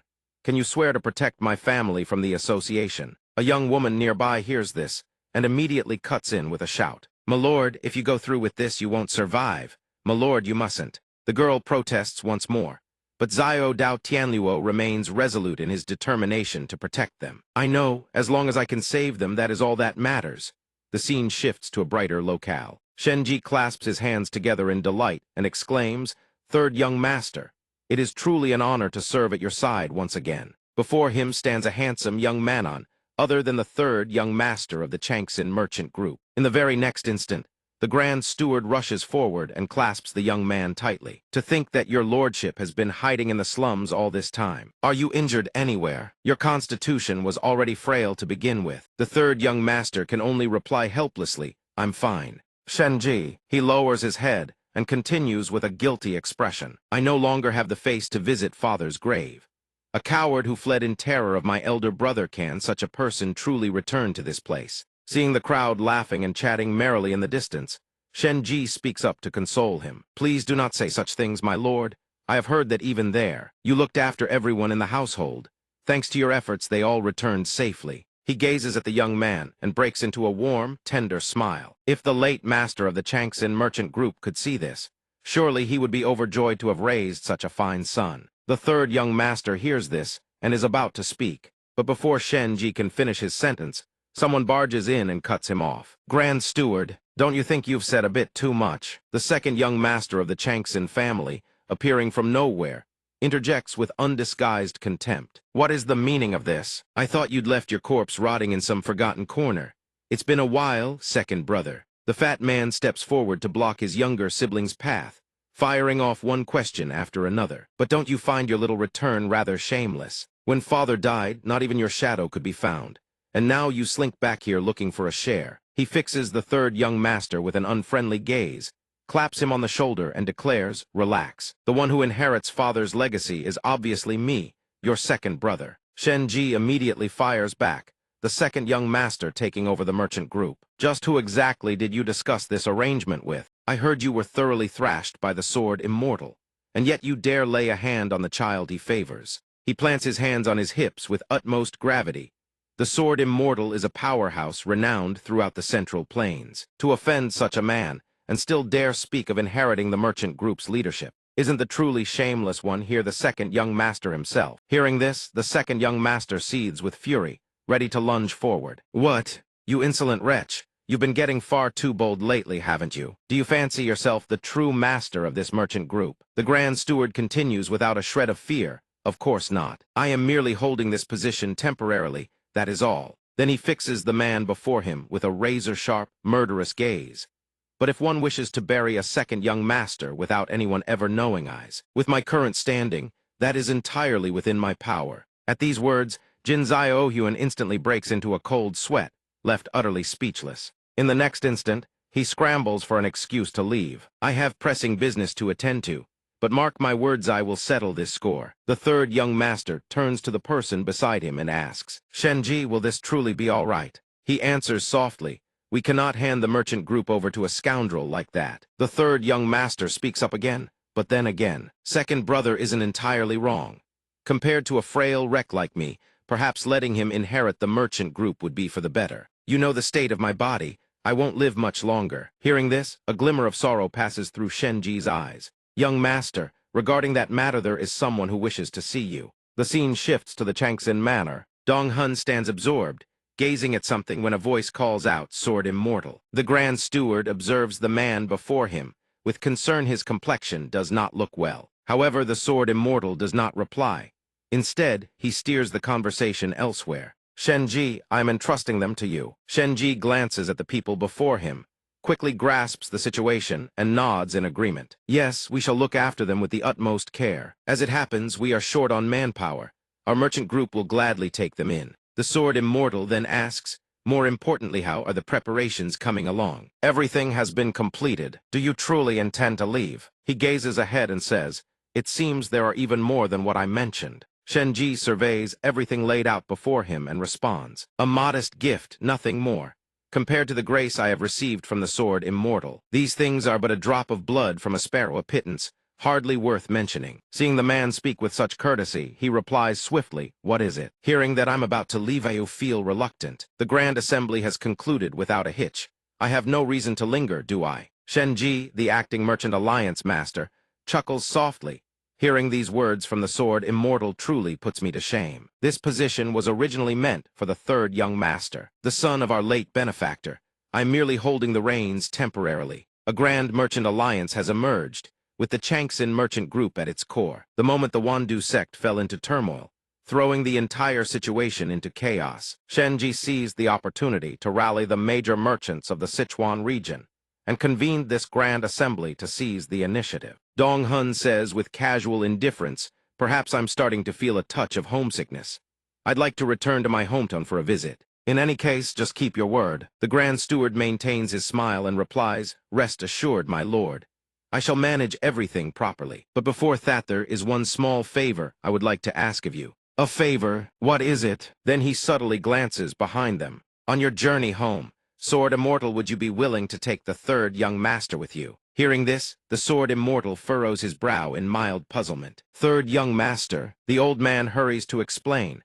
We only recently discovered him while he was still hiding in the slums. If he could travel the world alongside a senior of your caliber, he would surely broaden his horizons. The young man standing nearby speaks up shyly. Lion Yun, third son of the Changsin merchant group, humbly pays respects to the Sword Immortal. By now, Dong Hun has already stepped up before the third young master, scratching his chin, his mind visibly churning with thoughts. After a moment, he poses his question bluntly. You have severed meridians, don't you? And unless I'm mistaken, it's the 9 yin severed meridians at that. The young man is visibly startled. How could you possibly know? The 9 yin severed meridians is a condition where overwhelming yin energy disrupts the normal flow of blood through the vessels, ultimately leading to premature death. The Sword Immortal chuckles softly. Why wouldn't I know? I once suffered from the very same condition. These words startle even Shenji. What? Even the Sword Immortal was afflicted by it once. Meanwhile, on the mountain behind the Changsin Manor,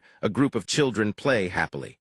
One of them calls out, "Hey, where'd you run off to?" Xiu Yin chirps innocently, "Just catching frogs to cook for dinner," leaving Han Yunhu standing beside her rather apprehensive. Deep in the shadow of the tree canopy behind them, Haishan Feng is seething inwardly, cursing under his breath. Damn it all, why did they have to come all the way down here? This is the very place where the Sword Saint once caused a massive upheaval. If the Saintess discovers the corpses, before he can even finish the thought, Xiu Yin has already spotted something on the ground ahead. The little girl shouts at the top of her lungs, "A corp." See, the cry sends Haishan Feng into a blind panic. What? Yi Yunhua, who had detected Haishan Feng's presence from who knows when, channels her voice through the 6 harmonies sound transmission to Feng Sha. Don't just stand there gawking it over here and help me. Haishan Feng is taken aback. She detected my aura. She transmits once more. This one is not a corpse, hurry, help me move him. Before the two who just arrived behind her can react, Xiu Yin's voice rings out. Oh, mister, you're awake. The little girl's delight is impossible to hide. Thank goodness you are still alive. The man has no idea that 3 people of varying ages have gathered around him, as he lets out a casual sigh. So hungry. A voice full of relief echoes through the room, as if the speaker has just been brought back from the dead. Gong Huan's dirt-covered face brightens instantly, and he speaks without needing any prompting. If it's not too much trouble, could I have another bowl? He adds sheepishly, my apologue. Wise for the impropriety. The manor's cuisine is so exquisite that I simply lost myself. Before he can finish, Yi Yunhua has already agreed. Of course, I'll bring more food right away. He scratches his head bashfully upon hearing this. Rescuing a complete stranger like this, that must have taken real courage. I am truly grateful, more than words can express. Yi Yunhua turns away without responding, but her thoughts churn restlessly. No matter how she looks at it, this man is suspicious. He appears nothing more than a beggar, yet his speech and mannerisms betray the bearing of noble-born gentry. She steals a sideways glance to appraise him. On closer inspection, his skin is surprisingly smooth and fair. His martial cultivation appears quite substantial, and strangely, his face seems hauntingly familiar. Xiu Yin watches the man eating with ravenous enthusiasm and calls out to him. Mister, hearing the little girl's call, Gong Huan looks up with mild suspicion. Mister, don't tell me you're talking to me, little one. He thinks to himself, am I really that old already? Since when did I become an uncle? Seeing the bewilderment on his face, the girl presses on. So, Mr. Were you lying collapsed out there in the first place? He scratches his dirt-caked face and chuckles. Ah, well, I was trying to leave the city but lost my way. While wandering about, I ran into some mountain bandits. Yi Yunhua, listening from the side, thinks to herself, lost in the city. The main roads there are wide and meticulously maintained. Unless someone possesses a catastrophically poor sense of direction, it should be nearly impossible to get lost. A short while later, Yi Yunhua arrives with an enormous bowl of rice and presents it to him. His face lights up immediately. Thank you so much. Something about this still doesn't add up, though. While she is lost in thought, someone enters from outside and calls, Yi Yunhua. Su asked me to deliver this to you earlier. Yi Yundu, upon seeing the person in the room, is somewhat taken aback. Oh, brother Nangong. Gong Huan hears the greeting, hastily puts down his chopsticks, and springs to his feet, his face beaming with delight as he responds. Yi Yundu waits outside for a moment. Dong Hun looks at the children before him and asks, so you lot intend to follow along this time as well? Yi Yundu hears this and answers respectfully. Our seniors seek to illuminate the path for the world, embarking on a journey fraught with peril. How could we possibly sit idly by? We only wish to remain at your side, To, be a small flame that warms your path, nothing more. Ye Yunhua, standing nearby, states her reason simply. I want to stay by Xu Yin's side. Hearing their words, Dong Hun can only heave a long sigh. The other two in the group quickly chime in. If senior brother Ye Yundu is going, and junior sister Ye Yunhua is going too, then naturally looking at the children standing before him, he thinks to himself that it would be pointless to chase away those who had braved the journey all the way here. From the very start, I've let things be. But you following me all the way to the Wudang sect, that is another matter entirely. A core disciple of the Kunlun sect defecting to another faction, that alone could ignite a full-blown conflict between sects. Ye Yundu lowers his head slightly upon hearing this. Though we hail from Kunlun, we are also members of the Black Sword Thieves. Dong Hun smirks upon hearing these words. The senior disciple of Kunlun joining a band of mountain thieves. Utterly preposterous. Fine, I won't interfere anymore. Handle your own affairs. But setting that aside for the moment while everyone strains to listen to the Sword Immortal's words, Gong Huan cheerfully strolls out, not forgetting to call, Ye Yundu, is everything taken care of? Yes. The uninvited guest's appearance sends the Sword Immortal into a fury. He points an accusatory finger and exclaims, why is that fellow here again? Since when did this one become a member of the Black Sword Thieves? Despite the Sword Immortal's shock, Gong Huan's cheeks flush slightly. To his disbelief, the Sword Immortal is really right here, this close. Ye Yundu quickly explains. The children found him collapsed in the forest behind the mountain and rescued him. He says all his belongings were stolen. His circumstances are quite pitiful. Since we happen to be heading in the same direction, I offered to let him travel with us for the time being. The Sword Immortal is somewhat skeptical. The young scion of a prestigious sword clan, stripped of all his belongings. Was he ambushed? Gong Huan suddenly grows serious. Allow me to explain that part myself. He recalls the events and begins his account. Truth be told, I have a catastrophically poor sense of direction. I got hopelessly lost in the forest. That was when I encountered an old man who couldn't cross the river, so I stepped in to help. But little did he know, the very old man he had gone out of his way to help had been watching him all along with a sinister gleam in his eyes. After finishing his tale, Gong Huan rubs his head and heaves a long sigh. When I came to, every last piece of luggage had vanished, save for the clothes on my back. Dong Hun, listening nearby, instantly grasps the situation. You got swindled. Yes, truthfully, I didn't even have much money to begin with, but the kinking flowing sword was taken along with everything else. Hearing those words, Dong Hun is somewhat taken aback. The Kingliu sword, one of the Nangong 28 famous swords. He responds in kind. Yes, the truth is, the reason I ventured into the forest behind the mountain was also to retrieve the Kingliu sword. The Nangong family was originally the birthplace of the sword family. Before becoming a renowned lineage of swordsmanship, this was a place famous for its legendary iron forge, the Nangong Forge. To this day, at the very heart of the sword family, the Nangong Forge still operates in full swing. The forging of legendary swords continues with undiminished fervor, and the Nangong 28 famous swords are the 28 most outstanding blades among them all. Watching the young man scratch his head sheepishly before him, Dong Hun silently appraises every detail about him. Each of these swords is a peerless divine weapon rumored to be so extraordinary that merely holding one could elevate a martial artist's cultivation by several tiers. And this son of the sword family actually lost such a treasure. This isn't mere foolishness, this is supreme stupidity. Thinking this, a smile with an unreadable meaning spreads across his face. He then steps forward and pats the young man's shoulder, putting on an air of empathy. My heavens, this must be devastating for you. But in life, who doesn't make one catastrophic mistake? What matters most is the willingness to repent. Isn't that right? I will help you, don't worry too much. I will also report this matter privately to your grandfather. Hearing these words, Gong Huan's eyes light up with sheer delight. I never imagined you to be so magnanimous, my lord. Last time I was utterly disrespectful. I sincerely apologize from the bottom of my heart. On his end, Dong Hun scribbles something while smiling in response. Disrespectful? I'd forgotten about that long ago. He gently pats the young man's shoulder. See, I told you he was kind-hearted. Isn't that so? The other merely smiles and says, in that case, I shall take my leave first. Suddenly, Haishin Feng Ta rushes over to report Sword Immortal. All preparations are complete. Dong Hun merely raises his hand, passes him a slip of paper, and asks, the Ziawu Gate Piplayu remember them, don't you? Deliver this to them, then return here immediately. Hearing this, Haishin Feng Ta grows somewhat suspicious and unfolds the note to read, uncertain of what business this could entail. Upon reading it, Haishan Fengta's eyes widen in shock. The note clearly states the young master of the sword family was ensnared by a common pickpocket, nearly lost his life, and moreover forfeited the sect guardian treasureth Kingliu sword. The responsibility for this falls squarely upon your shoulders.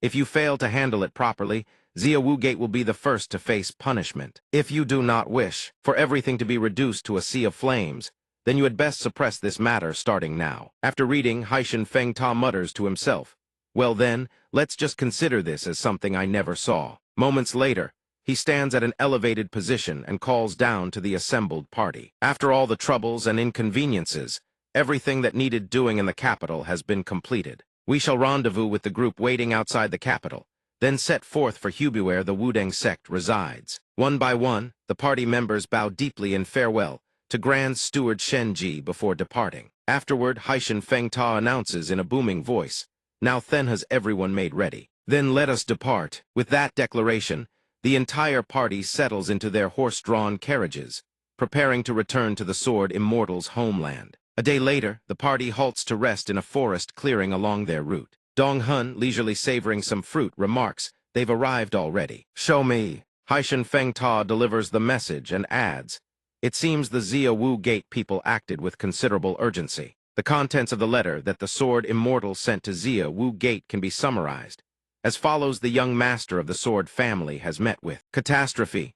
Though it was caused by a mere pickpocket, you shall still bear the responsibility. Xia Wu Gate is a gathering place for all manner of denizens of the dark martial world, but it is by no means a haven, harboring the criminals of the entire realm. Yet Lord Dong Hun forcibly compels Xia Wu Gate to shoulder the wrath of the sword family, a bolt from the clear sky, truly. In the end, Xia Wu Gate has no choice but to issue an emergency decree, mobilizing every last one of its operatives. Thanks to this, within the span of a single hour, they not only uncover the culprits' identities, but also pinpoint the exact location of their hideout. The reply letter clearly states two locations, Wuxian Mountain and the Changing Assassin Switch, leaves the Sword Immortal somewhat puzzled. He asks, Wuxian Mountain, I know about, but what are the Changing Assassins? What manner of thing is that? Haishan Fengta immediately explains.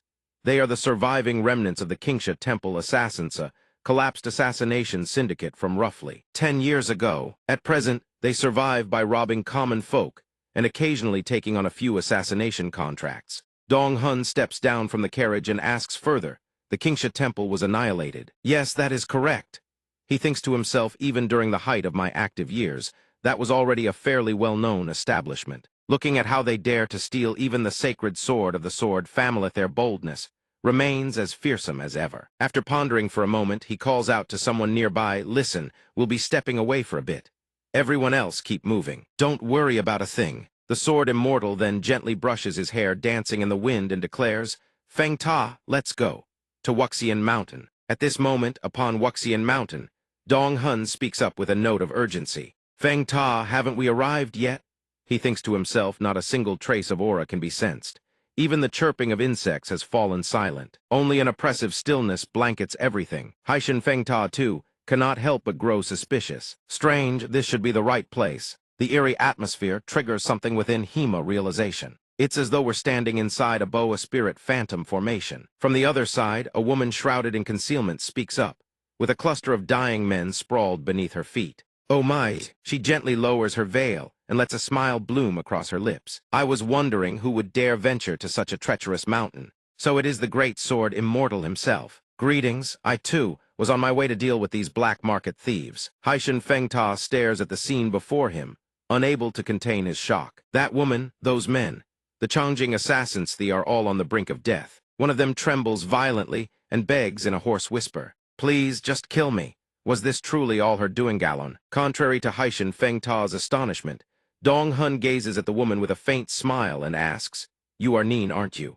She meets the Sword Immortal's gaze with blazing crimson eyes and an expression as cold as frost. Oh, my, found out already. Seeing his guess confirmed, he thinks just as I suspected. There is no way she would give up on him so easily. Even so, he had already stepped into this predicament.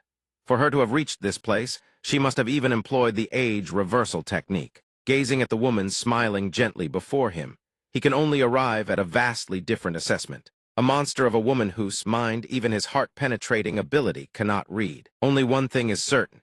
He absolutely cannot allow the boa spirit demon empress to have followed him here. Sensing the atmosphere growing tense, she leaps down and says with a playful lilt, "I was only joking, only joking. You're so serious, Todd, not like your usual self at all." Then she smiles softly. "Everything until now has been a lie. The one standing before you at this very moment is none other than I Poison Flower Blood Remnant, Tang Taeying. With the sect in such turmoil, even the Grand Matriarch couldn't possibly have made it all the way out here, could she? The truth is, I ran away.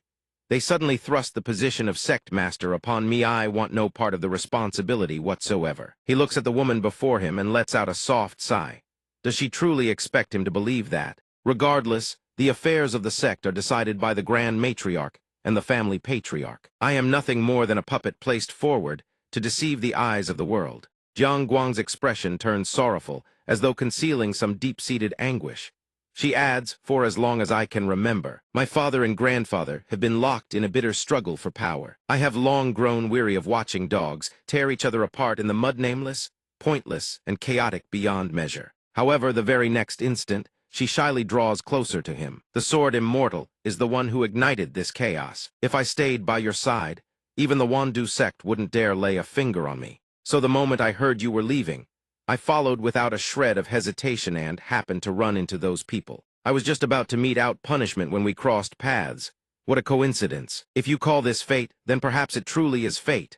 Watching that person chatter endlessly before Dong Hun, he can only think helplessly sounds nice, but in a city as vast as Jingdu, and she just happens to stumble upon them right after she has finished those people off. She claims it is coincidence Suho, and the world would believe that. Even if the boa spirit demon empress has disguised herself as Tang Taeying, if she practices hypnotizing her surface consciousness into truly believing she is Tang Taeying, then even I wouldn't be able to tell. After a long moment, he finally asks, "So you're saying you're not Neen?" The other party offers no rebuttal. Dong Hun falls into a brief silence. Mind-reading techniques are useless. Here he cannot discern what she is thinking. Unable to achieve his goal, he turns away with a trace of reluctance. "Forget it. Handle things on your own." Haishan Feng, standing beside him, can only stare in bewilderment. "Greetings, I'm sure those who know already know. I am Tang Taeying of the Wandu sect. From today onward, I shall be joining the merchant caravan.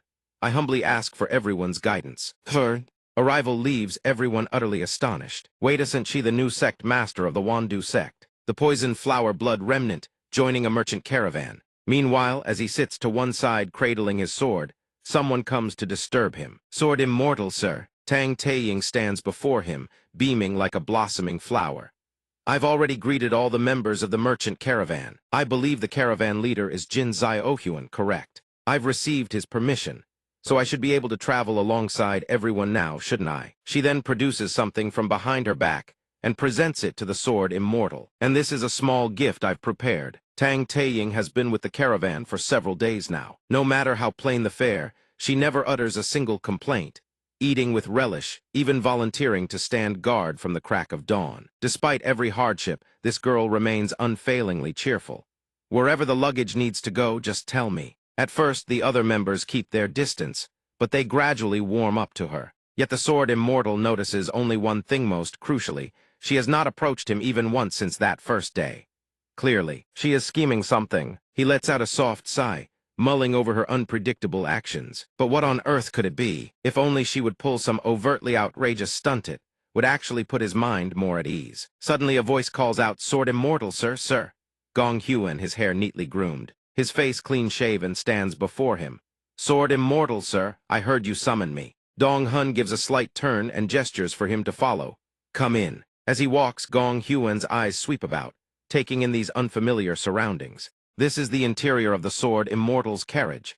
A bit messy, I'm afraid. The Sword Immortal himself is busy with something. "I'm looking for that thing." After a short while, he quickly produces the item Tang Taeying has given him and hands it over to Gong Huan. "Here, take it." Gong Huan stares at the object in his hands, emotion surging through him. This is the Kingliu sword. You found it for me." "Thank you, sir. This kindness." Dong Hun immediately responds, "No need to thank me. If you want to give thanks, thank that girl surnamed Tang.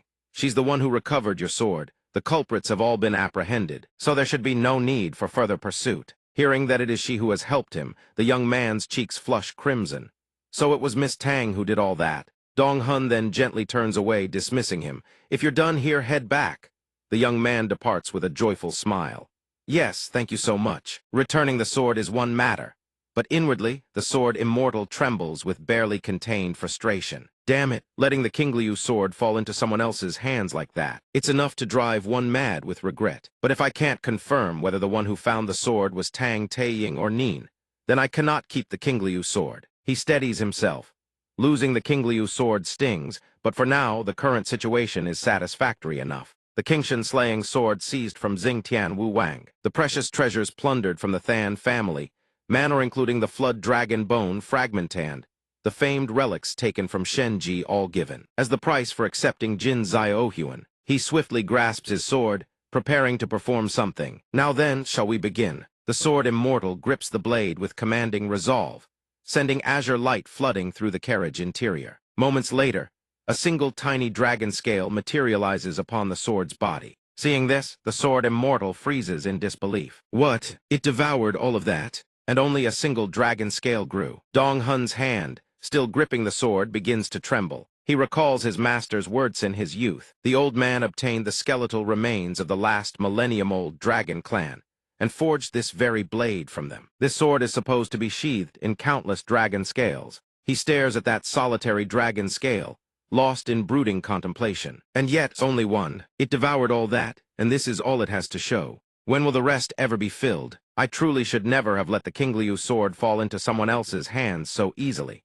Shifting to another space, someone screams without end, I won't let things end like this. Absolutely not. How could this happen? Xing Wang Shendiaoth, wealthiest figure in the current Jianghu, who personally oversees all trade operations spanning every region. The sole king capable of manipulating not only merchant guilds, but also the martial world's power structure, and the very lifeblood of the empire. For a man of such absolute stature, there exists a treasure more precious than gilded towers, silver, and jewels. At this moment, he kneels before his son's coffin, wailing, My son, why does my son lie here cold and lifeless? The one laid within is his youngest son, born to him in his twilight years Hongfu Jingguang. When that youngest child is placed into the flower-adorned coffin, all that returns is a frozen corpse. Hongfu Zanman, divine bird Qingken, do nothing but weep in agony. He clenches his teeth and swears vengeance. Your enemy, your father, will settle this score on your behalf. Sword Calamity, I shall offer his head before your spirit tablet. When Hongfu Jingguang, his youngest son, sets out for Sichuan as an envoy of the Bamboo Longevity Poison King, and to win the heart of Tang Taiying, the woman he secretly adores, father never once harbors the slightest worry. Some time prior, a messenger arrives bearing news. Word has come from the Wandu sect, sir. It states that a conflict erupted in Sichuan, resulting in his arm being torn clean off. He restrains himself with every fiber of his being not to rush to Sichuan that very instant, because he is informed that the Wandu sect has administered first aid and will transport Jingguang to Tongting Lake. He decides to wait until he understands his son's condition before making a move. But who could have foreseen that very complacency would become an eternal regret beyond redemption? Hongfu Jingguang, youngest son of the divine bird king. Only days after departing for Sichuan, he is discovered as a cold corpse alongside his escort subordinates. The divine bird king trembles with furithas, is undoubtedly the work of the sword Calamity, Dong Hun. He is the one who has torn his son's arm apart and ultimately stolen his very life. He then turns and calls out to his subordinate. San Hin, the divine bird king's brow knots tightly, as though straining to contain the fury surging from his grief. He speaks. Assemble all our forces. Tonight we burn.